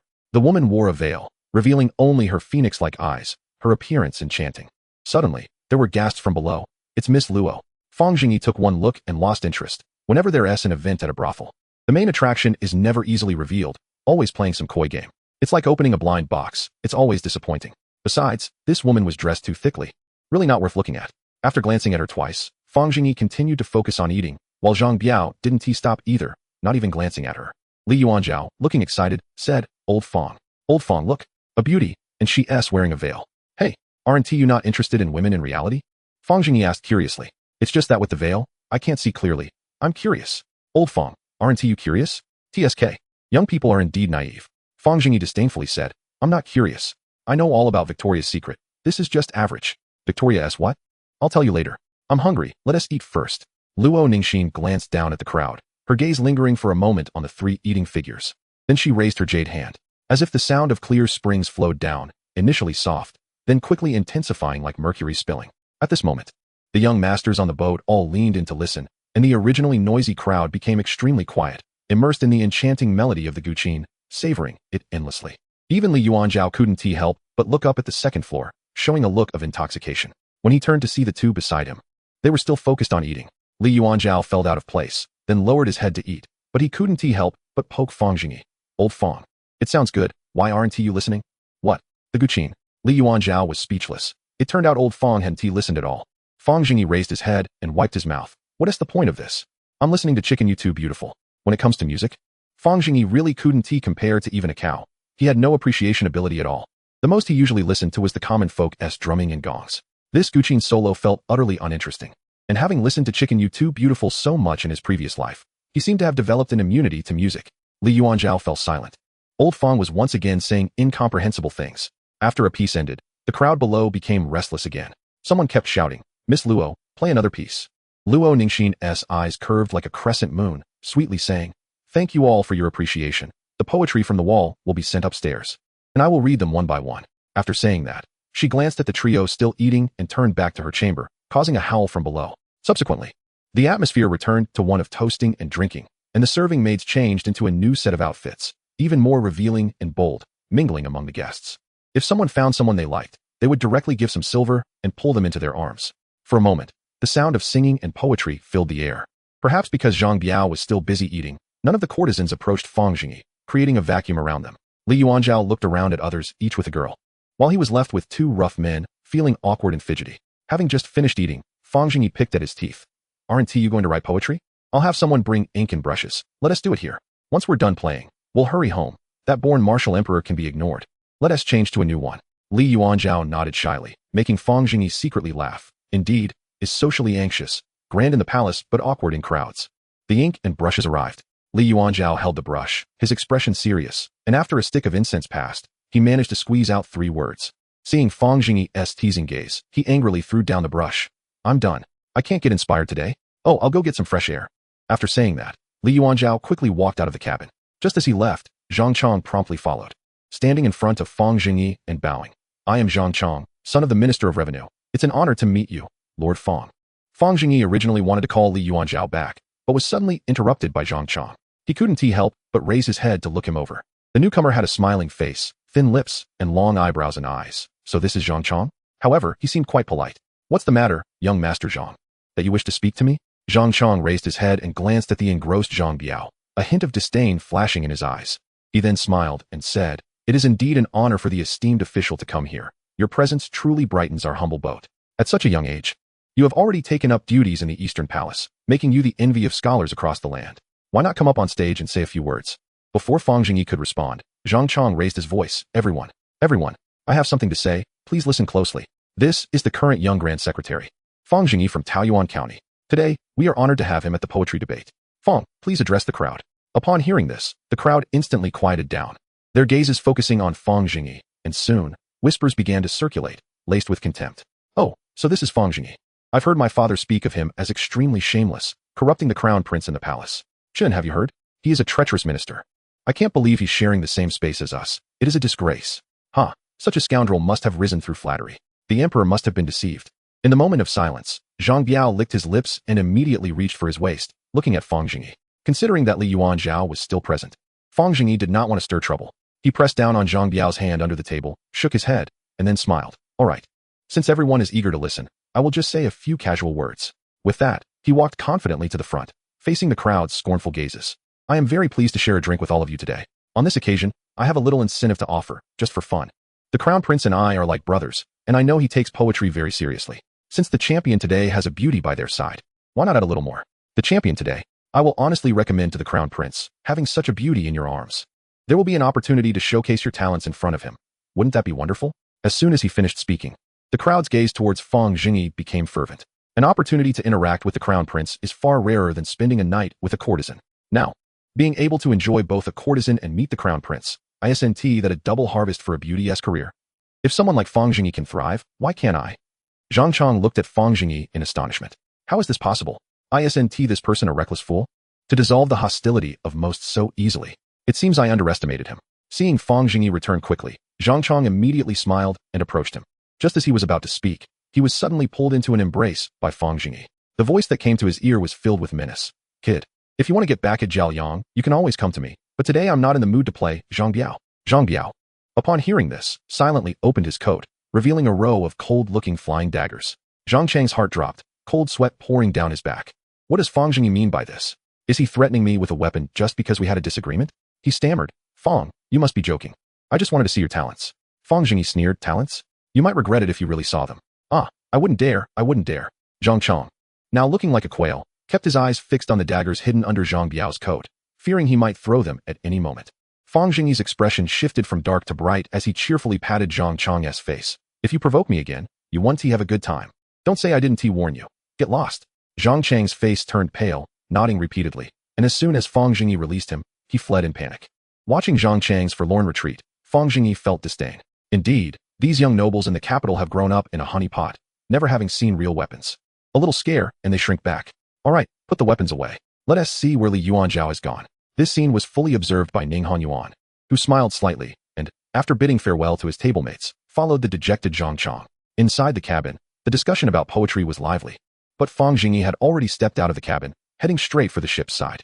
He immediately spotted Li Yuanzhao arguing with a servant. Seeing this, Fang Zhengyi smiled and hurried over. What is going on? Why are you fighting? The servant, noticing Fang Zhengyi's splendid attire, quickly bowed and said, Young master, he is your bodyguard, right? I was just trying to throw leftover food into the river, and he stopped me, which is why we got into an argument. You have to help me. Fang Zhengyi looked at Li Yuanzhao with confusion. Li Yuanzhao complained, Old Fang, you don't know? There was still a big portion of food left, and this jerk just threw it all into the river. Look, there are beggars across the lake. Isn't this a waste? When I scolded him, he wouldn't listen. Virtuous prince. Fang Zhengyi immediately felt a surge of respect. He raised his hand and gave the servant a solid slap. Who told you to throw things around? It's disgraceful to waste food. After receiving a slap, the servant was stunned, almost in tears. He cried, Young master, I was wronged. Those were just leftover scraps. No one would eat them. This is how we usually handle it. Fang Zhengyi took out a small silver ingot from his pocket and handed it to the servant, saying, No need to explain. From now on, save all the leftovers for me. I'll take them when I get off the boat. Remember, no soup. Seeing the silver, the servant immediately nodded and bowed. Understood. You can count on me. Turning around, the servant's expression changed, muttering, What a poor and shabby thing. Old Fang, he insulted you. Li Yuanzhao, with keen ears, immediately caught the servant's complaint. The servant quickly ran away. Fang Zhengyi waved his hand. Let him insult. Many people have insulted me, and it doesn't cost me a thing. But how come you suddenly thought of saving these leftovers? Li Yuanzhao glared at the servant's retreating figure and said angrily, What else could I think? One side is starving, and the other is throwing food into the river. I went to the commoners' homes and saw them eating spoiled porridge, while here there is fish and meat being tossed away. Is this fair? Fang Zhengyi patted Li Yuanzhao's shoulder and sighed. This is what they call the rich man's wine, and meat stinks while the roads are lined with frozen bones. Sometimes, this world is like that. Don't rush, take it slowly. After we get off the boat, I'll accompany you to deliver the leftovers to the beggars. It's cold outside, come with me inside. Li Yuanzhao appeared somewhat dejected, but still obediently followed Fang Zhengyi back. Fang Zhengyi glanced at him sideways. What's wrong? Are you angry? Yes. My hands are itching. I want to find someone to beat up. Hey, what a coincidence. I think the same. How about we go back and beat up Lu Jin? Good. The two returned to their seats, and by now, the hall was already bustling with noise. The poems displayed on the walls must have been covered with layers upon layers. Downstairs, a maid was responsible for copying them, and after finishing, they would be sent to Luo Ningxin's boudoir for evaluation. The results would then be sent back on wooden plaques, generally divided into 3 grades: upper, middle, and lower. Of course, the most important part was the evaluations among the scholars. After all, no matter how beautiful a courtesan is, the core of this poetry debate is still poetry.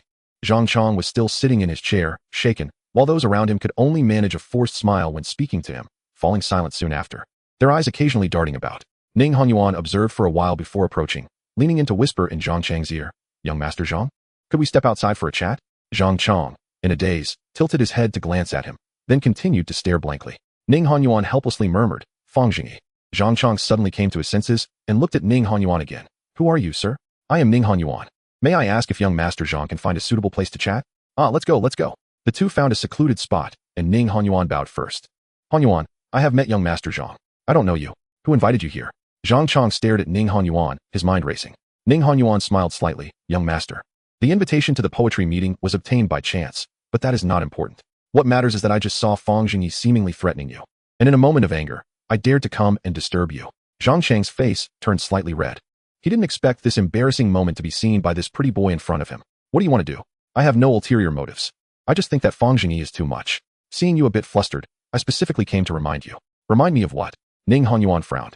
"Did Fang Zhengyi just threaten you with violence?" Recalling what had just happened, Zhang Chong couldn't help but feel a bit panicked, and painfully closed his eyes. "Yes. They had weapons, many knives. Fang Zhengyi said that if I provoke him again, I will have no good outcome." Ning Honyuan glanced at him disdainfully, surprised that Zhang Chong, who seemed to be graceful and composed, revealed his true self when frightened. His courage was indeed too small. So he said sadly, "Young master, you are confused. How would Fang Zhengyi dare to touch you? He is currently on duty in the East Palace, teaching the Crown Prince, and you are the son of a high-ranking official. How foolish would he have to be to act violently against you? If he truly dared to do so, the emperor would probably remove him from his position and imprison him in the Sky Prison immediately. How could such a person teach the Crown Prince? Moreover, your father is also in the court. He has to weigh this. So I can assure you that Fang Zhengyi would never dare to lay a finger on you." Zhang Chong felt awkward and exclaimed, Indeed. What you say makes sense. I was too anxious and flustered." Zhang Chong suddenly realized. His spirits lifted significantly. "May I ask what young Master Zhang provoked Fang Zhengyi for?" Ning Honyuan asked curiously. Zhang Chong, having been awakened by Ning Honyuan, inevitably felt some trust. He then confessed, "It's nothing major. Fang Zhengyi hit my family servant, and I heard my father mention his performance in the court, saying he is a treacherous person. I felt unconvinced and wanted to test Fang Zhengyi's abilities, but unexpectedly, I ended up being outsmarted. I feel ashamed." Ning Honyuan smiled slightly. "Young master is too modest. The people we usually deal with are all cultured gentlemen. When would we encounter such a vulgar person? It's normal to be flustered in such a moment." Hearing this, Zhang Chong felt increasingly fond of Ning Honyuan. Not only did he enlighten him, but he also helped him save face. "Very nice." Ning Honyuan continued. "If you want to make him look foolish, it's not difficult. I observe that this person acts violently and base. His achievements today must rely heavily on scheming and trickery, and his literary talent is probably lacking. Why not let him compose a poem in public, and he will surely reveal his true self." Seeing Zhang Chong hesitating, Ning Honyuan immediately added, "I will accompany you. Don't worry, Fang Zhengyi would definitely not dare to act violently." Upon hearing this, Zhang Chong emotionally grasped Ning Honyuan's hand. "Thank you, brother Ning. After the poetry meeting, please be sure to come to my residence for a gathering." Seeing Zhang Chong trust him so easily, Ning Honyuan felt delighted in his heart. "My task is complete." Then, the two went together to Fang Zhengyi. Fang Zhengyi was happily watching the two young masters arguing heatedly over a poem. Suddenly, two fools holding hands blocked his view, and Fang Zhengyi was taken aback. Slowly looking up, "Is this your new boyfriend?" Zhang Chong coldly replied, "Yes. I hit it off with brother Ning at first sight. He greatly admires you. So he specifically came to meet you, Lord Fang." Fang Zhengyi thought, "Is this kid dumb? I'm not your father." Ning Honyuan clasped his fists. "I have met you, Lord Fang." At the same time, he secretly sneered. "Today, not only did I use your invitation, but I will also trample over you." Fang Zhengyi nodded slightly. Good. I agree to this marriage." Zhang Chong. Ning Honyuan. Li Yuanzhao was confused but found it amusing, laughing foolishly by the side, which drew angry glares from Zhang Chong and the others. Zhang Chong said, "Lord Fang, I think today's grand occasion is rare. I would like to invite you to compose a poem. First, it would fulfill your purpose for coming here, and second, it would satisfy the learning desires of many fellow scholars." Fang Zhengyi said lightly. Xiaozhang, your memory isn't very good. Didn't I just say something? This behavior, in Fang Zhengyi's eyes, was no different from someone publicly forcing you to perform. The situation was extremely unpleasant. Fang Zhengyi was very displeased. Ning Honyuan immediately chimed in. Raising his voice, Lord Fang, everyone present greatly admires your talent. Please do compose a poem, so as not to disappoint the students present. Please, Lord Fang. With his shout, the crowd's attention began to turn, and those who were eager for excitement shouted along, compose a poem. As more and more people joined in, the shouts became synchronized. Compose a poem. Compose a poem. Compose a poem. In a daze, Fang Zhengyi felt like he was hearing come on, come on, come on. At this moment, he seriously suspected that this idiot in front of him was from the same planet as himself and was considering whether to stab him to death when suddenly someone tugged at his sleeve. Li Yuanzhao leaned in and whispered, Old Fang, they aren't here for good. If you weren't here, they would have already laid down. Old Fang, can you compose poetry? We're pretty much the same. Don't worry about me. Want to find a way to beat them up? Fang Zhengyi sighed helplessly. You make it sound easy. Can I not care? Before Fang Zhengyi could speak, Zhang Biao became unhappy. He stepped onto the table and shouted, everyone shut up. Instantly, the scene quieted down, and everyone looked at Zhang Biao in surprise. Watching Zhang Biao's imposing manner, Zhang Chong felt a bit scared. This guy had weapons all over him. However, Ning Honyuan was not afraid and smiled. Is this gentleman Lord Fang's guard? How can he be so rude? Having such a rough person by your side truly tarnishes your reputation, Lord. Fang Zhengyi squinted his eyes, looking at Ning Honyuan. This troublemaker who jumped out halfway was indeed annoying, but quite brave. He seemed to have some background. However, hearing him insult Zhang Biao made Fang Zhengyi unhappy. He slowly said, since I arrived in the capital, some monsters and ghosts have always been hovering around. It's good to have some rough people to intimidate them. If I brought someone as delicate as you, I might have been harmed long ago. Upon hearing this, Zhang Biao immediately puffed up his chest, exuding the aura of the roughest man in the world. Li Yuanzhao kept signaling Fang Zhengyi with his eyes. Old Fang, do I look rough? Listening to the suppressed laughter around, Ning Hongyuan's face turned a shade of purple. Who the hell is delicate? Who are you calling delicate? However, Ning Honyuan still maintained his composure, suppressing his displeasure, and said, Lord Fang is joking. Please compose a poem. All right, since everyone is so eager. I can't refuse to embarrass everyone. Come, someone. Prepare the brush and ink. Today is not the time. I will find an opportunity to deal with you two bastards later. Seeing him agree, Zhang Chong and Ning Honyuan exchanged smiles. Indeed, he is just a fool, only capable of empty threats. Soon, with ink and brush ready, Fang Zhengyi picked up the pen, recalling poetry in his mind. It's a good thing there are no restrictions on the topic today, otherwise, I would be embarrassed. Fang Zhengyi quickly locked in the content and began to write with composure. Zhang Chong and the others held their breath and looked at the table. The cold cicadas are mournful. At the long pavilion in the evening, the sudden rain has just stopped. In the capital, the banquet is held by the willows by the riverbank, with the dawn breeze and the waning moon. After this year, the good times and beautiful scenery will be in vain. Writing to this point, Fang Zhengyi suddenly stopped. Damn it, what were the last two lines? I remember I didn't answer that fill-in-the-blank question during the college entrance examination, and now I've forgotten again. It's too late to change it now? What to do?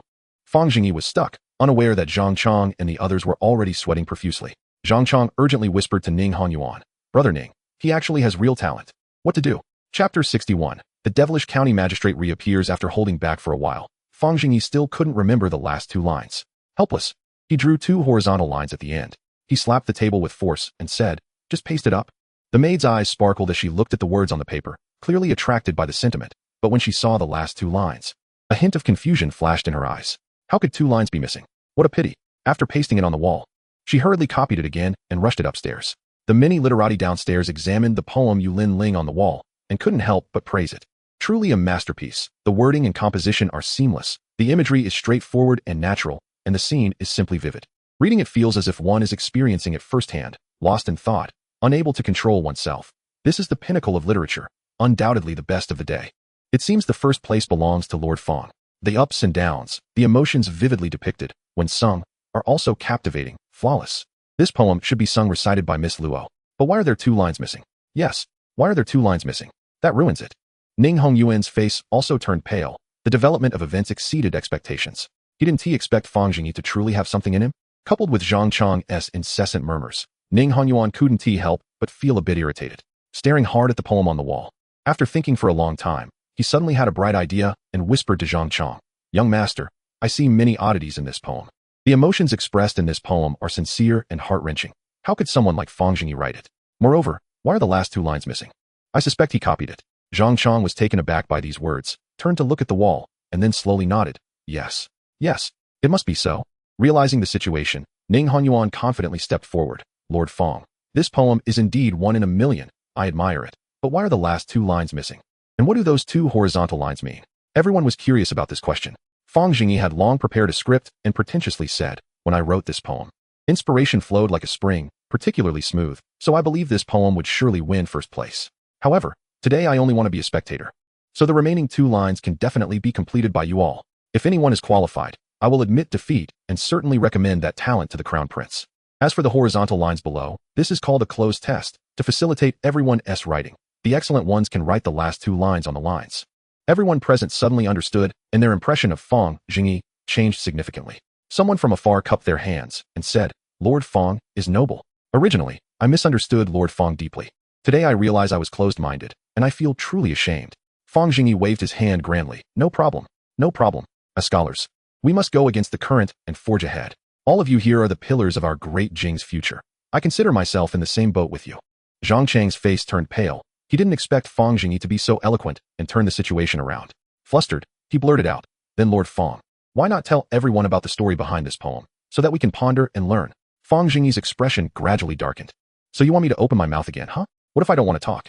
Ning Hongyuan's mouth curled into a smile. Lord, you jest. Since it's a poem written by you, what can't you talk about? Unless you didn't write it. If you don't explain the origin of this poem, wouldn't we be like a dog's tail continuing a thread? That would be quite difficult for us. A tense atmosphere filled the air among the five. After a moment of silence, Fang Zhengyi suddenly laughed. Difficult? Damn it, then don't do it. As soon as he finished speaking, Zhang Biao suddenly sprang up, showcasing his incredible strength, and flipped the heavy wooden round table, crashing it down towards Ning Hongyuan and Zhang Chang. Having spent years together, Zhang Biao had already become Fang Zhengyi's right-hand man, and their tacit understanding goes without saying. Before the two could react, they were firmly pinned under the table. The moment the table fell, Zhang Biao and Fang Zhengyi jumped onto the tabletop. Li Yuanzhao hesitated for a moment and also jumped up. The three of them joyfully began jumping on the table, while the two pinned underneath shouted and cursed. Everyone around looked stunned, not understanding why things had turned sour so suddenly. However, hearing the cries from under the table, a chill ran through everyone's hearts. Everyone instinctively shrank back into the corners, not daring to make a sound, and the entire hall echoed only with the curses of Zhang Chang and the other two. Fang Zhengyi. You bastard. How dare you? I am the son of the Minister of Revenue. Hurry, let go of me. Fang Zhengyi. I will definitely, have my father report you. You are finished. Help, help, help, safe. Hearing that the two were still unyielding, Fang Zhengyi's anger surged even more. He said to the left and right, let us see who can jump higher. Good. The three of them jumped even more vigorously, each trying to outdo the other. Li Yuanzhao was so excited he couldn't contain himself, his face flushed, thinking to himself that when he ascends the throne in the future, he must make old Fang the Minister of Justice. Suddenly someone in the crowd shouted, the boat has docked. The crowd surged out like a swarm, fearing that these three lunatics would involve them. In no time, the cabin was empty. The three were still lost in their high-jumping competition, while the curses from under the table had turned into pleas for mercy, eventually becoming weak groans. Once they had vented enough, Fang Zhengyi was the first to jump down from the tabletop. All right, let us stop here, or someone might die. The two, upon hearing this, jumped down as well. And then Zhang Biao flipped the tabletop, revealing the two underneath, who were gasping for breath, blood seeping from the corners of their mouths. Fang Zhengyi's mouth couldn't help but twitch twice. How the hell did they get crushed like this? It seems to have gone too far. Turning to Zhang Biao, he suddenly remembered that this guy, equipped with armor and silver, was like a human steamroller. Luckily, he got down early. If he had jumped a bit longer, those two might have really been done for. Then Fang Zhengyi squatted down, yanked Zhang Chang's hair, and said fiercely, you had your chance, but you were useless. You had your chance, but you were useless. At this moment, Zhang Chang had no intention of resisting at all, terrified and pleading. I was wrong. Lord Fang, I was wrong. Spare my life. Since there is room for mercy, seeing him submit, Fang Zhengyi also lost the mood to deal with him further, yanking his hair and throwing him to the ground. He turned to look at the already unconscious Ning Hongyuan beside him, grinned, and stomped down on his face. Zhang Chang didn't mind, but the lackey was even more hateful. Who would have thought that when he stomped down hard, Ning Hongyuan, covering his nose, let out a miserable cry. It hurts so much. Li Yuanzhao immediately pointed at him and shouted, he's faking unconsciousness. Chapter 62. Please have mercy. Lord Fang seeing his little scheme exposed, Ning Hongyuan immediately begged for mercy. Lord Fang, I was wrong. Spare me this once. Oh, what did you do wrong? Everything was wrong. Fang Zhengyi chuckled. Not bad. You little brat are quite crafty. Then he kicked again, and this time Ning Hongyuan truly passed out. Looking at the two lying on the ground, Fang Zhengyi couldn't help but feel troubled. Although it felt good to vent his anger, the aftermath was troublesome. Ancient people cared about face. If only he had a tape recorder and a camera. After thinking for a while, he decided to use a simple method to resolve it. Zhang Biao stripped them both naked, stacked them on the table. Zhang Biao skillfully stepped forward and stripped the two down to their skin, placing Zhang Chang half lying on the table and Ning Honyuan on top of him, just as Fang Zhengyi assessed them and found them indeed to be thin. However, after a glance, he felt it wasn't perfect enough, so he found a pot of wine and poured it over them, instantly filling the air with the smell of alcohol. Just then, a maid came down from the second floor, carrying a tray. Seeing the hall empty, she was startled when she saw the two pale bodies stacked on the table. Shocked, the tray fell from her hands, and a wooden plaque also fell, with the words "best quality" written on it. Fang Zhengyi and the others immediately turned their gazes toward her, and the maid, panicking, rolled down the stairs and ran to Fang Zhengyi. Stammering, she asked, "Lord, what happened here? Where did the people go?" Seeing this, Fang Zhengyi was delighted, just in time. "Are there others on the ship? There are still quite a few people in the cabin preparing food. Quick, call everyone over." The maid's eyes darted around. Standing still without speaking, Zhang Biao glared at her, and in a panic, the maid hurried away, soon returning with more than 20 people, including young servants and maids. They lined up in front of Fang Zhengyi. Seeing the two naked bodies, everyone was shocked and confused, only knowing that chaotic footsteps had suddenly come from upstairs. And after it quieted down, they were brought to the first floor. Once everyone had arrived, Fang Zhengyi pointed at the two big naked men on the table, sorrowfully saying, "Everyone look. These two men do not uphold male virtue, openly engaging in debauchery after drinking, and have even passed out. As a companion reader to the crown prince, how can I tolerate such disgraceful acts in this world? However, considering that everyone here is scholars, a moment of indulgence is not a great fault. Therefore, I called you all here to strictly keep this matter confidential, so as not to ruin their future. If I hear any rumors outside, don't blame me for being rude. Do you all understand?" Everyone looked at each other in disbelief, thinking, "You called us over to ask us to keep it a secret? Are you crazy?" Then, Fang Zhengyi ordered someone to bring a basin of water and splashed it on Zhang Chang and Ning Honyuan to wake them up. As Zhang Chang and Ning Honyuan slowly regained consciousness, they quickly scrambled to their feet. Many maids covered their eyes upon seeing this scene.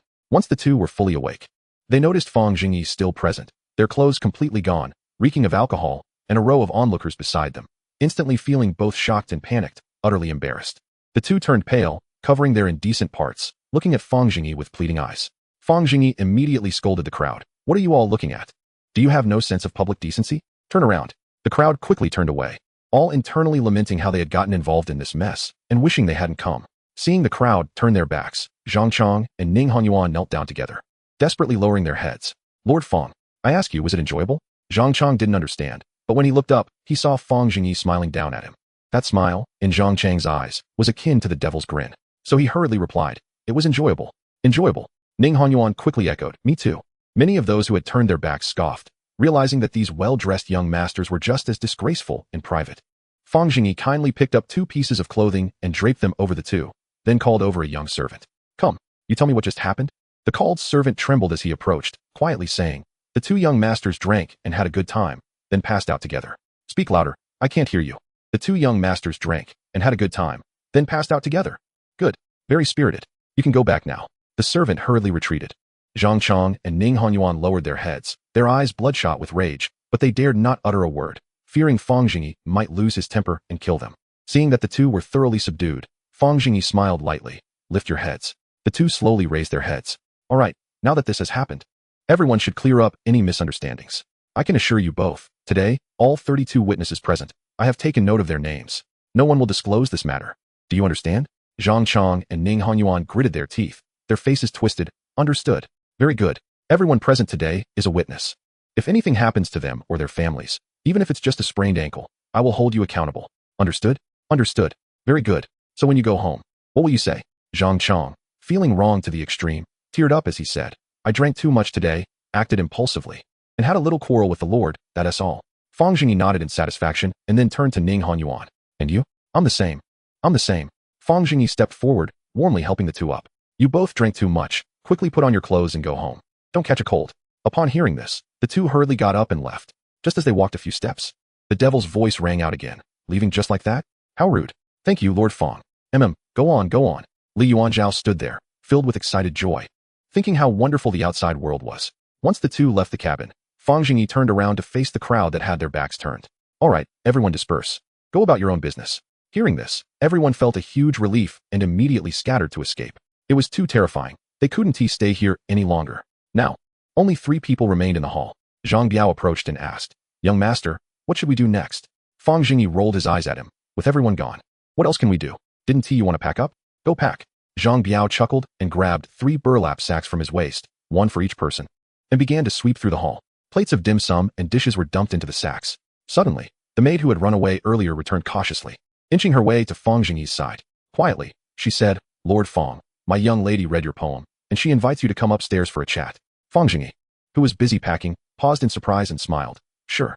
You two continue here. I'll go up for a bit. After saying that, he took the burlap sack and followed the maid upstairs. Fang Zhengyi was led to the second floor, and the maidservants didn't even have time to close the door as they hurriedly ran away. As soon as Fang Zhengyi entered the room, he began to look around. The room was exquisitely decorated, with an ancient zither placed in the center. He could faintly catch a hint of a woman's fragrance in the air. In front of him was an embroidered bed, draped with a light veil, and he could vaguely see a graceful figure sitting with her back to him. Luo Ningxin gently opened her lips. Is Lord Fang here yet? Indeed. Hearing this, Luo Ningxin's lips curled into a smile. I only learned from the maid that you are the young official, and after reading your poem, I realized that Lord Fang is truly talented. I feel quite ashamed. With this poem, you are undoubtedly the star of this poetry gathering. But I still have a question I'd like to ask you, if I may. Please go ahead. Fang Zhengyi was looking around, feeling somewhat disappointed. This courtesan's boudoir was no different from an ordinary room, and it was even less interesting than a hotel. When I was playing the zither earlier, I saw that you were having your meal. Could it be that my zither music didn't reach your ears? All right. It's just that I was a bit hungry at the time. Luo Ningxin chuckled lightly. Then I would be willing to play another piece for you. Please, Lord Fang. Miss Luo, are you still going to eat these snacks? Fang Zhengyi pointed at the snacks on the table. I'm not eating anymore. Lord Fang, please help yourself. Upon hearing this, Fang Zhengyi quickly dumped the snacks into a sack, then turned and left the room. Hee, who would want to listen to your zither? Luo Ningxin continued talking to herself, unaware that he had already left. Then I would be willing to play another piece for you. Lord Fang, please give your critique. After waiting for a while without hearing a response from Fang Zhengyi, Luo Ningxin frowned but quickly relaxed. She said sweetly, since you are unwilling to listen to the zither, that is fine. With this poem, you are already the undisputed star in my heart. I am willing to serve you, but I am still a maiden. Please cherish me. After saying this, she slowly removed her veil and turned around. Chapter 63. Giving to beggars. The 3 of them happily carried the sack down from the boat and walked towards the riverside path. Although it was already dark, the lights from the shops along the street still allowed them to see the pedestrians. Li Yuanzhao, still excited, turned to Fang Zhengyi and asked, Old Fang, when are we going out next time? Fang Zhengyi smiled wryly. Again? Isn't once enough? Not enough. Not enough. I've never had a day as enjoyable as today in my life. I feel like the tiger and leopard garden is nothing compared to this. The thrill of committing mischief made Li Yuanzhao feel elated. The trouble we caused this time isn't over yet, Fang Zhengyi said lightly. Li Yuanzhao thought for a moment and replied, What trouble could there be? Isn't it already resolved? Fang Zhengyi scoffed. Resolved? With so many people present today, I guarantee that by tomorrow morning the news will spread throughout the capital. Fang Zhengyi beat the son of a minister. What an interesting story. Li Yuanzhao was stunned. Then you still dare to hit him? You still want to humiliate him? I have to. This brat keeps jumping around in front of me, so I must make him feel the pain. Otherwise, how can I, Fang Zhengyi, survive in the capital? If I can't catch the tiger, I'll be hurt by the tiger. So it must be done in one go. We've humiliated him. He should behave himself for a while now and won't dare to shout about this embarrassing matter at home. Even if the whole capital sees me beat him, so what? As long as he doesn't admit it, it's as if nothing happened. After hearing this, Li Yuanzhao was full of admiration. Old Fang, you really have a lot of clever ideas. Fang Zhengyi shook his head. Ideas are not important. What matters is attitude. There is a saying, in this world, there are people who deceive me, insult me, belittle me, harm me, and cheat me. How should I deal with them? Just slash him, beat him, scold him, stab him, bury him alive, and after a few years, you'll see him as a pile of bones in the grave. Li Yuanzhao was sweating coldly, but was once again impressed by Fang Zhengyi's image. He couldn't help but admire him. Such a straightforward approach to grievances. A real man should be like this. Old Fang, where did you get that saying? I've never heard it before. It's all from Buddhism. Read more books and you'll know. I see. As they talked, the 3 had already reached the street. Fang Zhengyi pointed. Look, there's a beggar over there. Go give him some food. Li Yuanzhao excitedly ran over and dumped half a bag of snacks and food in front of the beggar. The beggar originally showed joy at the sight of someone giving alms. Suddenly, a small mountain appeared in front of him, leaving him dumbfounded. Thank you, young master. Upon hearing this, Li Yuanzhao laughed and dumped the entire sack down. The beggar's face fell, and he stopped speaking. Zhang Biao, after watching, leaned close to Fang Zhengyi and whispered, Young master, is this fool going to stay in the mansion in the future? Fang Zhengyi shook his head vigorously. One fool in the mansion is enough. I have enough to worry about. After Li Yuanzhao finished dumping the food, he stood there with his hands on his hips, waiting for the beggar to express his gratitude. The beggar remained silent, and Li Yuanzhao looked at him with bright eyes. The two stared at each other for a while. Fang Zhengyi couldn't stand it anymore and quickly pulled him back. Are you feeding pigs over there? You're scaring him. Just give him the food all at once. There are still many beggars behind. Give it out little by little. Oh, after a lesson, things finally returned to normal. Li Yuanzhao started to give alms to the beggars one by one. He was overjoyed to receive a word of thanks, while Fang Zhengyi and Zhang Biao silently followed behind. After a short while, the 2 sacks of leftover food had been mostly given away. Li Yuanzhao had lost his excitement and had greasy hands. He wiped them on his clothes a few times and walked back to Fang Zhengyi's side. All done. Are you happy? Fang Zhengyi asked. Happy. That's good. Helping others is the source of happiness. Indeed. However, Li Yuanzhao seemed a bit hesitant. Why do some people with all their limbs still come out to beg? Can't they eat a meal with their hands and feet? Fang Zhengyi suddenly felt a sense of old-fashioned comfort. Having encountered a prince with a good temperament and great ability to reflect upon things in the East Palace. So he replied, having healthy limbs isn't enough, they lack hope. With hope, people can strive forward. Just like me, I used to sleep until the sun was high every day, but after coming to the capital, I thought about seeing His Majesty and the prince, and endless motivation arose in my heart. Every day is filled with hope. So I can be on duty on time every day. In other words, if the prince listens to Master Yan's lectures, not only would it be dull and boring, but he would also often be hit on the palm, making life seem worse than death. It would be better to pretend to be sick or directly ask His Majesty to give him a break. Naturally, he would lose hope for the next day's life. The same goes for these beggars. Finding a job is already extremely rare, and even if they find one, they might not earn any money. And even if they earn money, it might not be enough to spend. So, it's more practical to lie down and beg for food. This is the case in the world. Let me give another example. If you are an author and every day someone shouts that what you write is short and thin, wouldn't you feel hopeless? What if these people chased after you to send you New Year's goods? Just think about it. Think deeply. Li Yuanzhao suddenly realized. I understand now. Understand? Then hurry up and go ask Master Yin for a lesson. Fang Zhengyi thought to himself, but you only saw a part of it. Those able-bodied beggars may not necessarily be healthy, and those disabled and pitiful beggars may not be as you think. Judging people by appearances can lead to confusion about the truth. Some people you see as healthy might already be suffering from serious illnesses, while those who are disabled might be just pretending. Li Yuanzhao immediately jumped out to refute. How is that possible? I can't tell that those missing arms and legs or are blind. Fang Zhengyi smiled calmly. No rush, let us keep going. The 3 walked a bit further when they saw a blind beggar by the roadside, his eyes completely white, looking quite scary, with a broken bowl in front of him containing only a few pitiful coins. Upon seeing this, Fang Zhengyi quickly scooped up the coins and stuffed them into his sleeve. Li Yuanzhao stared at him in shock, his mind filled with questions. Before he could ask, the beggar suddenly stood up and jumped right in front of Fang Zhengyi, staring at him with his white eyes. Fang Zhengyi smiled and stretched out both hands. Oh, poor beggar. Was the money you lost just now in my left hand or my right hand? After saying this, he opened his palms, with a few coins in his left hand and a silver ingot in his right. The beggar quickly looked down and then back up, without thinking. He grinned foolishly. The right hand. Wrong answer, all confiscated. The beggar was momentarily stunned. Then his eyes rolled back to normal, and he stopped pretending, revealing a gaze full of ferocity. Zhang Biao walked over, revealing a small arsenal from his clothes. The beggar, seeing this, rolled his eyes and pretended to be blind again, quietly squatting back down. Li Yuanzhao was dumbfounded. Old Fang, you're robbing the beggar's money too? He's a fraud. This is called being chivalrous. Fang Zhengyi's face didn't flush, nor did his heart race. Is robbing money the main point? Now you see clearly? Is he really blind? Li Yuanzhao suddenly felt a bit wronged, having sincerely misallocated his trust, and ended up being deceived by a beggar.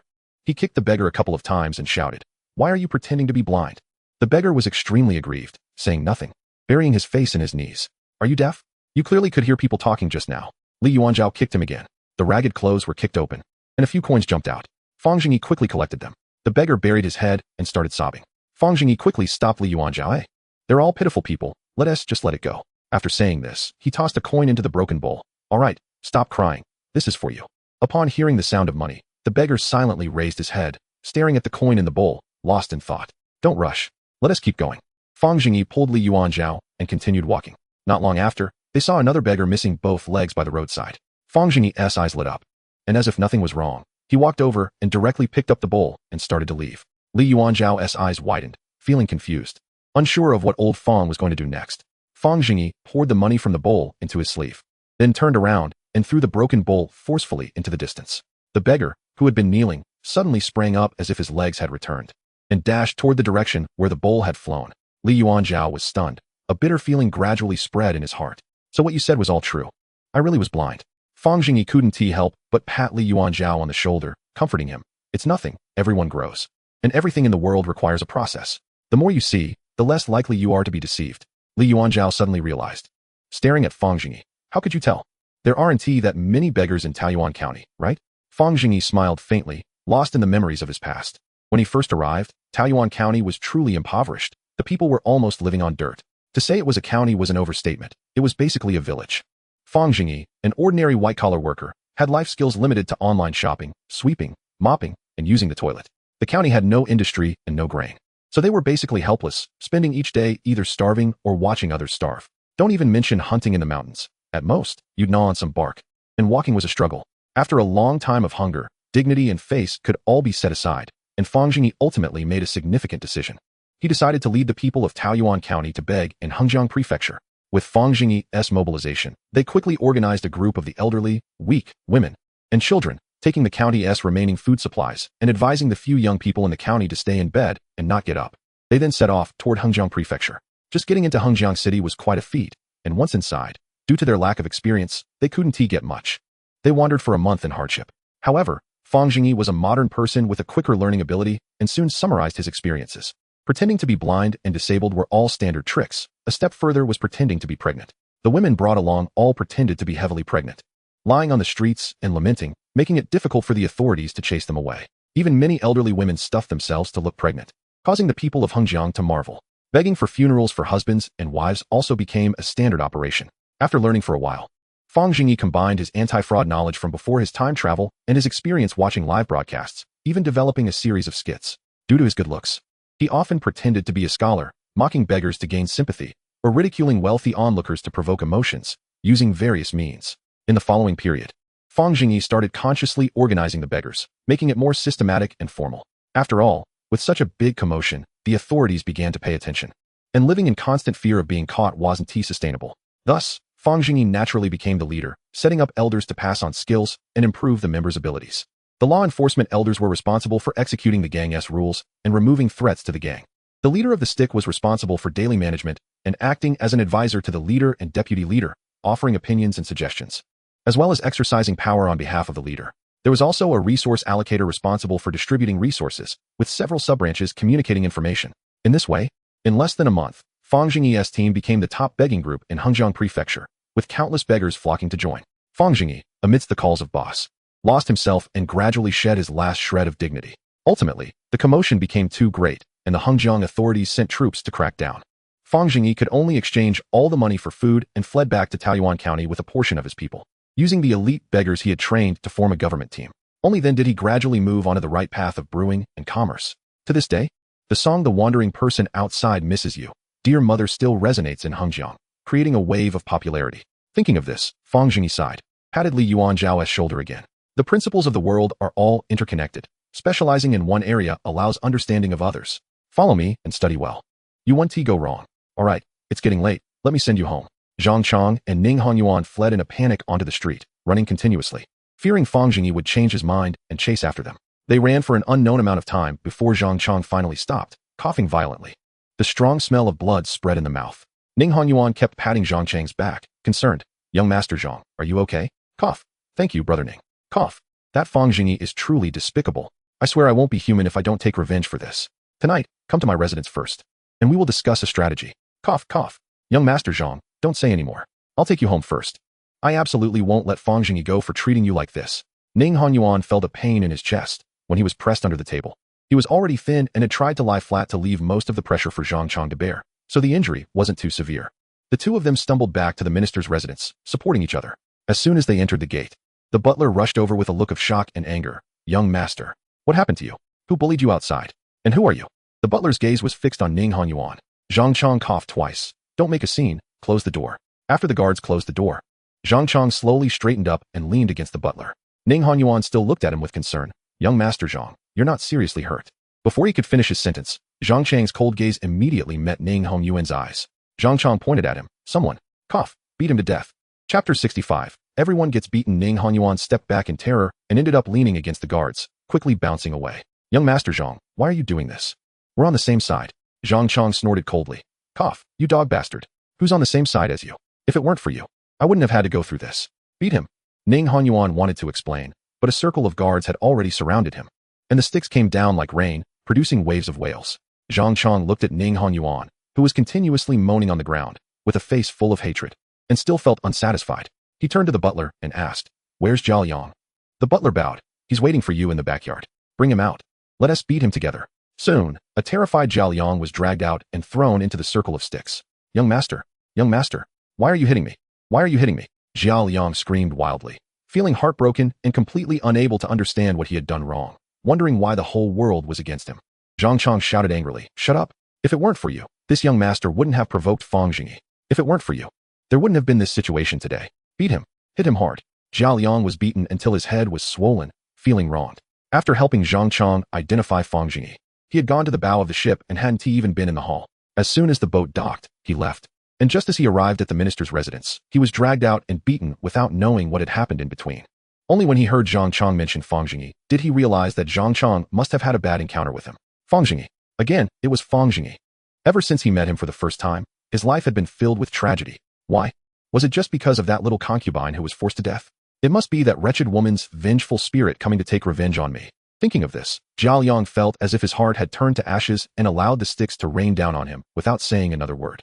Seeing that the person beside him had stopped struggling, Ning Honyuan quickly moved closer to him, using Zhao Liang's body to block a lot of harm.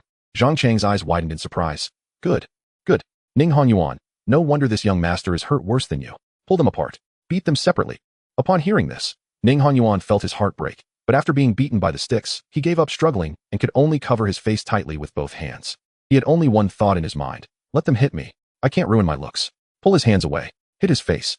The light in Ning Hongyuan's eyes disappeared. Zhang Chang, furious, only wished the damage would double, seeing him cover his face. He knew that this was the part he cared about the most. When the guards heard the order, they immediately pulled Ning Hongyuan's hands apart, and the sticks came raining down on his face.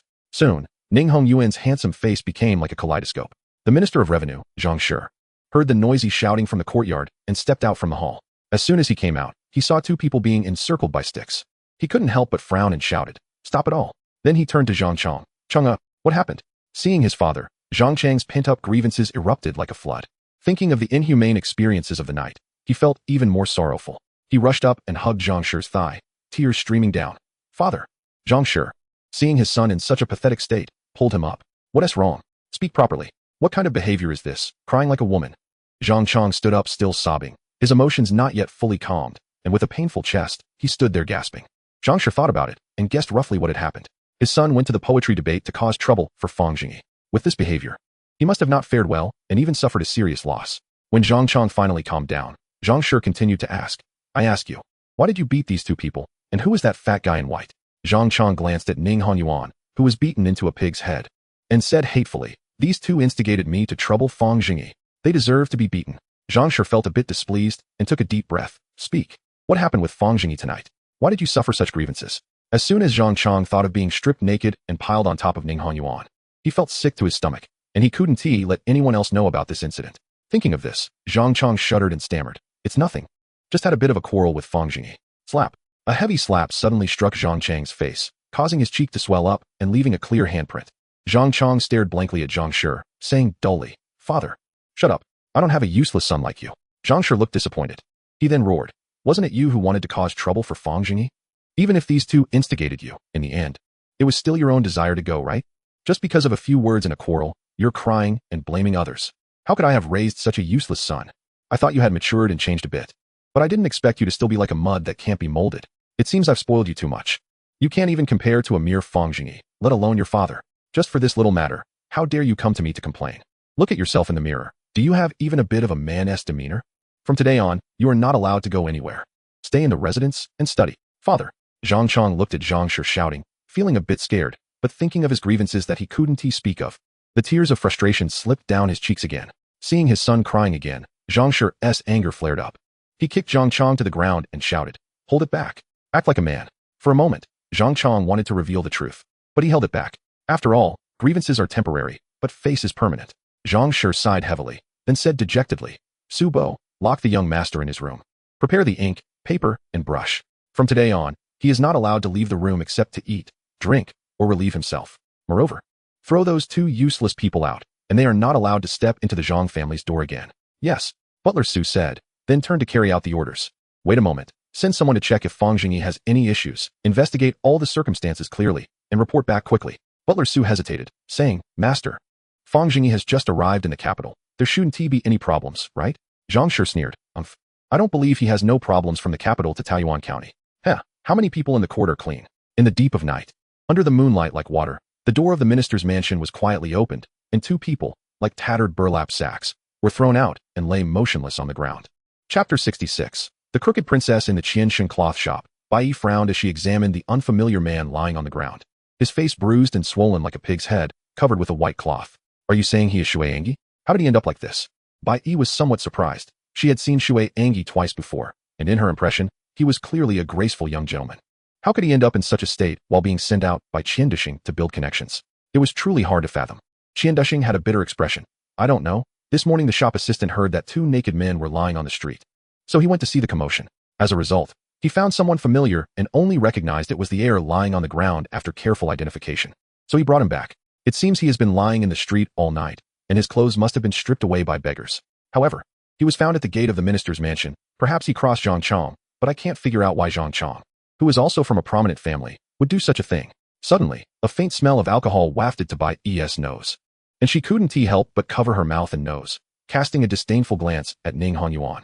He must have gotten drunk and fought with someone, causing this incident. At the same time, a sense of sadness arose in her heart. Why does our Dakian royal family only have such useless people? Sighing, Bai continued, what is his condition now? Is there anything serious? Qian Dishing awkwardly replied, it's not too good. I've already had someone check, for now. He is not in life-threatening danger, but his nasal bone is fractured and several teeth are missing. He might be disfigured, and I don't know if he can recover. The rest are just superficial injuries. After some time of recuperation, he should be able to recover. Poor heir, he is the only son of the Ning king. After saying this, Qian Dishing couldn't help but wipe his tears with his sleeve, sobbing. Perhaps awakened by the sound of crying, Ning Honyuan, who had been quietly lying on the ground, weakly called out.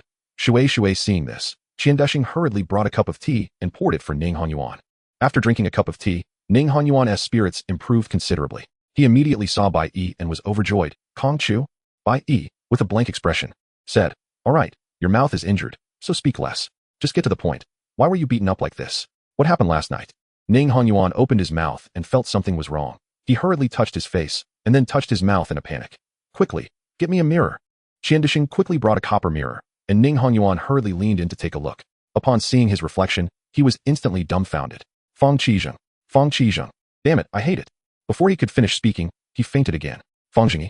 Bai was struck by lightning upon hearing Fang Zhengyi's name. Fang Zhengyi. What does he have to do with him? Did he not use that invitation letter? Could it be he has another one? Seeing Ning Honyuan faint again, Qian Dishing quickly knelt down, continuously pinching Ning Honyuan's acupoint, while looking at Bai. Bai stood frozen in place, not moving. Qian Dishing couldn't help but feel a touch of sadness. With the princess like this, can Dakian still rise again? Bai remained dazed, but her mind was racing.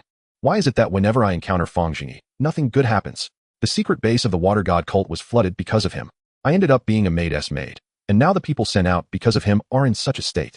Most importantly, why doesn't Fang Zhengyi treat me like a person? He doesn't even give me a good face when I dress him and open the door. Am I really that ugly? Are the people in the palace flattering me? Qin Gongong, am I very ugly? Qian Dishing looked at Bai in shock, his heart sinking deeper into despair. Is this the time to discuss beauty and ugliness? Princess, where is your focus? It turns out the princess is also a mundane woman, still caring about such issues at this critical moment, indicating that the hope for recovery is slim. Thinking of this, Qian Dishing felt hopeless, instinctively responding. Princess, you are a beauty of unparalleled grace, the most beautiful woman in the world. There is no man who wouldn't be moved upon seeing you. Bai frowned. I don't want to hear such flattery. I want to hear the truth. Hearing the princess asking such an unambitious question, Qian Dishing felt as if his heart had been pierced, lamenting. It's true. Otherwise, why would you wear a veil when going out? Upon hearing this, Bai nodded thoughtfully. That makes sense. Wearing a veil is indeed to prevent those men on the street from looking at her with wolf-like eyes like those in the cult. This indicates that her looks are not an issue. But why does Fang Zhengyi treat her with such indifference? Could it be he is a eunuch? So she continued. Qian Gongong, do eunuchs not like women? Qian Dishing pinched Ning Honyuan's acupoint for a long time without any response, and then was tormented by Bai's boring question, feeling utterly dejected. Leaning weakly against the counter, his eyes glazed over, he mechanically answered her, replying to your highness. Being a eunuch has nothing to do with liking women. I see. Bai's brows furrowed even deeper. Could it be that Fang Zhengyi likes men? Seeing him daily with Zhang Biao makes it clear he is up to no good. She continued to ask, Qian Gongong, what if a man likes other men? Qian Dishing finally lost it, jumping up suddenly, glaring at Bai with red eyes, tears streaming down his face. Princess, is this the time to consider such issues? Princess, what happened to you? How did you become so abnormal after staying with the Fang family for a while? What exactly did you do at the Fang family? And why are you wearing a maidess outfit? I wanted to ask the last time I saw you. Why? Bai Yi, scolded by him, immediately realized her thoughts had gone astray. Feeling utterly ashamed, she stammered. What else could I do with the Fang family? Naturally, I was treated as a guest of honor. The Fang family has no female relatives, only these clothes. The more Bai Yi spoke, the redder her face became, feeling aggrieved. Qiandusheng then angrily said, Princess, the Fang family is not a good family. That maid named Xiao Tao not only deceived me last time, but just a few days ago, she also intercepted a batch of fine fabrics provided by the shopkeeper Chun. I don't know how much money I lost. Maid with such poor character shows that Fang Zhengyi is definitely not a good person. Princess, you cannot stay at the Fang family any longer. You must come here with me. Bai Yi lowered her head, her face red as if it were about to bleed. The clothes she wore seemed to be made of the latest fabric. Princess, did you hear what this old servant said? Move over tonight.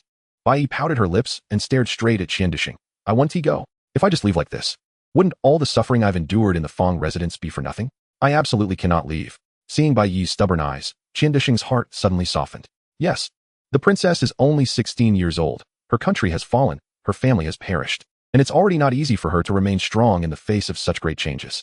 Can I ask for more from her? Forget it. Let's leave it at that. Please take the princess back. I will go and settle the young master. You can come back when you have time. Hearing Qiandusheng's order for her to leave, a trace of despondency flashed in Bai Yi's beautiful eyes as she walked out of the cloth shop in a daze.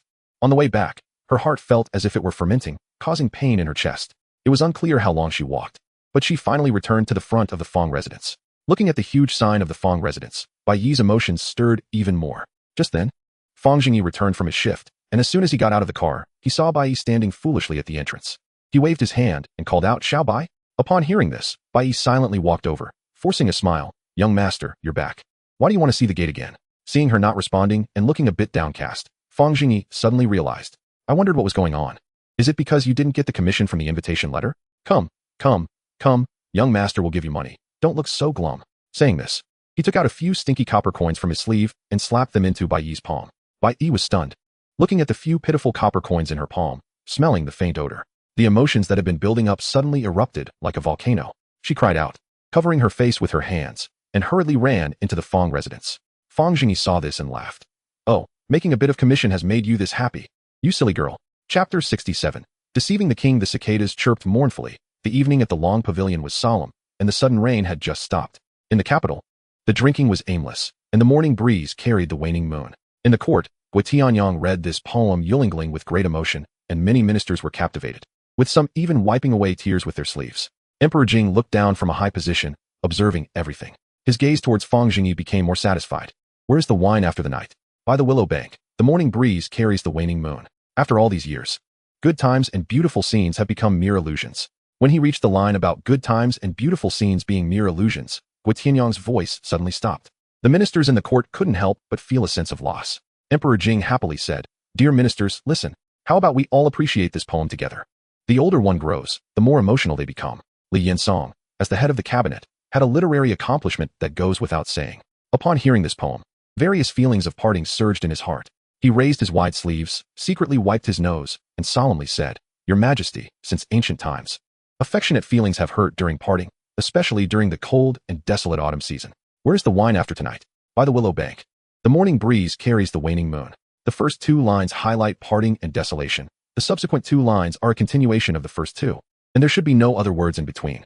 If there are interruptions, the poignant phrases would turn to ashes. Therefore, the old minister believes this poem is a masterpiece among poems. The old minister is in awe. He fears he may never reach such a realm in his lifetime. Upon hearing this, the ministers sighed in regret. Since the cabinet elder said so, what qualifications do the rest have to comment? Hearing Li Yinsong's high praise, Emperor Jing was even more delighted. Li Gong is too modest. Do you all know who wrote this poem? The crowd fell silent, each person knowing in their hearts, but none willing to speak. Within 2 days, this poem Yulingling had spread throughout the streets and alleys of the capital, and everyone knew it was written by Fang Zhengyi, the young official of the Ministry of Rights. The copyist himself could not sleep at this time, listening to this Yulingling, busily working on the large project of a 3-room, 1-hall layout. Seeing that everyone was unresponsive, Emperor Jing chuckled. It seems all you ministers already know. Then, why not invite him to explain this poem to you all? Fang Zhengyi trembled as he stepped forward, not out of fear, but because it was so awkward. He hadn't even memorized the entire poem. What could he explain? I, Fang Zhengyi, have seen your majesty. Emperor Jing waved his hand. Fang Qing. There is no need for such formalities. I have seen your poetic talent. This poem has truly allowed me to reevaluate you. However, why are the last 2 lines missing? Today, Not only are you curious about this matter, but I fear even the scholars in the capital are quite eager to know. You must clarify for everyone and cannot make excuses. Damn, others copy poems so smoothly. Why is it so difficult for me? Fang Zhengyi panicked and lowered his head, remaining silent for a long time. The gazes of the ministers gradually focused on Fang Zhengyi, and Emperor Jinghe's brow began to furrow. Fang Qing, why are you not speaking? Li Yuanzhao stared at Fang Zhengyi with great interest, knowing that although the author of this poem was unknown, it certainly wasn't old Fang.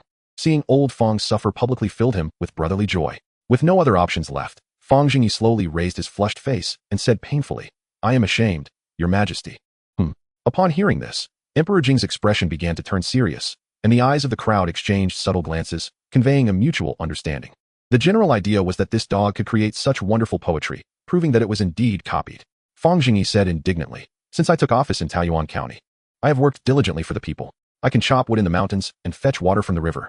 Yet, despite my dedication, the lives of the people under my governance are still considered difficult. Later, I continued to strive hard, and the lives of the people in Taoyuan County improved day by day. But even so, there are still people dissatisfied with their lives. Ultimately, this is my fault. The ministers were dumbfounded, asking for an explanation of the poem, and here he was bragging about himself. Fang Zhengyi's expression suddenly became passionate. Thus, I worked even harder. But I still couldn't change the situation. One day, I fell ill, lying in bed for 3 days and nights, without food or water. During those 3 days, I lay in my dilapidated home, gazing at the stars at night, and suddenly realized the truth. Everything has its flaws. In this world, no matter how things are done, it will never satisfy everyone. Therefore, since that day, aside from matters concerning the people, I have tried my best to leave some imperfections in my private life to train my mind. Over time, I could no longer create complete poems, only incomplete ones. And precisely because of this, I became a flawed person. Of course, it is different from Guogu. My flaw lies in my heart.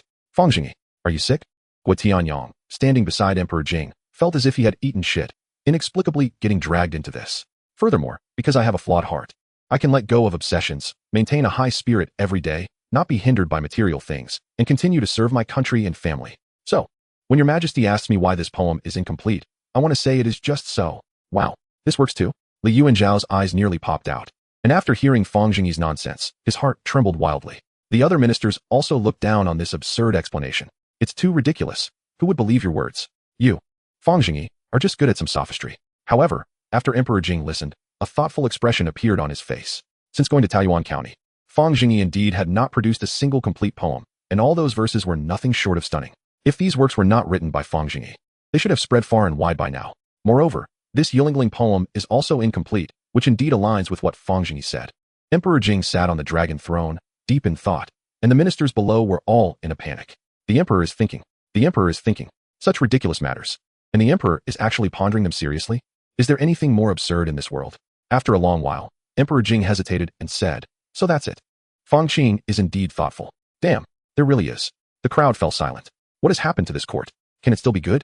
How did Fang Zhengyi come to be like this? Fang Zhengyi had sorted out his thoughts and saw that Emperor Jing's tone was somewhat skeptical. He continued, Your Majesty. In fact, imperfection may not be a bad thing. Some things that are too perfect may not truly be perfect, and imperfection may not necessarily be a flaw. In poetry, everyone's understanding is different. Now that there are 2 lines left blank, those who appreciate the poem can fill them in according to their own insights. This is called the beauty of imperfection, and perhaps it is a form of indirect perfection. If you don't believe it, gentlemen, you can give it a try. Hearing him say this, the ministers couldn't help but start filling in the blanks in their hearts. Hiss, it seems to have a certain flavor. Chapter 68. Stacking joy. The ministers pondered, and they couldn't help but start completing the verses. Then, they all felt that what they wrote was quite good. Once the last 2 lines were filled in, wouldn't this work belong to me? Reasonable. Even Emperor Jing felt the same. No one felt like they were adding a tail to a dog. After all, that is human nature. Fang Zhengyi looked at the ministers, slightly shaking his head in satisfaction. In his delight, he saw Li Yuanzhao giving him a sly smile and giving him a thumbs up, to which Fang Zhengyi returned a big smile. It felt a bit like collusion. As the ministers swayed their heads and pondered, they turned their attention back to Fang Zhengyi, and their gazes changed. They didn't expect this young man to have some substance and not be completely talking nonsense. Emperor Jing was beaming, clearly very satisfied with his work. Fang Qing had a point. This imperfection indeed has its beauty. However, I still hope to see you create a complete masterpiece in the future. Fang Zhengyi frantically searched his mind, and the first thing that popped up was goose, goose, goose, and then there was nothing else. He could only awkwardly chuckle. Your servant will try his best. Then Emperor Jing lightly tapped the imperial table twice. All right, my lords, let us stop the idle chatter. If there is something, please speak. As soon as Emperor Jing finished speaking, Zhang Shi, who had been silent in the crowd, stood up immediately. In a deep voice, he said, "Your Majesty, I have a memorial to present. I want to impeach Fang Zhengyi for openly gathering a crowd to beat the common people, which is an affront to the dignity of the court. As a junior minister, he has acted so despicably, which will surely influence the crown prince. I urge your Majesty to impose severe punishment." Everyone present was not surprised, because aside from the popularity of that poem Rain on the Linting, the other matter was that Fang Zhengyi had beaten Zhang Shi's son. However, no one expected Zhang Shi to choose this moment to stand up and impeach Fang Zhengyi, especially when the emperor's attitude towards Fang Zhengyi was clearly very good. It was indeed unwise. Zhang Shi had only received the news a day later and was instantly furious, rushing into the house to beat Zhang Chong again. Being bullied is not scary, but the fact that his own son was bullied and didn't even dare to speak made Zhang Shi unable to accept it. After a beating, Zhang Chong finally stammered and admitted that he had been hit. The pain Zhang Shi inflicted on him was heart-wrenching. His son's weakness exceeded his expectations. So even if it was not the right timing, he had to stand up and impeach Fang Zhengyi. Emperor Jing asked knowingly, "Fang Zhengyi beat someone? Who is this person? When and where did it happen? Is there any evidence?" "To answer your Majesty, I am truly ashamed. The person Fang Zhengyi beat is my son, Zhang Chong. 2 days ago, on a painted boat at Suzhua Lake. At that time, my son was attending a poetry meeting, and all the scholars present can testify." After speaking, Zhang Shi glared at Fang Zhengyi with hatred. Fang Zhengyi, however, looked indifferent and shrugged. Emperor Jing turned to Fang Zhengyi. "Fang Zhengyi, is there any truth to this?" Fang Zhengyi took a step forward. "Your servant did indeed attend a poetry meeting 2 days ago, but I did not beat Lord Zhang's son. It was just a verbal dispute." "Lord Zhang, are you trying to frame me?" Zhang Shi, hearing this, was furious. "Frame you? Do you deserve that?" As soon as he finished speaking, Fang Zhengyi turned and complained, "Your Majesty, I want to impeach the Minister of Revenue, Zhang Shi, for openly insulting a court official." "Fang Zhengyi, you are shameless." Zhang Shi did not expect Fang Zhengyi to completely break the rules and act without any decorum, which made him even angrier. "Hey, did everyone hear that? He called me shameless. There are witnesses and evidence. Zhang Shi, do you have anything to say?" Seeing his demeanor, laughter erupted from the crowd. Young people do not follow the rules. Emperor Jing immediately reprimanded, "Fang Zhengyi, don't cause a ruckus." "Zhang Shi, I ask you, is there a witness?" Zhang Shi had clearly prepared well for this. "To answer your Majesty, both my son and the witnesses are present and can be summoned by your Majesty at any time." "Good, bring them in." The ministers were once again astonished. How could Zhang Shi, a dignified minister of revenue, become so enraged? How could the court meeting turn into a courtroom? This was crossing the line, and it was only a mere brawl. It seems that the emperor is tacitly allowing this. It looks like there will be a show today. Soon, Zhang Chong and a scholar-like person were brought into the court together. The two bowed nervously, clearly having never witnessed such a scene before. Emperor Jing did not know Zhang Chong and directly addressed the two. "Witnesses, what is your identity?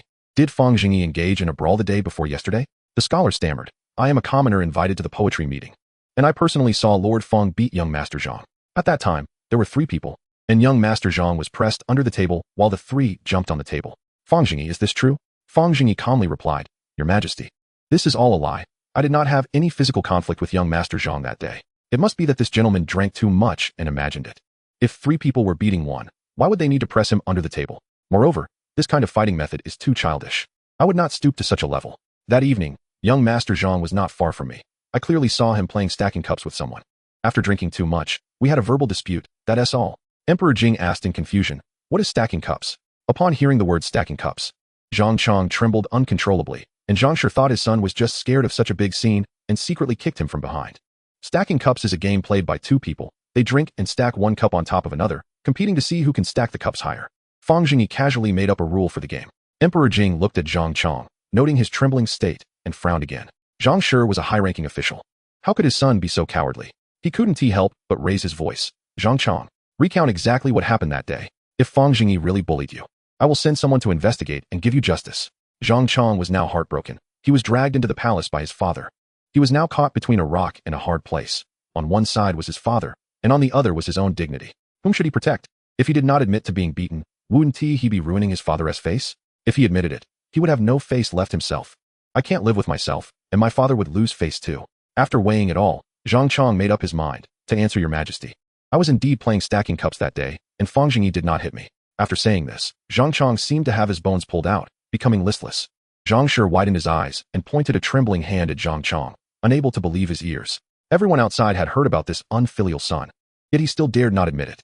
"No, wait." Suddenly, Zhang Shi's red eyes fixed on Fang Zhengyi. It must be him who had caught his son's weakness, otherwise, there was no other explanation. Fang Zhengyi remained calm and indifferent, occasionally glancing at the trembling scholar. Li Yuanzhao, sitting in the hall, had a grin that stretched from ear to ear. Emperor Jing looked at everyone's expressions and said, Zhangqing, since the victim himself denies this matter, do you have anything else to say? I have nothing to say, Your Majesty. Please punish me. Zhang Shi seemed to age 10 years in that moment, feeling completely devastated. Unfilial son. What words cannot be spoken at home that you must hide like this? Good. Accusing a minister without reason. Your Majesty, I have something to say. Fang Zhengyi interrupted Emperor Jing. Please speak, Fang Qing. Since I am the victim in this matter, I think we can let it go. After all, it's just a small matter, and I don't mind. Oh, is this true? Emperor Jing looked at him with surprise. This was not Fang Zhengyi's style. Aren't you usually someone who remembers every slight? Among the officials, even Zhang Shi felt very surprised at how Fang Zhengyi suddenly changed his demeanor. Fang Zhengyi sincerely stated, I am being sincere. Ever since I came to the capital, I haven't been well received, so I've gotten used to it. Upon hearing this, quite a few people felt a twinge of guilt. Unexpectedly, Fang Zhengyi turned out to be a decent person. The scholar looked at Fang Zhengyi with gratitude in his eyes. Emperor Jing sighed. All right, Fang Qing, since you have such a magnanimous heart, I will grant you, sending these two out of the palace without further punishment. This matter is settled. No need to discuss it further. Chapter 69. The fifth princess. After a small setback, the court meeting returned to normal. Once the meeting concluded, Guo Tianyang squinted his eyes and mysteriously approached Fang Zhengyi. CND, the emperor has summoned you to the imperial study. Oh, thank you, brother Guo. Fang Zhengyi, unaware, slipped a silver note into Guo Tianyang's sleeve. Guo Tianyang nodded in satisfaction and whispered, he might be asking some questions about tea. All right. Watching Fang Zhengyi's departing figure, Guo Tianyang couldn't help but feel a bit frustrated. This kid, aside from having a sharp tongue, is quite sensible, but why does he sometimes act so thoughtlessly? Must we personally ask for our adopted son? Entering the imperial study, Emperor Jing had already prepared a seat inside. Upon seeing Fang Zhengyi arrive, he directly said, no need for formalities, sit down. Seeing this, Fang Zhengyi felt pleased. It seemed there wouldn't be any major issues today. Emperor Jing, reviewing memorials without looking up, said, so, how did you end up fighting with that Zhang Chong? Your Majesty, what do you mean by that? Fang Zhengyi became alert, wondering if he had sent someone to follow him. Emperor Jing chuckled, what kind of person do you think I am? Do you really think I don't know you, Fang Zhengyi? A quarrel? What good can come from someone who gets into a quarrel with you? Fang Zhengyi awkwardly laughed a couple of times, realizing the big shot was trying to protect him. I am ashamed. It was just a simple exchange of skills. And I didn't go too hard. After we finished, I even invited him to wash up. Emperor Jing slowly raised his head, pointing his brush at Fang Zhengyi. Zhang Chong is the son of the Minister of Revenue. You must know this, right? The capital is different from Taoyuan County. So be careful in the future. You can't be so reckless and loud all the time. Where's the demeanor of a minister? Seeing the big shot's concern, Fang Zhengyi shyly smiled. Your Majesty, what important matter do you have for me? Emperor Jing's expression became serious. The tea sales are struggling. The last batch of tea imported from Taoyuan County had decent sales, but the subsequent sales had been declining daily. In the past few days, it was almost impossible to sell, and similar products had appeared on the market. Thus, I want to ask you how to solve this issue. Hearing this, Fang Zhengyi was not surprised. Those products were originally of poor quality. People were just trying something new and following the trend. Moreover, since Emperor Jing had set such high prices, who would want to be a fool buying them every day? Your Majesty, these are normal circumstances. The quality of the Dapan Tianxian isn't that great, and the variety is limited, with prices being too high. It's not difficult to solve this problem. We just need to import other types of tea from Taoyuan County and resegment the market. The tea can be divided into longevity tea, beauty tea, fattening tea, and virility tea, etc. The packaging must be exquisite, preferably with a by the case, and get the pearl effect. And include a little story to introduce the long historical background of the tea. The store counters should also be categorized and planned in detail. For example, longevity tea should have some elderly people with a celestial demeanor to promote it. Beauty tea should have beautiful women selling it. And virility tea can have someone like Guo Gonggong, who tells everyone how good he is. Just imagine, what man could resist such temptation? Recently, that old Guo Tianyang had been looking at Fang Zhengyi with strange eyes. He remembered that. Hearing him tease Guo Tianyang, Emperor Jing originally wanted to laugh, but quickly straightened his face. Speak properly. Secondly, the existing sales model is too crude, only selling at the counter. It would be better to unite with other restaurants or brothels to sign long-term cooperation agreements, supplying in bulk at prices lower than retail and allowing them to promote it in the market. The most important thing is the pricing. Please forgive me for being blunt. Your Majesty, the prices you set for the tea are simply too high. This leek has to be harvested wave after wave if you dig up the land. It won't be worth the loss. Emperor Jing looked at Fang Zhengyi with a strange expression. But the stuff from Taoyuan County isn't cheap at all, is it? Fang Zhengyi awkwardly said. The model in the capital is different from that of Taoyuan County. Taoyuan County uses a tourist attraction model. Tourist attraction model? Exactly. Outsiders rarely come to Taoyuan County, and merchants who come to procure goods have to buy from there. So Emperor Jing chuckled in disbelief. What if I entrusted you with the tea sales? Fang Zhengyi quickly shook his head. No, I can't do that. I'm already feeling exhausted teaching the crown prince. Getting out of bed gives me a headache. If I have to manage tea sales on top of that, I'm afraid it will backfire. What a joke, buying goods from Taoyuan County and making the same money while working 2 jobs. When would Fang Xiao suffer such a loss? I'll give you 10% of the profits. Deal. Fang Zhengyi blurted out without thinking and immediately regretted it. He saw Emperor Jing staring at him. You are the first one who can bargain with me. Do you know why I favor you so much? This sounded awkward. And Fang Zhengyi's expression became somewhat unnatural. Because I can make money? Emperor Jing slowly replied. Indeed, last year the national treasury's revenue was over 22 million taels. And with just one of your ideas, you helped me earn over 100,000 taels. What I value is your ability. Now the national treasury is empty. And we are struggling, lacking both food and money. And I have a terrible headache. Fang Zhengyi nodded. Actually, to put it simply, it's still a lack of food. If there is enough grain, a large amount of manpower can be released, and wealth will be created and flow accordingly. That is interesting. I have seen your ability to make money. Do you have any methods for producing grain? Emperor Jing's eyes showed hope, hoping to hear the answer he wanted from Fang Zhengyi. However, he soon became disappointed. I have no way. Fang Zhengyi felt quite helpless. Potatoes, sweet potatoes, and corn were things that the people of Jinghe had never heard of. He had sent people out to inquire and search for them, but ended up with nothing. The hope was so slim that Fang Zhengyi didn't want to waste manpower and money on this, so he had to call off the search. In the end, he could only send someone in Taoyuan County to breed the existing main crops, but the scale was too small to make significant progress. However, some efficient farming tools were produced, but in this era, human labor was extremely cheap, and these tools seemed insignificant in the grand scheme of things. Emperor Jing waved his hand regretfully. Forget it, it's also hard for you. This kind of thing can't be solved by one person alone. Alright, let us stop here for today. The crown prince is still waiting for you. As soon as Emperor Jing finished speaking, Gui Tianyang rushed in, sweating profusely and looking terrified. Your Majesty, Doctor who said the 5th princess is not doing well. You should go take a look. Chapter 70, Divine Doctor What? Emperor Jing suddenly stood up, with a shocked expression, and ran out of the study, leaving Fang Zhengyi standing there in a daze. After admiring the scenery in the study for a while, he slowly got up and left. Upon arriving at the Zhanshi mansion, Li Yuanzhao was leisurely playing Go with Lu Jin. As soon as he saw Fang Zhengyi, he jumped up excitedly. Wow, old Fang. Today, I made that old man Zhang sure lose his temper. Why are you so late? Fang Zhengyi, puzzled, replied. The emperor called me to the study, and then I heard that the 5th princess is not doing well, so I left. Which 5th princess? What? As soon as Li Yuanzhao heard this, he also ran off in shock. Fang Zhengyi was left in confusion, turning to Lu Jin. Which 5th princess? Lu Jin, hearing the news, also looked worried. When he heard Fang Zhengyi's question, he replied with a bitter face. The 5th princess is the most favored princess of the emperor and the crown prince. But she has been weak and sickly since childhood. Lead the way. I want to take a look. Lu Jin's face grew even more troubled. Sir Fang. That's the harem. You can't go in. Fang Zhengyi spread his hands. If the crown prince is gone, what am I still doing here? Stop talking nonsense. Lead the way. Are you afraid of anything with the crown prince here? No, I can't. Lu Jin looked aggrieved like a little wife. Seeing this, Fang Zhengyi stepped forward and hugged Lu Jin, whispering, Little Jin, ever since I entered the palace, I've admired you the most. Do you know? I have a way for that thing of yours to grow back. Really? Lu Jin's eyes lit up. Would I, Fang Zhengyi, lie to you? Fang Zhengyi said with a serious face, looking utterly undeniable. It can grow back. It can grow back. This sentence kept echoing in Lu Jin's mind, and slowly, his eyes turned red, gritting his teeth and stamping his foot. Follow me. You're sensible. On the way, Lu Jin was so excited that his legs seemed to be moving faster than he could keep up. Fang Zhengyi followed behind him, cursing all the way. And by the time they arrived, Lu Jin was already out of breath. Inside the Mingwan Palace, Emperor Jing and the crown prince looked worriedly at the 5th princess lying on the bed. When they saw Fang Zhengyi arrive, both of them showed a look of surprise. Emperor Jing angrily shouted, What are you doing here?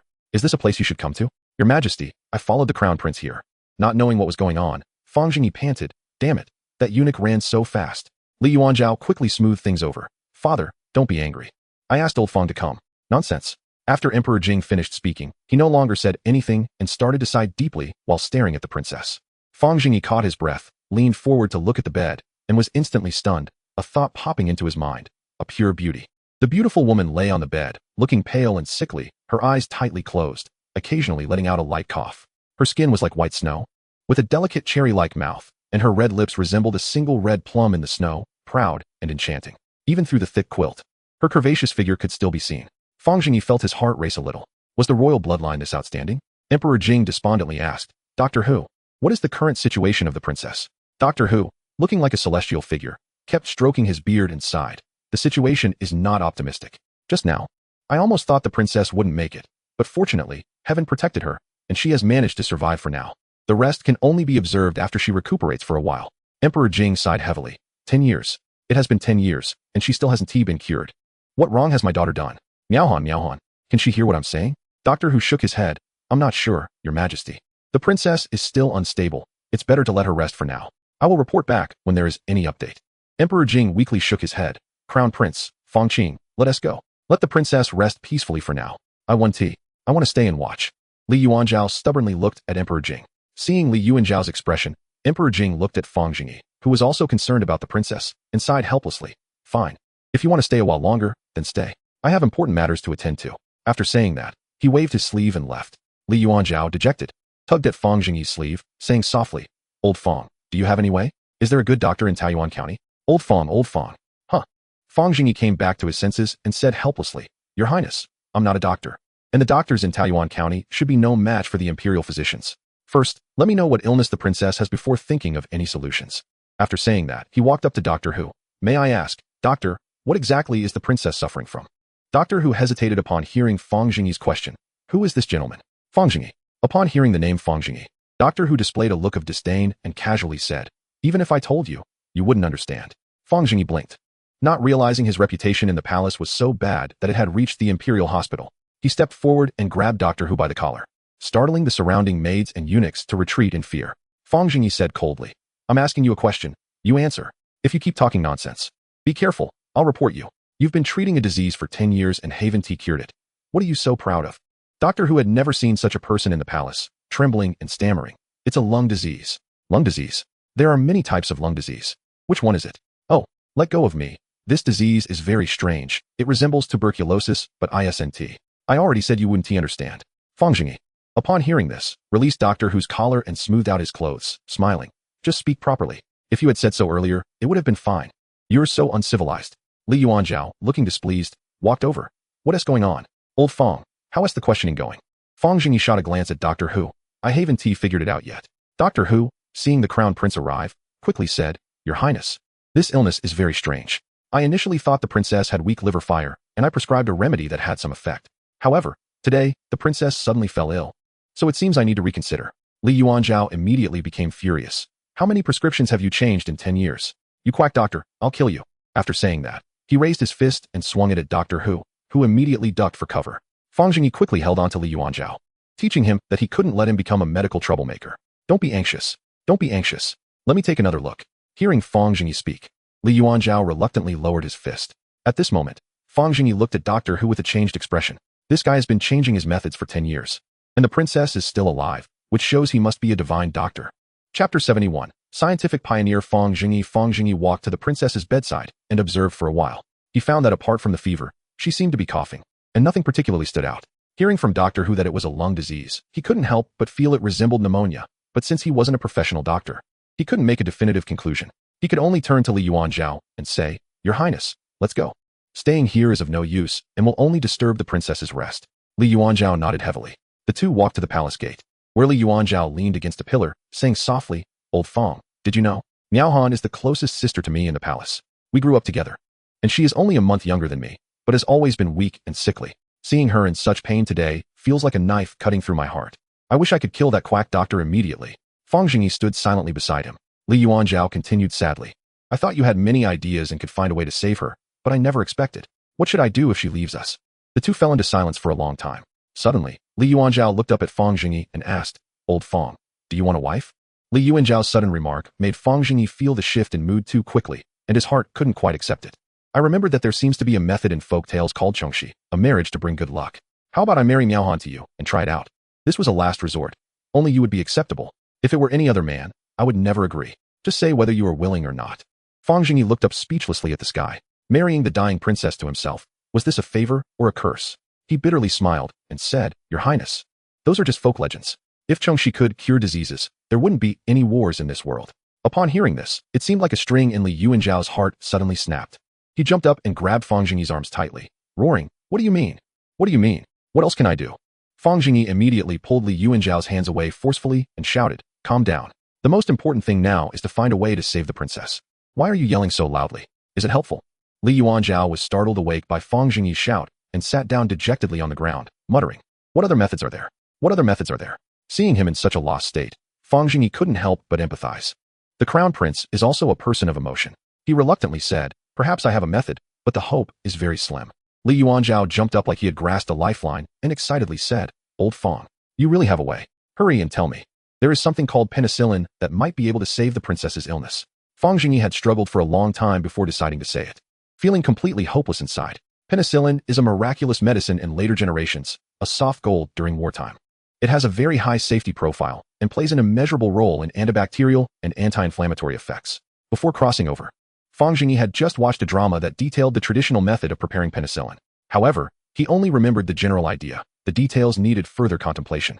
But to ensure the procedure does not go wrong, the preparation environment is adequate, and the knowledge from the drama must be reliable. All three conditions must be met. So the success rate in his mind is basically zero. Seeing the crown prince in this state, he could only treat the live horse as a dead horse doctor. "I can get this medicine, but until it's successful, do not make it public, and it takes time to prepare. Whether the princess can hold on until then depends on luck." Li Yuanzhao was ecstatic. Good. Old Fang, tell me what to do. I'll find someone to help you." The two quickly reached an agreement and rushed back to the East Palace, instructing Lu Jin to gather several baskets of oranges.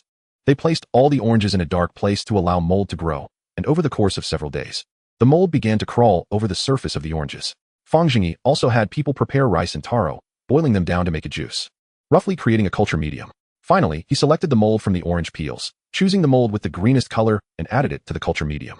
After about a week, the culture medium was nearly complete, and they added vegetable oil and stirred. Since penicillin is a water-soluble substance, this step was to continue purifying it. Next, they added carbon powder and continued stirring for purification. Fang Zhengyi vaguely remembered that the later steps involved using acidic water and alkaline water to further purify penicillin. He wasn't sure how to make acidic water, so he could only use vinegar, and as for the alkaline, the imperial kitchen had plenty. Although the purity could not be guaranteed, several filtering steps were required in the middle, since there was no filter paper.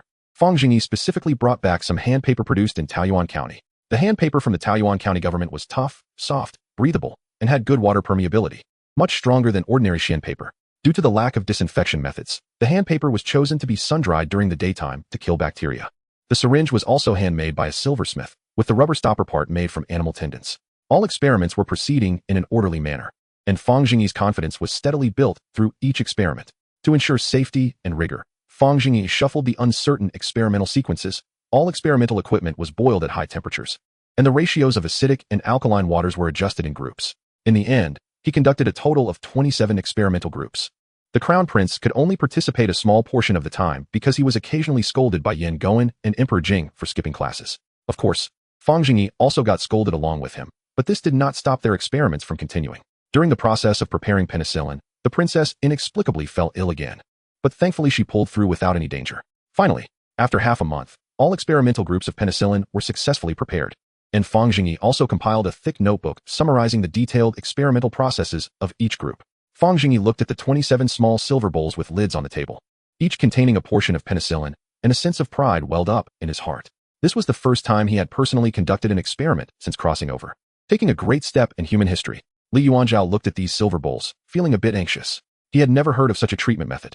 But old Fang was indeed a remarkable person. There must be a reason for doing this. He had to believe him. "Old Fang, what should we do next?" Fang Zhengyi said, "Whether this medicine can cure the disease is secondary. Our immediate priority is to verify the safety of penicillin. I need some death row prisoners. And the rest is up to you, Your Highness." Li Yuanzhao readily agreed. Not knowing what method he used, the next morning, a thick list of death row prisoners was delivered to Fang Zhengyi. As he looked through the list, his expression grew darker.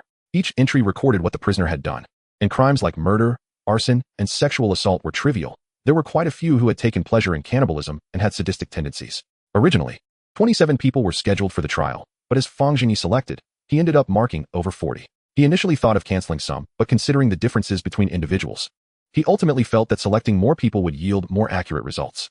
The princess did not have time left. They had to succeed this time without fail. So he marked a few more, ending up with 54 people. 3 days later, in a dungeon in the capital, it had been transformed into a large, Y-shaped cell, filled with oil lamps, but still appeared somewhat dim. The middle was separated by a curtain, as Fang Zhengyi was worried that the prisoners might be too dirty. Sneezing and breathing could spread bacteria and contaminate the test subjects. Due to the crown prince being caught skipping class, today only Fang Zhengyi was conducting the experiment. More than a dozen guards stood around him, and in front of him was a large table with 27 silver bowls placed on it. Fang Zhengyi silently drew the penicillin from the 27 silver bowls into numbered silver syringes. Once everything was ready, the curtain in the middle of the dungeon was slowly pulled open. More than 50 death row inmates looked at the young man in front of them with some trepidation. It was their first time experiencing such an unusual prison situation. Fang Zhengyi calmly said, "Everyone, please don't be nervous. The reason for gathering you all here today is to test a new drug for the warriors of our Great Jing. This drug can cure 100 poisons. It is highly safe, but you will need to provide feedback after using it. The lucky prisoners participating in today's experiment will each receive a reward of 20 taels of silver, distributed after autumn. Once the experiment is successful, I will also plead with the court to spare you from death sentences and convert them to life imprisonment. Now, I have finished speaking. Who is in favor? Who is against?" As soon as Fang Zhengyi finished speaking, all the guards around him placed their hands on their swords, secretly cursing, "Damn, he's really making us work. I oppose. Aren't you just trying to kill us? If you have the guts, just do it quickly. Shut up." A guard stepped forward, opened the cell door, and slapped the prisoner twice.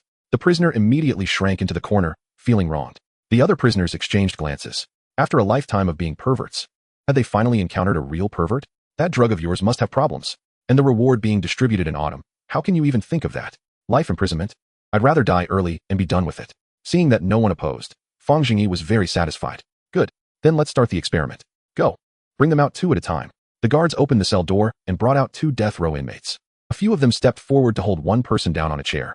And Fang Zhengyi took a syringe and slowly injected it into the vein of the death row inmate. It was Fang Zhengyi's first time giving someone an injection, and he broke out in a cold sweat, but fortunately, it ended quickly. The second inmate was pinned to the table, his pants were pulled down, and a shot was given to his buttocks. This was much easier. After the 2 death row inmates received their injections, a label was affixed to their arms, and they were sent back. Soon, all 50 people were treated in the same manner. An hour later, Li Yuanzhao, dressed in guard attire, burst into the dungeon, shouting, Old Fang, how did those death row inmates do? Was it successful?" Li Yuanzhao was very nervous. Whether his sister could survive depended on this. Fang Zhengyi was facing the curtain when he heard Li Yuanzhao shout and turned around. The flickering candlelight in the dungeon cast changing shadows on Fang Zhengyi's sharply defined face, making him appear mysterious and unfathomable. Facing Li Yuanzhao's hopeful gaze, Fang Zhengyi slowly turned, his voice filled with immense disappointment and a hint of sorrow. "They all died." Chapter 72. Is the princess saved? What? They all died? Old Fang, don't lie to me. Li Yuanzhao could hardly believe his ears. He had clearly seen the raw materials, and they were not poison. How could over 50 people die? Fang Zhengyi remained silent, turned around, and pulled down the curtain behind him. Inside the cell, there were more than 50 corpses lying in a chaotic pile. The surrounding guards once again witnessed this terrifying scene, and their legs trembled uncontrollably. It was too horrifying, too frightening. This young man in front of them was not human at all. He had poisoned over 50 people without changing his expression. After the death row inmates received their injections, some screamed in pain, others convulsed, and some vomited everywhere. Each death was tragic. Afterward, he continued to flip the bodies, pressing on their chests, and some were even crushed flat. In all his life, he had never seen such evil, not even on the battlefield. He was not human. He was a devil. Before the crown prince arrived, it was fine. But when the crown prince showed up, everyone felt safe.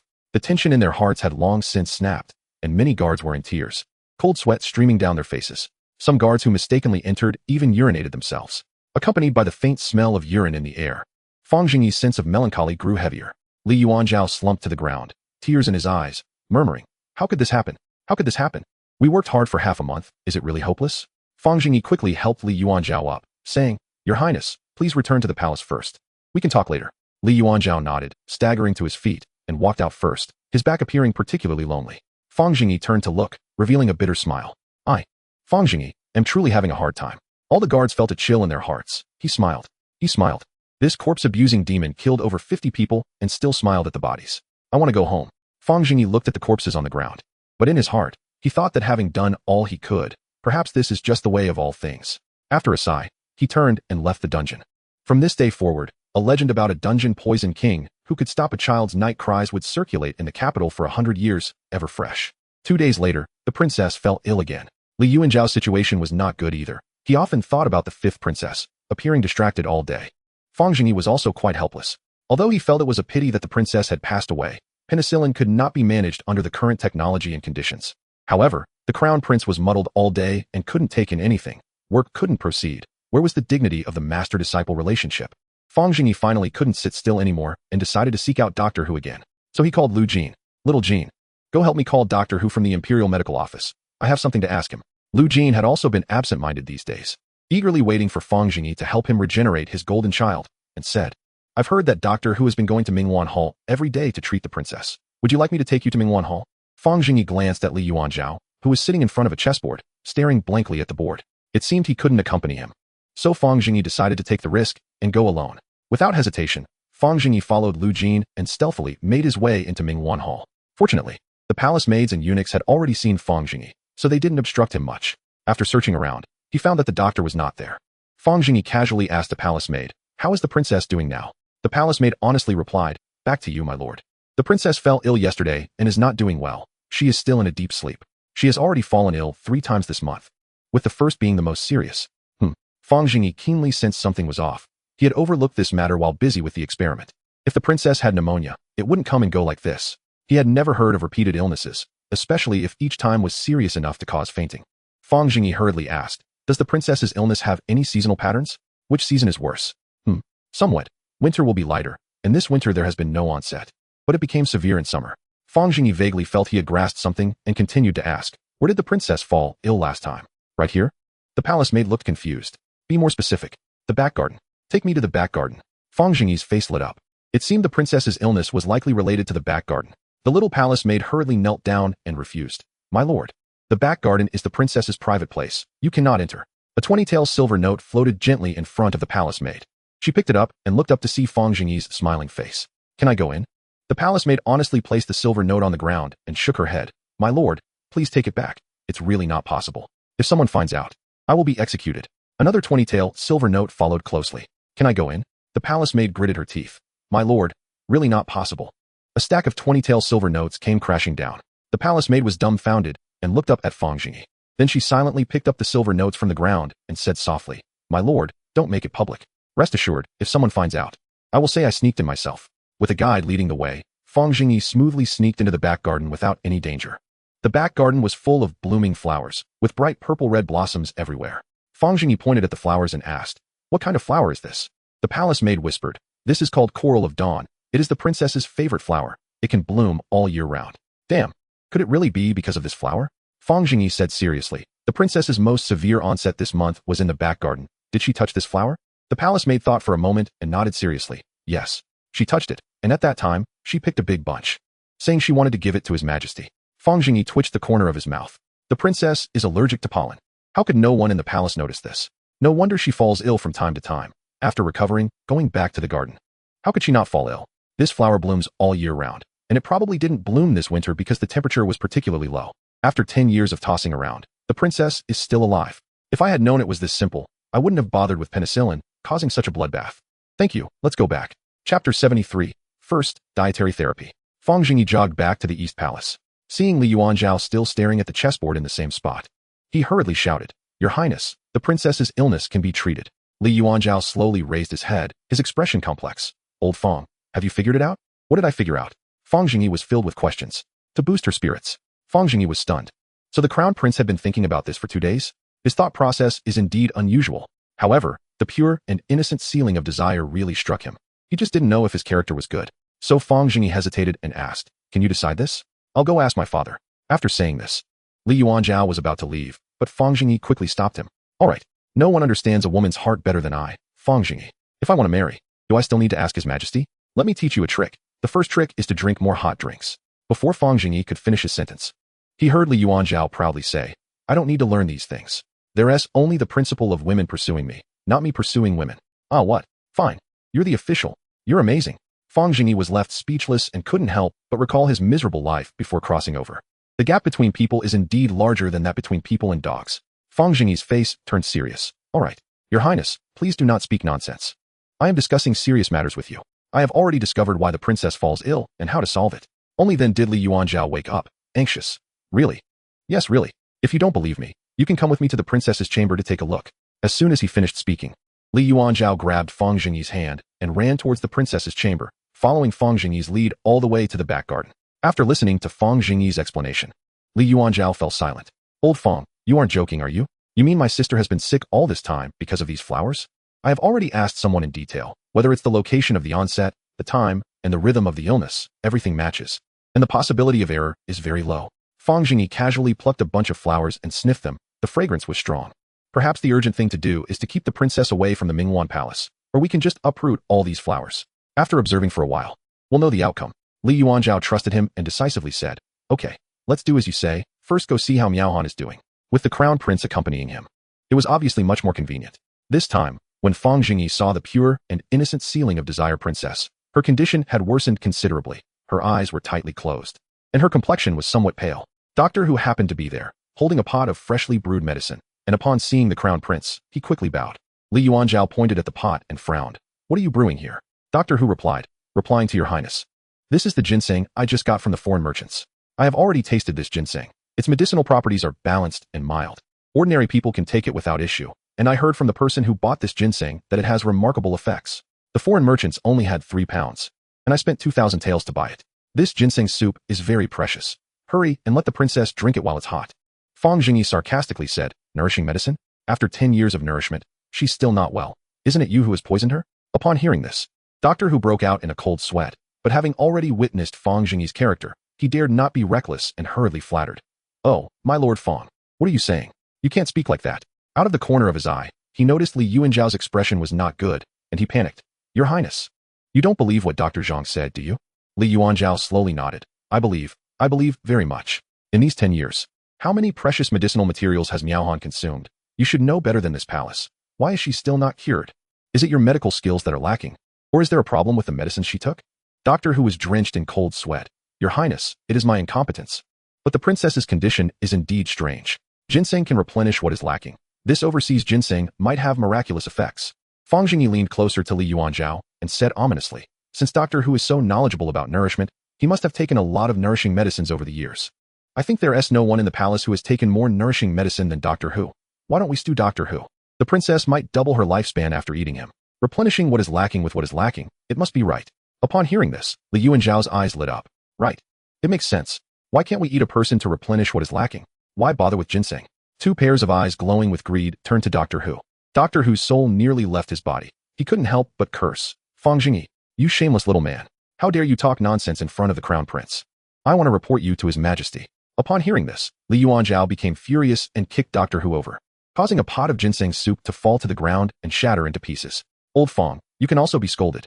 You old fool." He then kicked Doctor Who repeatedly. The crown prince is foolish.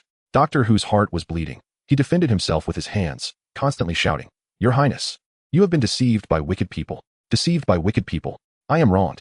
Fang Zhengyi watched the commotion with a grin. Seeing that Li Yuanzhao was getting a bit out of control, he quickly hugged him. "All right, Your Highness, that's enough. If this old man spills everything here, it will be a big problem." Li Yuanzhao huffed and retracted his legs, still not letting Fang Zhengyi off the hook. "You old thing, don't let me see you again. Old Fang, let's go find father.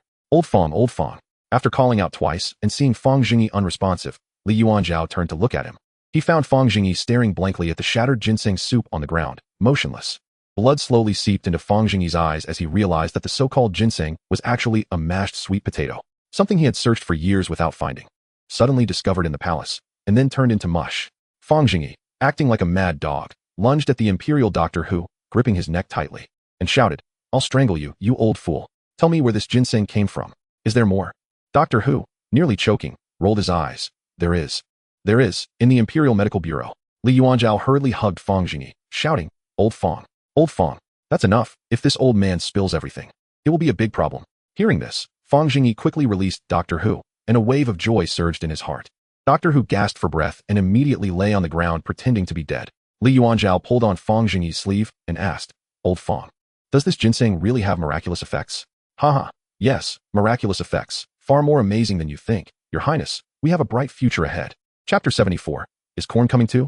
This sweet potato is undoubtedly a divine item. It has a very high yield, is drought resistant, and can be used in just 2 months after planting when it's the size of a thumb. During times of famine, it can undoubtedly serve as a staple food. And if one gets tired of eating it, it can be made into starch products, with the residue processed into feed. Even the stems and leaves are edible. Fang Zhengyi had been yearning for sweet potatoes for years, searching for them in vain. If the grain yield doesn't explode, it will be very difficult to release the labor force nationwide. No matter how many high-end products are manufactured in Taiyuan County, they will only be limited to the wealthy circle. Most laborers cannot be involved, and there can be no talk of prosperity. It's like the high-end tea and liquor from Taiyuan County. If the common people can't even afford to eat, how can they talk about buying? If it only supplies rich merchants and nobles, Taiyuan County's production capacity can satisfy that, but it cannot expand production at all. This is the core contradiction. And now that there are sweet potatoes, it won't be long before the problem is solved.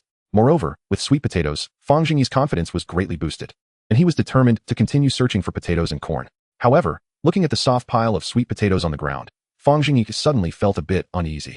He could vaguely smell the aroma of sweet potatoes, but this one on the ground seemed a bit too soft with some roots. No wonder Doctor Who mistook it for ginseng. Instead of thinking too much, it was better to taste it directly. Without hesitation, Fang Zhengyi picked up the sweet potato from the ground and stuffed it into his mouth, savoring it. Seeing this, Li Yuanzhao smirked and hesitated before also taking a piece and stuffing it into his mouth. Fang Zhengyi tasted it carefully and found that the flavor was fine, though the sweetness was a bit lacking. But that was not surprising. All the fruits and vegetables he had eaten since arriving and dying were far inferior in sweetness and flavor compared to modern produce. Clearly, things that hadn't been artificially selected and domesticated weren't that great. After all, no plant or animal was born for humans to eat deliciously. Even the watermelons grown in greenhouses in Taoyuan County weren't very sweet, and they had huge cavities inside, which was evidently a problem with the variety. But sweet potatoes were definitely confirmed. Li Yuanzhao pondered the taste. Not bad, but what exactly is this treating? Treating? Yes, it can indeed treat diseases, specifically poverty and hunger. Fang Zhengyi glanced at the still pretending to be dead Doctor Who, yanked him up again, and saw him drooping his head, pinching his thigh. Immediately, Doctor Who screamed as if he had stepped on an electric wire, then angrily said, "Lord Fang, a gentleman can be killed but not humiliated. Less nonsense. Take me to the Imperial Medical Bureau. Find this ginseng for me. And who bought it? Explain it all to me." After saying this, he dragged Doctor Who out. Li Yuanzhao anxiously called from behind, "Old Fang, what about my sister?" The three of them rushed along, with Fang Zhengyi and Li Yuanzhao looking excited, while Doctor Who kept shouting, drawing the attention of passers-by. They soon arrived at the Imperial Medical Bureau, where Doctor Who began to search for herbs in humiliation. When a box containing 3 sweet potatoes was finally handed to Fang Zhengyi, he felt completely relieved. Pointing to the sweet potatoes in the box, he whispered to Li Yuanzhao, "This is called sweet potato. It can yield over 1,000 gene per mu. If it can be promoted for planting, then the world will be at peace. You take it for now. I'm afraid this quack will cause trouble later." Li Yuanzhao's eyes widened in shock, staring at the 3 unremarkable sweet potatoes in the box, clearly realizing their importance. He took the box and tucked it into his clothes, holding it tightly. Seeing Li Yuanzhao's earnestness, Fang Zhengyi also breathed a sigh of relief and pointed at Doctor Who. "Where is the person who bought this ginseng?" Doctor Who frowned. "I've already sent someone to call him." After a while, a seemingly honest and simple young man walked over and bowed to the prince. Fang Zhengyi immediately asked, "You are the one who bought ginseng from the foreign merchant? What is your name?" The honest young man replied, replying to the Lord, "I am Song Yu, and I did indeed buy that ginseng from the foreign merchant a few days ago. Where is that foreign merchant now? Do they have anything else you haven't seen?" Song Yu hesitated. That foreign merchant looked very rare. They probably came to dying by accident. We couldn't communicate.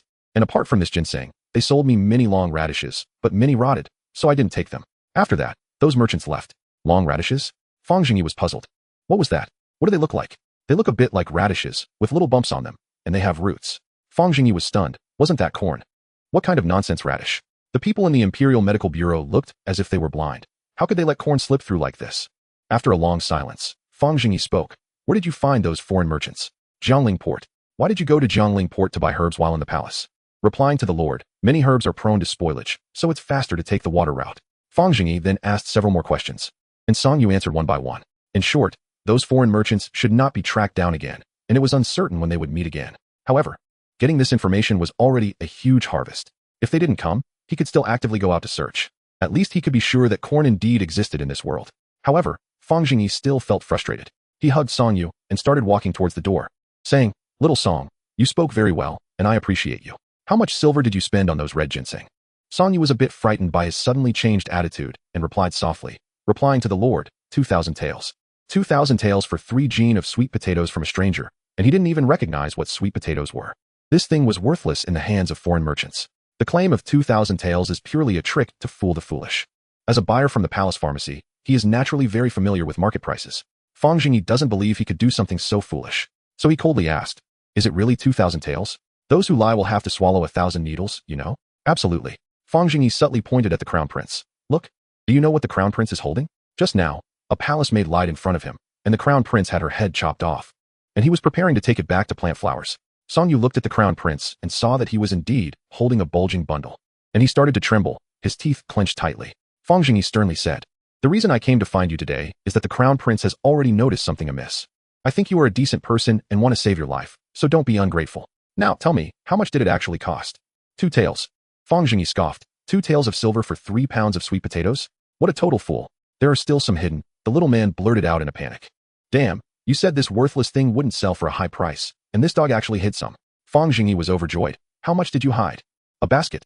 Not 2 baskets." Seeing his pathetic appearance, Fang Zhengyi coldly said, "No matter how much you hid, bring it all to the East Palace to find me later. If someone asks on the way, just say it's something the crown prince wants, understood? What about the silver you pocketed?" Song Yu trembled as he took out 2 silver notes from his pocket, stammering, "I understand, my lord.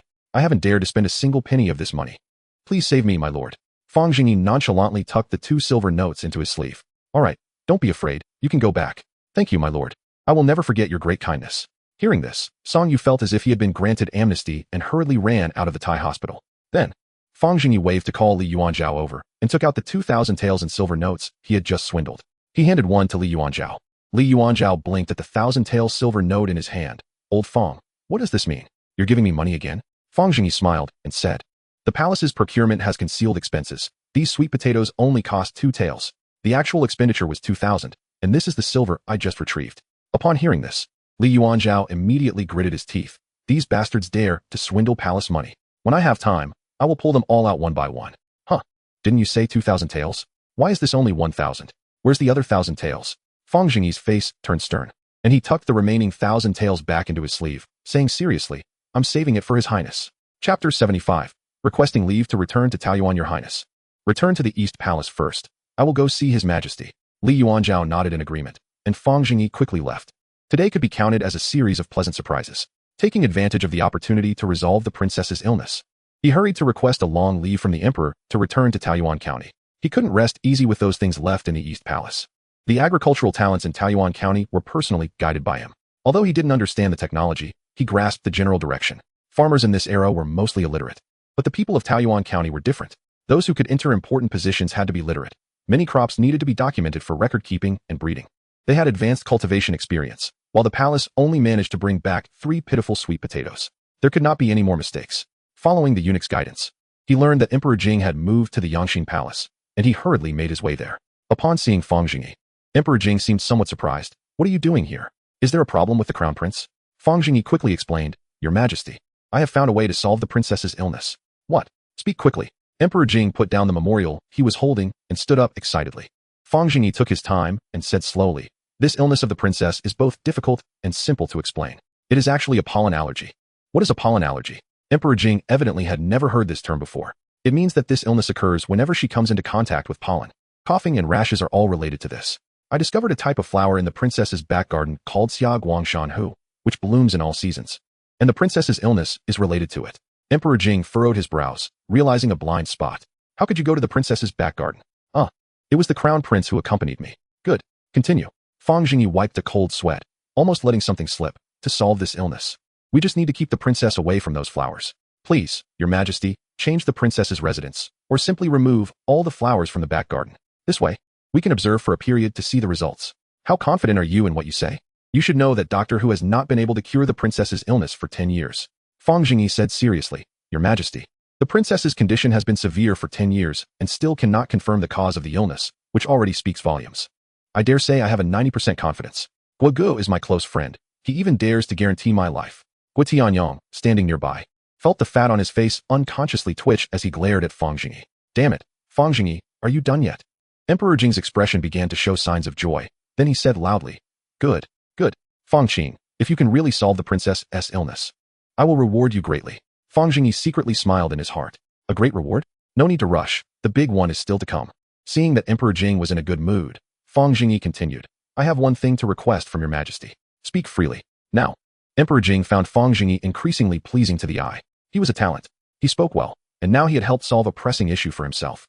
"I would like to return to Taoyuan County for a while. It won't be too long. But Your Majesty can rest assured. First, the crown prince is in good condition.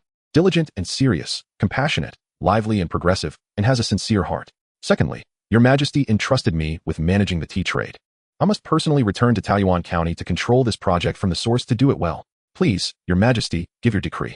Upon hearing this, Emperor Jing paced back and forth, occasionally glancing at Fang Zhengyi. After careful consideration, he felt that it was fine for him to be away for a while.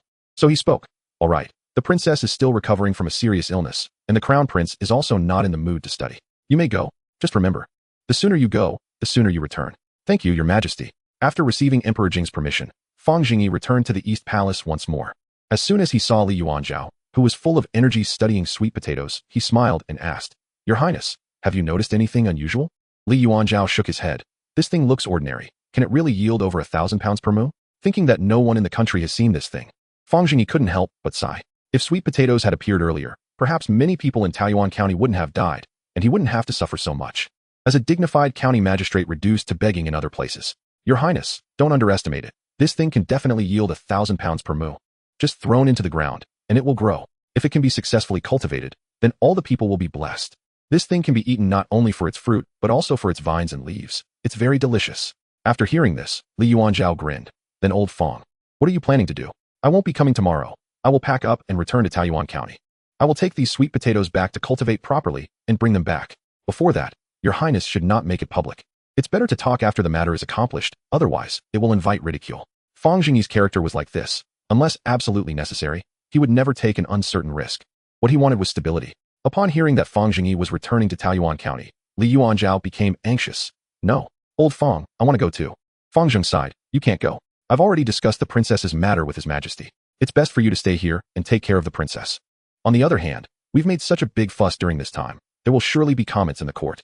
I have treated more than 50 death row inmates. Although they are death row inmates, can this matter just end like this? Moreover, that old Hu Tai will definitely report me. His Majesty doesn't even know about these matters yet. Your Highness, stay here and help me observe the court's reactions. I am currently isolated and helpless.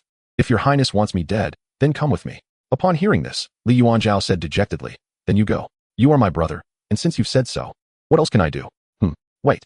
Since sweet potatoes can grow so easily, why go to Taiyuan County? The Eastern Palace can grow them too. The Crown Prince had been with Fang Zheng long enough to become harder to fool. Fang Zheng couldn't help but feel emotional. Actually, there's another matter. It's about penicillin.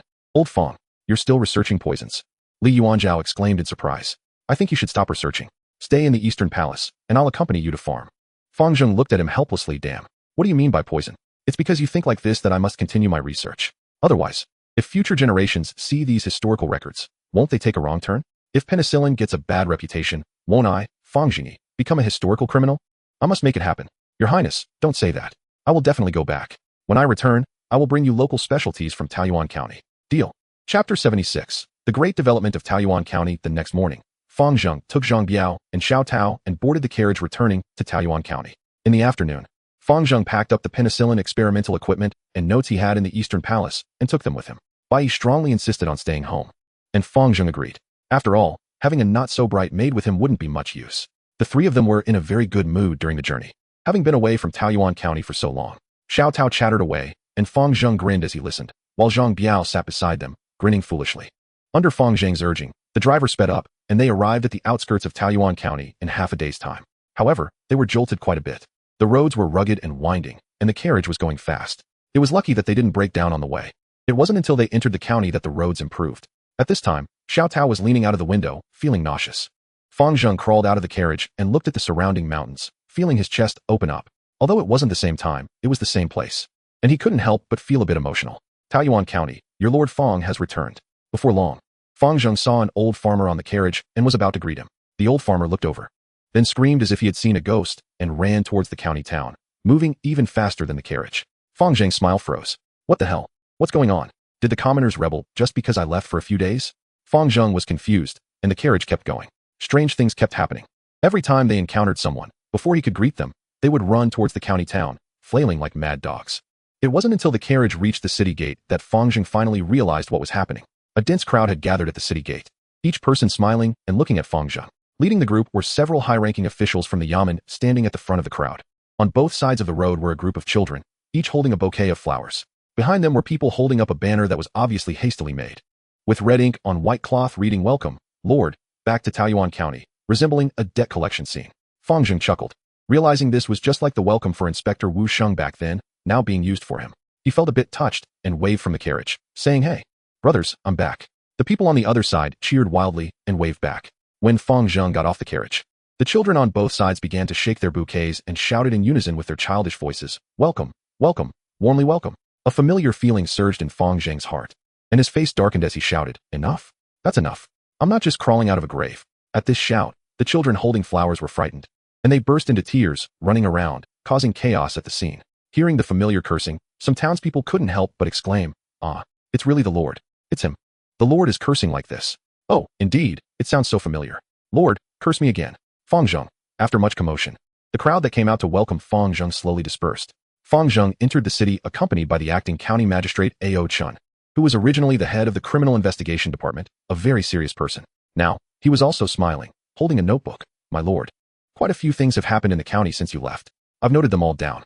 Go ahead. Since you left for half a month, many young people in the county have been eager to move, saying they want to go out and see. The child of the widow from the Wang family in the east of the city secretly slipped out of the city at night and was caught and had his legs broken. He is still recuperating in the medical clinic. Now the issue of young people wanting to run away has been resolved. The literacy campaign is also progressing smoothly. Now 70% of the county can read, and the remaining 30% are still working hard to be educated. The promotion of garbage classification is showing results, and the problem of blocked sewers has been alleviated. However, the village of Anku in the east has been complaining that we are throwing out too much garbage and demanding more money, so we added them a string of money. The county theater recently launched a continuous situational stage play The Four Courtyards Full of Foul, which has received widespread acclaim, with last month's box office reaching 300 taels of silver. This is interesting. Fang Zheng stopped and asked, is this a new thing created by the county? Aochin nodded. Yes. A few young people in the county who write novels have been beaten for updating too slowly, so they rewrote the scripts, which led to the creation of this stage play. Interesting. Is there one today? I want to see. Aochin said awkwardly. I'm afraid that one be possible. The last episode was performed so well that the entire crew has been sent to the medical clinic and probably won't be out for a while. All right, continue speaking.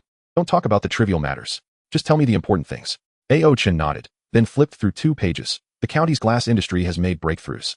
The issues of impurities, bubbles, and discoloration have been resolved, and the glass produced is now pure and flawless, which should meet your requirements. The glass in the experimental greenhouses has all been replaced with the latest glass, and this winter's experimental results should see further improvements. The magnifying glasses you wanted have also been produced, but many children have been using them to start fires, causing 3 fires, though no serious disasters occurred. The paper mill and textile factory have jointly produced the sanitary napkins you requested, and they are now being promoted within the county, receiving widespread praise from women. However, many complain that the price is too high, and the factory has been ordered to find ways to reduce costs while maintaining quality. Additionally, the agricultural department has newly cultivated rice seeds, and the yield is expected to increase by 50% compared to before. Fang Zheng nodded in satisfaction. Very good. A.O. Chun, it seems you've done well. Everything is on the right track. A.O. Chun smiled shyly. Your lord's praise is too much.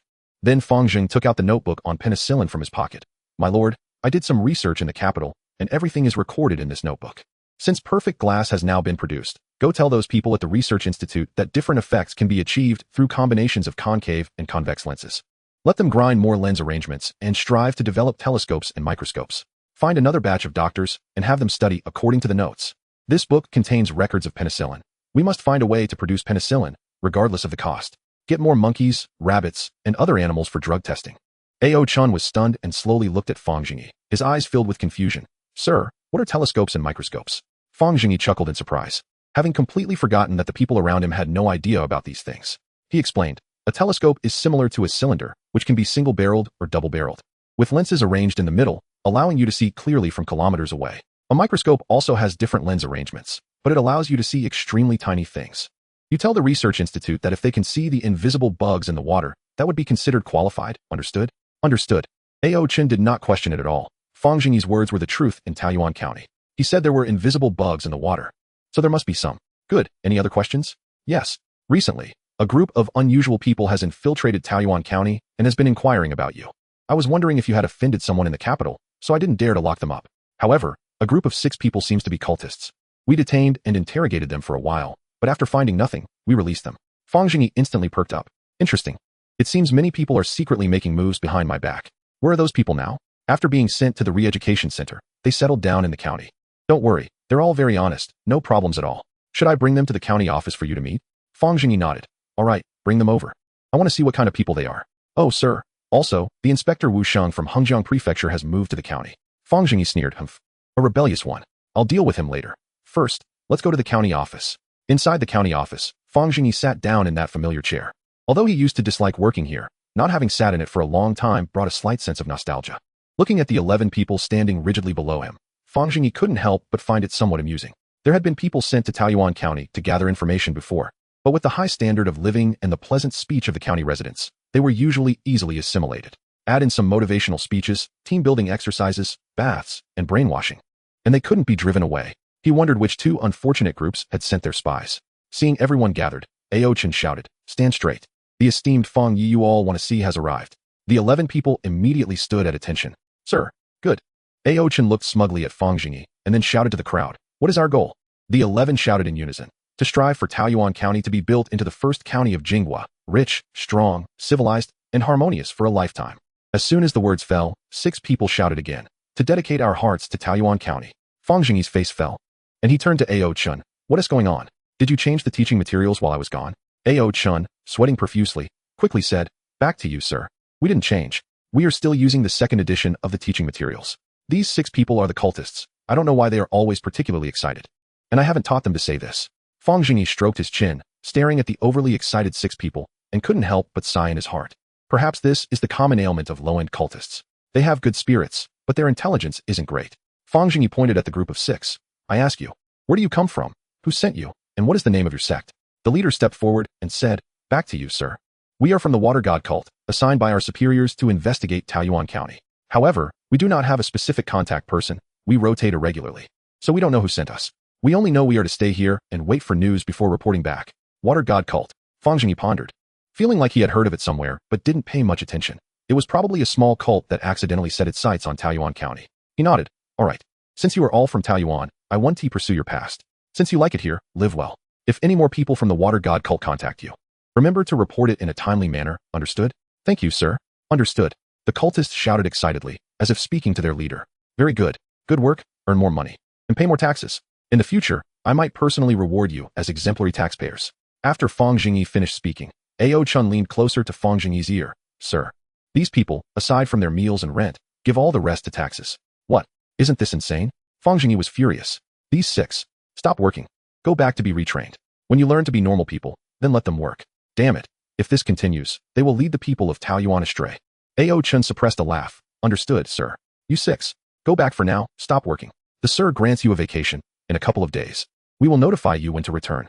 The 6 stood at attention again, saluted, and walked out in a row. "Make sure to train these 6 well. If this Water God cult comes back, they should be sent out as internal support." "Understood, sir." Fang Zhengyi squinted, looking at the remaining 5. "Now tell me, where do you come from?" The remaining 5 seemed much more normal. The leader stepped forward and said, "Back to you. Sir, we came from the capital. Sent by Lord Zhang, the Minister of Revenue, to investigate you. He wants to find something to use against you." "Hiss, that old man is really sinister. Didn't I just beat up his son? Such a small-minded person. Wait, 6? Aren't you 5? Back to you." "Sir, we are 6. One went back to the capital to bring his mother." Fang Zhengyi nodded slightly. Life in Taoyuan County was indeed appealing, and once they arrived, they didn't want to leave. "You few don't have mothers? Why not go back? We wrote a letter. His mother is old and weak, unable to walk. He couldn't rest easy, so he went to fetch her." At this moment, one of them suddenly burst into tears. "Sir, I don't have a mother. My condolences. So, you have decided to settle in Taoyuan County from now on?" The leader, moved, said, "Sir, we only realized why we are alive after arriving in Taoyuan County. Everyone here lives happily. We are just Lord Zhang's servants. There's nothing good waiting for us back home. Staying here is fine. We want to leave for the rest of our lives." Fang Zhengyi clapped and laughed heartily. "Good. Excellent. Knowing your mistakes can lead to great improvement. Does anyone know something scandalous about Zhang to share with me?" "Sir, we really don't know." Fang Zhengyi probed a bit, not expecting to gain anything from the minions, so he wasn't disappointed. "All right, it's fine. You can leave now and do what you need to do."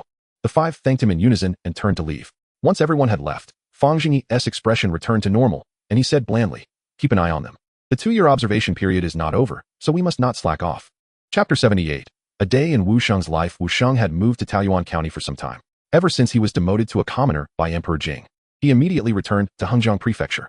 However, when Wu Sheng returned home, he did not immediately move to Taoyuan County. Instead, he quietly awaited news of Emperor Fang Zhengyi's handling of the situation. For several consecutive days, Wu Sheng lived in anxiety. The psychological shadow cast by that devil, Fang Zhengyi, was indeed too great until he finally received news of Fang Zhengyi entering the capital. Wu Sheng was overjoyed and immediately moved his family to Taoyuan County. The county's officials were already familiar with Wu Sheng and did not make things difficult for him. Upon arriving in Taoyuan County, he settled into the residence that Fang Zhengyi had gifted him, and his life was quite pleasant. Each day consisted of enjoying a little wine, watching plays, and occasionally visiting the local brothels for entertainment. Although the quality was not as good as that in Hengjiang Prefecture, there were plenty of options. Recently, he had become infatuated with the newly emerged stage dramas in the county, binge-watching episodes every day and constantly pondering the next day's plot. He even had the idea of writing a script himself since he had a decent literary foundation. Why not write a play and find someone to perform it? It would be a way to earn money while showcasing his talents. Truly a win-win. He decided to go for it. But after trying, his pretentious script was undoubtedly rejected. The reason was simple. It was boring. If you don't even write about what's in your pants, how do you expect people to watch the play? However, Wu Sheng did not get discouraged, so he spent each day immersed in the brothel, diligently studying stimulating scripts. Back home, surrounded by his children and grandchildren, he hardly paid attention to his son's academic progress. In a place like Taiyuan County, as long as one was literate and willing to work hard, there would always be job opportunities, and life was guaranteed to be stable. The officialdom was too dark. It was fine if his son didn't go. However, Wu Sheng always harbored a sense of worry. When walking on the street, the most common thing he heard was that the county magistrate was coming back, although he had never returned each time. Today, after getting up in the morning, Wu Sheng tucked a notebook under his arm and, after having breakfast on the street, wandered around before heading to Shuiyue building as usual. He ordered 2 courtesans who looked pleasing to the eye and headed straight upstairs. Once in the room, Wu Sheng slammed the notebook on the table and impatiently said, "Quick, continue the plot from yesterday." The 2 courtesans exchanged glances, hesitatingly replied, "My lord, we weren't the ones you called yesterday. Shichuan and Luo Mei are on break today." The 2 courtesans were not surprised. The drama-loving old man who had already become famous in Shuiyue building. Wu Sheng frowned, grabbed the notebook from the table, and began flipping through it. When he reached the middle section, his frown relaxed. He then smiled broadly and said, "Good, let us perform a new one. Also, don't call me my lord. Call me Sir Wu." "Yes, Sir Wu." Wu Sheng smiled with satisfaction, glanced at his notes, and casually pointed to one of them. "You will play a wealthy young lady. And you will play a peasant woman. I will play a talented scholar who is on his way to take the imperial examination. However, I am suffering from a terminal illness and fainted after being hit by a carriage. The peasant woman saves me, and we have a romantic encounter. Afterward, I enter the city and am favored by the wealthy young lady. Thus, the 2 of you begin to compete for me. In the end, the peasant woman tries to pick a miraculous herb to cure my terminal illness and unfortunately falls off a cliff. The miraculous herb is accidentally obtained by the wealthy young lady, and after I consume it, I become infatuated with her. But I cannot forget my old feelings for the peasant woman, and I fall into melancholy. Until one day, I discover that my true identity is actually the lost son of a wealthy family, and the young lady is my biological sister. I am filled with shame and anger, and I draw my sword to commit suicide. Finally, I meet the peasant woman in the underworld, and then we have a romantic encounter again. Let's leave it at that for now. Do you all understand?" After listening, the 2 courtesans stared blankly at each other and shook their heads simultaneously. "We don't understand." Wu Sheng looked at them with exasperation. "Oh dear, thick-headed. You don't understand this? Never mind, I'll teach you part by part. This first act is when I am hit by the carriage, and the peasant woman picks me up and then covets my beauty, having relations with me while I am unconscious. The one playing the peasant woman. You go downstairs and find a set of servants' clothes to change into. After a while, you all come in, and I will pretend to be lying on the ground after being knocked out. Then you carry me to the bed, and the wealthy young lady shouldn't come in yet. Wait until I call you. After you carry me to the bed, you untie and sit on top of me. Okay, you all go out for now." The 2 women remained silent, looking at Wu Sheng's wrinkled face, the corners of their eyes twitching fiercely. "You old dog. Who wants to covet your beauty? Shameless. It would be more appropriate if it were our county magistrate. Why is it so hard to earn some money now?" The 2 women then left the room with long faces. Seeing this, Wu Sheng immediately lay down on the ground, feigning a look of pain with his eyes tightly closed. After lying for a while, no one entered, and Wu Sheng couldn't help but feel a bit annoyed. The women in this brothel were indeed unreliable. He would have to find professionals.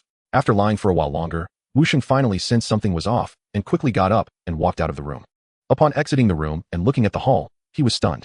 At this moment, Shuiyue building was completely empty and silent, not a single shadow to be seen.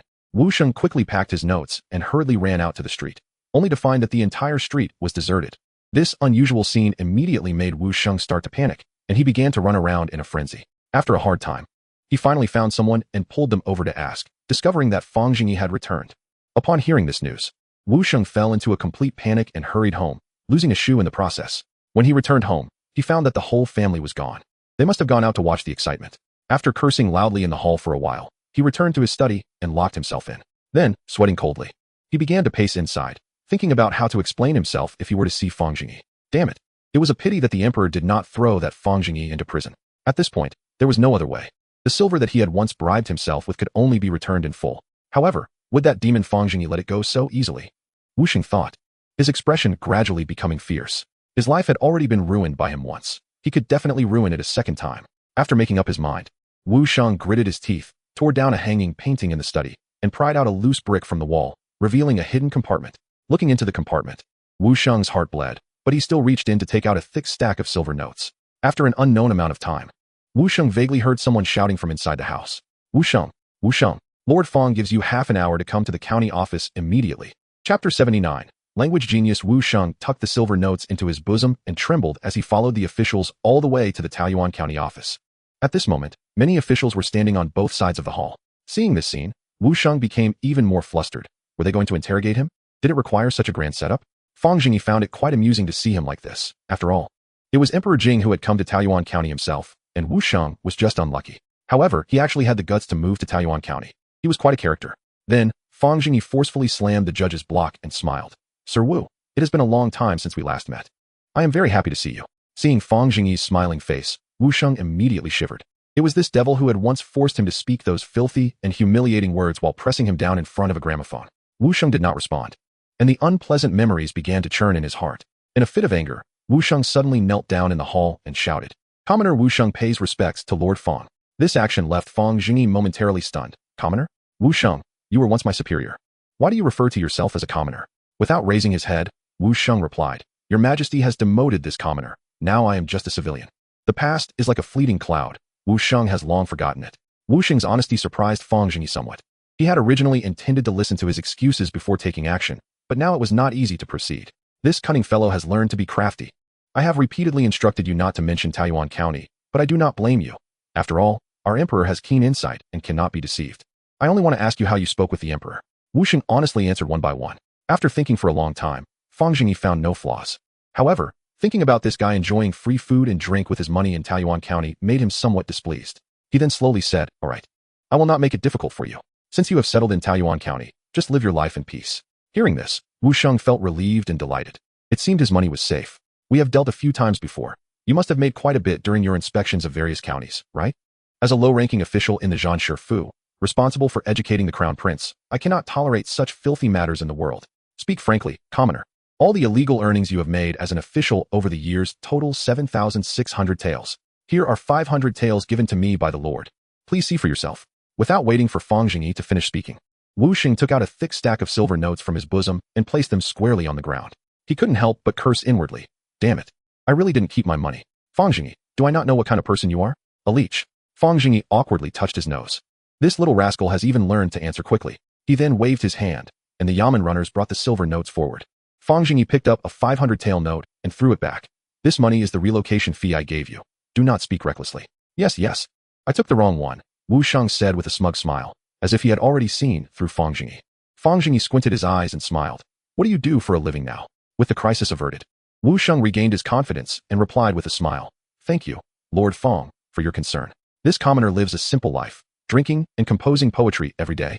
Nothing more. Fang Zhengyi shook his head. No, this county does not support idle people. You were once my superior. Isn't such talent a waste? Besides, this little money of yours can't support a whole family. I will help you find a job, go to the county jail and assist in interrogating prisoners.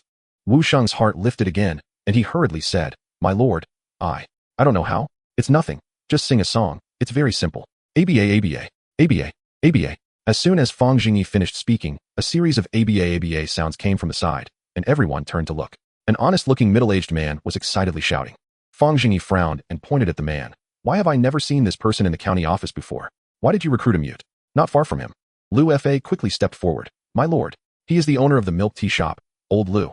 His voice got ruined from singing, and he hasn't recovered. Wu Sheng looked at old Lu, shivering all over, then turned to Fang Zhengyi in shock and anger. Damn it, Fang Zhengyi really doesn't want to let me go. He can even sing to the point of becoming a mute. Oh, since he can't speak anymore, how can the milk tea shop still operate? It's already out of business. So the county arranged a position for him as compensation. Fang Zhengyi cast a sympathetic glance at old Lu and sighed. You've worked hard, old Lu. Such secret weapons should not be used lightly in the future. ABA, ABA, ABA. What did he say? Lu Fa replied. He said he is very happy to be appreciated by the Lord, and just now he said if Wu Sheng cannot sing, he can teach him. Hiss. Fang Zhengyi's gaze quickly turned to Lu Fa. Such a linguistic genius was never discovered by himself. This is truly a dereliction of duty. Fang Zhengyi stared at Lu Fa. Can you understand what he says? Lu Fa shyly scratched his head and smiled. I can roughly understand, my lord. You don't know? I can guess the meaning by listening to the voice and looking at the eyes. I can even understand some of the sounds made by cats and dogs I see daily. Is this true? Absolutely. Last month, I handled the case where old Lu's sheep were harmed. I was the one who dealt with it.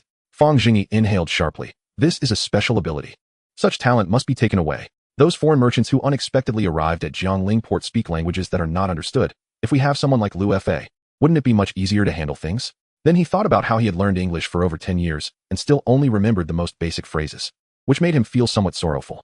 There are actually people who are born with the ability to speak foreign languages, and it's even cross-species. Lu Fa, you are truly a talent. Would you be willing to accompany me to the capital? I have important matters for you to handle. As soon as the words were out, all the Yamen runners in the county office cast envious glances at Lu Fa. Lu Fa was overjoyed, kneeling on the ground and knocking his head 3 times. Thank you, my lord. I am willing. I am willing. Good. In that case, when I set off in a few days, you can come directly. If you have any family members, I can help arrange for them. Lu Fa's face turned slightly red, and he stammered. Thank you, my lord, but my parents have already passed away, and I have no children these years, so there is only my wife at home. I can go with you alone. I don't need my wife. Understood. You will take your wife with you. Wu Sheng knelt on the ground, stammering. My lord, can I not go? What do you think? Wu Sheng lay on the ground, sweating profusely, and thought about singing in the dark and dreary jail, feeling utterly despondent. He really couldn't escape Fang Zhengyi's clutches. Wait, jail? Hiss, it seems no one has written about such a theme, being forcibly sent home for the new year. I apologize for the unstable updates, but I guarantee at least 2 chapters a day. I wish everyone a happy new year. In the next few days, Fang Zhengyi inspected various offices in the county.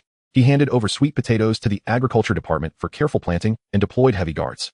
Other matters could be delayed, but this one absolutely must not go wrong. He later required that once there was a harvest, the goods must be transported to the capital immediately. The research institute made rapid progress. With Fang Zhengyi's personal guidance and full investment, magnifying glasses and the most basic version of microscopes were successively developed. However, the microscope looked quite crude, and the effect was not particularly good. In order to pursue the speed of development, almost all the craftsmen in the county who could be used were gathered to grind the lenses, then repeatedly arranged and experimented with combinations before finally producing such a rudimentary item.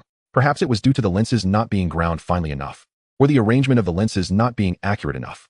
But overall, it was still usable, allowing one to vaguely see things that the naked eye could not, though the specific shape could not be observed. However, with this item, even if it was a good start, the research on penicillin could proceed more smoothly. Fang Zhengyi left behind a very rough method for making penicillin, but at least it provided a traceable guideline. Although over 50 people died, he did not know where the specific problem lay. It was likely due to too many impurities and bacteria or non-standard operations.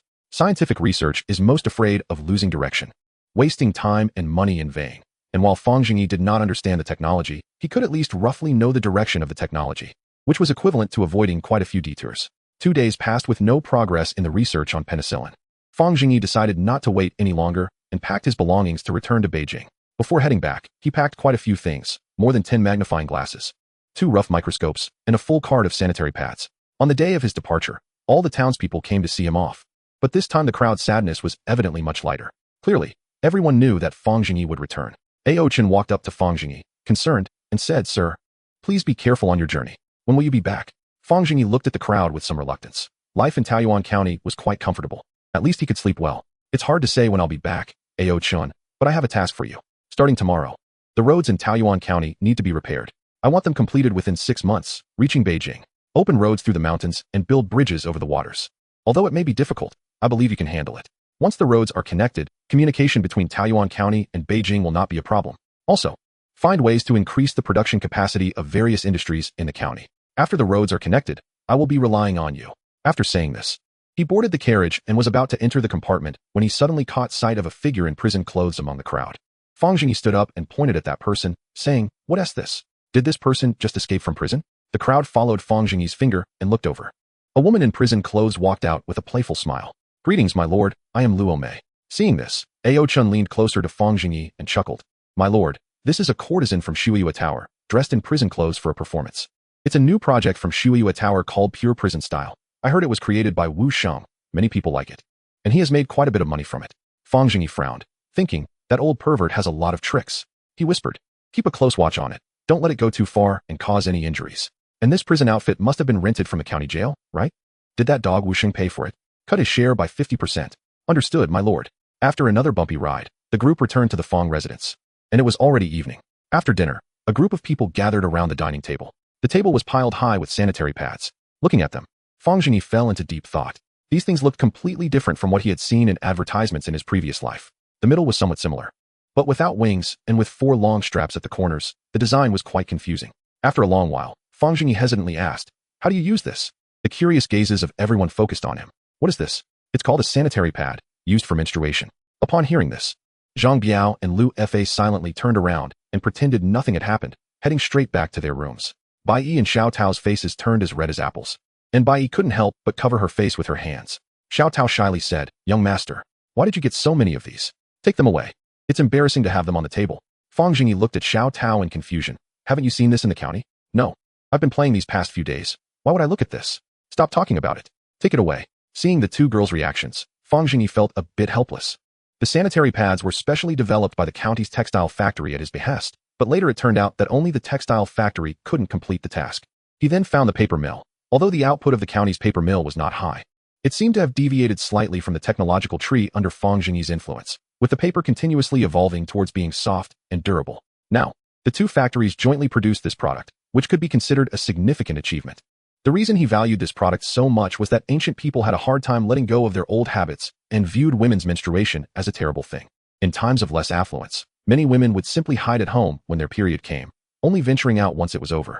Not only did men fear this aspect of women, but women themselves also felt deep shame about it. Those who were less particular used cloth, while those who were better off used something called menstrual cloth, which was filled with straw, charcoal, or similar materials for absorption and sterilization. Initially, Fang Zhengyi was completely unaware of this issue, but he started to pay attention when he often couldn't see Xiao Tao for several days each month.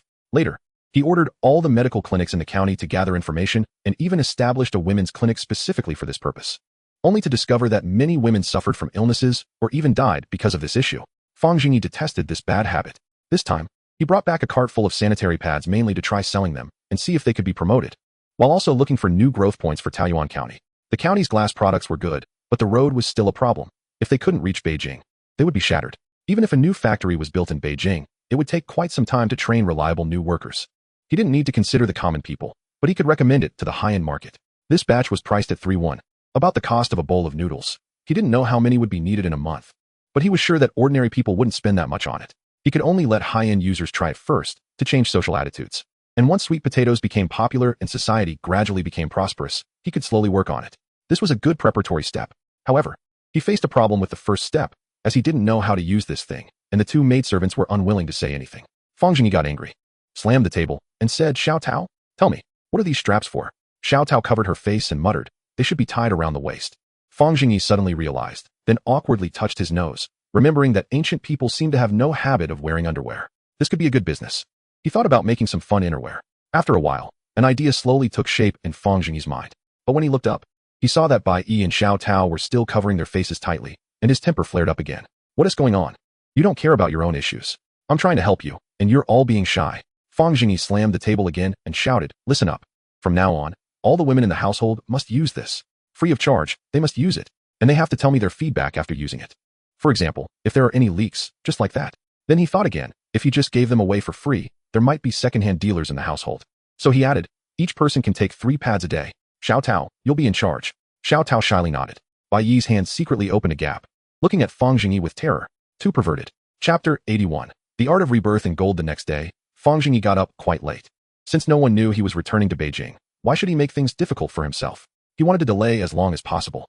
It wasn't until noon that he slowly got out of bed, dressed, had lunch, and then took a package to the palace in a carriage. Upon arriving at the East Palace, he immediately spotted the bored Li Yuanzhao and Lu Jin attending to him.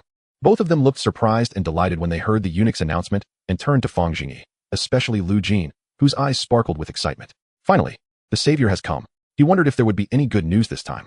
Li Yuanzhao welcomed him with a grin. "Old Fang, you finally returned. I've been so bored these days. It's been like living hell. Quickly, let me see what good stuff you brought." Fang Zhengyi shook his head and smiled. Sitting directly at the table, "Your Highness, don't rush. I've brought you a lot of good things." Saying this, he pulled out a small cloth bag from his package and then untied it. "Little cow beef jerky." "Huh?" Li Yuanzhao looked at the beef jerky in surprise and hesitantly said, "Isn't beef from a little cow not allowed to be eaten? Did your county slaughter cows?" "Does Wuxing know?" "Yes. This person moved to Taoyuan County, but hasn't changed his nature and even committed adultery with the county's cow. The cow, unable to bear the humiliation, committed suicide and died, and then was made into jerky. There is a cow slaughter certificate." As he spoke, Fang Zhengyi took out a cow slaughter certificate from his package. Although the county often slaughters cows, it's always done with certification. Fang Zhengyi is very thorough in this regard, printing a batch of cow slaughter certificates every month. Li Yuanzhao laughed upon hearing this, feeling much more comfortable. Lu Jin, this clumsy talker, only knows how to flatter and ingratiate. It's still old Fang who can talk nonsense nicely. Then Li Yuanzhao excitedly said, "Tell me what new and interesting things have come up in Taiyuan County." "There is. The county has recently released a stage play, The Ancient Tomb Mystery of the Sihiyuan, which is very exciting. I'll take your highness to see it when we have time." The two chatted casually, while Lu Jin was staring at Fang Zhengyi with bright eyes. Fang Zhengyi had already noticed out of the corner of his eye and felt uneasy under Lu Jin's gaze. After a while, he couldn't help but look back directly. Lu Jin was still staring. Fang Zhengyi was puzzled, and then thought for a moment. Could it be that Lu Jin still wanted me to help him with his golden rebirth? Thinking of this, Fang Zhengyi couldn't help but chuckle and took out a magnifying glass from his package. Li Yuanzhao saw it and curiously asked, "Old Fang, what is this?" Fang Zhengyi proudly held up the magnifying glass and said, "This magical device is called the Golden Rebirth Mirror, a grain magnifier, which can serve the purpose of quenching thirst by looking at plums and filling hunger by drawing cakes. Lu Jin, this one is for you. Just shine it wherever." Lu Jin was overjoyed upon hearing this. He snatched the magnifying glass and ran away drooling. Li Yuanzhao stroked his chin, puzzled. Quenching thirst by looking at plums and filling hunger by drawing cakes? Isn't that useless? Fang Zhengyi smiled slightly and took out another one. Holding it up to Li Yuanzhao's cup, the cup suddenly enlarged. Li Yuanzhao was stunned, then exclaimed in delight, "This is a good thing."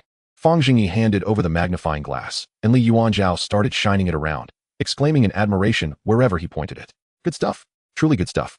The emperor has often complained in recent years that he can't see things clearly. If he had this mirror, wouldn't it be much easier to read memorials? Fang Zhengyi couldn't help but feel a bit moved. He really didn't expect the crown prince to think of using it for the emperor first. His filial piety is commendable, just in time to treat his old eye problems. "These days, I have been inexplicably beaten quite a bit. Come.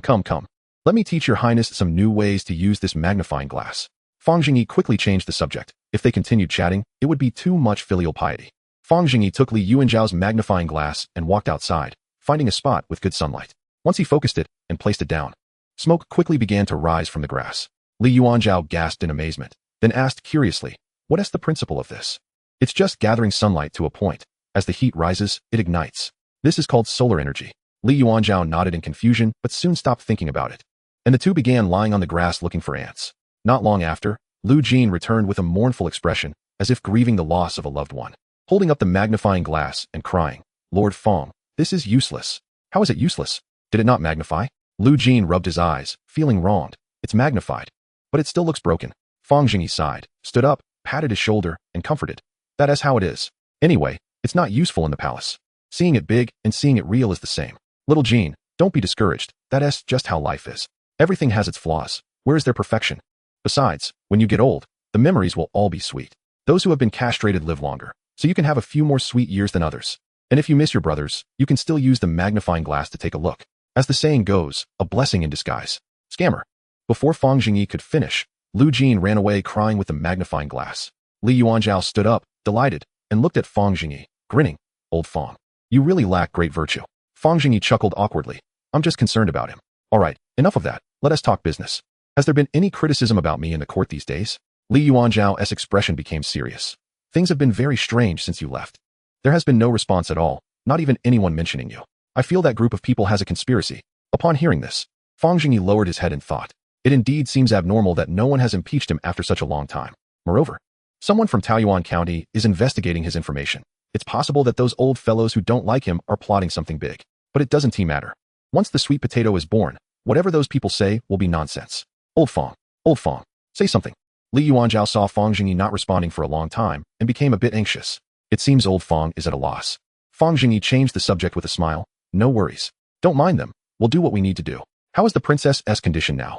Upon hearing this, Li Yuanzhao looked at Fang Zhengyi warily. "What do you want to do?" "What else? The princess's illness was treated by me. Can't you at least let me know the result?" Fang Zhengyi felt helpless. "Good heavens, I just asked, and you're watching me so closely. Not long ago, you wanted to send me a wife, now you're not like yourself?" She's better. That old who is indeed a quack. By the way, after Miaohan got better, she said she wanted to thank you in person, so let us not wait for a suitable time. Let us go now. You better not play tricks." Chapter 82, Veteran in the Love Field, Fang Zhengyi. Fang Zhengyi was escorted to Mingwan Hall under Li Yuanzhao's scrutiny. As soon as they arrived at Mingwan Hall, the princess stepped out slowly amidst Li Yuanzhao's shouting. Fang Zhengyi's breath slightly caught. This time, the princess looked a bit different from his last impression. Last time, the princess was frail and lying in bed, making one feel pity for her. This time, after recovering her health, she had a different charm, looking more youthful and lively, truly both pure and alluring. Li Miaohan's pair of lively, beautiful eyes curiously examined Fang Zhengyi. Fang Zhengyi hurriedly bowed, I am Fang Zhengyi. I greet princess. The princess's clear voice rang in Fang Zhengyi's ears. Lord Fang need not be overly courteous. I should thank you for saving my life. Fang Zhengyi raised his head and met the Princess Li Miaohan's eyes. She smiled sweetly, making her even more charming. Thank you, Lord Fang, for your treatment. I am now fully recovered, and the back garden has been renovated. How about Lord Fang come and see if there are any issues? Fang Zhengyi nodded in agreement. He had a very good impression of Li Miaohan. She was exceptionally beautiful and had a gentle voice, always smiling, and seemed to have a very good temper. She was exactly his type. It would have been even better if there wasn't Li Yuanzhao watching closely beside them. The three of them arrived in the back garden, where the originally blooming coral flowers had disappeared, all replaced by lush green trees. Fang Zhengyi pretended to turn around a couple of times, nodded in satisfaction, and said, Good. Overall, there's not much problem, but this illness might have some after effects. I do understand some of the teachings of Qi Huang, so if the princess feels unwell, you can always come to me for a diagnosis. Li Yuanzhao's eyes widened in disbelief. Old Fang, you really dare to say that? I saw with my own eyes you making medicine for lung diseases that could kill more than 50 people. And you still have the face to say you understand Qi Huang's teachings? Then he started to stare at Fang Zhengyi intently. This guy must have taken a liking to our family's girl. Old Fang could talk anyone into a corner, and I can't let him mess around here. The princess covered her mouth and smiled. Thank you, Lord Fang. I've been feeling a bit unwell lately. Is it that your body often feels weak and easily fatigued? Previously. Have your eyes felt sore? Ah, Lord Fang is indeed impressive. Fang Zhengyi secretly laughed. How could one not feel tired after lying down for so long? Do you think you're me? Of course, it's tiring to walk. As for sore eyes, that is caused by pollen allergies, often leading to dryness and the need to rub them. Li Yuanzhao chuckled awkwardly and stopped staring. He didn't expect old Fang to actually know a thing or two. Fang Zhengyi said, Oh, it's nothing. Let us sit down and talk. The three of them sat in the pavilion. And Fang Zhengyi suddenly found himself at a loss for words, as it seemed there really wasn't much to say. The person he spent the most time with was Xiao Tao, and they didn't have much casual conversation. The rest was just mingling with a bunch of men. He had a lot of theories in his mind, but when it came to the real thing, he felt lost. He couldn't just say he was craving her body, right? The gazes of the two shifted to Fang Zhengyi, who could only helplessly speak first. Your Highness, this illness still needs to be nurtured. Usually, you should drink more hot water. Li Yuanzhao's eyes immediately sharpened. Drink more hot water. Isn't that what old Fang taught me about pursuing women? His thieving heart hasn't died. Li Yuanzhao looked at Fang Zhengyi and sneered. Drink more hot water. And then what? That's it. I suppose you could also add brown sugar. The scene fell into awkwardness, with Fang Zhengyi feeling the most embarrassed. Damn it, what did those words say online? Why does my memory from my past life always fail me? I can't just say am I here? That would be too stupid. And what were those 3 sentences that could warm her for a whole day? The three of them fell into a long silence, and eventually, Li Miaohan could no longer bear it. She pointed at the package Fang Zhengyi was carrying and said, Lord Fang, I see you're carrying a package. Does it contain medicine? The silence was broken, and Fang Zhengyi felt as if he had been pardoned, quickly taking down the package and placing it on the table, opening it while saying, Oh no, it's quite a coincidence today. Inside are some local specialties from my Taoyuan County. The princess can just try it. The taste is very.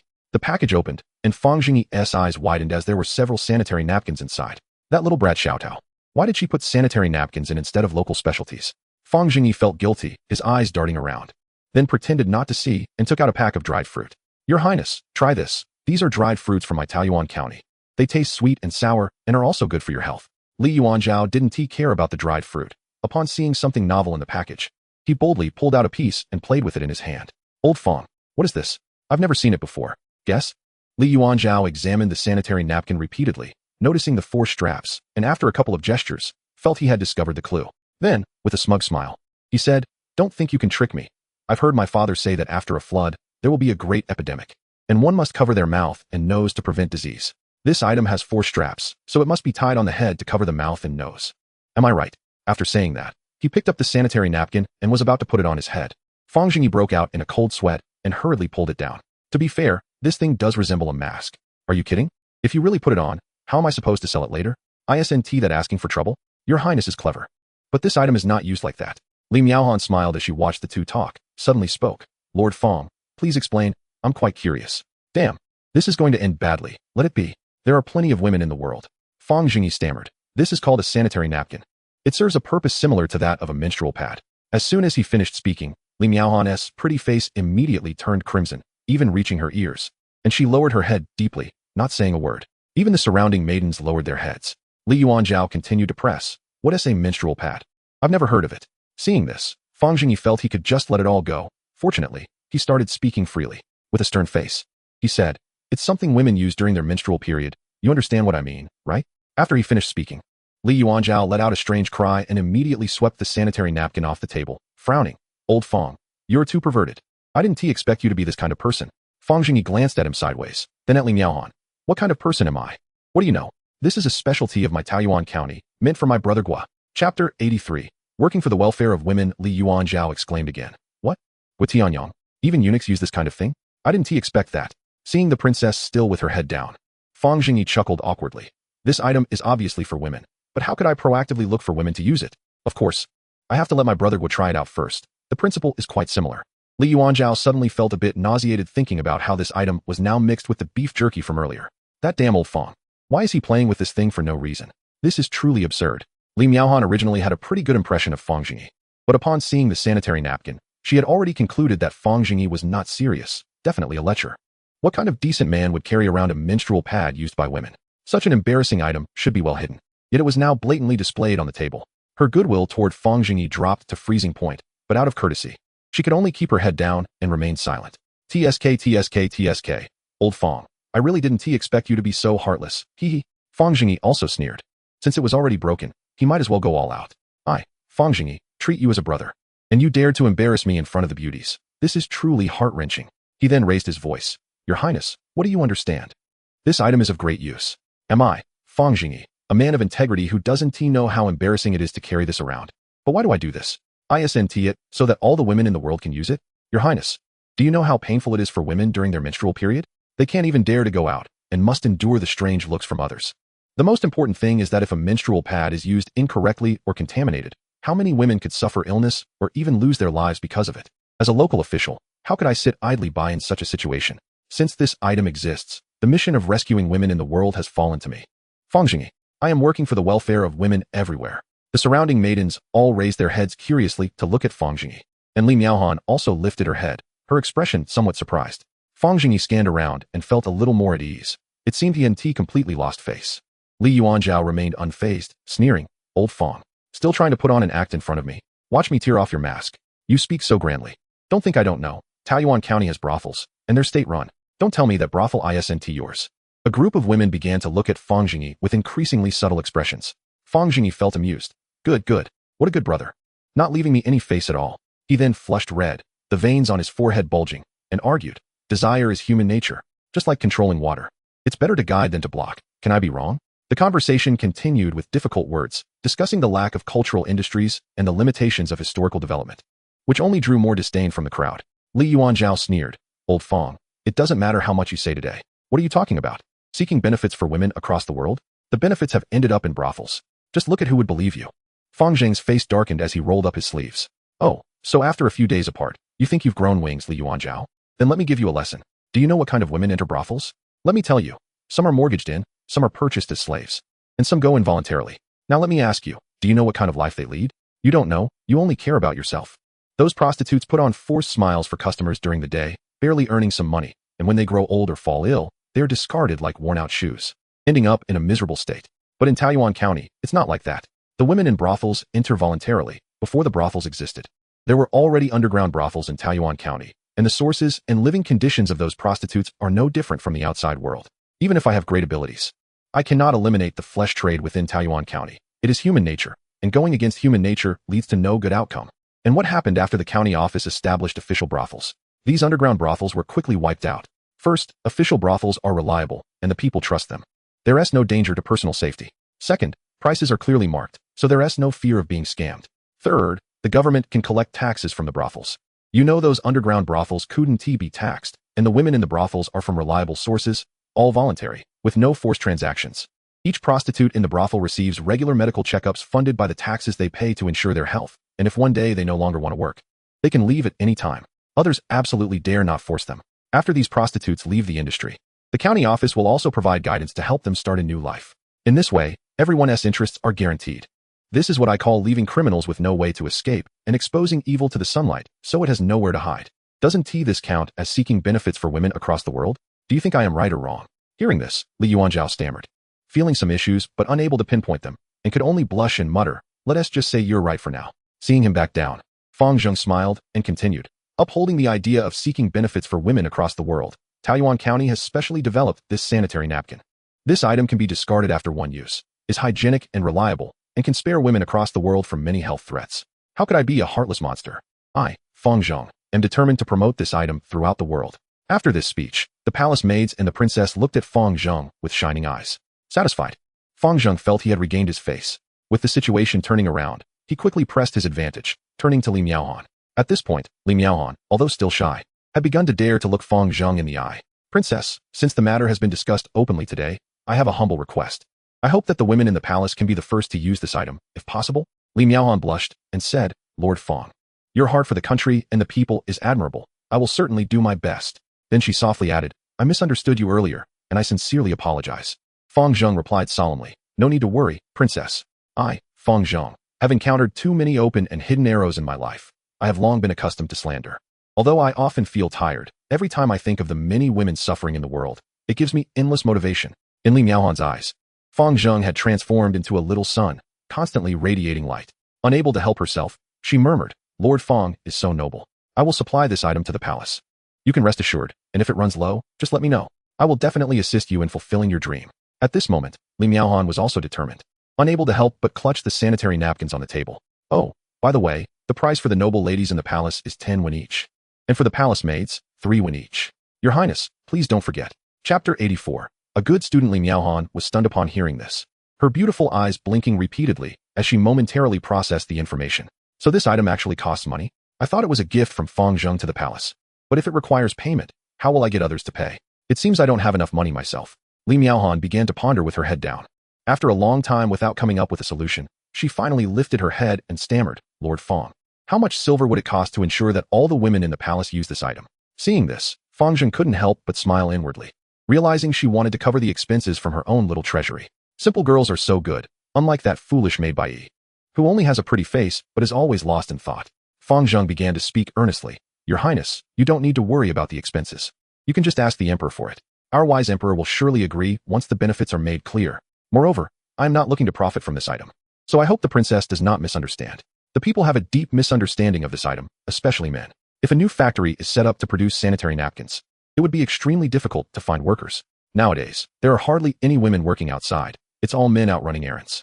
So I want to take this opportunity to use the money earned from this item to establish a new factory specifically hiring female workers. This way, as production capacity expands, the price of this item will decrease, and women can be independent in the factory, earning their own silver, no longer dependent on men. Although ancient people are said to mature early, who doesn't he have a rebellious face? Fang Zheng's shocking words sounded like thunder in Li Miaohan's ears. The way she looked at him was now filled with stars. Furthermore, I will use the profits to subsidize the market, providing this item at extremely low prices or even for free to the common people, allowing more poor people to benefit. Li Miaohan nodded in admiration, but then thought of Fang Zheng's hard work and how he must not have much money himself. She then turned to a nearby maid and whispered something. Before long, the maid approached with a small box. Li Miaohan opened it to find several silver notes inside. She pushed the box toward Fang Zheng and shyly said, Lord Fang, this is some silver I've saved up. I hope it can help you. Please don't refuse. Fang Zheng took the silver notes calmly and said with great righteousness, Your Highness is pure and kind. It truly makes me admire you. I thank you again on behalf of all the suffering women in the world. I will cover the sanitary napkins for you from now on. Hearing this, Li Miaohan's cheeks immediately turned bright red, and her eyes sparkled with joy. Li Yuanzhao, watching the two chat and laugh, was stunned. Old Fang has actually come to my home to swindle money? No, this can't go on any longer.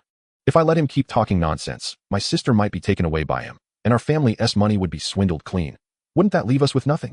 He lowered his head and quietly tugged at Fang Zheng's sleeve, and Fang Zheng turned to look at Li Yuanzhao. He heard him whisper, Old Fang, count me in.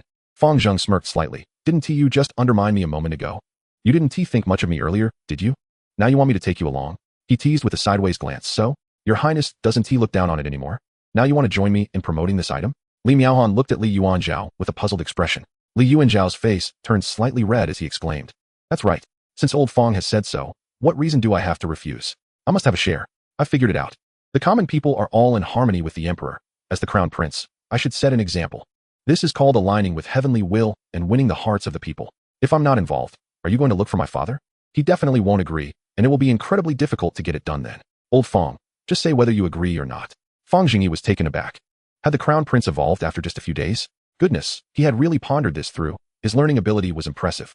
He hurriedly asked in a low voice, Your Highness, are you short on money? Didn't I give you a lot of money recently? Li Yuanzhao nodded and chuckled awkwardly. I'm out of money. I spent it all. This silver is truly a good thing, but spending money feels like water flowing away. Alas, what a pity. Today I realized the pain of being short on silver. I was too young before. I need to get more silver. What have you been doing? Over 10,000 taels of silver has been spent in just a few days. Fang Zhengyi was shocked. He originally thought the crown prince was sensible, but it seemed he was becoming more reckless with money. Li Yuanzhao waved his hand impatiently. You don't need to worry about that. As long as I haven't done anything wrong. Setting aside other matters, I want to invest in selling these sanitary pads. Are you bringing me along?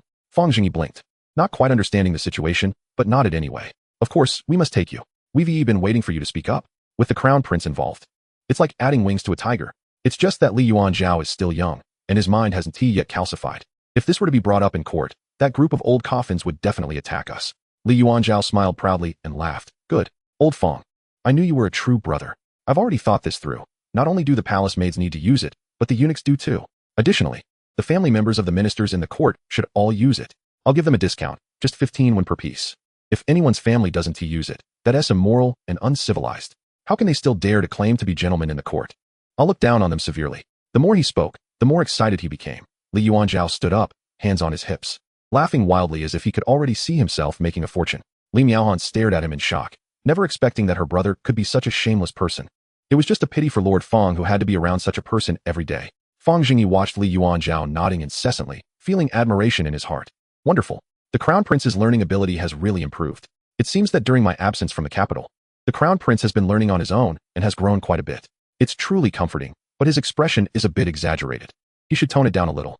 I reflect on myself 3 times a day, and it seems my own skills need to be polished. Otherwise, who knows when this kid might surpass me. Chapter 85. Fang Zhengyi's 3 major crimes. The 3 of them chatted in the pavilion for a while before parting with satisfaction. The promotion of sanitary pads could not be rushed, and Fang Zhengyi was not in a hurry. After all, productivity was limited at this point, and they could only let the nobles in the palace use it first, then gradually expand. Li Yuanzhao entering the fray was already in his plans. But he hadn't expected it to happen so quickly, and even involved the princess. It was an unexpected joy. If they could promote it within the palace, it would be a significant income, and earning money for the government was both stable and rewarding. Even in later generations, government projects were highly sought after. Not to mention, he now had 2 strong internal supporters in the palace. The next day, they attended court as usual. Fang Zhengyi specially tucked a telescope behind his waist, thinking that Zhang Shi might try to undermine him. After all, one of the servants he had sent had left Taoyuan County, and he didn't know if the news had leaked. Logically speaking, he hadn't committed any major offenses, aside from expanding Taoyuan County quite a bit, dumping sewage into the neighboring county, forcibly capturing a number of merchants, and cutting down some trees he shouldn't have. In short, having a treasure to ward off disasters was always a good idea. Over the years, he had been so afraid of dying that he forced the people of Taoyuan County to max out their technological points. And now it was time to put them to use. In the court, Emperor Jing saw Fang Zhengyi and didn't say much. He just spoke a few casual words to express concern, and Fang Zhengyi followed suit with polite remarks. Soon after, the ministers began to voice their opinions, and Fang Zhengyi stood there, feeling his back ache from standing too long, unable to absorb anything being said. Before long, Zhang Shi stood up and loudly declared, Your Majesty, I want to impeach the sub-registrar Fang Zhengyi. Emperor Jing narrowed his eyes at Zhang Shi, his expression slightly displeased. After all, he was a high official in the Ministry of Revenue. Why was he fixated on Fang Zhengyi? Was it just because his son got a beating? Was it really necessary to be so relentless? Hearing this, Fang Zhengyi perked up and quickly stretched his muscles. Zhang Shi said in a deep voice, I want to report Fang Zhengyi for 3 major crimes. First, he privately expanded the area of the county town under his jurisdiction, and the city wall regulations exceeded the limits. Second, he forcibly deceived the surrounding counties and townspeople into coming under Taoyuan County. Third, Taoyuan County has not collected taxes for 7 years. There are suspicions of tax evasion. With these 3 major crimes, he had ample evidence, and he requested the emperor to punish him severely. After Zhang Shi finished speaking, he coldly looked at Fang Zhengyi. The most capable servants he had sent out did not know what kind of spell Fang Zhengyi had cast on them. They all willingly stayed in Taoyuan County. Fortunately, one loyal one had returned to report, but that person had also left crying, saying he wanted to go home to fetch his mother, and that he was sorry for Taoyuan County. Damn it. Thinking of this, Zhang Shi felt a chill in his heart. His rebellious son was the same. He had only seen Fang Zhengyi once, and afterward, whenever he heard his name, he would get scared like a rabbit. Was Fang Zhengyi using some kind of sorcery or casting spells on people? He had lived for decades and had never seen such bizarre things. If such a treacherous person as Fang Zhengyi was not removed, the court would surely be in chaos. After hearing this, Fang Zhengyi laughed. Is this it? Just this? After all that effort, this is what you found? It seems that I really am pure and innocent. And you can't find a single incriminating piece of evidence against me. Zhang Shi mentioned these few things, but did Emperor Jing not know? The judges were all my people. What do you expect to play with me? With that in mind, Fang Zhengyi returned to his relaxed state.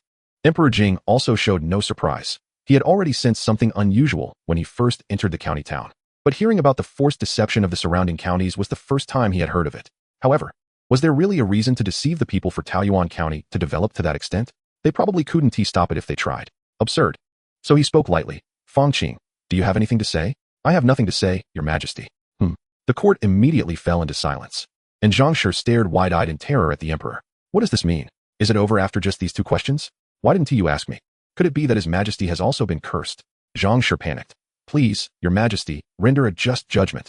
Emperor Jing closed his eyes and rubbed his temples. Then sighed. Why bring this up? I already know. Even if Fang Zhengyi has exceeded the limits, so be it. Can he really rebel?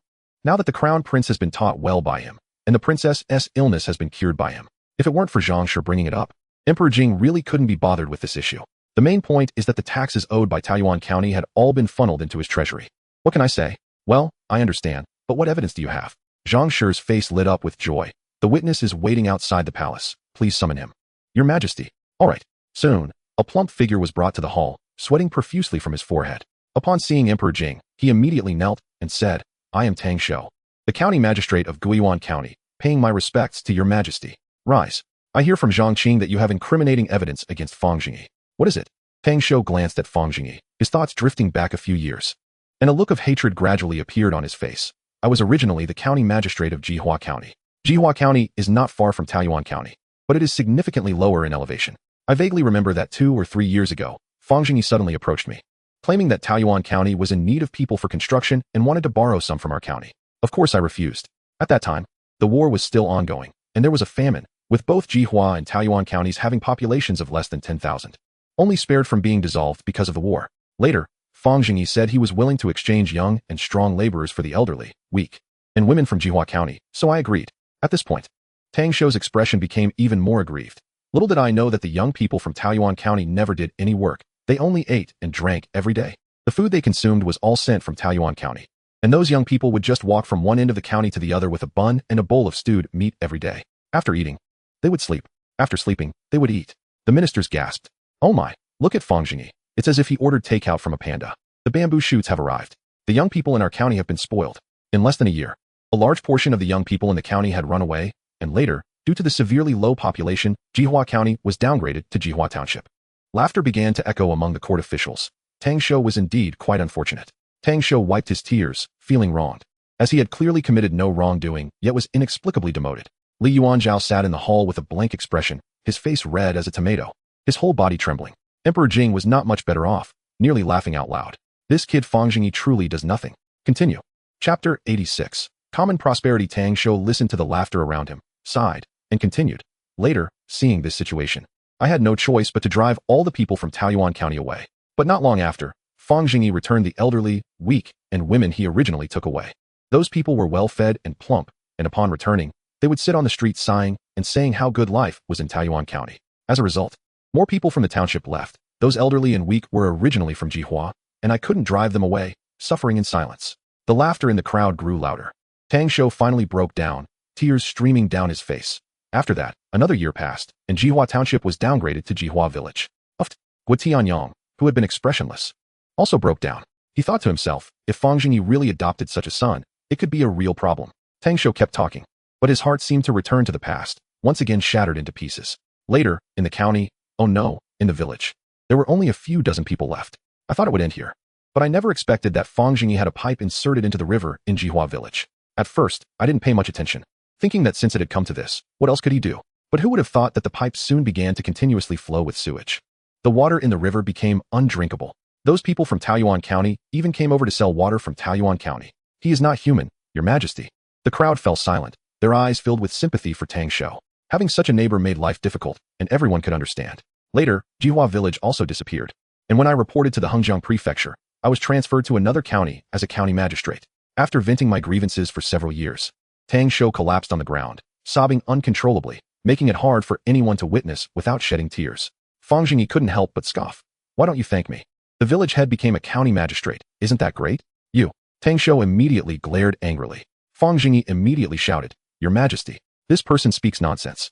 Like a eunuch at a meeting. Everyone heard it too. I didn't force anyone to come to Taoyuan County, did I? They all came voluntarily. How can you say it was coercion?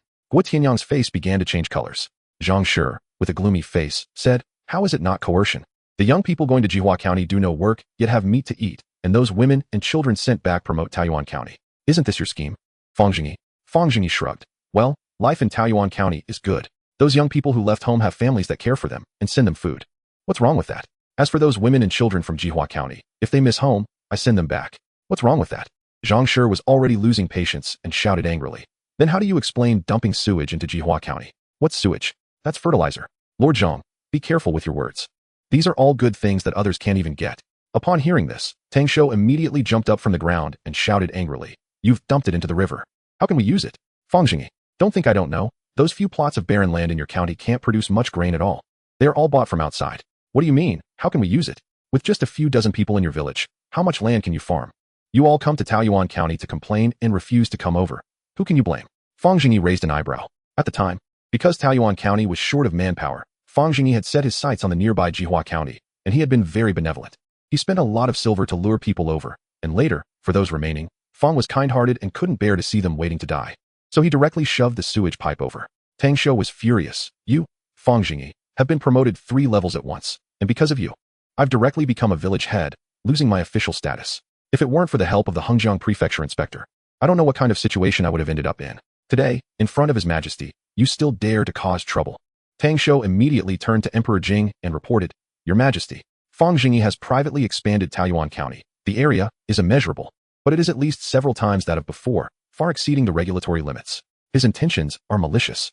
Upon mentioning this issue, Emperor Jing's curiosity was piqued. Fang Qing, please explain. Fang Zhengyi lowered his head in thought, began to pace back and forth in the hall, contemplating his strategy.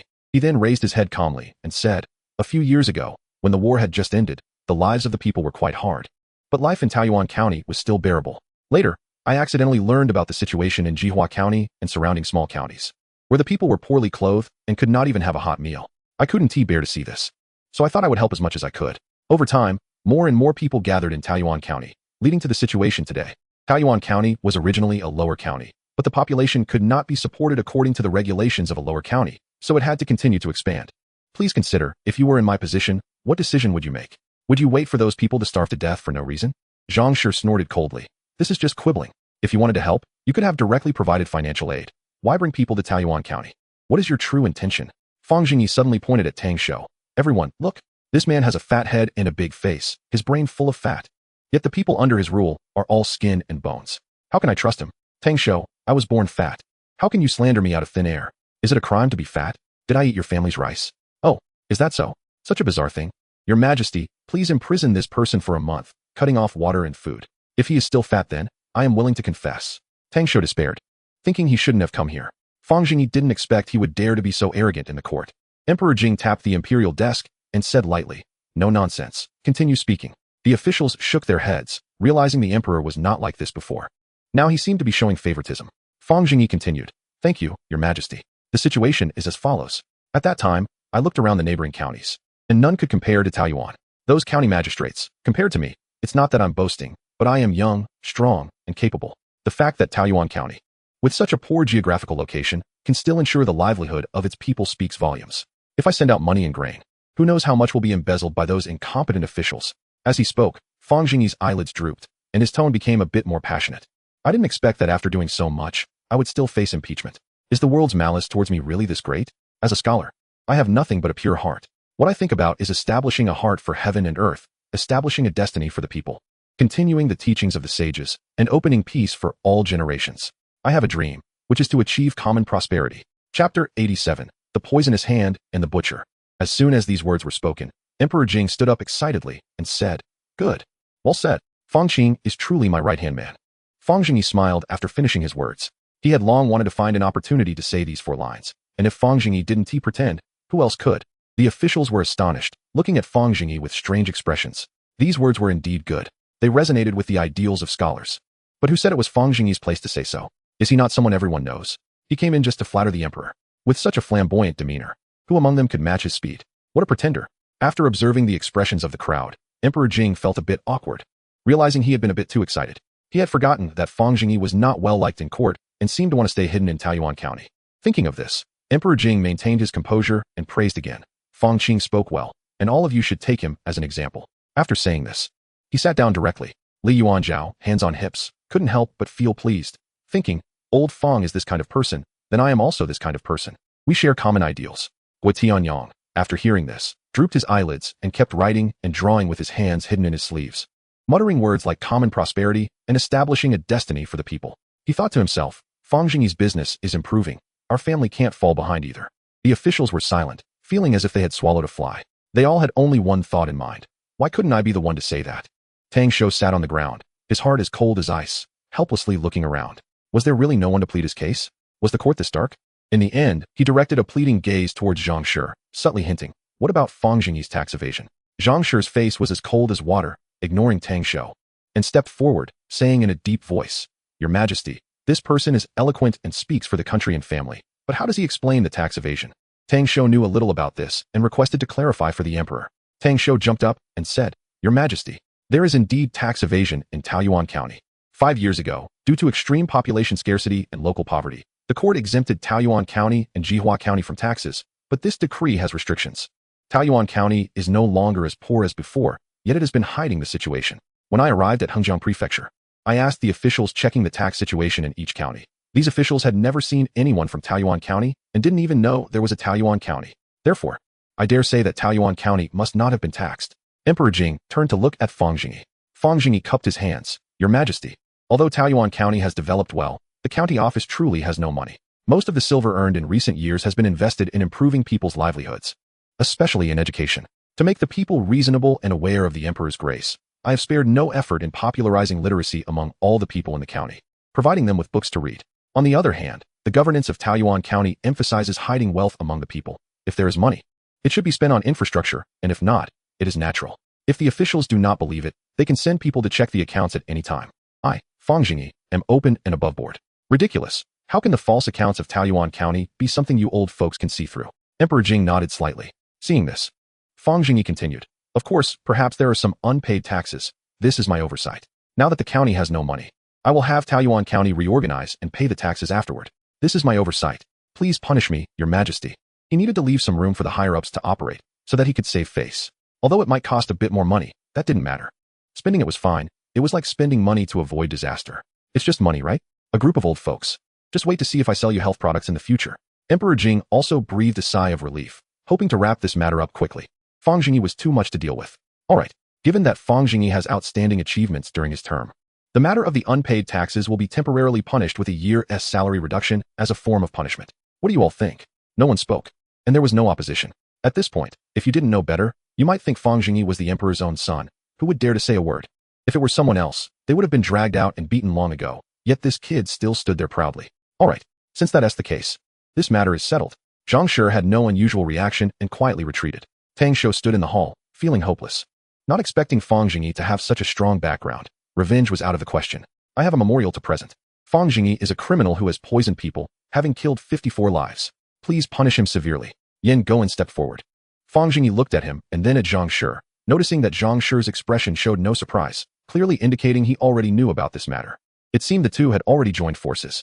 As soon as these words were spoken, the hearts of the officials tightened, looking at Fang Zhengyi in fear. Those close to him quickly stepped back. This kid's smooth talk was something everyone could tolerate, but who would have thought he was a killing machine underneath that polite facade? Fang Zhengyi, you are truly ruthless. Emperor Jing frowned tightly, staring at Fang Zhengyi. Is this true? He didn't know the situation, but when it came to murder, it was serious, and killing 54 people in one go was a heinous crime he hadn't heard of in years, except on the battlefield. Fang Zhengyi was completely unflustered, honestly replying, Your Majesty, there is indeed such a matter. However, this matter has its reasons. Your Majesty, let me explain this matter. Fang Zhengyi is eloquent and good at debating. I worry he will distort the facts. Yan Goen said sternly. Alright, then you explain. Yan Goen closed his eyes, carefully recalling the details in his memory, determined to take down Fang Zhengyi with a single blow, knowing that this person remaining in the court would surely be a disaster. Zhang Shi, as a senior minister of the current dynasty, was left speechless and could not afford to lose again. Your Majesty, do you remember that not long ago, the Crown Prince frequently skipped classes for no reason? It was during that time that I began to pay attention to the Crown Prince's movements. I discovered that the Crown Prince was actually using Fang Zhengyi's gold medal to disguise himself and sneak out of the palace. Therefore, I also began to send people to investigate Fang Zhengyi's whereabouts, and I found that he had been secretly engaging in some activities with the Crown Prince. Not long after, the Crown Prince stopped leaving the palace alone. After extensive inquiries, I discovered that Fang Zhengyi and the crown prince had secretly executed prisoners in a dungeon in the capital. Those prisoners died in a horrific manner. Do you all know that the infamous butcher who is causing panic among the citizens is none other than Fang Zhengyi? Chapter 88. Flawless. Fang Zhengyi's face instantly darkened. It wasn't because he was worried about anything else, but he was afraid that his reputation would be ruined, and he might become a historical criminal. Could he not get past this? Yan Goen was still passionately narrating. More than 50 people died in various ways. But they all had one thing in common. Their chests were all caved in. Even more terrifying was that these indentations were made after death. According to the coroner's report, many of their sternums and ribs were broken. The dead are of utmost importance, but this cold-blooded demon, Fang Zhengyi, actually committed such an atrocity against the deceased. I found a guard who witnessed the incident at the time, and he was still terrified when I asked him about it.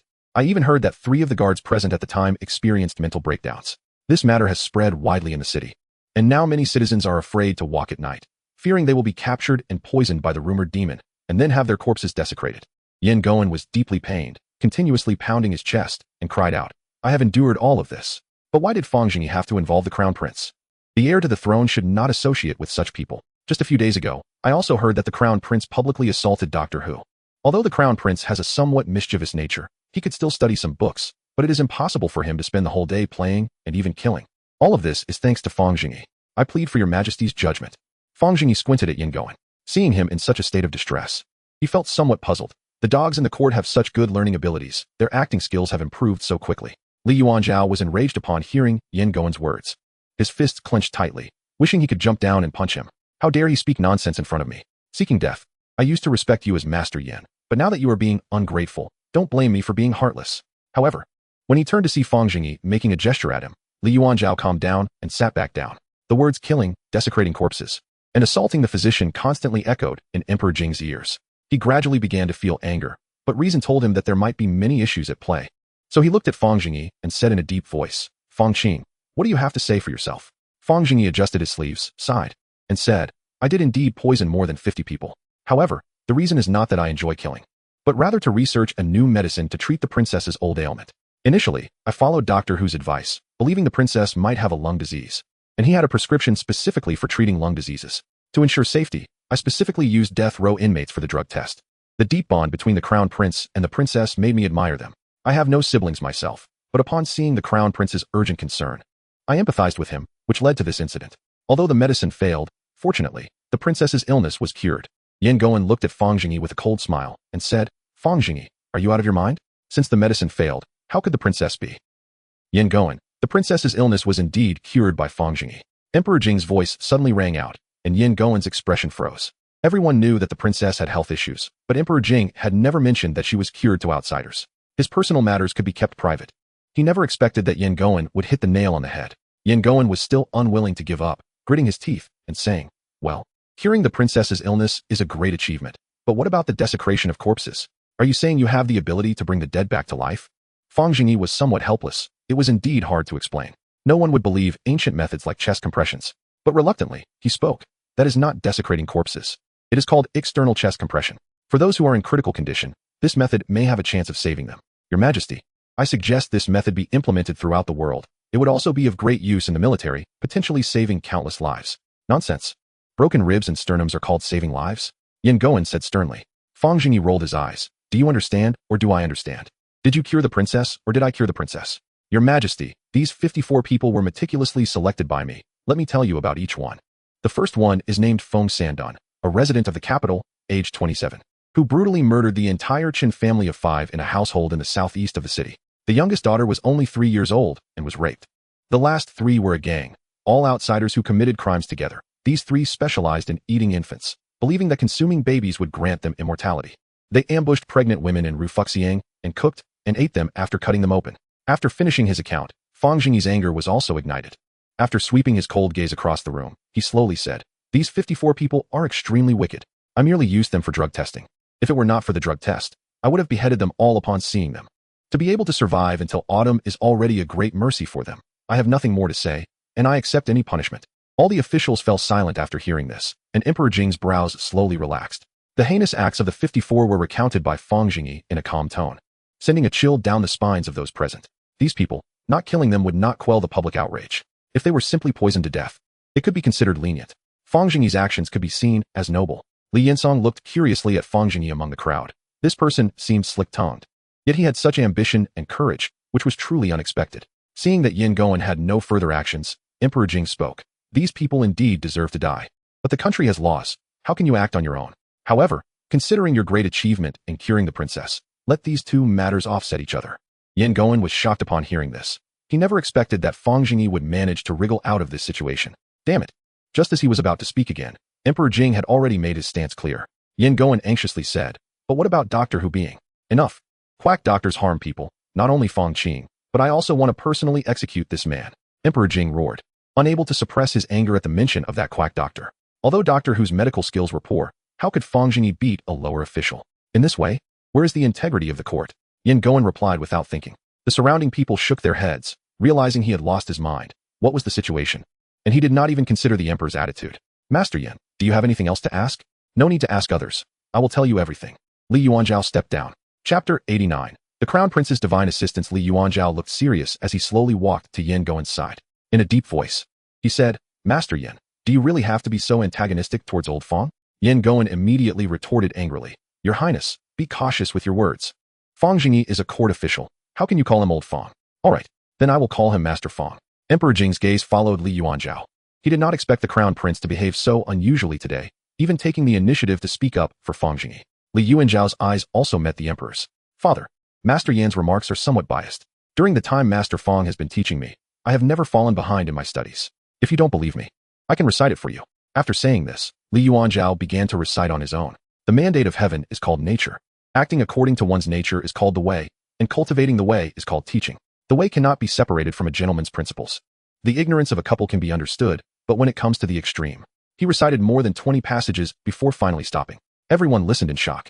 The Crown Prince had truly changed his character and was able to concentrate on reciting. Moreover, he managed to recite so many without pausing. Li Yuanzhao looked proudly at Fang Zhengyi. This is the 30 passages I owe you. How about that? Impressive.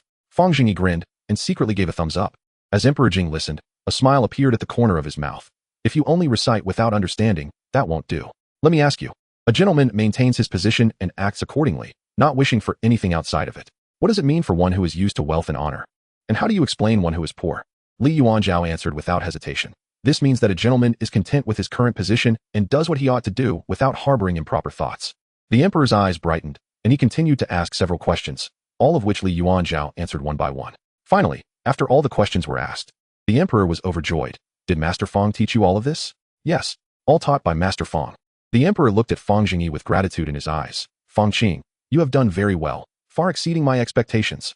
Fang Zhengyi almost laughed out loud and quickly put on a serious face. Not at all. This is my duty. Wow, the Crown Prince is a great help. I'll give him an extra chicken leg when we get back. The officials looked at each other with surprise. It was truly delightful to see such a significant change in the Crown Prince. With only one prince in the court, everyone had been troubled.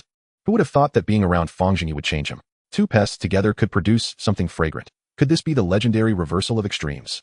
Li Yuanzhao raised his hand and continued. Father, please don't rush. I haven't finished yet. Reading and writing are just trivial matters, nothing worth mentioning. The officials, Fang Zhengyi's expression fell. Is it really necessary to add this sentence? Earlier, Master Yin said that I had fought with Imperial Physician Hu, and I fear that your words might not satisfy Master Yin. So I dare to say why I had to hit Imperial Physician Hu. Imperial Physician Hu is a quack, and I won't elaborate on that.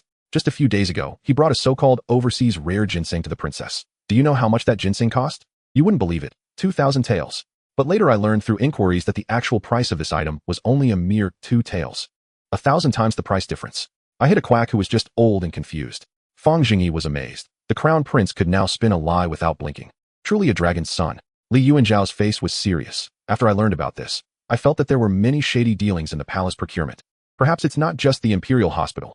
Even the Imperial Kitchen might have such exaggerated and concealed situations. So I dispatched Lu Jin to secretly leave the palace to investigate the market prices. Once he started investigating, I was greatly enlightened. Common ingredients like cabbage, eggs, and rice are at most a few when per gene, but within the palace, the price often exceeds several times to dozens of times. For example, a single egg in the palace costs 10 taels, while in the market, it's at most 5 when each. I once had the Imperial Kitchen make a pie, which cost dozens of taels, while outside it only costs a few when. Where did that price difference go? Some might say that palace food is different from market food, that the palace's items are meticulously chosen and far superior to those outside. Is that really so? I used my own money to buy various ingredients from the market, and upon comparison with those in the palace, I found no difference. The things made were equally unpalatable. I once inquired about the expenses. Last year, the palace's spending on food and drink reached as high as 80,000 taels. Calculating it down, the actual expenses of the palace should be less than 8,000 taels. That leaves a difference of over 70,000 taels. May I ask where such a huge sum of money has gone? I fear that there are people taking advantage of every link. Moreover, during the time Lu Jin was out of the palace, I also had him investigate the living conditions of the common people. How many are struggling for a meal? Seeing this situation, I gave away my silver. But it was still just a drop in the bucket. If the palace could procure truthfully and live frugally, the common people would not have to live so hard. Please, Father, see clearly. After this speech, everyone was stunned, including Fang Zhengyi, who stood there in shock. Li Yuanzhao's performance was truly unexpected. He had originally thought he squandered money for fun, but it turned out he was giving it to the common people. Although the method was rough, it was genuinely moving. For the first time, Fang Zhengyi felt the joy of an old father. Emperor Jing's fierce eyes glistened with tears, and he reached out his trembling hands towards Li Yuanzhao, wanting to touch his face, but it landed on his shoulder instead. He said with a quivering voice, "Did you do all of this by yourself?" "Yes. During the few days Master Fang was away, I wanted to find something to do." The emperor turned away, secretly wiping the corner of his eyes. But when he turned back, he was smiling. Good, good. All of you look. This is my son. This is my son. Congratulations, Your Majesty. The crown prince is wise. The officials knelt in reverence, many feeling great joy, including Li Yinsong and several other cabinet elders who couldn't help but shed tears. The crown prince has truly grown up. This is the appearance of a wise ruler. Zheng Xiao wiped his tears, tugged at Li Yinsong beside him, and whispered, "Li Gong. Could it be that the crown prince is really taught by Fang Zhengyi?" Li Yinsong looked excited. There is no doubt about it. Apart from Fang Zhengyi, who else could it be? I never expected that at my age, I would misjudge him. Great loyalty can seem like cunning. Great loyalty can seem like cunning. Good. This Fang Zhengyi is not bad. Zhang Dongxiang frowned but had to admit it, nodding quietly. Emperor Jing was overjoyed and couldn't help but pat Li Yuanzhao's shoulder heavily again. Li Yuanzhao winced in pain. "Yuanzhao, you did very well. Gui Tianyang, give you a month to thoroughly investigate. I want to know everything about the palace's clothing, food, housing, and all instances of corruption. Fang Zhengyi, you did very well. This is a great achievement. I bestow upon you a set of Qilin robes. Yin Goen, do you have anything to say?" Emperor Jing fixed his gaze on Yin Goen. Yin Goen trembled, having taught the crown prince for so many years, only to be outdone by Fang Zhengyi, now seen by everyone. What else was there to say? So he bowed and tremblingly said, "I, ashamed, have nothing to say." "Good. Since that's the case, I will relieve you of your position at the Zhan Shifu. From today on, there will only be Fang Zhengyi in the Zhan Shifu. Do any of you have objections?" The officials bowed again. "Your Majesty is wise." Yin Goen remained kneeling on the ground, feeling as if his heart was dead, filled with regret. Seeing this, Fang Zhengyi seized the opportunity and said, "Your Majesty, since the crown prince has this love for the people, please allow him to go out of the palace freely to inspect the common folk. As the saying goes, if you can't even sweep your own house, how can you sweep the world? Reading 10,000 books is not as good as traveling 10,000 miles. Today, the crown prince has already seen results. And now we need to take another step forward. I will accompany your Majesty at any time. Please rest assured." Li Yuanzhao's eyes lit up, and he gave a thumbs up. Old Fang is amazing. Upon hearing this, Emperor Jing was overjoyed. Reading 10,000 books is not as good as traveling 10,000 miles. Well said.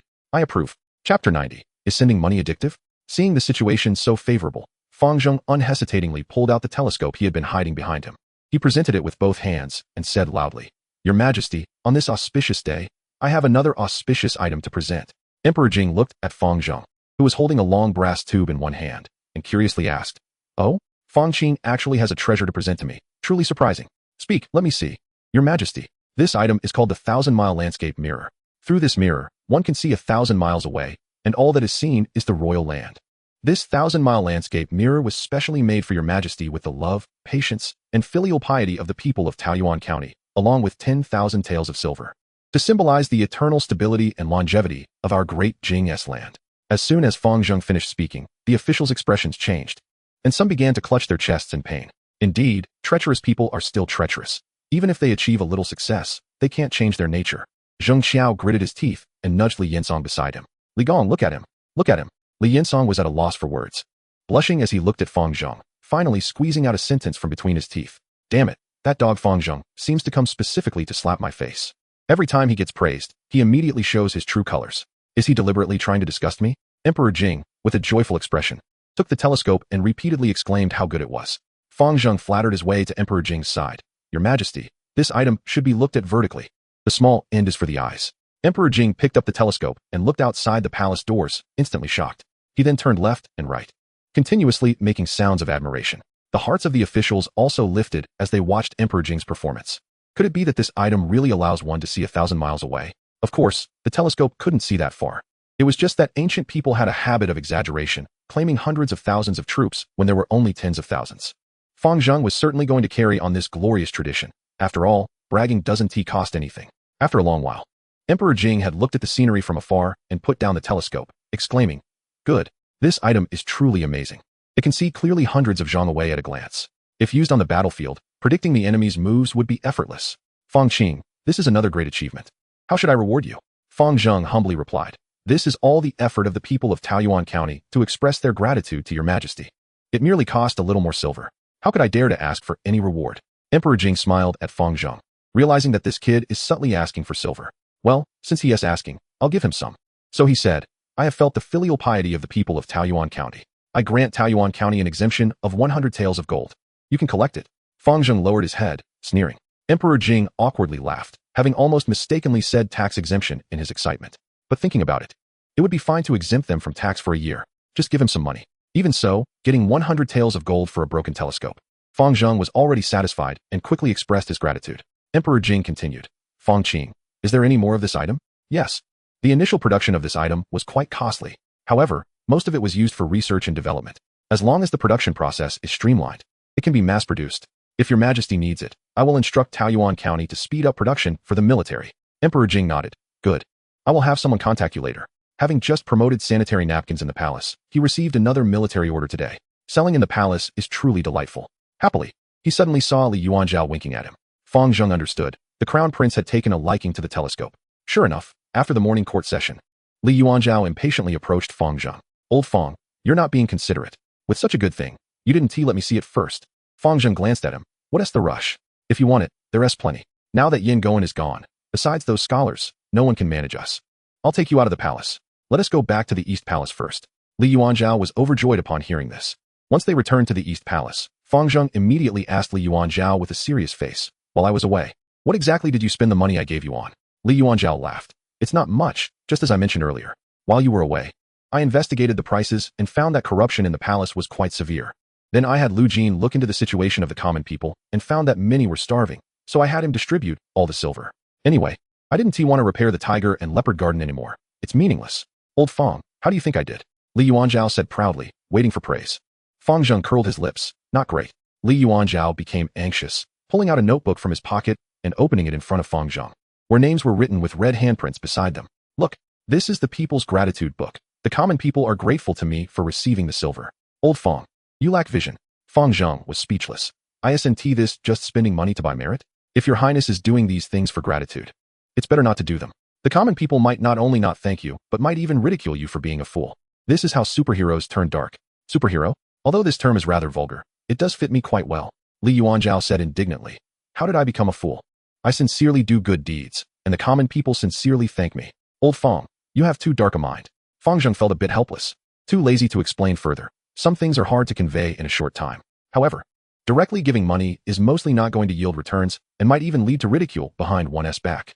Based on Fang Zheng's years of experience in the mud, this is not wrong. While Fang Zheng was silent, Li Yuanzhao suddenly fidgeted. "Old Fang, I'm out of money. When can our sanitary napkins make a profit?"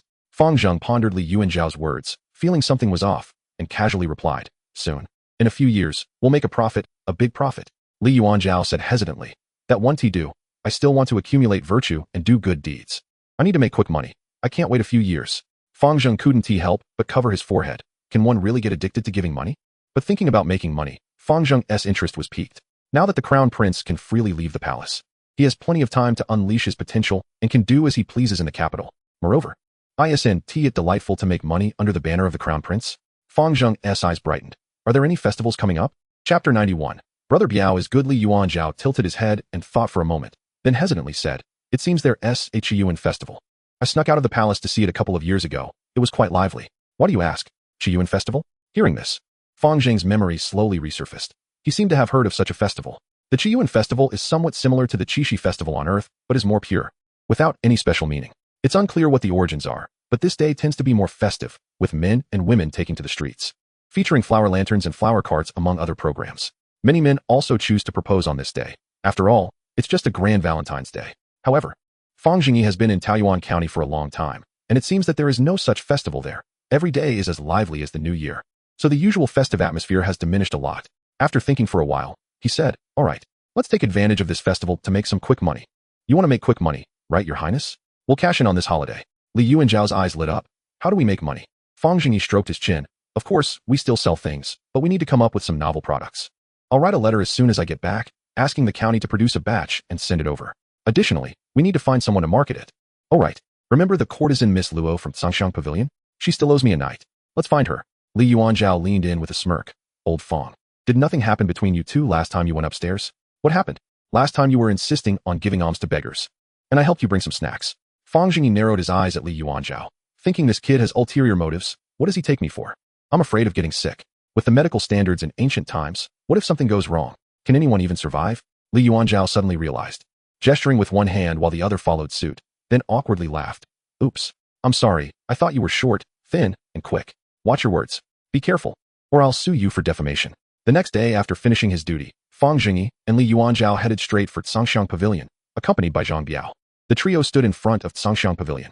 At this time, it wasn't too late, but the area was bustling with people coming in and out. The three went inside and found a table to sit down, surveying their surroundings. The interior of Zhangxiang Pavilion was exquisitely decorated, with pink gauzy curtains hanging everywhere. Surrounded by the sounds of cheerful chatter, Fang Zhengyi couldn't help but sigh. Although Shuiyue building had a lot of beautiful women, it still fell short compared to the high-end clubs in the capital. Indeed, the formal places lack appeal. After sitting for a while and finding nothing interesting, Fang Zhengyi casually stopped the servant. Is Miss Luo here? The servant quickly smiled and said, Oh, I'm so sorry, esteemed guest. The courtesan isn't seeing guests today, and she doesn't usually see guests privately. Our courtesan is a proper lady. You can come back in a couple of days to see her. Fang Zhengyi tossed a silver ingot. Fine, I don't need to see her. Just tell Miss Luo that Fang Zhengyi wants to meet her. The servant took the silver and was overjoyed. All right, I'll let her know, but I can't guarantee whether you can see her. Go on. Soon. The little servant returned with A and whispered, I'm sorry, Lord Fang. Miss Luo said she can't see you. Li Yuanzhao slammed the table and stood up. Hey, what the hell? Don't give face and lose face. Let her come down, otherwise, I'll smash your Zhangxiang Pavilion. Fang Zhengyi looked at Li Yuanzhao with a long face, thinking that he had learned all the bad things and none of the good from his upbringing.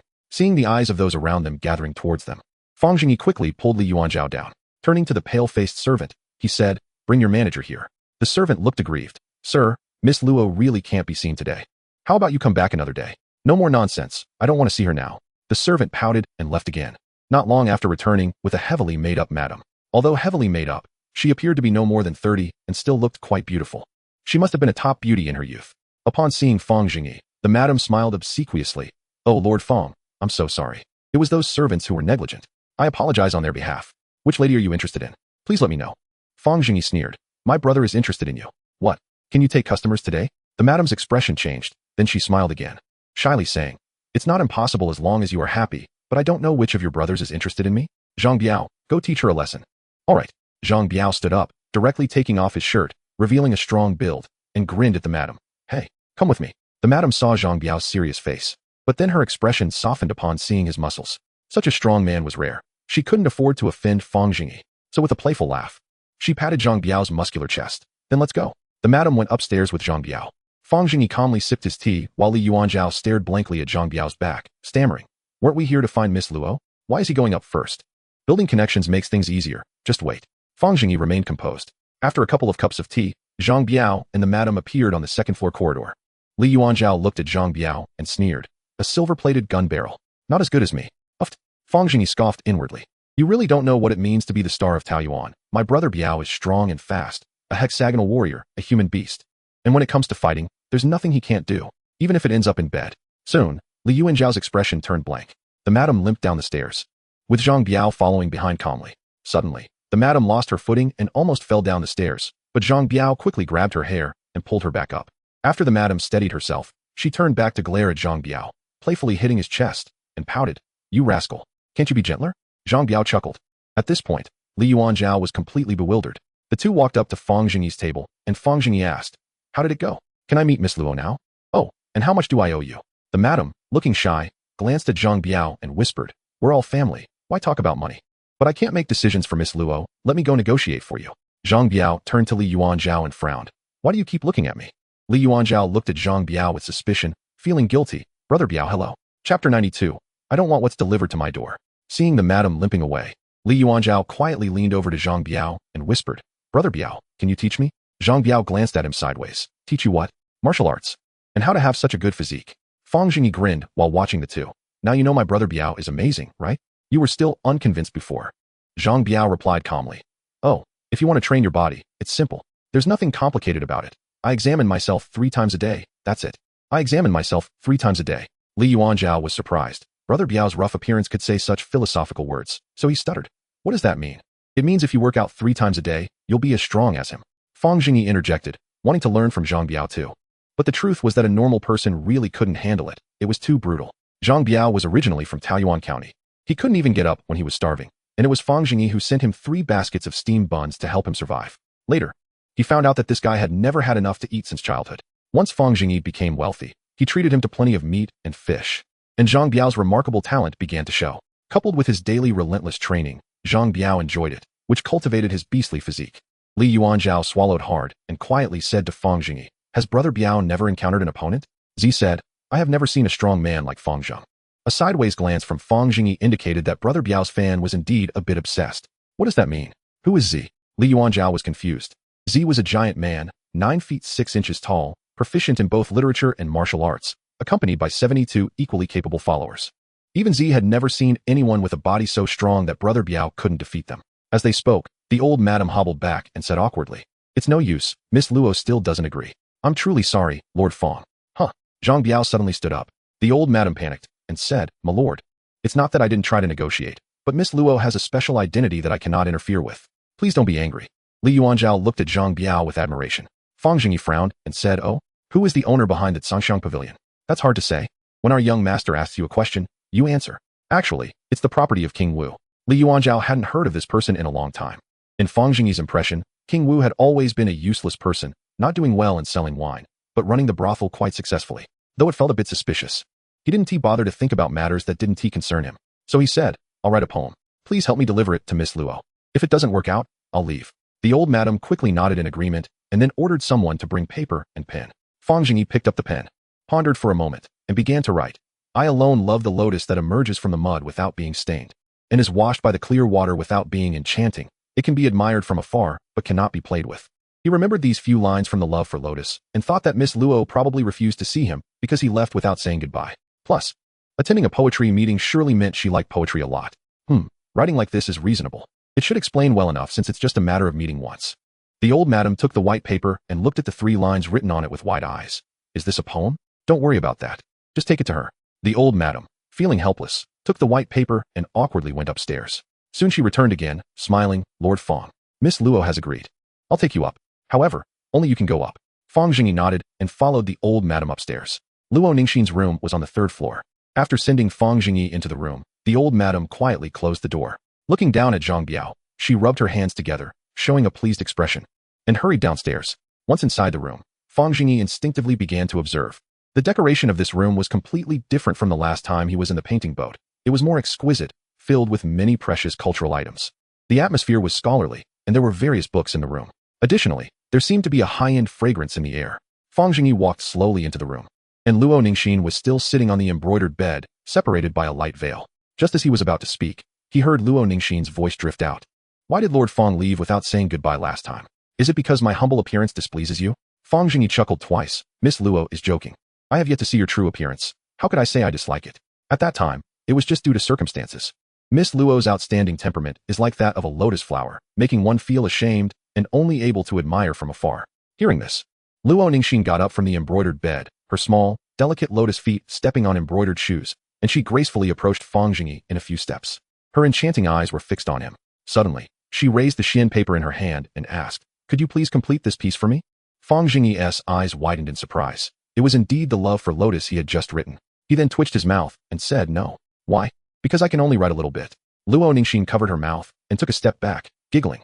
No wonder the world calls Lord Fang a master of incomplete poems. The way of all things having flaws is indeed practiced to the end. Hee. Does Miss Luo know who started this rumor? I went to fan the flames, letting that person know what it means for all things to have flaws. Fang Zhengyi was annoyed, thinking how ridiculous it was to have such a nickname. It was better to be called a killer with a poison hand. You re-joking, my lord. Did you come today to fulfill the unfinished agreement from last time? Luo Ningxin looked up and down at Fang Zhengyi, feeling a bit disappointed. In the end, he was just an ordinary man. Even if he wrote poetry well, it was just an incomplete piece. Fang Zhengyi thought for a moment and said, "Not exactly. I just want to change Miss Luo's auspiciousness." "Change to what? It seems that I still can't catch your eye, huh?" Luo Ningxin's curiosity was piqued. "The free ones are the most expensive. I, your master, never engage in such matters. The most important thing is stability." Moreover, now that this woman had an unclear relationship with King Wu, Fang Zhengyi was even more hesitant to approach her. If it weren't for him taking the initiative to come, he would be afraid of being caught off guard by her. Miss Luo is overthinking. I already have someone in my heart. This time I came to find Miss Luo for a business deal. Upon hearing this, Luo Ningxin chuckled lightly. "Lord Fang, did you know? Someone once offered 180 taels just to speak 3 sentences with me, but I didn't agree. Now, even if I offer my bed, I still can't compare to the business you want to do? You can't compare." Chapter 93, Love Lasts Forever. Luo Ningxin's smile froze, her face shifting from white to red. She didn't expect Fang Zhengyi to be so blunt. "Even if you look down on me, there's no need to be so straightforward." Fang Zhengyi ignored Luo Ningxin and continued to explain. "Miss Luo, this kind of business can be said to be extraordinary. I am here on the prince's orders, specially prepared for the Qiyuan festival. These items are extremely rare, and their character is noble. They represent the most steadfast love between men and women in the world." Luo Ningxin blinked, not quite understanding. Is noble character a description of a product? This item can be said to be the prince's favorite. So he ordered me to ensure that everyone has the opportunity to witness love during this festive occasion. Therefore, I hope Miss Luo can do the prince a favor and help promote it. Luo Ningxin bit her lower lip lightly, looking at Fang Zhengyi with a somewhat resentful gaze.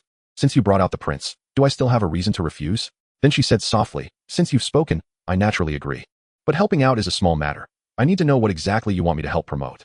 Fang Zhengyi smiled slightly. "There's no rush. The Qiyuan festival is still some time away, and those items are not yet completed. If they were finished, I would send a copy to Miss Luo. Then how should I promote it? If all goes well, there will be a grand event at Sangxiang Pavilion on the day of the Qiyuan festival. So I hope Miss Luo can wear this item, make an appearance in the crowd, and say a few words." "What should I say?" Luo Ningxin's curiosity was somewhat piqued. Fang Zhengyi said loudly, "At that time, you just need to say a few words. I haven't thought of the specifics yet, but let me give you a sample. For example, diamonds last forever, a gem that is eternally passed down. True feelings are priceless. True love has diamonds, possessing it for a lifetime, treasured for generations." That's roughly it. I'll write down what you need to say on paper and give it to Miss Luo. After hearing this, Luo Ningxin couldn't help but cover her little mouth in surprise and exclaimed, "What is a diamond?" Ningxin had truly never heard of it. Hearing Lord Fang speak of it this way, it must be invaluable. But would anyone really buy such an expensive item at the Qiyuan festival? Fang Zhengyi said seriously. "Indeed, this item is priceless. This diamond was originally a massive gemstone, buried deep underground for tens of thousands or even hundreds of thousands of years. It was formed by the spiritual energy of the earth, shimmering with colorful brilliance under the sunlight, impervious to fire and water. It can be considered incredibly magical, and its value is immeasurable. It's perfect to symbolize love." The prince obtained this item by chance, and, although he was pleased, he thought it better to share the joy with others. He ordered me to break this treasure into smaller diamonds, make it into jewelry, and sell it at the Qiyuan festival to celebrate with the people. Of course, since the pieces vary in size, the selling prices will be different. So we'll just act according to our means. Although this item is expensive, the prince never intended to make a profit from it. Otherwise, he wouldn't have easily shattered the entire massive diamond. Fang Zhengyi lied without a change in expression. The kingdom of Jing indeed has diamonds, but they call them diamond stones. And their prices are quite high, but the processing techniques are usually rather crude. Due to the extremely high hardness of diamonds and the current low technological conditions, it is very difficult to create the kind of bright, faceted light effects seen in modern diamonds. As for the diamonds Fang Zhengyi mentioned, they are of course made of glass. After all, diamonds are not fireproof. Fang Zhengyi felt no guilt in doing this. Anyway, no one knows what diamonds are. The definition is in my hands. From today on, what is ground from glass will be called diamonds. In terms of pricing, ordinary people certainly cannot afford them. But wealthy families can buy them if they want. We are selling technology, selling a concept, and future generations will be the same. Thus, Ningxin understood. Just leave it to me. Does Lord Fang have anything else? Luo Ningxin kept throwing flirtatious glances at Fang Zhengyi. Fang Zhengyi sneered twice. This woman must be after something. Being so proactive has to be suspicious. No worries, then I'll leave. Saying this, he walked straight out the door. Luo Ningxin stood there for a long time, stamped her foot angrily, and glared at the door. Fang Zhengyi returned directly to his previous spot, where Zhang Biao and Li Yuanzhao were still present. He saw the madam blushing and cuddling with Zhang Biao, handing him drinks one after another. Zhang Biao welcomed them all, leaning back in his chair, eating fruits heartily and occasionally sipping wine. Li Yuanzhao looked somewhat gloomy, sitting blankly in his chair, clearly intimidated by Brother Biao's presence. Fang Zhengyi found it somewhat amusing and shouted to the two, "All done, let's go home." Li Yuanzhao looked at Fang Zhengyi with surprise and quickly walked over, whispering, "Let us hurry. I can't stand being here with Zhang Biao. That woman is really something. TSK. Very inappropriate." Zhang Biao responded and immediately got up, ruthlessly shaking off the madam and quickly putting on his clothes before striding over to Fang Zhengyi. The madam half-crawled on the ground, looking mournfully at Zhang Biao. "Sir, come often." But Zhang Biao didn't look back and left with Fang Zhengyi. Not far away, a singing girl hurried over to help the madam up, smiling. "Oh, Sister Chun, which man could enchant you so?" Sister Chun stood up, dusted off her clothes, and angrily said, "What do you know? After all these years in the Tsangxiang Pavilion, I finally met a real man among men. A strong body, a cold expression, and a beastly aura. Once you really see him, you'll know there's no other man in the world besides him. You're still young, you don't understand. I've got him locked down. No one is allowed to snatch him." The singing girl shrugged helplessly. "No one is snatching him. I find the one next to him more pleasing to the eye." After the three of them left, Fang Zhengyi teased, "Do you like him? Want to take him home? He has smitten with you at first sight." Zhang Biao shook his head. "No, too weak. I need a strong woman. Young master, I suddenly realized something just now." "What is it?" Zhang Biao looked up, sighed dejectedly. "Perhaps there is no one in this world who can give me a good fight anymore. I've decided to find more women to have children with. When they grow up, maybe they'll qualify to be my opponents." Fang Zhengyi. Li Yuanzhao.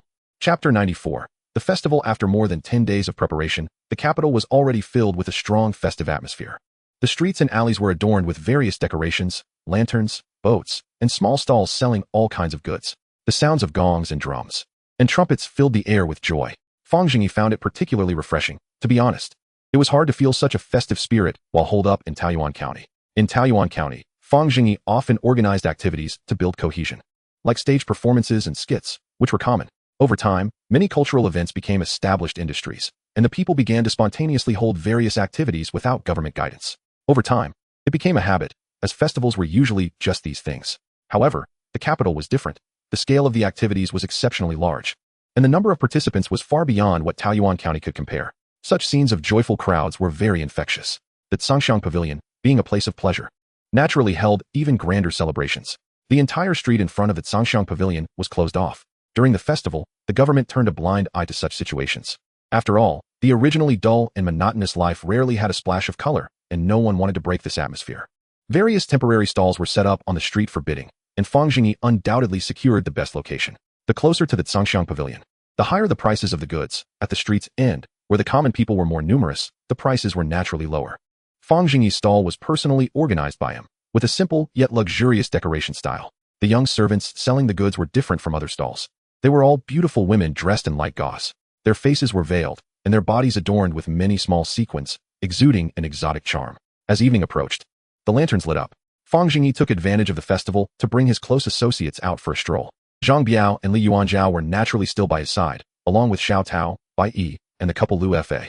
Xiao Tao loved such lively events and ran off to play after a short while. Bai Yi hesitated for a moment, but decided to follow Fang Zhengyi, constantly surveying her surroundings with a hint of sadness and nostalgia in her eyes. Seeing that the Lu Fa couple and Bai Yi seemed a bit uncomfortable, Fang Zhengyi turned around and said, "Just enjoy yourselves today. If you want to buy anything, I'll cover it."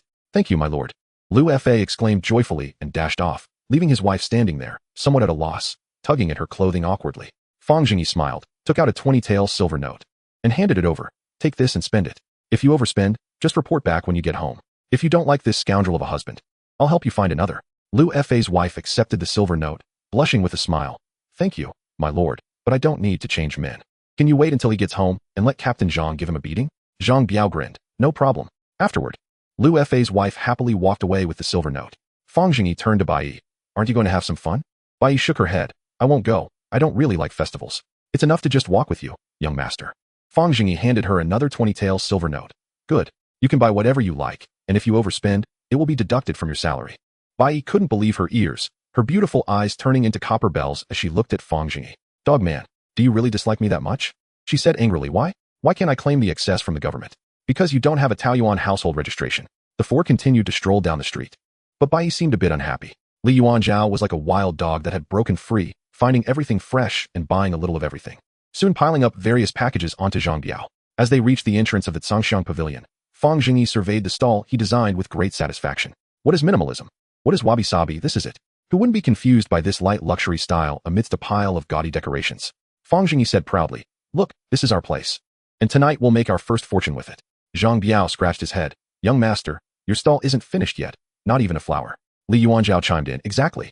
Just put up 2 broken beams, slapped on some paint, and called it a day. Old Fang, who did this? Let's go beat him up. Fang Zhengyi's face fell. No one knew what the diamond was except him, and he had been vague even with Li Yuanzhao, afraid of accidentally letting it slip in the crowd. So he handled the renovations and trained the female sales staff all by himself without anyone else. Haha, 2 country bumpkins, they just don't understand the young master's aesthetics.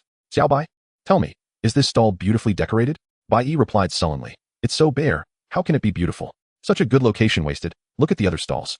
They're already gathering crowds, and we have nothing here. Fang Zhengyi felt as if struck by lightning. Never expecting that not becoming a scientist or a writer would also lead to his designer dreams being dashed. Then he awkwardly said, that doesn't matter. Good wine doesn't fear a deep alley. As long as the product is solid, these are secondary. Li Yuanzhao leaned in and whispered, Old Fang, what are you selling? Can you tell me now? What's the rush? You'll find out in a bit.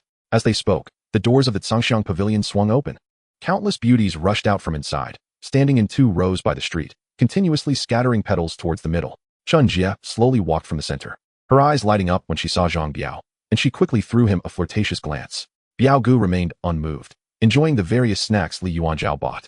Chen Jie didn't mind and began to greet everyone, seeing that the crowd in front of the Zhangxiang pavilion had gathered significantly. With a beaming face, she said, on the occasion of the Qiyuan festival, the Zhangxiang pavilion welcomes all young masters to visit. Lady Ningxin wishes to send blessings to all lovers. Fang Zhengyi was delighted. It was his first time seeing a brothel hold such an event, thinking there might be discounts or something. After going through all this, it was just to have Luo Ningxin come out and play a tune. How damn stingy. As soon as Chen Jie finished speaking, Luo Ningxin appeared on the 2nd floor in her splendid attire, wearing a large pink diamond necklace around her neck and a delicate diamond ring on her hand. She then slowly took her seat, resting her hands on the piano. The maids on both sides held oil lamps, constantly twisting their wrists, the oil lamp reflecting the light onto the diamond necklace around Luo Ningxin's neck. As the music flowed like water, the crowd below began to quiet down. The pink diamond sparkled along with the music. Chapter 95. The crazy diamond. Soon, the people below noticed the shining diamond around Luo Ningxin's neck. They curiously asked, what is that glowing thing? I don't know. Since Miss Luo Ningxin is wearing it, it must be some rare treasure gifted by some young master. They didn't know what it was or how much it was worth, but it must be incredibly expensive. Fang Zhengyi observed everyone's reactions and couldn't help but nod. It seemed the effect was there. Shiny things have always been irresistible. Soon, after Luo Ningxin finished her piece, people below began to loudly ask, Miss Ningxin, what kind of jewelry are you wearing? Can you enlighten us? Luo Ningxin leaned forward, and upon seeing Fang Zhengyi watching from below, she smiled slightly. It seems everyone is curious about the jewelry I'm wearing today, so I want to keep you guessing. This is a diamond, representing the unwavering love of the world. I have heard that diamonds last forever. A piece is passed down eternally. True love is eternal, with diamonds as proof. I wish all young masters here can find their lifelong love. After saying this, she was about to turn and go inside. Someone below shouted again, Miss Ningxin, can you tell us who gifted it to you? Luo Ningxin, who had already stepped halfway inside, suddenly paused upon hearing this. After hesitating for a moment, she turned back and looked at Fang Zhengyi, who was chatting with Li Yuanzhao, a smile suddenly appearing on her face. This diamond was gifted by Fang Zhengyi. Young Master Fang. After saying this, she walked straight back inside. The crowd erupted in an uproar. Fang Zhengyi? Is that the infamous Fang Zhengyi? Wrong. He is the master of residual words, and now he is an official in the Zhan Shifu, having pushed out Yan Goen. Nonsense. Yan Goen is the top scholar of the current dynasty, and Fang Zhengyi, a penniless local official, must have used despicable means to deceive the crown prince. Fang Zhengyi's face darkened as he glared at the 2nd floor. What does this woman want? Just do your job well, and don't drag me into this. Li Yuanzhao poked Fang Zhengyi and teased. I thought it was something big. Turns out you're selling jewelry. Old Fang, you've got skills. You've unknowingly won over the courtesan. I need to tell my sister.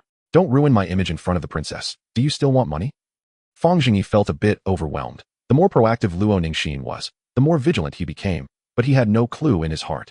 Logically speaking, the wealthy young masters and high-ranking officials who approached Luo Ningxin should be numerous, so there was no reason for such behavior.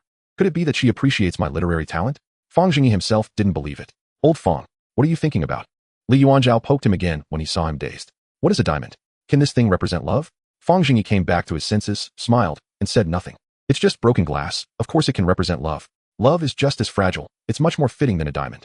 The crowd below the Zhangxiang pavilion began to disperse, and Fang waved to his stall, causing the dancers who had been hiding behind to appear on the street. The 3 of them formed a row and began to dance, while those behind started displaying diamond rings on the stage and loudly promoting them to the crowd. Diamonds last forever. A piece is passed down eternally. The sparkling light is my sparkling love. Luxury blooms, all in diamonds.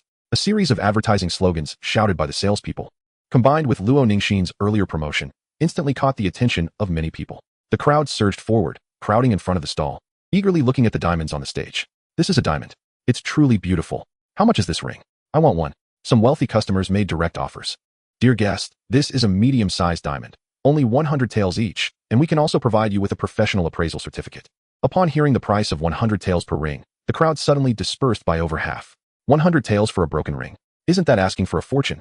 Moreover, it looked very small. With that money, one could buy a large piece of beautiful jade. Fang Zhengyi saw the situation and quickly transformed into a doggy beggar, rushing to the front of the crowd and loudly questioning, "Isn't this a black shop? How can you sell it so expensively?" The sales assistant, upon seeing it was Fang Zhengyi, covered her mouth and laughed, starting to introduce the product according to the previous script. Everyone, please don't rush. What you may not know is that this item is infused with the essence of heaven and earth, and even the ring holder is made of 999 pure silver. The 8 hearts and 8 arrows prince also smashed this treasure to create jewelry for the sake of celebrating the Praying for Destiny festival with the people. Fang Zhengyi suddenly realized and exclaimed, "So that's it. It's actually the prince's treasure. Then it's really not expensive. Does that mean once this item is smashed, it no longer exists? If it's kept for a few years, won't the price of this treasure skyrocket? Give me 2 necklaces. Dear guest, our necklaces are only inlaid with large diamonds, so the price is 300 taels each.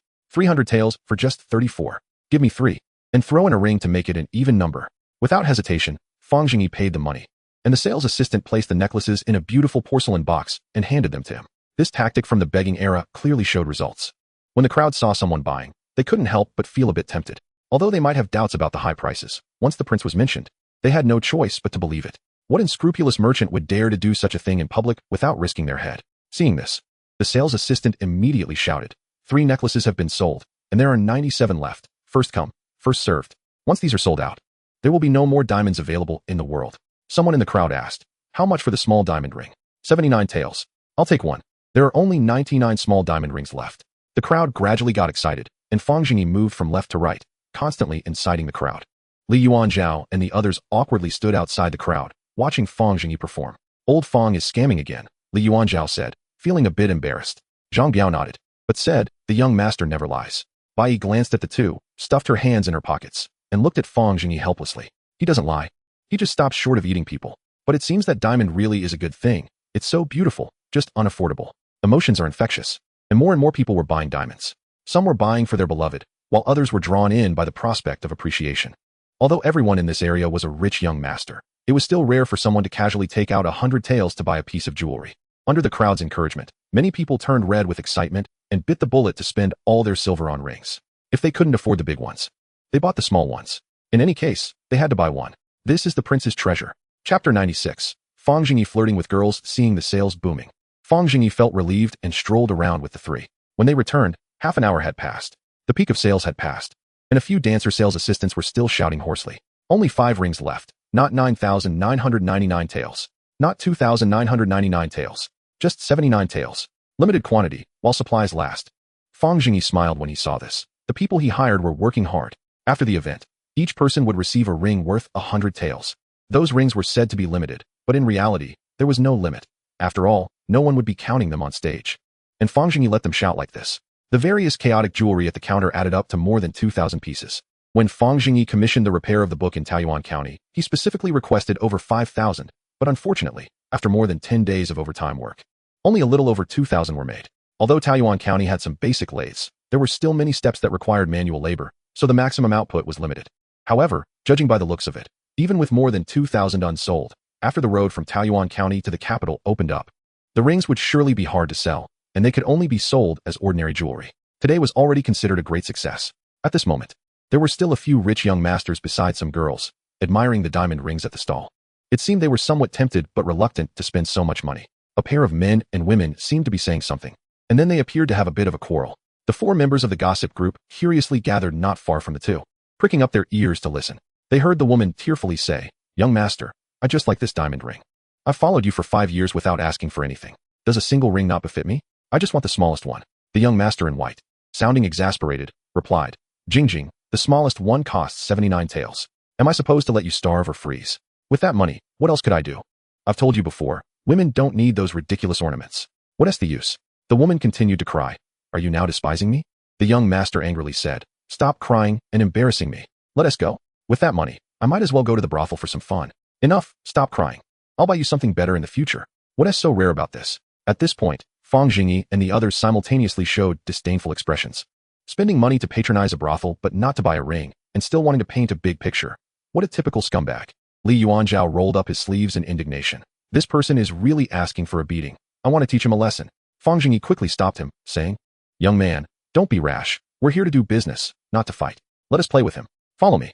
After saying that, Fang Zhengyi led the four to the stall and said to the dancer sales assistant, "Wrap up all the jewelry on your table. This young master will take them all." Then he began to give the dancer sales assistant knowing glances, constantly peeking at the rich young master. The dancer sales assistant understood and loudly said, "Oh, this gentleman, unfortunately. A few rings here have already been reserved by someone else, and your companion over there is planning to take the last one. What do you think?" Fang Zhengyi turned around to face the rich young master and smiled. "May I ask your surname, sir?" The rich young master seemed a bit displeased, his face darkening as he replied, "I'm surnamed Qiao, Qiao Zhua." Fang Zhengyi still wore a smiling face. "Brother Qiao, do you still want that ring? If not, I'm going to take it. It seems your lady has been hesitating for a long time." Qiao Zhua suppressed his anger and asked, "What is your name?" "Everyone calls me Mr. Sai, so you can call me Mr. Sai," Fang Zhengyi replied, a look of disdain on his face. "Oh, Mr. Sai? Never heard of it." Faced with this unexpected guest, Qiao Zhua was growing more impatient. "Brother Qiao, I want that ring. Will you let me have it?" "Why should I?" Fang Zhengyi laughed disdainfully. "What else could it be? Just because you don't have money. Let us discuss this reasonably, Brother Qiao. If you waste time like this, it's not good. I have 18 concubines. If buying things is as slow as you, then this young master wouldn't have to do anything else. Now, just say whether you're letting or not." "You." Qiao Zhua had intended to argue but thought better of it. Spending over 100 taels just to save face seemed unworthy. He tugged at the woman's sleeve and turned to leave. Just then, Fang Zhengyi's voice rang out. "Miss, I see Brother Qiao isn't a good man. You're so beautiful. Why not follow this young master? He won't even buy you a ring. Just come home with me to be my 19th concubine, and I'll ensure you enjoy wealth and splendor. As for a mere piece of jewelry, that has nothing to worry about." "Mr. Sai, are you looking for trouble?" Qiao Zhua finally couldn't hold back and shouted angrily. Fang Zhengyi let out a cold snort. "Looking for trouble? Do you think this young master has nothing to do? Buying a ring and running into a poor wretch squatting in a latrine without doing his business, and here you are disgusting me. All 18 of my concubines are begging me to buy this ring, and now you stand here as an eyesore. What do you count as?" He then turned to the woman and smiled. "Miss, the man who truly loves you will definitely take the initiative to give you money to spend. A man who truly loves you will certainly be willing to spend money on you. If he only sweet-talks you but is unwilling to spend a single penny on you, then it is 9 times out of 10 false love. You can find a man without money, but you must not find a man who is stingy with you. A man who is willing to spend money on you may not necessarily love you, but a man who is unwilling to give you money definitely does not love you. Can you withstand my punch with 2,000 years of power?" The woman couldn't help but feel a surge of emotion upon hearing this. It made so much sense. Isn't this exactly what I've been trying to say but couldn't express? When she looked at Fang Zhengyi again, her eyes already carried a hint of admiration. Qiao Zhua was furious but felt extremely embarrassed, so he angrily said, "Jinghe, let's go. Don't get entangled with this person." Jinghe hesitated in place, glancing at the ring, and then looked at Fang Zhengyi for help. Seeing this, Fang Zhengyi laughed heartily, pulled over Bai beside him, and loudly said to the saleswoman, "Come, take that ring and put it on my wife's finger. Anyway, this poor wretch doesn't want it anymore." The saleswoman promptly handed over a large diamond ring. Fang Zhengyi took the ring and carefully put it on Bai Yi's hand, fitting perfectly. Bai Yi was left somewhat at a loss by this operation. Her face flushed as she looked at the ring and then at Fang Zhengyi. "How many years has it been since I received a gift? Wait, didn't I say I wasn't buying? Take the ring off." Qiao Zhua was filled with rage at being called a poor wretch repeatedly. Where did this nouveau riche come from? Daring to stomp on this young master's head and shout, "Oh, this ring is already on my wife's hand. How could it possibly be taken off? I advise you to leave quickly." Upon hearing the word wife, Bai Yi's heart trembled, and she couldn't help but cover her pretty face with both hands. Qiao was sneered at the saleswoman. "I came first. How could you give the ring to him first? Tell me, whose ring is this?" The saleswoman looked flustered. "It's yours. After all, you came first. Mr. Sai, please hand over your wife's ring." Fang Zhengyi hurriedly asked, "How much does this ring cost?" "I am willing to add 100 taels on top of the original price. This large diamond ring originally costs 200 taels. If you add, it would be 300 taels. I will also offer 300 taels." Qiao Zhua immediately followed up with a higher bid. Upon hearing this, Fang Zhengyi hesitated and lowered his head without speaking. Seeing this, Qiao Zhua sneered. "If a poor wretch can't come up with the money, then hand over the ring." As he spoke, he pulled out 2 banknotes from his sleeve and slapped them on the table. Fang Zhengyi gritted his teeth. "Fine, you win this round. This item belongs to you." Bai Yi's hands, which were originally covering her face, were forcefully pried open by Fang Zhengyi, and he yanked the ring off and tossed it to Qiao Zhua. Qiao Zhua smugly glanced at Fang Zhengyi, then put the ring on the woman's hand, mocking, "If you have no money, don't come out to show off. I've seen plenty of pretentious nouveau riches like you, huh?" After saying this, he walked away proudly with the woman, who even cast a grateful glance at Fang Zhengyi as they left. After Bai Yi's ring was taken away, her mind instantly went blank, and her good mood was swept away. Once she came back to her senses, it felt as if her heart was pricked by a needle. An indescribable discomfort, and tears began to fill her eyes. Bastard, why do you keep bullying me? What did I do wrong? Am I really that insignificant in your eyes? The grievances she had previously felt, mixed with a sense of loss, surged back to her heart, and the whole world began to appear gray. Bai Yi bit her lower lip, keeping her head down, silent.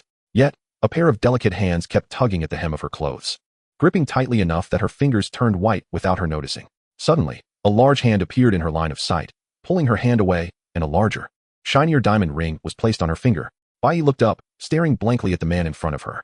Fang Zhengyi grinned, revealing 2 rows of white teeth. Do you like it? That one was not good enough. Let me give you a bigger one. Bai Yi's heart trembled again, and she felt as if the world had brightened up once more. She stared at Fang Zhengyi, her eyes glistening, and 2 blushes appeared on her cheeks. Seeing this, Fang Zhengyi's expression stiffened. Oh no, the tool has gotten too into character? Chapter 97. The capital reconstruction plan. The two exchanged glances, and the atmosphere became somewhat subtle. Bai Yi shyly lowered her head, and Fang Zhengyi rubbed her head vigorously a few times. He messed up her hair, cleverly breaking the awkwardness.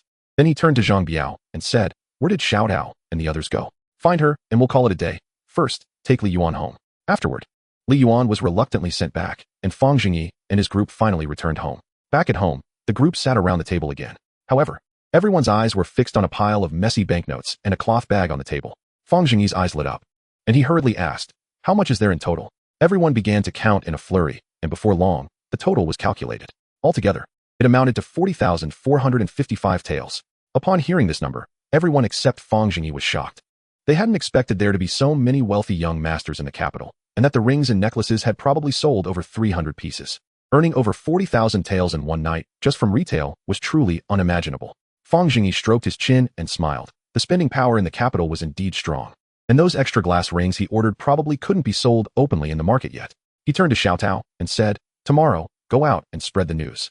Find more pawnshops, and say we are looking to buy diamond rings and diamond necklaces at high prices." Xiao Tao replied gloomily, "Young master, isn't that bad? I heard when shopping that you were selling these things under the prince's name. If people find out, won't it cause trouble?" Fang Zhengyi glared. "If I tell you to go, you go. This young master knows what he's doing." With the commotion over the diamond rings being this loud, Emperor Jing couldn't possibly be unaware. Fang Zhengyi had already had a plan in mind, just waiting for tomorrow to take the initiative. Who wouldn't be dazzled by tens of thousands of taels? Lu Fa was shocked. "Sir, what exactly are we selling that is so expensive?"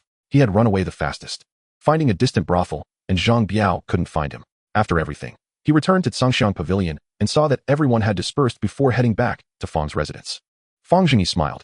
What else could it be? Our specialty from Taoyuan County. Lu Fa was puzzled. Does our Taoyuan County really have such expensive specialties? Fang Zhengyi picked up the cloth bag on the table, shook it, and a large pile of diamond rings and necklaces immediately spilled out, covering the entire table. Bai Yi's face instantly fell. "Aren't these glass? Young master, you're amazing." Lu Fa looked at him with admiration, then cautiously said, "Young master, can you give me some? I also want to go out and sell a bit for money." "No, these things are of great use to me. You brat are always thinking of sidestepping and not focusing on earning money. Have you forgotten how this young master taught you? Can't you be more down to earth? Zhang Biao, go educate him." Lu Fa, with a mournful face, was taken away by Zhang Biao. Then Fang Zhengyi turned to Xiao Tao. "Remember to find more people to drive up the price of the diamond rings. Let us cash in as much as we can." Xiao Tao hesitantly said, "Young master, is this really okay?" "Of course it's fine. If the sky falls, the crown prince will hold it up. This is called robbing the rich to help the poor. Let's go for it." The next day, in the imperial study, Emperor Jing had 20,000 taels of silver notes on his desk, and Fang Zhengyi was sitting in front of him with a smile on his face. Emperor Jing knowingly asked, "Fang Qing, what does this mean? Could it be the tax money from Taoyuan County?" "Your Majesty, this money is what I earned from doing business with the Crown Prince yesterday. I felt uneasy handing it over to the Crown Prince, so I thought it would be more reliable to give it to your Majesty." Emperor Jing's face showed joy. "Oh, is that so? Then I will accept it on behalf of the Crown Prince." What kind of business did Fang Qing do? Fang Zhengyi stepped forward and placed a ring on the Emperor's desk. "Your Majesty, please look at this. The price for one of these yesterday was around 100 taels." Emperor Jing picked up the ring and examined it closely, unable to help but exclaim, "So dazzling and extraordinary. Indeed not an ordinary item. It's worth this price." As soon as Emperor Jing finished speaking, Fang Zhengyi took out a cloth bag from his waist and grabbed a large handful of rings from it. Placing them on the desk, Emperor Jing looked at the densely packed glass rings on the table. His eyelids twitched twice, and then he fell silent. After a while, he slowly spoke, "Fang Qing, what is the true value of these items? Excluding labor costs, one tael of silver could create a dozen or 20 rings. As for the gemstones, they are made of glass produced in Taoyuan County, which is to say they are worth nothing. I am planning to replace all the window paper in Taoyuan County with this glass. Emperor Jing was shocked, looking at Fang Zhengyi with uncertainty. He had received secret reports yesterday stating that the crown prince and Fang Zhengyi were selling diamond rings in the city, and he had heard that the diamonds were an unexpected find of the crown prince, extremely rare.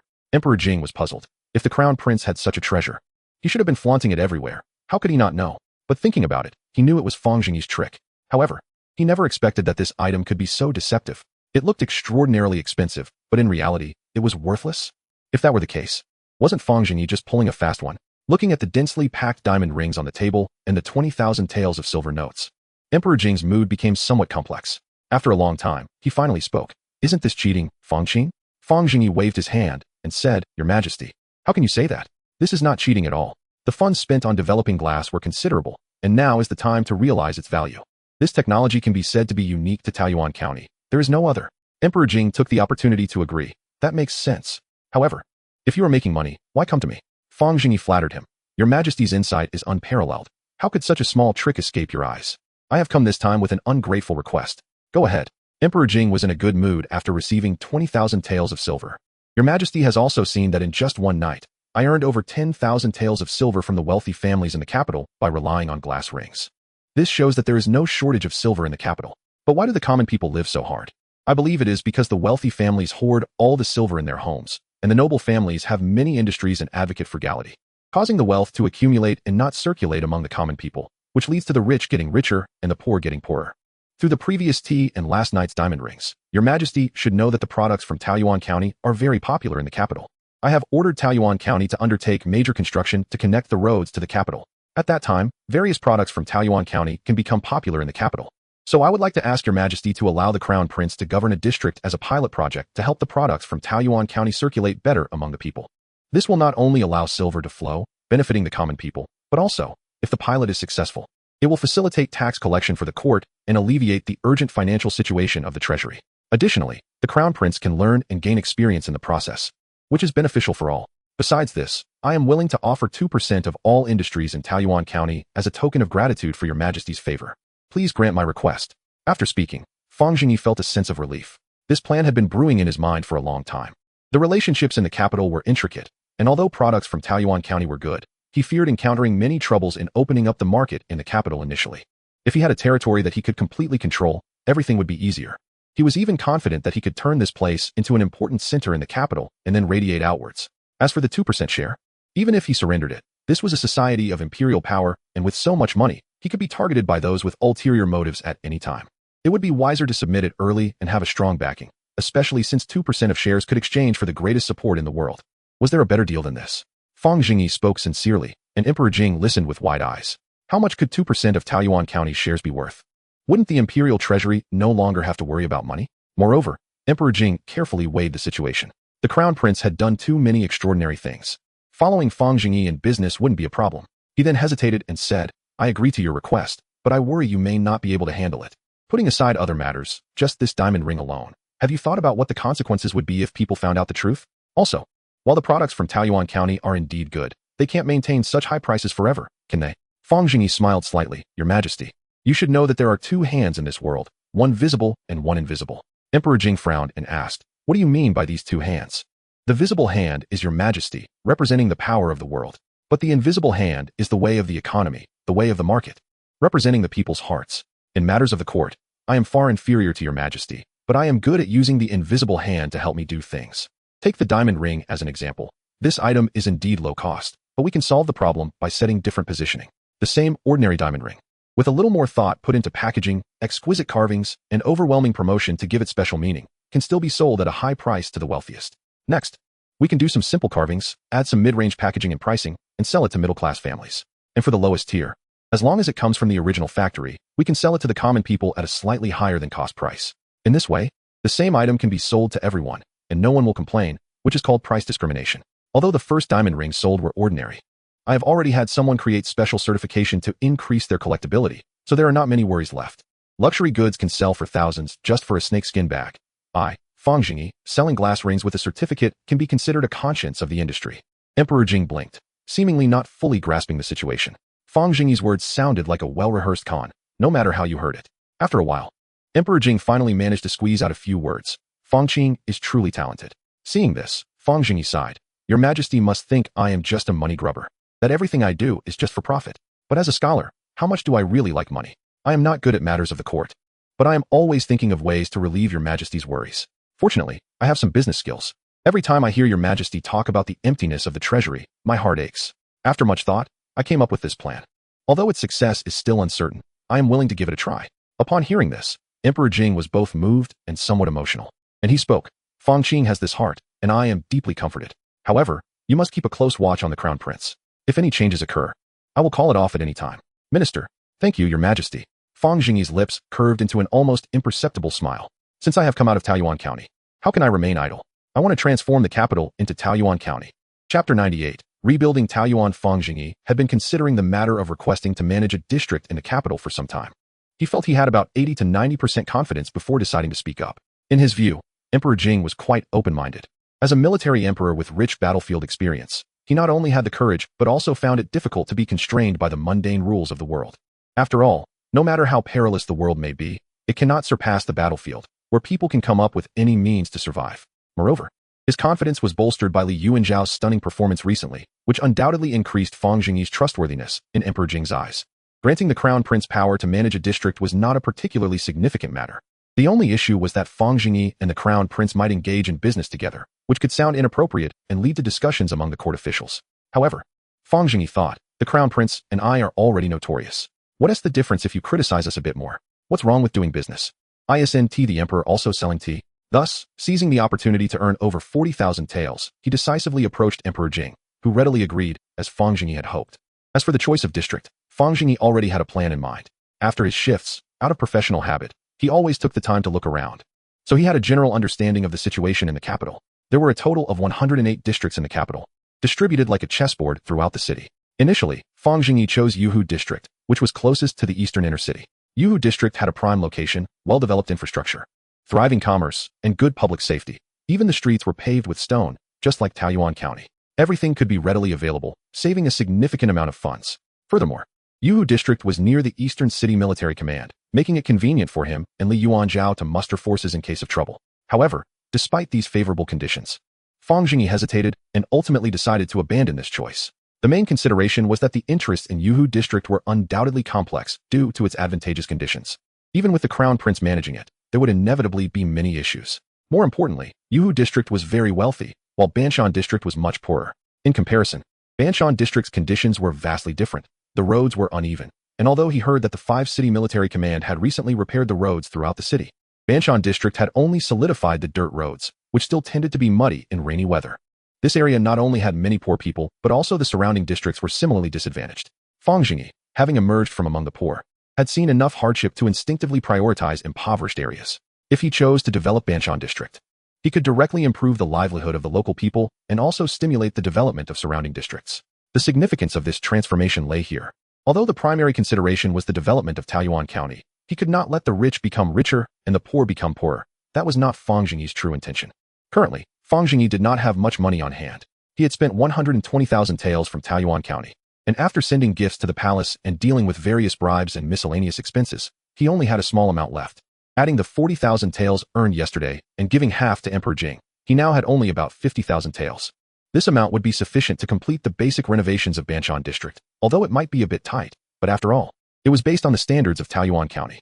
Afterward, Fang Zhengyi had a brief discussion with Emperor Jing about the details and then headed straight to the Eastern Palace. As soon as Li Yuanzhao saw Fang Zhengyi, he rushed over and exclaimed, "Old Fang, you finally came. How much did we earn yesterday?" Fang Zhengyi smiled slightly and held up 4 fingers. "4,000 taels?" Li Yuanzhao exclaimed, his jaw almost dropping. He could hardly believe it, as that was the amount he earned over 6 months. Fang Zhengyi shook his head. "Wrong. It's 40,000 taels." Upon hearing this, Li Yuanzhao immediately felt a bit dizzy, and then his eyes burst with joy as he shouted, "Where's the money? Where's the money?" "Oh, your share is being saved by the Emperor," Fang Zhengyi replied. Li Yuanzhao grinned and said, "Who wants him to save it for me? I'll go talk to Father Emperor." Hey, don't be anxious. Your share has been exchanged for something good." Fang Zhengyi quickly stopped him. Li Yuanzhao looked at him with a puzzled expression. Fang Zhengyi didn't want to keep him in suspense and said directly, "I requested the Emperor to let you manage a district in the capital. Since you like Taoyuan County so much, now you can build your own Taoyuan." "Really?" Li Yuanzhao blinked, somewhat disbelieving his ears. Originally, It was already a huge reward for his father to let him leave the palace. Now he could actually manage a district, which meant he could do as he pleased in the future. Really? Upon hearing this, Li Yuanzhao immediately clapped his hands and laughed. Ha ha ha, great, old Fang. Thanks to you. My long-cherished wish finally has a chance to be realized. What wish? To enclose the entire district with a fence and put in 100 tigers, lions, and wolves to fight. Fang Zhengyi's face turned long. Isn't that the act of a tyrant? Just 2 days later, your old habit flares up again? What will happen to the people inside? Feed them to the tigers. Li Yuanzhao waved his sleeve, saying proudly, that's the exciting part. Move everyone out. And only put wild beasts inside. If someone wants to visit, we can build an iron cage to lock them in and use a carriage to drive through. So they can get a close-up view of the beasts, right? What about the horses? Li Yuanzhao paused. Oh right, what about the horses? If there are lions and tigers inside, what will happen to the horses? However, after a moment of thought, he came up with a plan. No problem. We can put armor on the horses, and then there will be no worries. Fang Zhengyi sighed deeply. Li Yuanzhao might have been a prince running a wildlife park in his past life. It was indeed a waste of talent. Old Fang, what do you think of my idea? Li Yuanzhao was very proud. Fang Zhengyi gave a thumbs up. Wonderful. Absolutely brilliant. If only we had a car that could run by itself, it would be even better. No wonder you are a prince. The emperor would surely be so pleased that he would want another child. All right, let us get down to business. Tomorrow, your highness will go with me to Banshan district. That will be your territory from now on. In a while, I'll first go to the Northern City Military Command to get some things. Your highness can think about how to plan it out. Banshan district? I've never heard of it. Why did you choose such a barren place? Li Yuanzhao looked at Fang Zhengyi in confusion. You'll know when we go tomorrow. Chapter 99. The Crown Prince sweeps the streets the next day. Fang Zhengyi and Li Yuanzhao stood on a street in Banshan district, accompanied by a stranger. Observing the surroundings, the dusty street was lined with dilapidated houses, and a child was pulling down his pants to relieve himself in the corner. Li Yuanzhao's eyes twitched a couple of times, and he fell silent. The scene before him was quite different from what he had imagined. The environment he envisioned should be similar to Taoyuan County, at the very least. It should be an inner-city district. Then he turned to Fang Zhengyi with disappointment and said, Old Fang, is this the place you chose? Fang Zhengyi smiled proudly. Not bad. Do you like it? This is carefully selected by me. I guarantee there's no better place in the capital. He then pulled over someone who had been standing beside him. Zhao Gang looked at Li Yuanzhao with a flattering smile and quickly bowed. Half Mountain Alley is managed by the North City Military Division, and Lord Zhao is the commander of the North City Military Division. Lord Zhao, please introduce Half Mountain Alley to the Crown Prince. After finishing his sentence, Fang Zhengyi immediately went to greet the North City Military Division. The 5 City Military Division is a dedicated security agency responsible for the capital, essentially combining the functions of modern public security, fire safety, urban management, market supervision, etc., and is classified as a 6th-grade government office.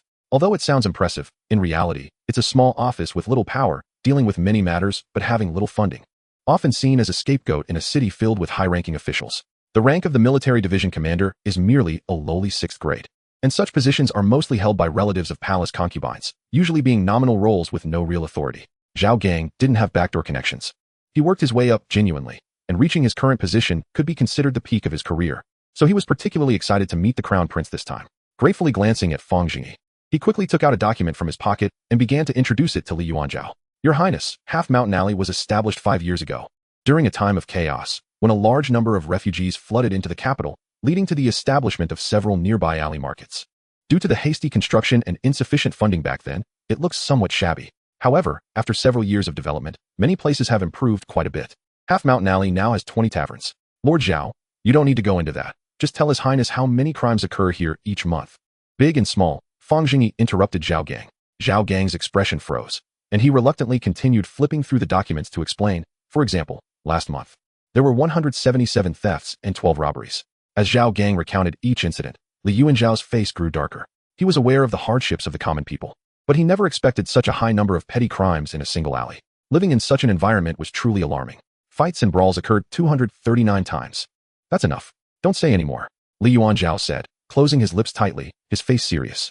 Zhao Gang immediately fell silent, feeling somewhat anxious. Li Yuanzhao couldn't take it anymore. It was simply a mess. Taking on such a place was purely inviting trouble for himself. He turned angrily to Fang Zhengyi. Old Fang, are you trying to trick me? Fang Zhengyi smiled but did not answer. Instead, he secretly slipped a banknote into Zhao Gang's sleeve. Zhao Gang shivered all over and immediately stood at attention. As expected of someone from the palace, such methods and speed are truly unheard of. Thank you for your hard work today, Lord Zhao. The rest, I will take His Highness to walk around and take a look.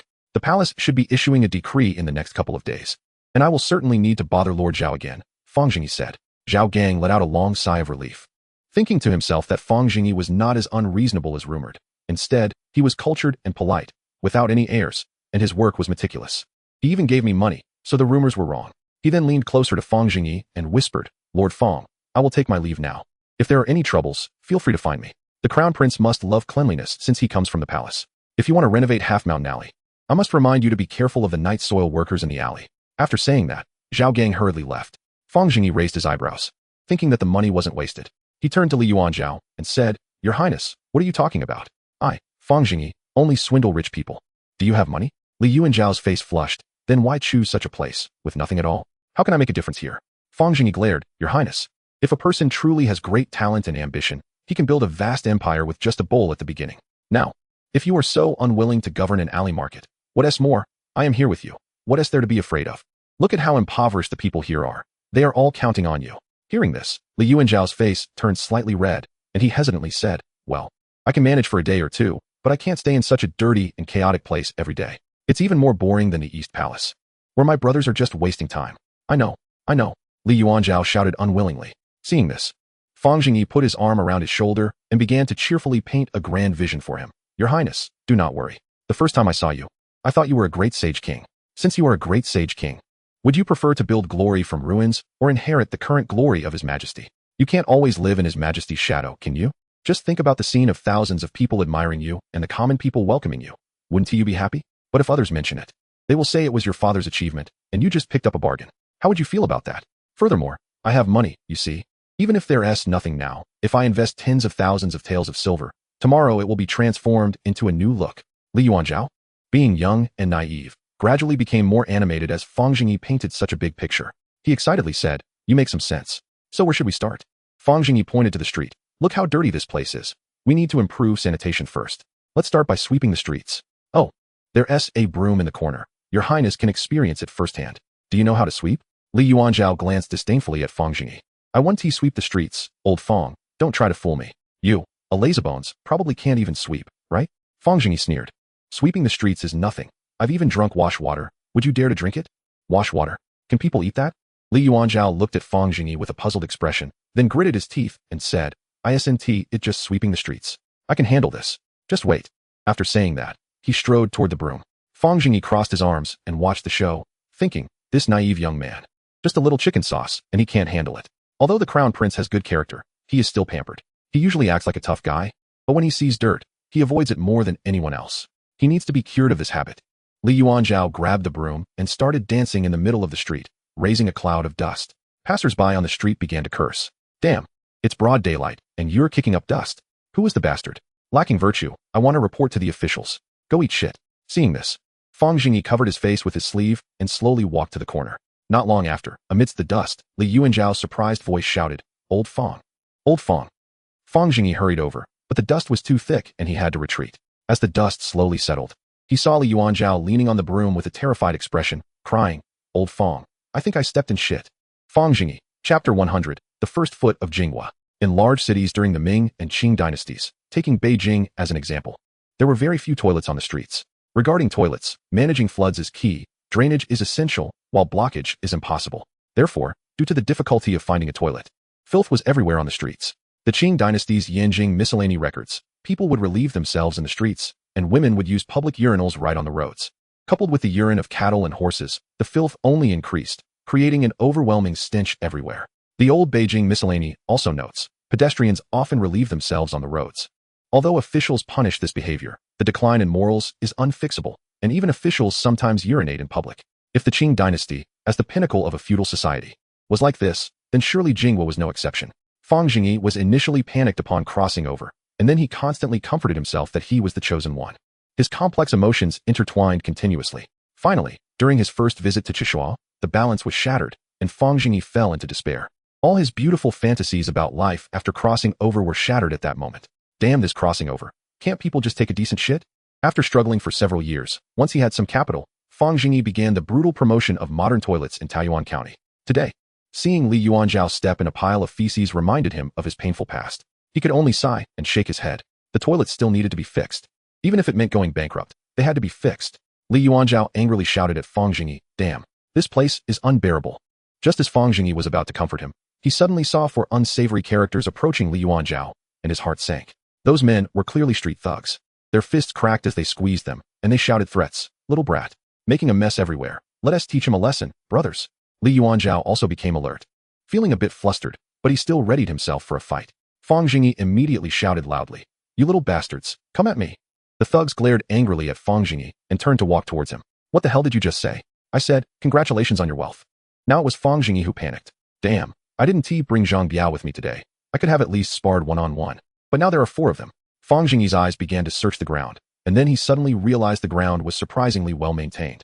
Not a single decent stone in sight. Li Yuanzhao was jumping anxiously, seeing the 4 men surrounding Fang Zhengyi. His eyes began to search around, and his gaze slowly landed on a pile of something unspeakable on the ground. He shouted, you little bastards. This guy? Then took a deep breath and gritted his teeth. With a powerful kick, that indescribable thing flew towards the 4 thugs. Hearing Li Yuanzhao shout, the thugs immediately turned around.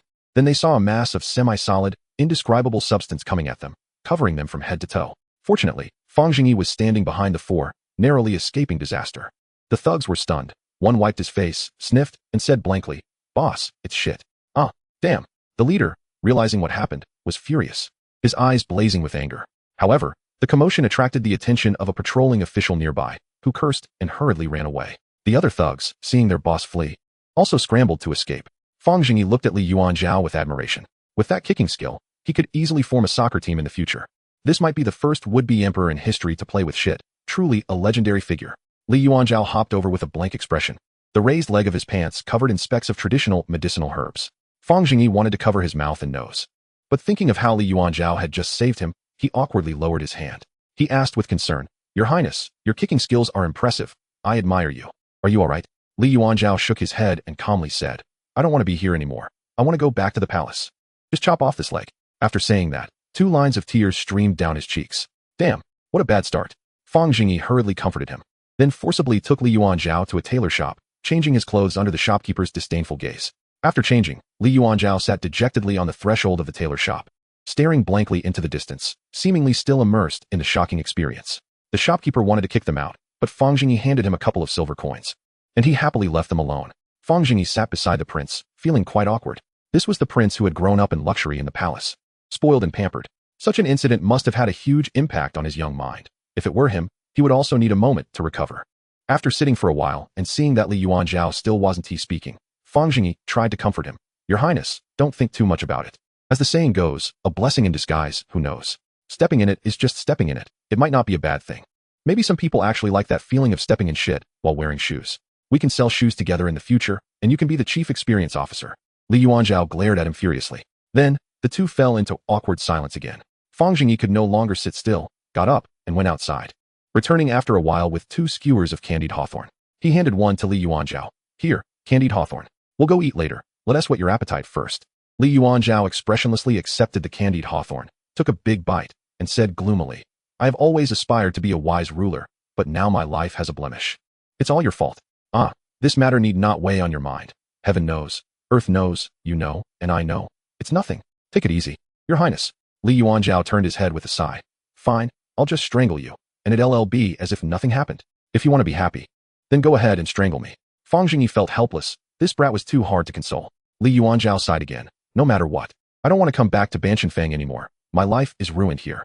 Old Fang, go ask Father Emperor to help me get back the 20,000 taels of silver. I don't want this place anymore. Fang Zhengyi scratched his head in a panic. What kind of situation was this? The business hadn't even started, and it had collapsed? Your Highness, just because of this little setback, you're giving up? What is there to be afraid of with a bit of shit on you? People can eat when they are starving. Come on, pull yourself together, in my eyes. You are a top-notch man. Can such a small matter bring you down? What kind of man gives up halfway? Here is 100 taels, smile. Li Yuanzhao took the banknote and pulled at the corner of his mouth towards Fang Zhengyi. Fang Zhengyi was delighted to see this. There was hope. Here is another 100 taels, and another 100 taels, and another 100 taels, and another. Chapter 101. Transforming the city. Starting with sanitation, Fang Zhengyi finally managed to salvage the prince's spirits after a day of persuasion. If he had been defeated by a pile of shit, that would have been utterly embarrassing. The next day, the 2 set foot on the streets of Banshanfang again. But this time they brought Zhang Biao along. To ensure Li Yuanzhao's safety and minimize their influence, they still let him walk around using the identity of Li Yuan. Fang Zhengyi, as usual, referred to himself as Mr. Sai. Daily management was handled by Zhao Gang, which also helped avoid many troubles. Li Yuanzhao stood on the street. Troubled. Old Fang, why do you think people relieve themselves in the streets? Because it's convenient. Public toilets have existed for a long time, but large-scale implementation only began in the Qing dynasty. Although there were public toilets on the streets of Banqianfang, they were extremely few, clearly insufficient for the populace. In places where sanitation wasn't emphasized, most people simply found a corner to relieve themselves. Although there were drainage systems in the capital, they were quite ineffective. Modern people often think that having well-developed facilities like sewers means everything will be fine. Little do they know, these systems are like modern tactile paths. If you trust them, you're doomed. Without scientific management, planning, and technical support, sewers can easily become clogged. And with cleaning only every 2 to 3 years, the situation worsens during rain. Modern drainage systems can lead to severe flooding even in heavy rain, let alone in Jinghe. Therefore, the best approach is to hire sanitation workers to remove the waste as much as possible. Fang Zhengyi said to Li Yuanzhao, for now, our priority should be to establish a solid foundation, build more public toilets, and arrange for daily maintenance. We also need to increase street cleaning efforts, and we can address other issues gradually. Li Yuanzhao, puzzled, replied, Old Fang, why are we focused on human waste? Can't we do something else first? I think it would be more practical to demolish some old houses and build new ones, or to repair the roads. I bet no one would dare to defecate on a stone road. Fang Zhengyi patiently explained, you're right, those old houses do need renovation, but now is not the time. Although sanitation seems trivial, it is crucial as it affects the people's morale. If people lack spirit, nothing can be accomplished. Moreover, the current environment easily spreads diseases, which needs to be addressed promptly. Don't underestimate environmental hygiene. If the environment is improved, the crime rate will significantly decrease. Currently, there are recorded crimes in Bingmashi numbering in the hundreds. If we include unreported cases, it could be countless, mostly petty theft. As the environment improves, crime should reduce immediately. Let's make a bet. Li Yuanzhao scoffed. No bet, you say what you want. You have experience in Taoyuan County. I won't fall for that. He then turned to Zhang Biao. Zhang Biao? Is Old Fang right? Zhang Biao glanced at the young man, who was always so informal with the master. But forgiving him due to his condition replied solemnly. That's right. When I was a constable in Taoyuan County, I found that when the environment was clean, fewer people committed crimes. Solving this problem shouldn't be hard. Anyone who dares to relieve themselves in public should have their butt stitched up. Stitch a couple of them up, and they'll behave. Upon hearing this, Li Yuanzhao became flustered, imagining Zhang Biao carrying someone while continuously stitching their backside. Fang Zhengyi patted Zhang Biao's shoulder, saying with a sigh, Biao go, let it go. Your skills are better kept to yourself. The capital is not like Taoyuan County. It would be embarrassing if it got out. Zhang Biao puffed up his chest, proudly stating, I'm not afraid. Since following the young master, I've lost all shame. Enough. After spending a day, Fang Zhengyi and Li Yuanzhao began to assess the situation in Banqianfang to avoid being caught off guard. Zhao Gang assigned another person to Fang Zhengyi, Deputy Commander Ding Quan. Ding Quan was small and thin, with a shifty appearance, but after a brief conversation, Fang Zhengyi realized he was quite talented and well-informed about the local issues in Banqianfang. Unlike Zhao Gang, who needed to refer to documents for everything, Ding Quan seemed competent and practical, albeit a bit cunning, frequently flattering Fang Zhengyi during their conversation. After a short chat, Fang Zhengyi said to Ding Quan, you have 2 days to recruit citizens to build public toilets. I want 1 toilet every 150 zhang in Banqianfang, separated by gender. Additionally, recruit more citizens to clean the streets. I expect results in half a month. No one should be allowed to urinate or defecate in public, and those caught will be heavily fined. Ding Quan eagerly agreed, then rubbed his hands and quietly asked, who will pay for the recruitment funds? You don't need to worry about that. All expenses will be covered by me. I will also send someone to assist you. Fang Zhengyi had already decided to send Liu Fa over, as he had no leads on the maritime trade. That guy left his wife at home every day to go patronizing. Although he had previously worked in the Taoyuan County office, he still had some basic qualities. The main reason was to keep an eye on Ding Quan, fearing he might take the opportunity to profit. If we are to build a public toilet every 150 zhang, it may occupy residential space. What do you think? No problem. If it encroaches on the people's houses, we will negotiate a fair price, and I will buy it directly. Remember to maintain a good attitude during negotiations. Also, arrange for a group of people to collect waste daily and transport it out of the city. Whether they sell it or dump it is not my concern, but it must be transported daily without fail. Ding Quan looked troubled. My lord, I fear I can't assist you with this last request. The Jinghe hang in the city is not to be trifled with. Li Yuanzhao's eyes widened as he shouted, what? The Bingmashi can't even handle a group of waste collectors? What are you all doing? Ding Quan awkwardly replied, Young Master Li, you don't understand. One waste collector is manageable, but if they band together, it becomes a problem. This Jinghe hang doesn't even respect the government anymore. If a latrine fills up, everyone relies on these people. If they neglect it, no household can endure it, which is why the Bingmashi has been struggling. Fang Zhengyi waved his hand and calmly said, it's fine, just follow my instructions. I'll think of a way to deal with those people. Chapter 102. The past of the beggar gang and the Great War. Ding Quan left, and Li Yuanzhao leaned in, curious. Old Fang. How could these waste collectors be so powerful? What exactly does Jinghe hang do? Fang Zhengyi explained. You can think of Jinghe as a waste treatment or fertilizer factory.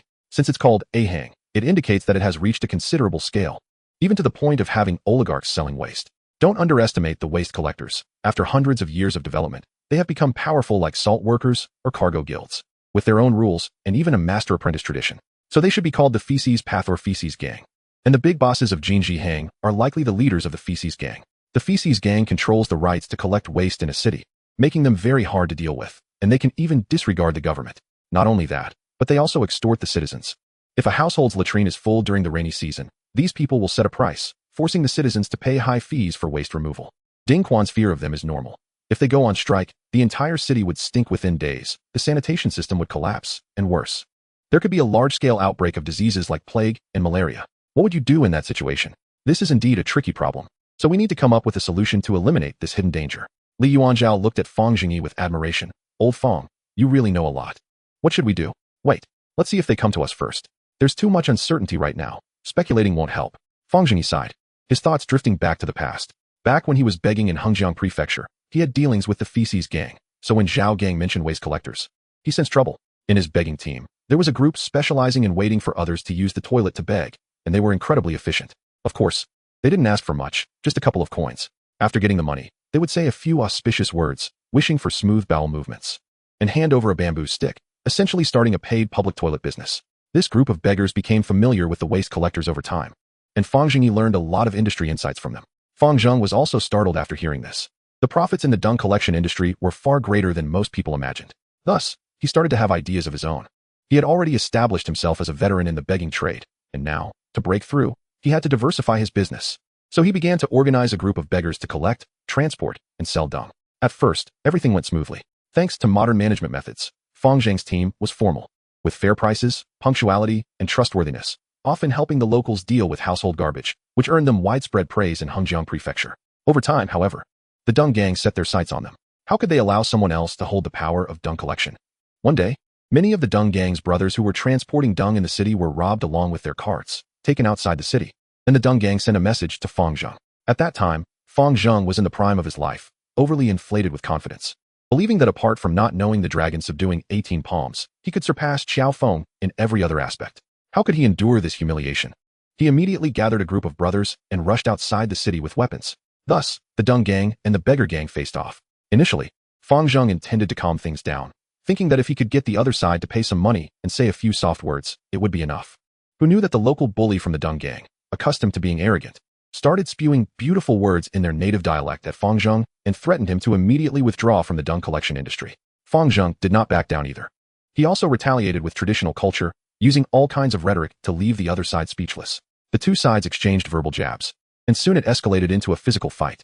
Fang Zheng prioritized getting his brothers and the dung carts back before they could prepare to flee. The dung gang, showing no regard for martial ethics, grabbed dung scoops and started throwing dung at the beggar gang. Fang Zheng refused to be outdone and quickly ordered his men to retaliate. Thus, a historic battle began.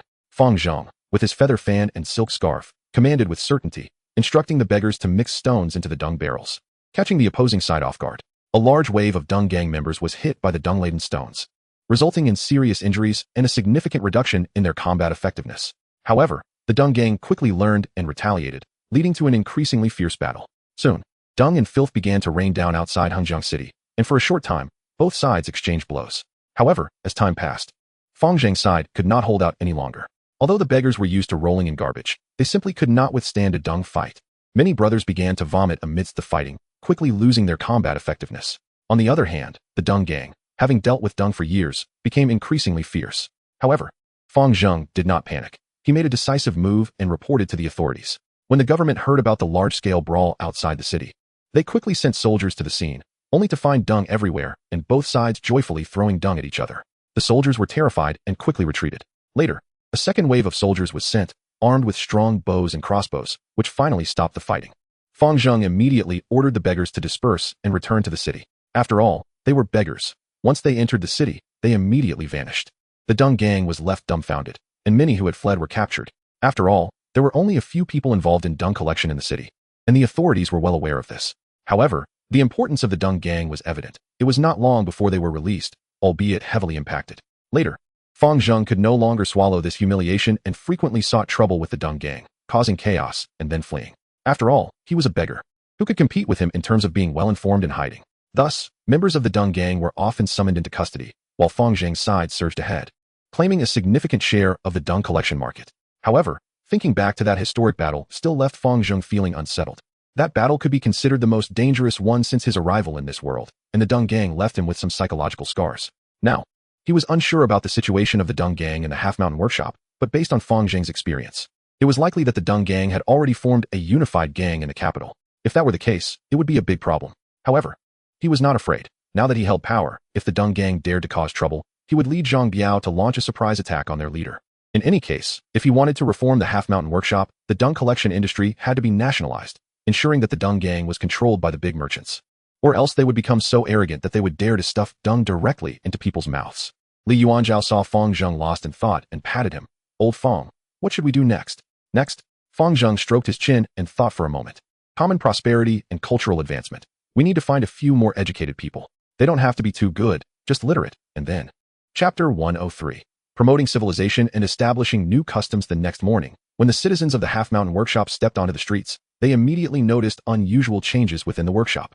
On the streets and alleys, big and small walls were painted with white paint, adorned with large characters in various colors, creating a picturesque half mountain. Little things show our spirit. Be a civilized citizen. Together build a beautiful future for Half Mountain. One can be shameless, but not defecate everywhere. When you defecate anywhere, the heavens are watching you. As the ancients said, defecating anywhere makes it hard to have children. Defecate anywhere, and your whole family dies. Countless bright and beautiful words swept through the Half Mountain Workshop overnight. This was something Fang Zheng ordered to be done overnight, and he had spent an entire night crafting those words with great effort. They gathered all the merits of good advice, threats, curses, superstitions, and straightforwardness, all to promptly correct the lifestyle issues of the citizens of Half Mountain Workshop.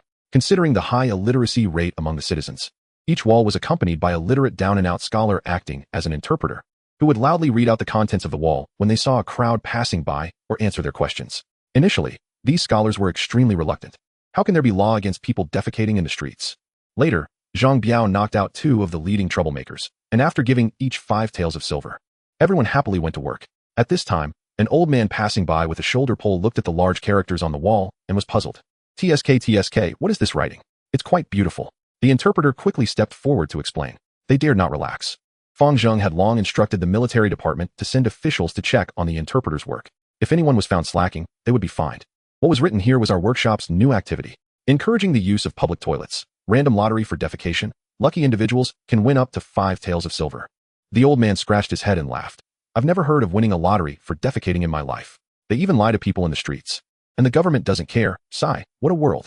After saying that, he turned to leave. The interpreter quickly grabbed him, loudly saying, it's not a lie. This is an activity organized by the government. Look over there at the public toilet. There's someone holding a paper slip. You get one when you go in.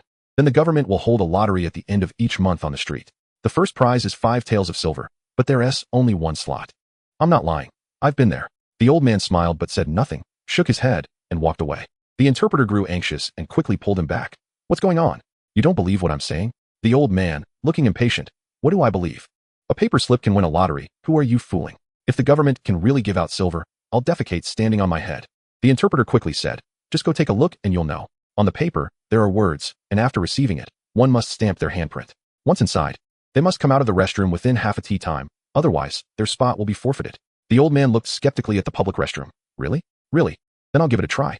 After saying this, the old man turned and went to the restroom, received a piece of paper, and looked at the Arabic numbers written on it, scratching his head in confusion. Then, under the guidance of the attendant, he dipped his finger into the carbon powder box and stamped his handprint on the corresponding number in the booklet. This method was also devised by Fang Zhengyi, using the restroom to draw lottery numbers.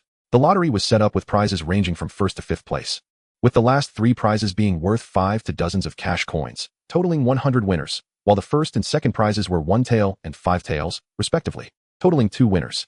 Of course, he didn't expect such a rough design to not have problems. There would certainly be cases of fraudulent claims over time. First, there would be cases of one person claiming multiple spots, but since the population of Banshanfang wasn't large, the number issuer station next to the restroom would likely be able to tell.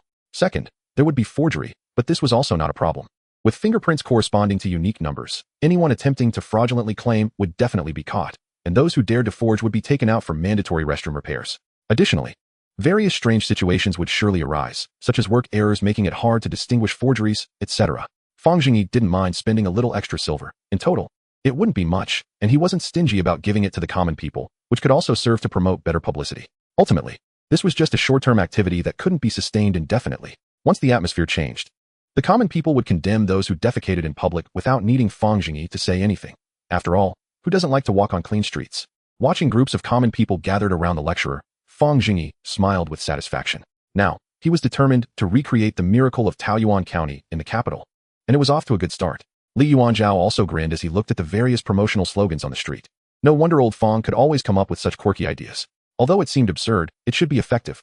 Ding Quan stood beside the two, his eyes twitching. Looking at Fang Zhengyi with awe, he thought to himself, so this is the prince's teacher, indeed extraordinary. Ding Quan, how is the site selection for the public restroom going? When will the manpower arrive? Ding Quan hurriedly replied, reporting to you, my lord. The site selection is nearly complete. All the houses of the common people have been purchased, just waiting for them to move. Additionally, the recruitment of manpower will take a little longer. It should all be in place in 2 days. However, because the recruitment was rushed, the wages are generally a bit higher. No problem, what I need is speed. If it costs a bit more, then so be it. Then Fang Zhengyi pointed to a section of houses at the end of the street and said, there's another task I need to assign to you. In these next few days, buy up all the houses at the end of the street, demolish them, and clear out a piece of land. From today on, that will be called Banshan Square. Li Yuanzhao asked in confusion, Old Fang, when are we building houses? What's the use of building a square? It's not for eating or drinking. Wrong. This square will be very useful. The common people lack entertainment in their lives. We need to enrich their spirits first. When people are happy, they have motivation. We also need to conduct the lottery. It must be done in front of all the common people.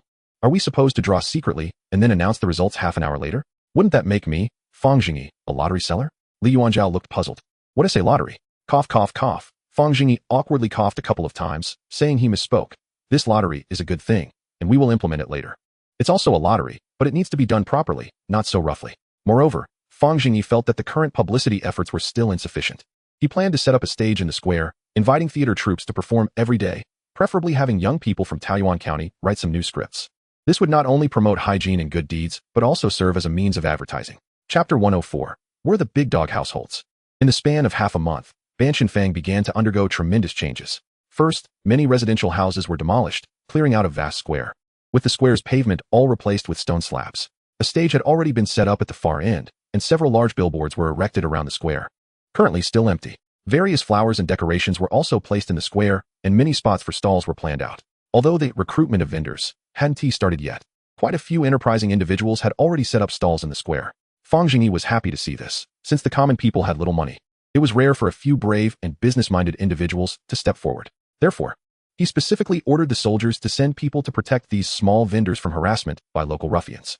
Rows of small trees were also planted along the sides of the streets, but they were not of a uniform species. Various small trees were dug up from the mountains outside the city, which was quite convenient. Most importantly, the number of public restrooms in Banshanfang had greatly increased, and the common people were ordered not to indiscriminately dump feces buckets. A designated area had been set aside behind the public restrooms for unified disposal and collection. If anyone was caught, they would face heavy penalties. With the public restrooms built so densely, the common people found it not too bothersome, and on the other hand, they were eager to comply for fear of fines. However, this process inevitably encountered some unexpected situations. While the dimensions of the latrines designed according to the original plan were sufficient to meet the needs of the Banshanfang residents, the idea of using the restroom to draw lottery numbers spread quickly, attracting people from the surrounding neighborhoods to come to Banshanfang to relieve themselves, resulting in a sudden increase in waste. Thus, the originally planned latrines were clearly not enough, and orders were given to deepen and widen them temporarily. Because of this, the influx of transient population into Banshanfang increased, and consumption in the area rose in a short time. The common people were pleased with this. It could be said that the residents of Banshanfang were very satisfied with the current situation, just by improving sanitation. It had neither overly disturbed the people nor significantly increased their quality of life. Banshanfang might become the first neighborhood in the world to promote the tourism industry through restroom use. To facilitate work, Fang Zhengyi also purchased a house in Banshanfang. At the same time, he increased the number of guards at home. After all, the renovation of Banshanfang was just beginning, and they had only done some superficial work. While there were no highway robbers, petty thieves were still inevitable. Little Tao liked to wander around the street, so Fang Zhengyi wasn't reassured and assigned a few more bodyguards. Under Fang Zhengyi's promotion, most of the residents of Banshanfang were aware that the significant changes over the past month and a half were due to the arrival of young Master Li and Mr. Sai in Banshanfang. Thus, during their daily patrols, people continuously greeted Fang Zhengyi and Li Yuanzhao along the roadsides. Li Yuanzhao always wore a proud expression. and his enthusiasm for managing Fang was increasing, even though he hadn't done much. One sunny afternoon, the three sat at a tea stall, observing the pedestrians on the street. Li Yuanzhao smiled and said, "Old Fang, you really have a way. I didn't expect such a big change in just over half a month. I want to transform the entire city like this." Fang Zhengyi took a sip of tea, getting a mouthful of tea leaves, and spat it out. Great. The transformation this time cost less than 2,000 taels of silver, mainly spent on purchasing a large number of houses from the common people, with the rest going to labor costs and material purchases. This is just the beginning. We don't know how much silver will be needed later. But if we calculate according to the current standard, it will cost 216,000 taels for all 108 neighborhoods in the capital. You help me ask the emperor for money. Li Yuanzhao chuckled a couple of times. What if you have no money left in your hands? What will you do then? There are indeed several tens of thousands, which is sufficient for the comprehensive basic renovation of Fang to match Taiyuan County, but beyond that, there isn't much more. In terms of money, we don't have it. So we can ask the wealthy families. Fang Zhengyi absent-mindedly stirred the tea dregs in his cup, his brows tightly knitted. The random things added to the tea are really hard to get used to. The market price of roasted tea has risen too high, and we need to quickly bring down the price of tea leaves. Helping the emperor sell tea is a task, and promoting tea is one of his necessary jobs. Firstly, roasted tea tastes good. Secondly, it can provide the common people with more nutrients, as they generally lack nutrition. A little more is helpful. Thirdly, tea should be boiled before drinking, but the common people prefer drinking raw water. The underground water in the capital is severely polluted and always has a bitter taste. Moreover, it's unhygienic and can easily cause illness. The solution to this problem is simple. Just let the common people boil water to drink. But the power of habit is immense and difficult to change. The core issue is that the lower-class citizens lack fuel. They eat hot meals very little, let alone boil water for drinking. During the reign of Emperor Wuzong of Tang, the Japanese monk Enin came to China and saw that the ordinary people in Shandong never cooked soup, living on cold dishes year-round, even when receiving precious guests, only serving empty cakes and cold dishes as delicacies. Boiling water consumes more fuel than cooking, and in ordinary households during the Song and Yuan dynasties, fire was only lit for cooking, not for boiling water. Even in the Jing Dynasty, the habit of drinking boiled water to prevent stomach issues was only popular among the upper class. Ordinary people only drank cold water. Fang Zhengyi thought hard, but couldn't he find a perfect solution?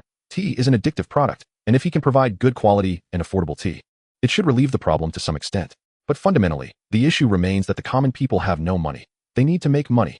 Where are the wealthy families? Li Yuanzhao noticed Fang Zhengyi's distracted appearance and began to ponder. Well, look elsewhere.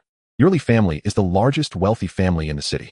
There are plenty of wealthy families in the capital. Remember those people buying jewelry during the Qiyuan festival? They are all wealthy families. It's easy to attract people to Fang. I still have a few top-quality diamonds like the heart of the ocean, the heart of the forest, and the heart of magma. In a while, we can hold an auction at Banshan Square to promote it. By then, people will surely come. We can even write a slogan. Poor people, do not enter Fang to highlight its high-end atmosphere. Perfect. Li Yuanzhao was somewhat speechless. Old Fang. It's not right for us to keep deceiving people like this, is it? Fang Zhengyi glared. What deception? This is marketing to promote the rational flow of resources. In a society under royal power, few wealthy families are clean. Fang Zhengyi had seen enough during his days as a beggar. At that time, the concepts hadn't changed. Viewing the world with modern moral standards almost left him shattered. The combination of capital and power ruthlessly trampled on the dignity of the common people. Many of the beggars under him were escaped slaves, debtors, or ordinary people who had offended the nobility. Unable to bear the heavy burden of life and sinking to the lowest social stratum, living aimlessly day by day, unable to rise again. A small mistake could cost a lifetime. If caught, you wouldn't even have the chance to pick cotton. Fortunately, Fang Zhengyi saved face and time, successfully preserving his moral view. While the two were chatting, an elderly lady wearing a red armband approached. Rubbing her hands and smiling awkwardly, she looked at Fang Zhengyi. Mr. Sigh, spitting everywhere is a crime. Chapter 105. Are you here to take a dump? A horse-drawn carriage slowly drove from the inner city toward the outer city. Inside the carriage, an elderly man frowned, holding a book in his hands, occasionally glancing at it, but then sighing, clearly distracted. Suddenly, he felt the carriage tremble a bit. Slowly lifting the curtain to look outside, it turned out they had already entered the outskirts, and the flat stone road had turned into a dirt road. There were ruffians and idle men joking on the street beside the road. The elderly man's frown deepened, and he couldn't help but sigh. The carriage continued forward. And after a while, there was a loud bang, causing the carriage's yoke and the horse to lift up a large chunk. The elderly man inside the carriage grimaced, his head hitting the top of the carriage with a thud. Fortunately, the lift wasn't too severe, and the carriage didn't overturn. Once the carriage stabilized, the driver, looking apologetic, leaned toward the carriage and said loudly, "Sir, are you all right? We just hit a big hole." The elderly man rubbed his head, suppressing his inner anger, and said, "I'm fine, just be careful." "All right." The driver smiled and then returned to driving. The carriage started to move slowly again. But the road ahead was still rough, continuing to jolt, although the jolts weren't large, combined with the pain on top of his head. It made the elderly man feel restless. He poked his head out of the carriage and asked the driver, "What place is this?" The driver answered honestly, "Back, sir. This is Fang, and Fang is not far ahead. Stop. Pull over." The carriage stopped by the roadside, and the elderly man held onto the carriage frame and jumped down, instructing the driver, "You go to Fang first. I'll walk there myself." The driver didn't say anything else, just acknowledged and drove toward Fang. The elderly man walked slowly down the street, his face clouded with worry. The scene along the street was truly unsightly, in short, messy, seeing people relieving themselves everywhere. The elderly man covered his eyes with his sleeve, unable to bear to look. Suddenly, another horse-drawn carriage passed by, and two old men appeared at the window, waving their hands at the elderly man, shouting, "Li Gong! Li Gong!" Li Yinsong turned around to see it was Zheng Qiao and Zhang Dongxiang. His brows relaxed, and he couldn't help but say, "What are you doing here?" Zhang Dongxiang replied, "We also encountered this on the way. It's our day off. And we haven't seen the crown prince for a while, so we wanted to come and check." Zheng Qiao chimed in, "Exactly." Then the two got out of the carriage, and the three old men walked side by side on the road. Zheng Qiao asked, "Li Gong, why are you here too?" Li Yinsong stroked his beard and smiled. "Like you, just checking on how the crown prince is doing. The crown prince is in charge of such a large area, and his majesty didn't discuss it with us. Fang Zhengyi is quite unruly. I'm worried, so I came to see." Zhang Dongxiang looked resentful. How can his majesty be at ease? The crown prince is in bad company. Fang Zhengyi's eloquence will surely lead him astray. Not necessarily. His majesty has been to Taoyuan County and praised Fang Zhengyi, which shows his outstanding governance ability. I think the crown prince might learn something. Zheng Qiao looked unconvinced. Haha. I think he'll mostly learn his shamelessness. Don't I know what kind of person the crown prince is? They are birds of a feather. Zheng Gong. Zhang Dongxiang lamented. Li Yinsong hurriedly mediated. All right, the two of you. When we see him later, the truth will be revealed. What is there to argue about? However, in my opinion, the best it can be is like Fang. What kind of results can come in less than a month? Zheng Qiao smiled. I visited the outer city last year, and Fang is even worse than Fang. If Fang Zhengyi and the crown prince can manage Fang to this extent, it would be quite decent. The three old men continued walking while constantly observing their surroundings. However, the several cabinet ministers had clearly spent too much time in the inner city and the palace. The environment of Fang still appeared dirty and chaotic to them. Especially after walking for a while, they saw many people actually relieving themselves everywhere. Such scenes are quite rare in the inner city. They definitely don't exist in the palace. Zhang Dongxiang started to pound his chest and stomp his feet as he walked, exclaiming, "The son of 1,000 gold cannot sit in a dilapidated hall. Fang Zhengyi has ruined the country. Look, what on earth is this? There is no sense of shame. How pitiful." The two men exchanged a disdainful glance at Zhang Dongxiang, and Zheng Qiao teased, "Look at you. You're being so pretentious. It's not like you haven't seen this before. And you never used to be so particular." Zhang Dongxiang proudly replied, "That was then. Now that the world is at peace, we need to educate the people. Is it acceptable for commoners to relieve themselves anywhere?" Li Yinsong sighed. "It's indeed unacceptable. It's worrying to see the crown prince in such an environment. And the situation in Fang is even worse. I can't imagine how bad it could be." As they approached Fang, Zheng Qiao suddenly spread his arms to block Zhang Dongxiang and Li Yinsong, whispering, "Be careful, gentlemen. The security in Fang is extremely poor, with many petty thieves around. Keep an eye on your money. Don't let anyone pickpocket you." The two exchanged a serious glance and nodded gravely. Finally entering the territory of Fang, the flow of people noticeably increased. The ground appeared cleaner and more even, with small trees planted on both sides of the road, and the walls were painted white, with what seemed to be some writing on them. Li Yinsong blinked in confusion and asked Zheng Qiao, "Is this really Fang?" Zheng Qiao frowned and hesitated. "Did we take a wrong turn? It wasn't like this before, and why are there so many people here?" Suddenly, a squad of soldiers in official uniforms appeared, one hand resting on their swords, marching in unison down the street. The sound of their boots hitting the ground was synchronized and carried an inexplicable air of menace. Li Yinsong immediately imagined how the common people would avoid such a troop. After years in the capital, whether in the inner or outer city, the appearance of such a force would always alert and intimidate the people. But the three were astonished to find that the passers-by around them remained indifferent. The soldiers marched quickly and soon brushed past Li Yinsong and the others. The three were stunned. These were just ordinary soldiers. When did they become so disciplined? The citizens of Fang seemed accustomed to this, completely unconcerned. If this were in the past, they would have long avoided them, but here it seemed entirely normal.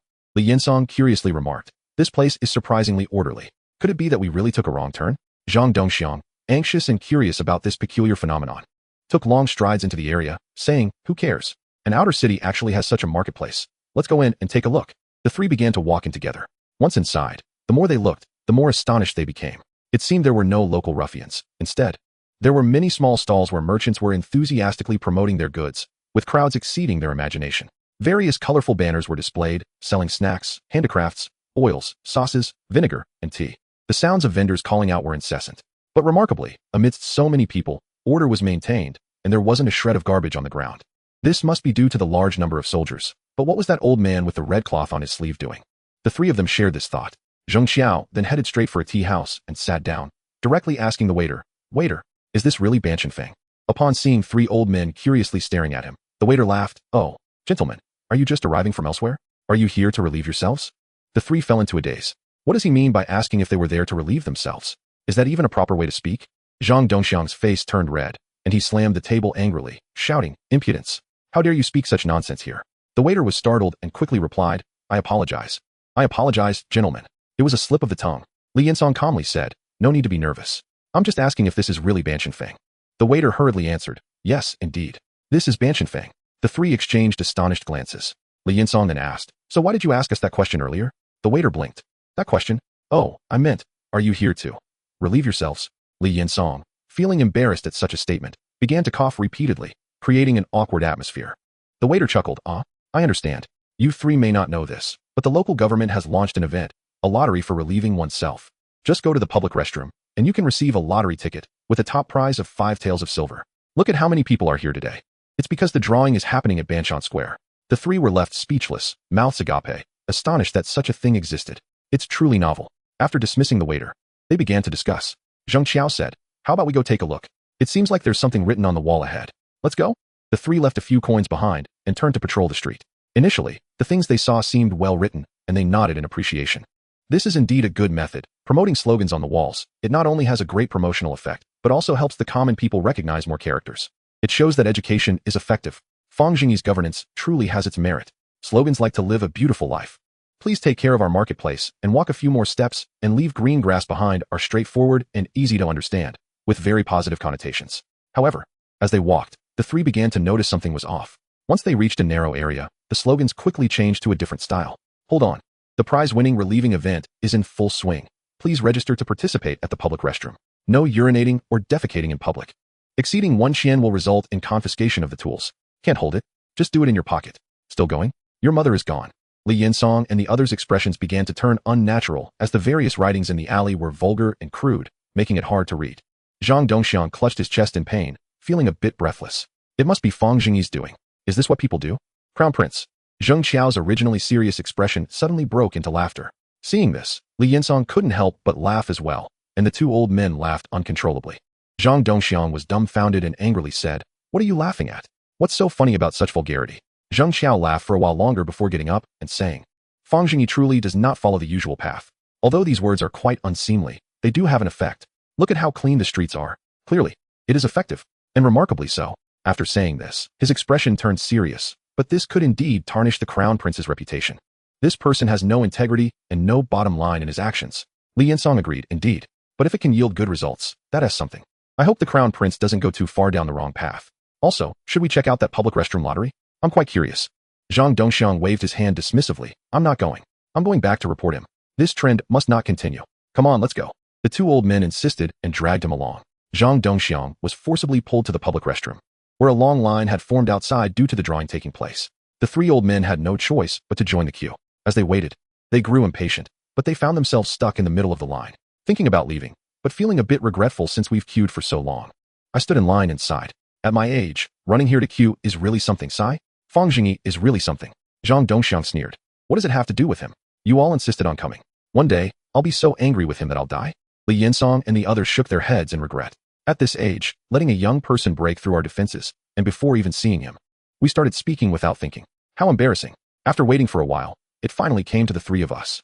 A few old men curiously took the slips of paper, pressed their fingerprints, and then queued to enter the restroom. None of the three wanted to go in, awkwardly standing inside, staring at each other. TSK. Such a rough design. There must be many people who take advantage of this. I want to see how he deals with it. Yes, who will pay for the lottery? It can't be Fang Zhengyi. Is he that generous? Could it be that? Shoo, don't make a sound. There are people here. Because the lottery restroom activity has a time requirement, you can't stay in too long or too short. The three old men could only chat at the entrance. Someone came in and saw the three of them crowded at the door, shouting, "Are you going in or not? Don't block the toilet and nod to your business." Zhang Dongxiang immediately glared back. "What are you in a hurry for? Isn't it not time yet?"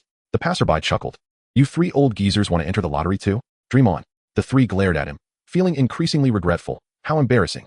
This matter absolutely cannot be known to a fourth person. The three exchanged glances and nodded solemnly. Li Yinsong and the others walked out of the public restroom, looking at the lottery tickets in their hands with a sigh. Why bother? The more I think about it, the angrier I get. Let us go. Let us watch the lottery draw. Anyway, we've already lost face. Since we participated, let us see it through. Zheng Qiao was determined to see what trick Fang Zhengyi was playing. The group followed the crowd to the mid-mountain square, looking at the surrounding billboards. They were immediately at a loss for words. Several billboards were already covered with paintings, exquisitely crafted, each depicting a person of various postures, both men and women, all holding a cup of tea. The most eye-catching was a kind-faced middle-aged man, looking very amiable yet somewhat authoritative, holding a tea box with a simple smile. The accompanying advertisement read, "Drink tea, drink good tea, just drink Daping Tianxian tea. Refreshing and healthy, replenish what has been drained from your kidneys." The three fell into deep thought, and after a long while, Li Yinsong said, "This person looks a bit like Guogongong, doesn't he?" The three couldn't help but start whispering to each other. However, this matter truly wronged Fang Zhengyi. After all, no matter how petty he was, he didn't need to chase after Guotianyang endlessly. The two had no deep-seated hatred. The main reason was that when the artist created this advertisement, they completely followed Fang Zhengyi's description. According to Fang Zhengyi's idea, it was best to choose an older, chubby man. Chubby could appear wealthy, and old could seem authoritative. Guotianyang was exactly that kind of image, and more importantly, he always had a smiling, friendly demeanor. Although Fang Zhengyi always thought this old fellow was cunning, it couldn't be denied that he really looked the part. So as they talked, the artist's brush began to lean towards Guotianyang's face. Fortunately, they added a nice beard at the end, making the advertisement only somewhat resemble him. Although it was getting late, more and more people gathered in the square. Besides some decorative embellishments, the square also had some practical installations, such as bonfire piles. Since there were no electric lights, this was unavoidable in ancient times, so Fang Zhengyi had people build iron railings to enclose several areas in the square specifically for bonfires. There were also many places set up around the square for torches, as well as numerous water barrels for fire emergencies. After testing for 2 nights, although it certainly couldn't compare to modern lighting effects, basic illumination was sufficient, and the flickering flames added a special atmosphere. Coupled with the small stalls constantly hawking their wares, the nightlife atmosphere was already quite strong. The 3 old officials curiously surveyed the scene, and smiles of understanding appeared on their faces. The atmosphere in the mid-mountain square was indeed lively. Just from the expressions of the common people, one could discern some clues.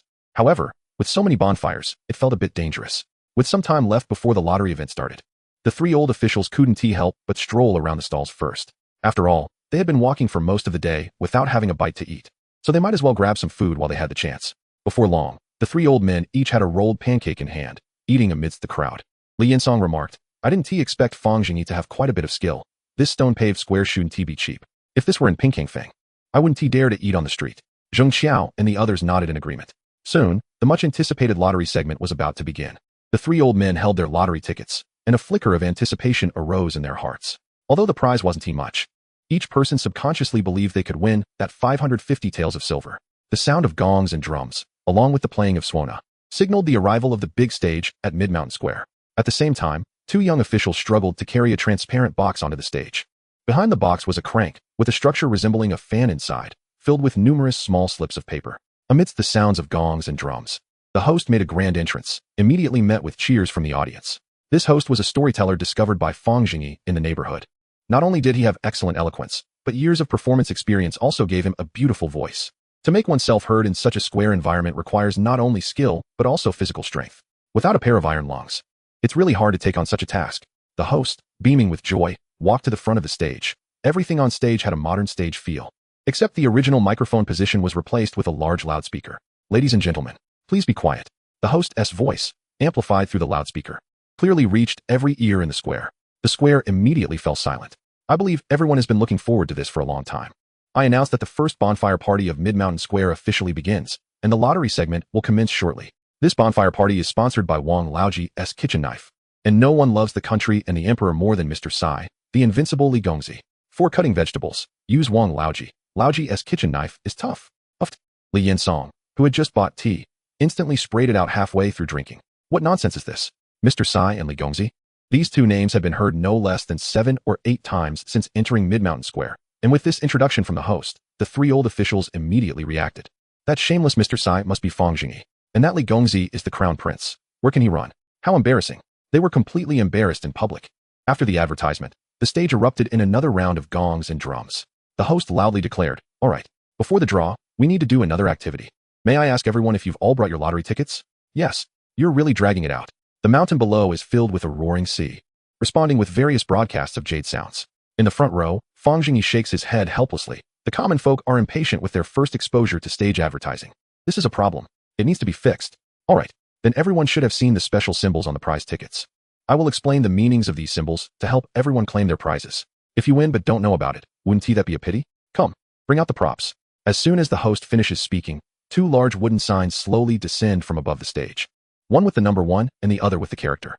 There is a hidden part at the top of the stage where several people are busy on scaffolding, mainly unloading the wooden signs. Behind the stage, someone is pulling a rope to control the ascent and descent of the signs. The host speaks confidently. "Everyone, look at the character on my right.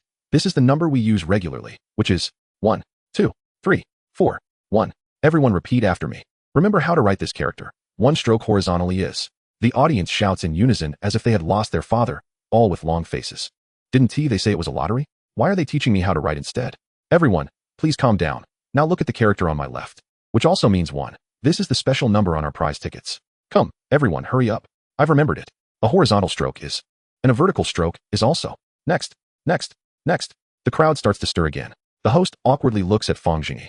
Fang Zhengyi waves his hand to indicate that he should proceed to the next part. There is nothing much to say about, and just get through it quickly. The host flips the hanging wooden board to reveal the second number on the back. He starts talking to himself, while the common folk below look as if they have lost their minds. However, they have no choice but to endure, as they need to draw prizes later. The 3 elderly officials below have already become dazed, as the situation before them seems beyond imagination. Fang Zhengyi is actually using the lottery opportunity to give the people a lesson. Isn't this the legendary enlightenment of the masses? Chapter 108. Can the words of a sage be eaten? From 1 to 10, the host is exhausted and dry-mouthed. The common folk below are also struggling, but thinking about the imminent prize claim helps them hold on. After most people learn, they start to gesture the newly learned characters in the air. Some even laugh foolishly, thinking they have learned to write, even if only a little. But how many ordinary people can actually write? Many are unsure and worried about missing their chance to win, so they start whispering and discussing. Seeing this, Fang Zhengyi quickly signals to the host to take a break. Shouting like this is unbearable for a normal person, even for someone who has been storytelling for years. The host gratefully looks at Fang Zhengyi and loudly says, "Good. I believe everyone has gained some insights. You can all communicate and learn from each other more. Now, let us have a performance to relax everyone. Please enjoy a poetry recital. Long live our emperor." Author, Loyal Minister Mr. Sai. After speaking, the host slowly retreats, and another performer takes over, immediately launching into an emotional performance. "Oh, Your Majesty, you are a ray of light in my life, nourishing all things in spring, just as Your Majesty nourishes." Listening to the overly sentimental words on stage, the 3 elderly officials have black lines on their foreheads. The good impression they had just developed for Fang Zhengyi has instantly vanished. Where is the dignity? Can a person really have no shame at all? The 3 old men feel like howling at the sky, cursing this beast, who truly spares no effort, has no bottom line, and lacks the spirit of a scholar. The instigator, of course, is indifferent to this matter. Everything is for the people. Flattery knows no bounds. As long as I, Fang Zhengyi, keep praising every day, one day I will become Pavlov. When the emperor hears me speak, he will smile. And then I can do whatever I want. Who in the world doesn't like to wear a tall hat? Moreover, my advanced workplace experience from the 21st century is something the ancients cannot resist. What is Sanchan Square? It is merely a stage for me, Fang Zhengyi, to showcase my talents. Sigh. Look, there's Fang Zhengyi. Zheng Qiao suddenly spots Fang Zhengyi in the crowd and points at him. Zhang Dongxiang immediately glares. Damn it. Rolling up his sleeves, he rushes toward Fang Zhengyi, with the other 2 quickly following. Zhang Dongxiang angrily pushes through the crowd, heading straight for Fang Zhengyi, reaching out to grab his collar. Suddenly, a big man with a murderous look blocks his way. Zhang Dongxiang awkwardly lowers his hand, while Li Yinsong and Zheng Qiao beside him panic. Fang Zhengyi sees Zhang Biao suddenly appear behind him and turns to take a look. Upon seeing this, he laughs. "Oh, the 3 elders have come too? Zhang Biao, my own person, step aside." Li Yinsong and the others quickly hide their prize tickets behind their backs and put on serious faces. Let us see. Where is young Master Li? Hearing his question, Fang Zhengyi is also puzzled. Li Yuanzhao has been playing wild recently, curious about everything, and seems particularly fond of fines. Although he only gets fined 10 or 20 when each time, he still enjoys it. Later, very few people would urinate in public, as this guy would follow suspected offenders around, whistling, which made Fang Zhengyi look down on him. Today, because there are many people, most have gathered in the square. Fang Zhengyi specifically ordered the dung workers to start work earlier to clean the latrines in the neighborhood. In the past, this work was done only at dawn. And upon hearing about it, Li Yuanzhao became curious about how dung workers worked and ran to see them. Logically, he should have been back by now. It's late. So he hasn't fallen into the dung pit, has he? But there shouldn't be a problem. He has several guards with him. He might just be having too much fun. At his age, he is quite capable. Maybe he has even gone to shovel dung himself since the crown prince has a knack for playing with manure. Fang Zhengyi said, young Master Li has gone out to play. He might be a bit late. Why have the three elders come today? Zhang Dongxiang eagerly jumps out, pointing at the stage, his face reddening. Fang Zhengyi, I see you have some talent. Why are you so shameless? Fang Zhengyi glances at the stage, shrugs, and calmly says, it's nothing. I just said what others wanted to say, but didn't dare to. What reason do I have to become the kind of person you like, to go against the emperor and say some unpleasant truths that might annoy him, then collude with some mediocre officials? Ridiculous. I, Fang Zhengyi, only care about results, not the process. It's all for the benefit of the people. Elders, am I right? The three of them fall silent. To some extent, what Fang Zhengyi said isn't wrong. After all, they all mingle in the same circle. And it's inevitable to have some impulses to flatter, but isn't it a bit excessive to be so blatant about it? However, considering that you have some abilities, I'll let you off this time. Li Yinsong curiously asks, how did you think of teaching the common people these strange numbers? You could use other characters instead. Your method is refreshing to me, but why not teach some virtues and morals, the words of sages? Fang Zhengyi retorts, can the words of a sage be eaten? You. The three men immediately glared at each other. You lack character, but what about your identity as a scholar? Fang Zhengyi was too lazy to argue with them and waved his hand, saying, there's no other reason. Isn't it just simple curiosity to learn? This group of common people hadn't been exposed to basic education, so how could they understand the words of the sages? Would they even be able to learn it in a short time? The three men chuckled awkwardly and said nothing, conceding that he was right. In a moment of haste, they forgot the fact that most common people had not been educated. Numbers are important. Although the common people may not be literate, it doesn't mean they can't recognize numbers.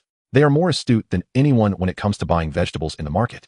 The main reason Fang Zhengyi chose to focus on numbers is precisely this. Once the common people understand basic numbers and their rules, they can start to price items clearly in the market. In today's market transactions, the price of goods depends entirely on the common people's quoted prices, followed by bargaining.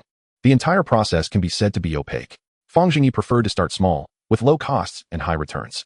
If the majority of common people learned to recognize numbers, he could begin to enforce the pricing of goods in the market. This way, when common people purchase items, they could compare prices, which would intensify competition among merchants, ultimately benefiting the common people. Clear and transparent pricing often facilitates better flow of goods.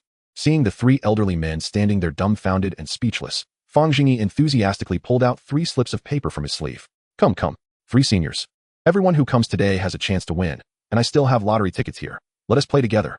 He took Zhang Dongxiang's hand without further ado and slapped the ticket into his palm. Fang Zhengyi, with his sharp eyes, noticed another ticket in his hand. He teased, oh, so the seniors already have one. How embarrassing. Chapter 109. The prince is kidnapped. The highly anticipated lottery segment finally began. Fang Zhengyi, fearing the old men would get tired standing, especially arranged a few seats. Li Yinsong and Zheng Xiao's attitudes were relatively good, but Zhang Dongxiang always looked angry whenever he saw him. Fang Zhengyi didn't care. After all, old people are like this. Why should a progressive youth compete with him? The lottery box was filled with thousands of paper slips swirling around, creating a wave of sound from the audience below. Stop, stop, stop. Although everyone was initially amazed by this magical transparent box, no one cared about it anymore. They were more focused on the lottery tickets inside. The host slowly lowered his hand that was shaking the handle. Soon, the flurry of slips inside the box settled down. Then the host took out a rattan ball and loudly said to the audience, to ensure fairness, whoever catches the rattan ball will come on stage to draw the lottery. After saying this, he threw the rattan ball into the crowd. The audience scrambled for it. And soon a lucky audience member was chosen to go on stage to draw the lottery. The host loudly announced again, come, let our lucky audience member share his feelings. Hurry up, don't dawdle, don't let me see you on the street. Various trash flew onto the stage, almost spiraling out of control. The host directly pulled the lottery participant to the lottery box. Let us start the lottery. Under the continuous urging of the audience. Soon the 55th prizes were drawn, followed by the 4th and 3rd prizes. When it came to the 2nd prize, the host still wanted to create suspense. But the angry audience rushed onto the stage, nearly beating him up. Fortunately, Zhang Biao stepped in just in time to prevent an accident. At this point, Li Yinsong and the others stopped pretending and took out their lottery tickets, eagerly staring at the lottery box. When the host loudly announced the 1st and 2nd prizes, a huge wave of disappointment and curses erupted from the audience. In an instant, insults towards the host and the slips flew everywhere. Li Yinsong and Zheng Xiao lowered their heads to study the lottery tickets. What number is this? Oh, I'm getting old. My memory is really bad. This is 5. Oh, then I didn't win. Zhang Dongxiang, who hadn't participated with the 2, rubbed his eyes in disbelief. I won. 1st prize. Fang Zhengyi leaned over to take a look. Oh, it really is the 1st prize. Congratulations, Zhang Gong. Now let us redeem the prize. Zhang Dongxiang's face turned serious. What a joke. It's just a small prize. How could I, an official, be like someone like you who only seeks profit? Donate the silver. Me, seek profit? Old man, you're getting too into it. If I don't make you a person today, what should I be called? Fang Zhengyi. Fang Zhengyi jumped onto the stage. Now let us welcome our first prize lucky toilet goer to share his feelings about winning. The audience, which had begun to disperse, turned back to the stage, their eyes shining with curiosity. Upon hearing this, Zhang Dongxiang looked at Fang Zhengyi in terror, seemingly mouthing, "What do you want to do? If he went up there, would he still be a person? How would he face others in the court in the future?" Li Yinsong and Zheng Qiao's faces also crinkled in dismay. The young man didn't respect the elderly, and he was still digging a hole for them. Li Yinsong hurriedly stepped forward, whispering to Fang Zhengyi, "All right, Fang Darren, that's enough. We can talk this out." Fang Zhengyi glanced at Zhang Dongxiang, seeing his old face turning red, and scoffed, "Fine, you're all my seniors. I'll give you face." Then he loudly declared, all right, everyone disperse. The winner has fainted from joy and can't speak anymore." Upon hearing this, the crowd expressed disdain and turned to leave. Zhang Gong, wake up." Zheng Qiao kept calling out as he pinched Zhang Dongxiang's acupoint. He had been so stimulated by Fang Zhengyi that he really fainted. Fang Zhengyi was also worried the old man might die, so he quickly called for the resident doctor. Fortunately, there was no major issue, and he was revived quickly. After waking up, Zhang Dongxiang gasped and pointed at Fang Zhengyi. "I have no grudge against you. Why do you want to harm this old man?" "Ah, yes. It's the younger generation's thoughtlessness. I apologize." After saying this, Fang Zhengyi respectfully bowed to him. Zhang Dongxiang originally wanted to say a few more words, but was stumped by this, reluctantly dropping his hand. Li Yinsong and Zheng Qiao exchanged glances. This Fang Zhengyi is too outrageous. His actions have no logic at all. In fact, Fang Zhengyi didn't think much of it. He was just teasing the old man. He wasn't a criminal. Aside from being a bit stubborn, he didn't mean any harm. It seemed like he had a weak heart. He had been clutching his chest and gasping for breath in the court earlier. Playing around like this could easily bring divine retribution. Then Fang Zhengyi said, "Have you three prepared your transportation? The evening event has concluded. I can arrange for a carriage to take the three seniors home." Li Yinsong clasped his hands. "Thank you. Fang Darren. Master, something bad has happened." Before Li Yinsong could finish, he was interrupted. A man dressed as a guard rushed towards Fang Zhengyi. Upon seeing this, Fang Zhengyi immediately became anxious. This person was the guard who had accompanied Li Yuanzhao out. He quickly asked, "What happened? Speak." "Li Gongzi has been kidnapped. The kidnappers sent me to deliver a message, asking you to meet them for the ransom." The guard was panting heavily, clearly having run for some time. Upon hearing this, Fang Zhengyi calmed down. The fact that the kidnapper sent a message meant there was something to negotiate. Li Yuanzhao should be safe for the time being. The emperor had originally dispatched the internal guards to protect the prince, but Li Yuanzhao had insisted that it wasn't necessary, claiming that nothing significant could happen within the capital. Moreover, with Zhang Biao around, there would definitely be no problems. Thus, Li Yuanzhao had brought a few internal guards disguised as guards to spar with Zhang Biao. Zhang Biao flipped 4 people in 1 round, and only then did Emperor Jing feel reassured enough to withdraw the inner guards. If I had known earlier, I should have left those people behind. Damn, I regret it. Fang Zhengyi was still filled with regret. The 3 old men were in a panic. Is there anything bigger than the crown prince being kidnapped in the capital? Li Yinsong grabbed the guard's arm and shouted angrily, "Speak quickly. What happened?" The guard glanced at Fang Zhengyi, saw him nod in agreement, and then spoke. "We were originally accompanying young Master Li to watch the dung collection." "Dung collection?" Li Yinsong exclaimed in a voice reminiscent of a eunuch. "Yes, we were watching the dung collection when a group of people came and said we were stealing their business, and then a quarrel broke out. Young Master Li ended up fighting with that group of dung collectors." Zhang Gong, wake up!" Zheng Qiao shouted repeatedly while pinching Zhang Dongxiang's acupoint. He was old and just couldn't handle the shock. He fainted again. What happened next? Li Yinsong also felt a bit breathless. This news was too shocking to bear. Later, they specifically demanded that Mr. Sai come over, or they would throw young Master Li into the dung pit and then dry him out and hang him on the city wall. It should be the dung gang. But why does this sound so familiar? I think I've said it before. Fang Zhengyi rubbed his chin, trying hard to remember. "Fang Zhengyi, what should we do now? If something happens to young Master Li, I won't spare you." The originally friendly Li Yinsong could no longer hold back as he looked at the distracted Fang Zhengyi. Fang Zhengyi slowly said, "Zhang Biao, go back and find a few more people to come, bring all the equipment, and follow me." Then he turned to Li Yinsong and said, "There's no need to worry. This group of people is clearly targeting me. Don't worry. I will definitely bring young Master Li back safely." Chapter 110. Old rivals from years ago. Zhang Biao hurried home and returned wearing bulging clothes, bringing back more than a dozen guards. After Fang Zhengyi took the items Zhang Biao brought back, he gave a command, and a crowd set off in a grand manner behind the guards. The 3 cabinet elders followed with worried expressions, hesitating to go along. Fang Zhengyi was truly unreliable. If they couldn't see the crown prince return safely in time, they would probably lose sleep over it. The place where the robbers were located wasn't too far, just 2 blocks away in Tuansongfang. As they approached, Fang Zhengyi began directing the guards to spread out and keep watch for signals. With so many people, It was impossible for the other side to let him in.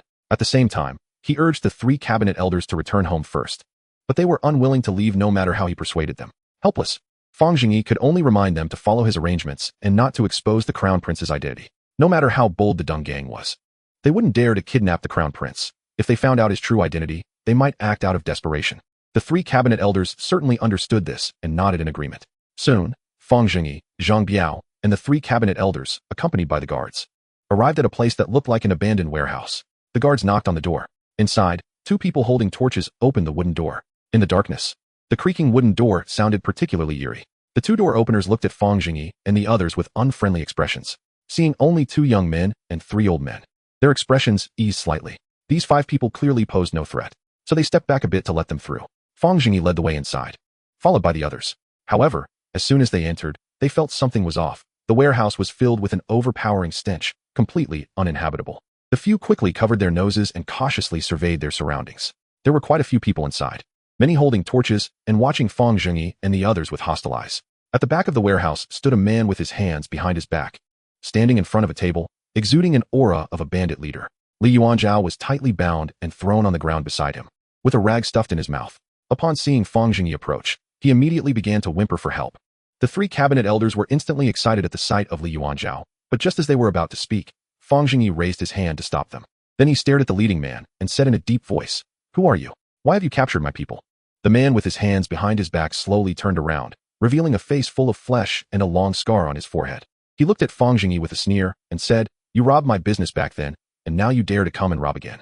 Fang Zhengyi, should I call you Mr. Sai now, or should I call you the leader of the gang? No need to be polite, just call me father." As soon as Fang Zhengyi saw this person, he realized who he was.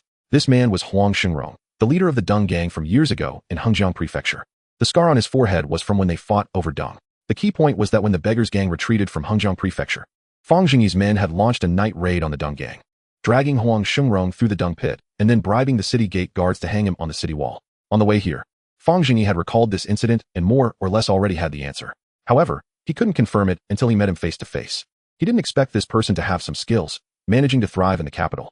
Huang Xingrong became furious upon hearing this. "Fang Zhengyi, you're seeking death.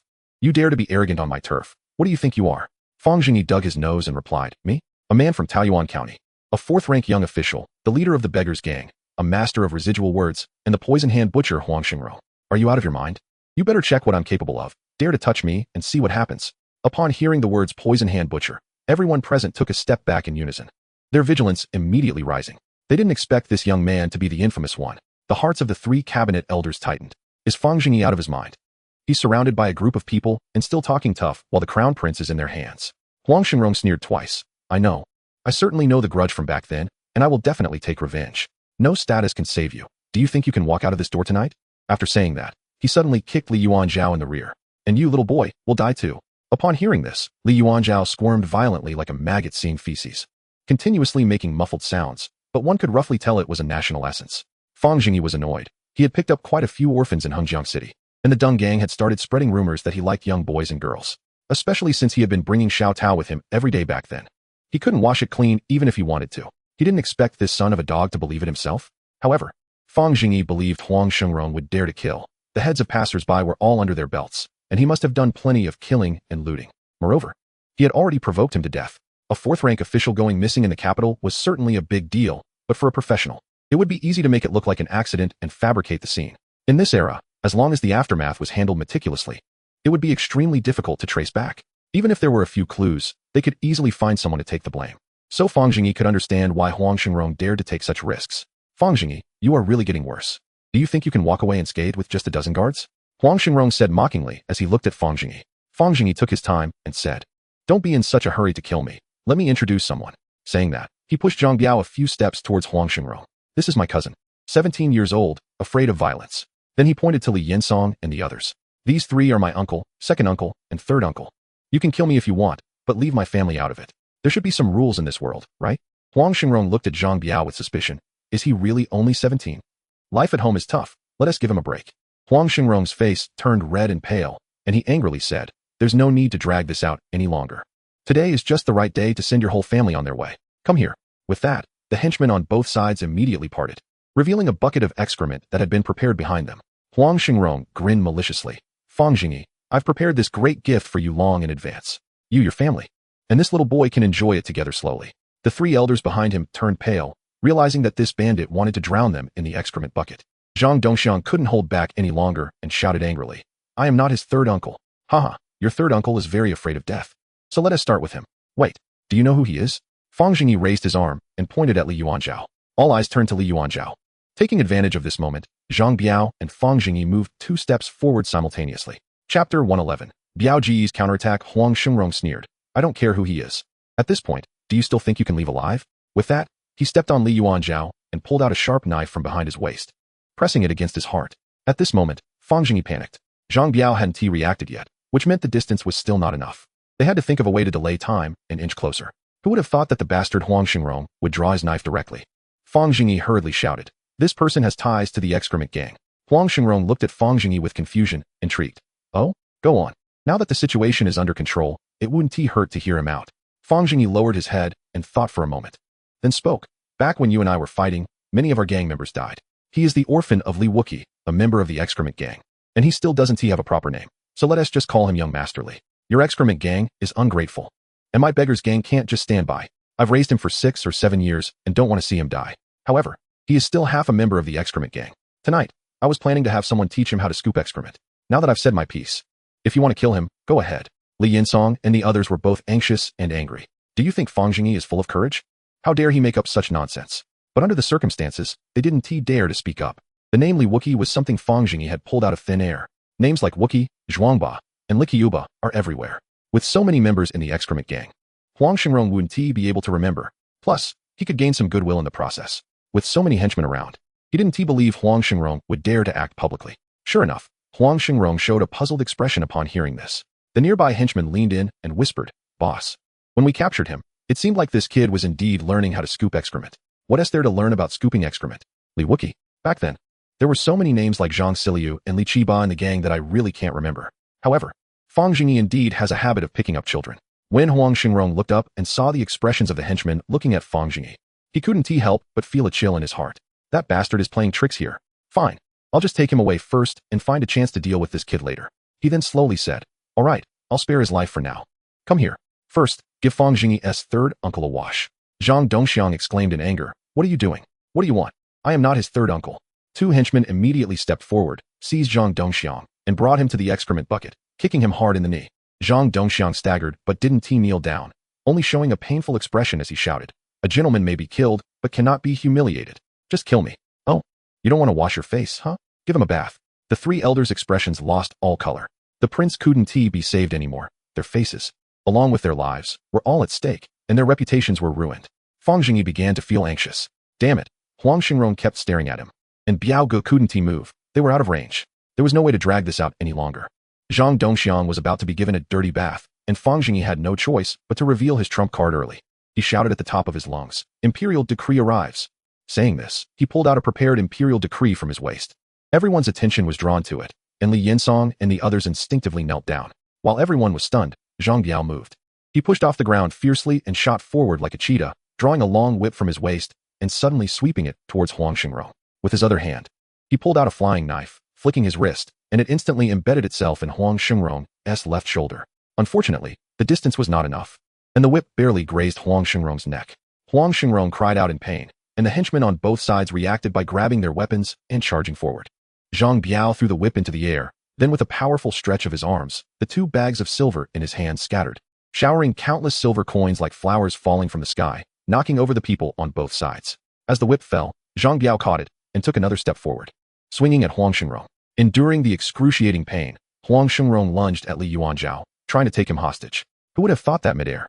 The whip would wrap around his neck, and then Huang Xingrong felt a sharp pain in his neck, spinning dizzily before collapsing at Zhang Biao's feet. Everyone, don't move. Otherwise, I'll kill him. Fang Zhengyi shouted immediately. The surrounding henchmen, seeing their boss being threatened, were too scared to approach, wielding their weapons but hesitating. Wow.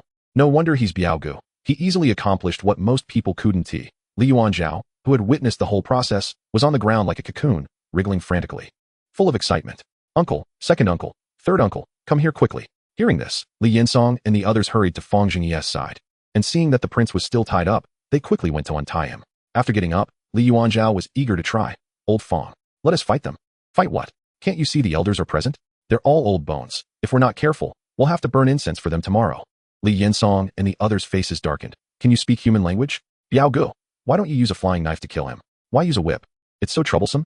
Zhang Biao, at this moment, was bending down to tie up Huang Shengrong with the whip, replying in a muffled voice. The space here is too small, and I can't take care of those old men. The young master wants him alive. So that's it. You're quite thoughtful. Li Yinsong and the others suddenly felt a sense of relief. Fang Zhengyi, seeing Zhang Dongxiang rubbing his leg, enthusiastically leaned over. Grinning. Third uncle, are you okay? Who is your third uncle? Stop trying to claim family ties here.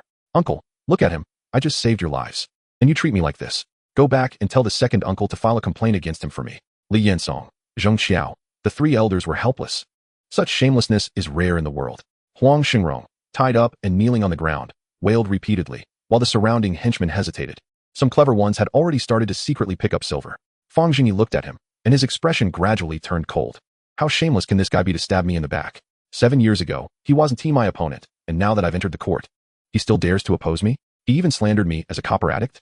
How outrageous. Squatting down, he yanked Huang Shengrong's hair and sneered. You useless thing. Playing at kidnapping years ago, and still doing it now. Haven't you learned your lesson? Do you really think you can take me on, Fang Zhengyi? Do you have that kind of strength? Chapter 112. No repeats. Embraced 10 women. Huang Shengrong stubbornly laughed. All right, Fang Zhengyi, just wait. Do you dare touch a hair on me? Before he could finish, Fang Zhengyi slapped him twice, quickly silencing him, then glanced at Li Yinsong and the others. From Huang Shengrong's tone, it seemed he had backing. Anyone bold enough to come after him must have a significant status. The relationships in the court were complex, and it was uncertain whether these three were friends or foes. Huang Shengrong had to be taken back for a thorough interrogation. Huang Shengrong spat out a mouthful of blood, grinning viciously. Good hit. Good hit. Remember today's humiliation. I will definitely repay you tenfold. Li Yinsong and the others stood by, coldly laughing. Repay? Will you even be alive tomorrow? You ignorant fool. Fang Zhengyi, I remember you have a little girl by your side, right? You should have had your fill. Why not let me, Huang Yi, have a go too? As soon as he finished speaking, Zhang Biao and Fang Zhengyi shot him deadly glares. Li Yuanzhao sighed and shook his head. This guy really feared for his life too much. He had stayed at the Fang residence for a while and had already seen Xiao Tao's status. Officially, she was Fang Zhengyi's maid, but in reality, she was the mistress of the Fang household. Everyone respected her. Fang Zhengyi never spoke harshly to her, and most of their daily life was arranged by Xiao Tao. Her status was evident. Clearly, this guy had touched a nerve and had just tried to kill old Fang. Zhang Biao said in a deep voice, Young master, should we kill him? Don't kill him. Huang Shengrong laughed maniacally. Fang Zhengyi, you are such a coward. I know you. Before he could finish, Fang Zhengyi grabbed Huang Shengrong's hair and slammed his head down hard onto the ground. Once, twice, 3 times. The sound echoed in the room. Huang Shengrong raised his head again, his face already covered in blood, his eyes filled with stars, his consciousness blurred. He mumbled something, likely about his backer, but it was unclear. Then Fang Zhengyi reached into Zhang Biao's arms and pulled out a flying knife. He swiftly severed Huang Shengrong's right ear. At this moment, Huang Shengrong became alert, screaming in agony. If he weren't bound, he might have rolled away. Before he could finish his scream, the sharp blade was already at his eye socket. Huang Shengrong dared not scream anymore and trembled as he looked at Fang Zhengyi. Fang Zhengyi's expression was cold and calm as he said, Pick up your ear. A sharp pain shot from his eye socket, and in humiliation, Huang Shengrong bent down to pick up his ear. Swallow it. The sound of him chewing on the crunchy bone echoed in everyone's ears. Not so tough now. Want to talk? Huang Shengrong fell into a deep panic, not saying a word, his face twisted in pain as he shook his head madly. Seeing this, everyone except Zhang Biao felt a chill. Such ruthless methods truly were that of a notorious killer, especially the 3 elderly officials, who were all literati and had never seen such barbarity. Their legs trembled slightly. Fang Zhengyi turned to face the terrified gang members and smiled. Brothers, look at your leader. Do you think following such a person will lead to success? Let me ask you, how much can you earn under him in a month? Yes, you. The one who just secretly picked up silver. You. Don't hide. I've been watching you for a long time. The gang member who had sneaked the silver awkwardly chuckled. About less than 3 chin a month. Fang Zhengyi was somewhat surprised.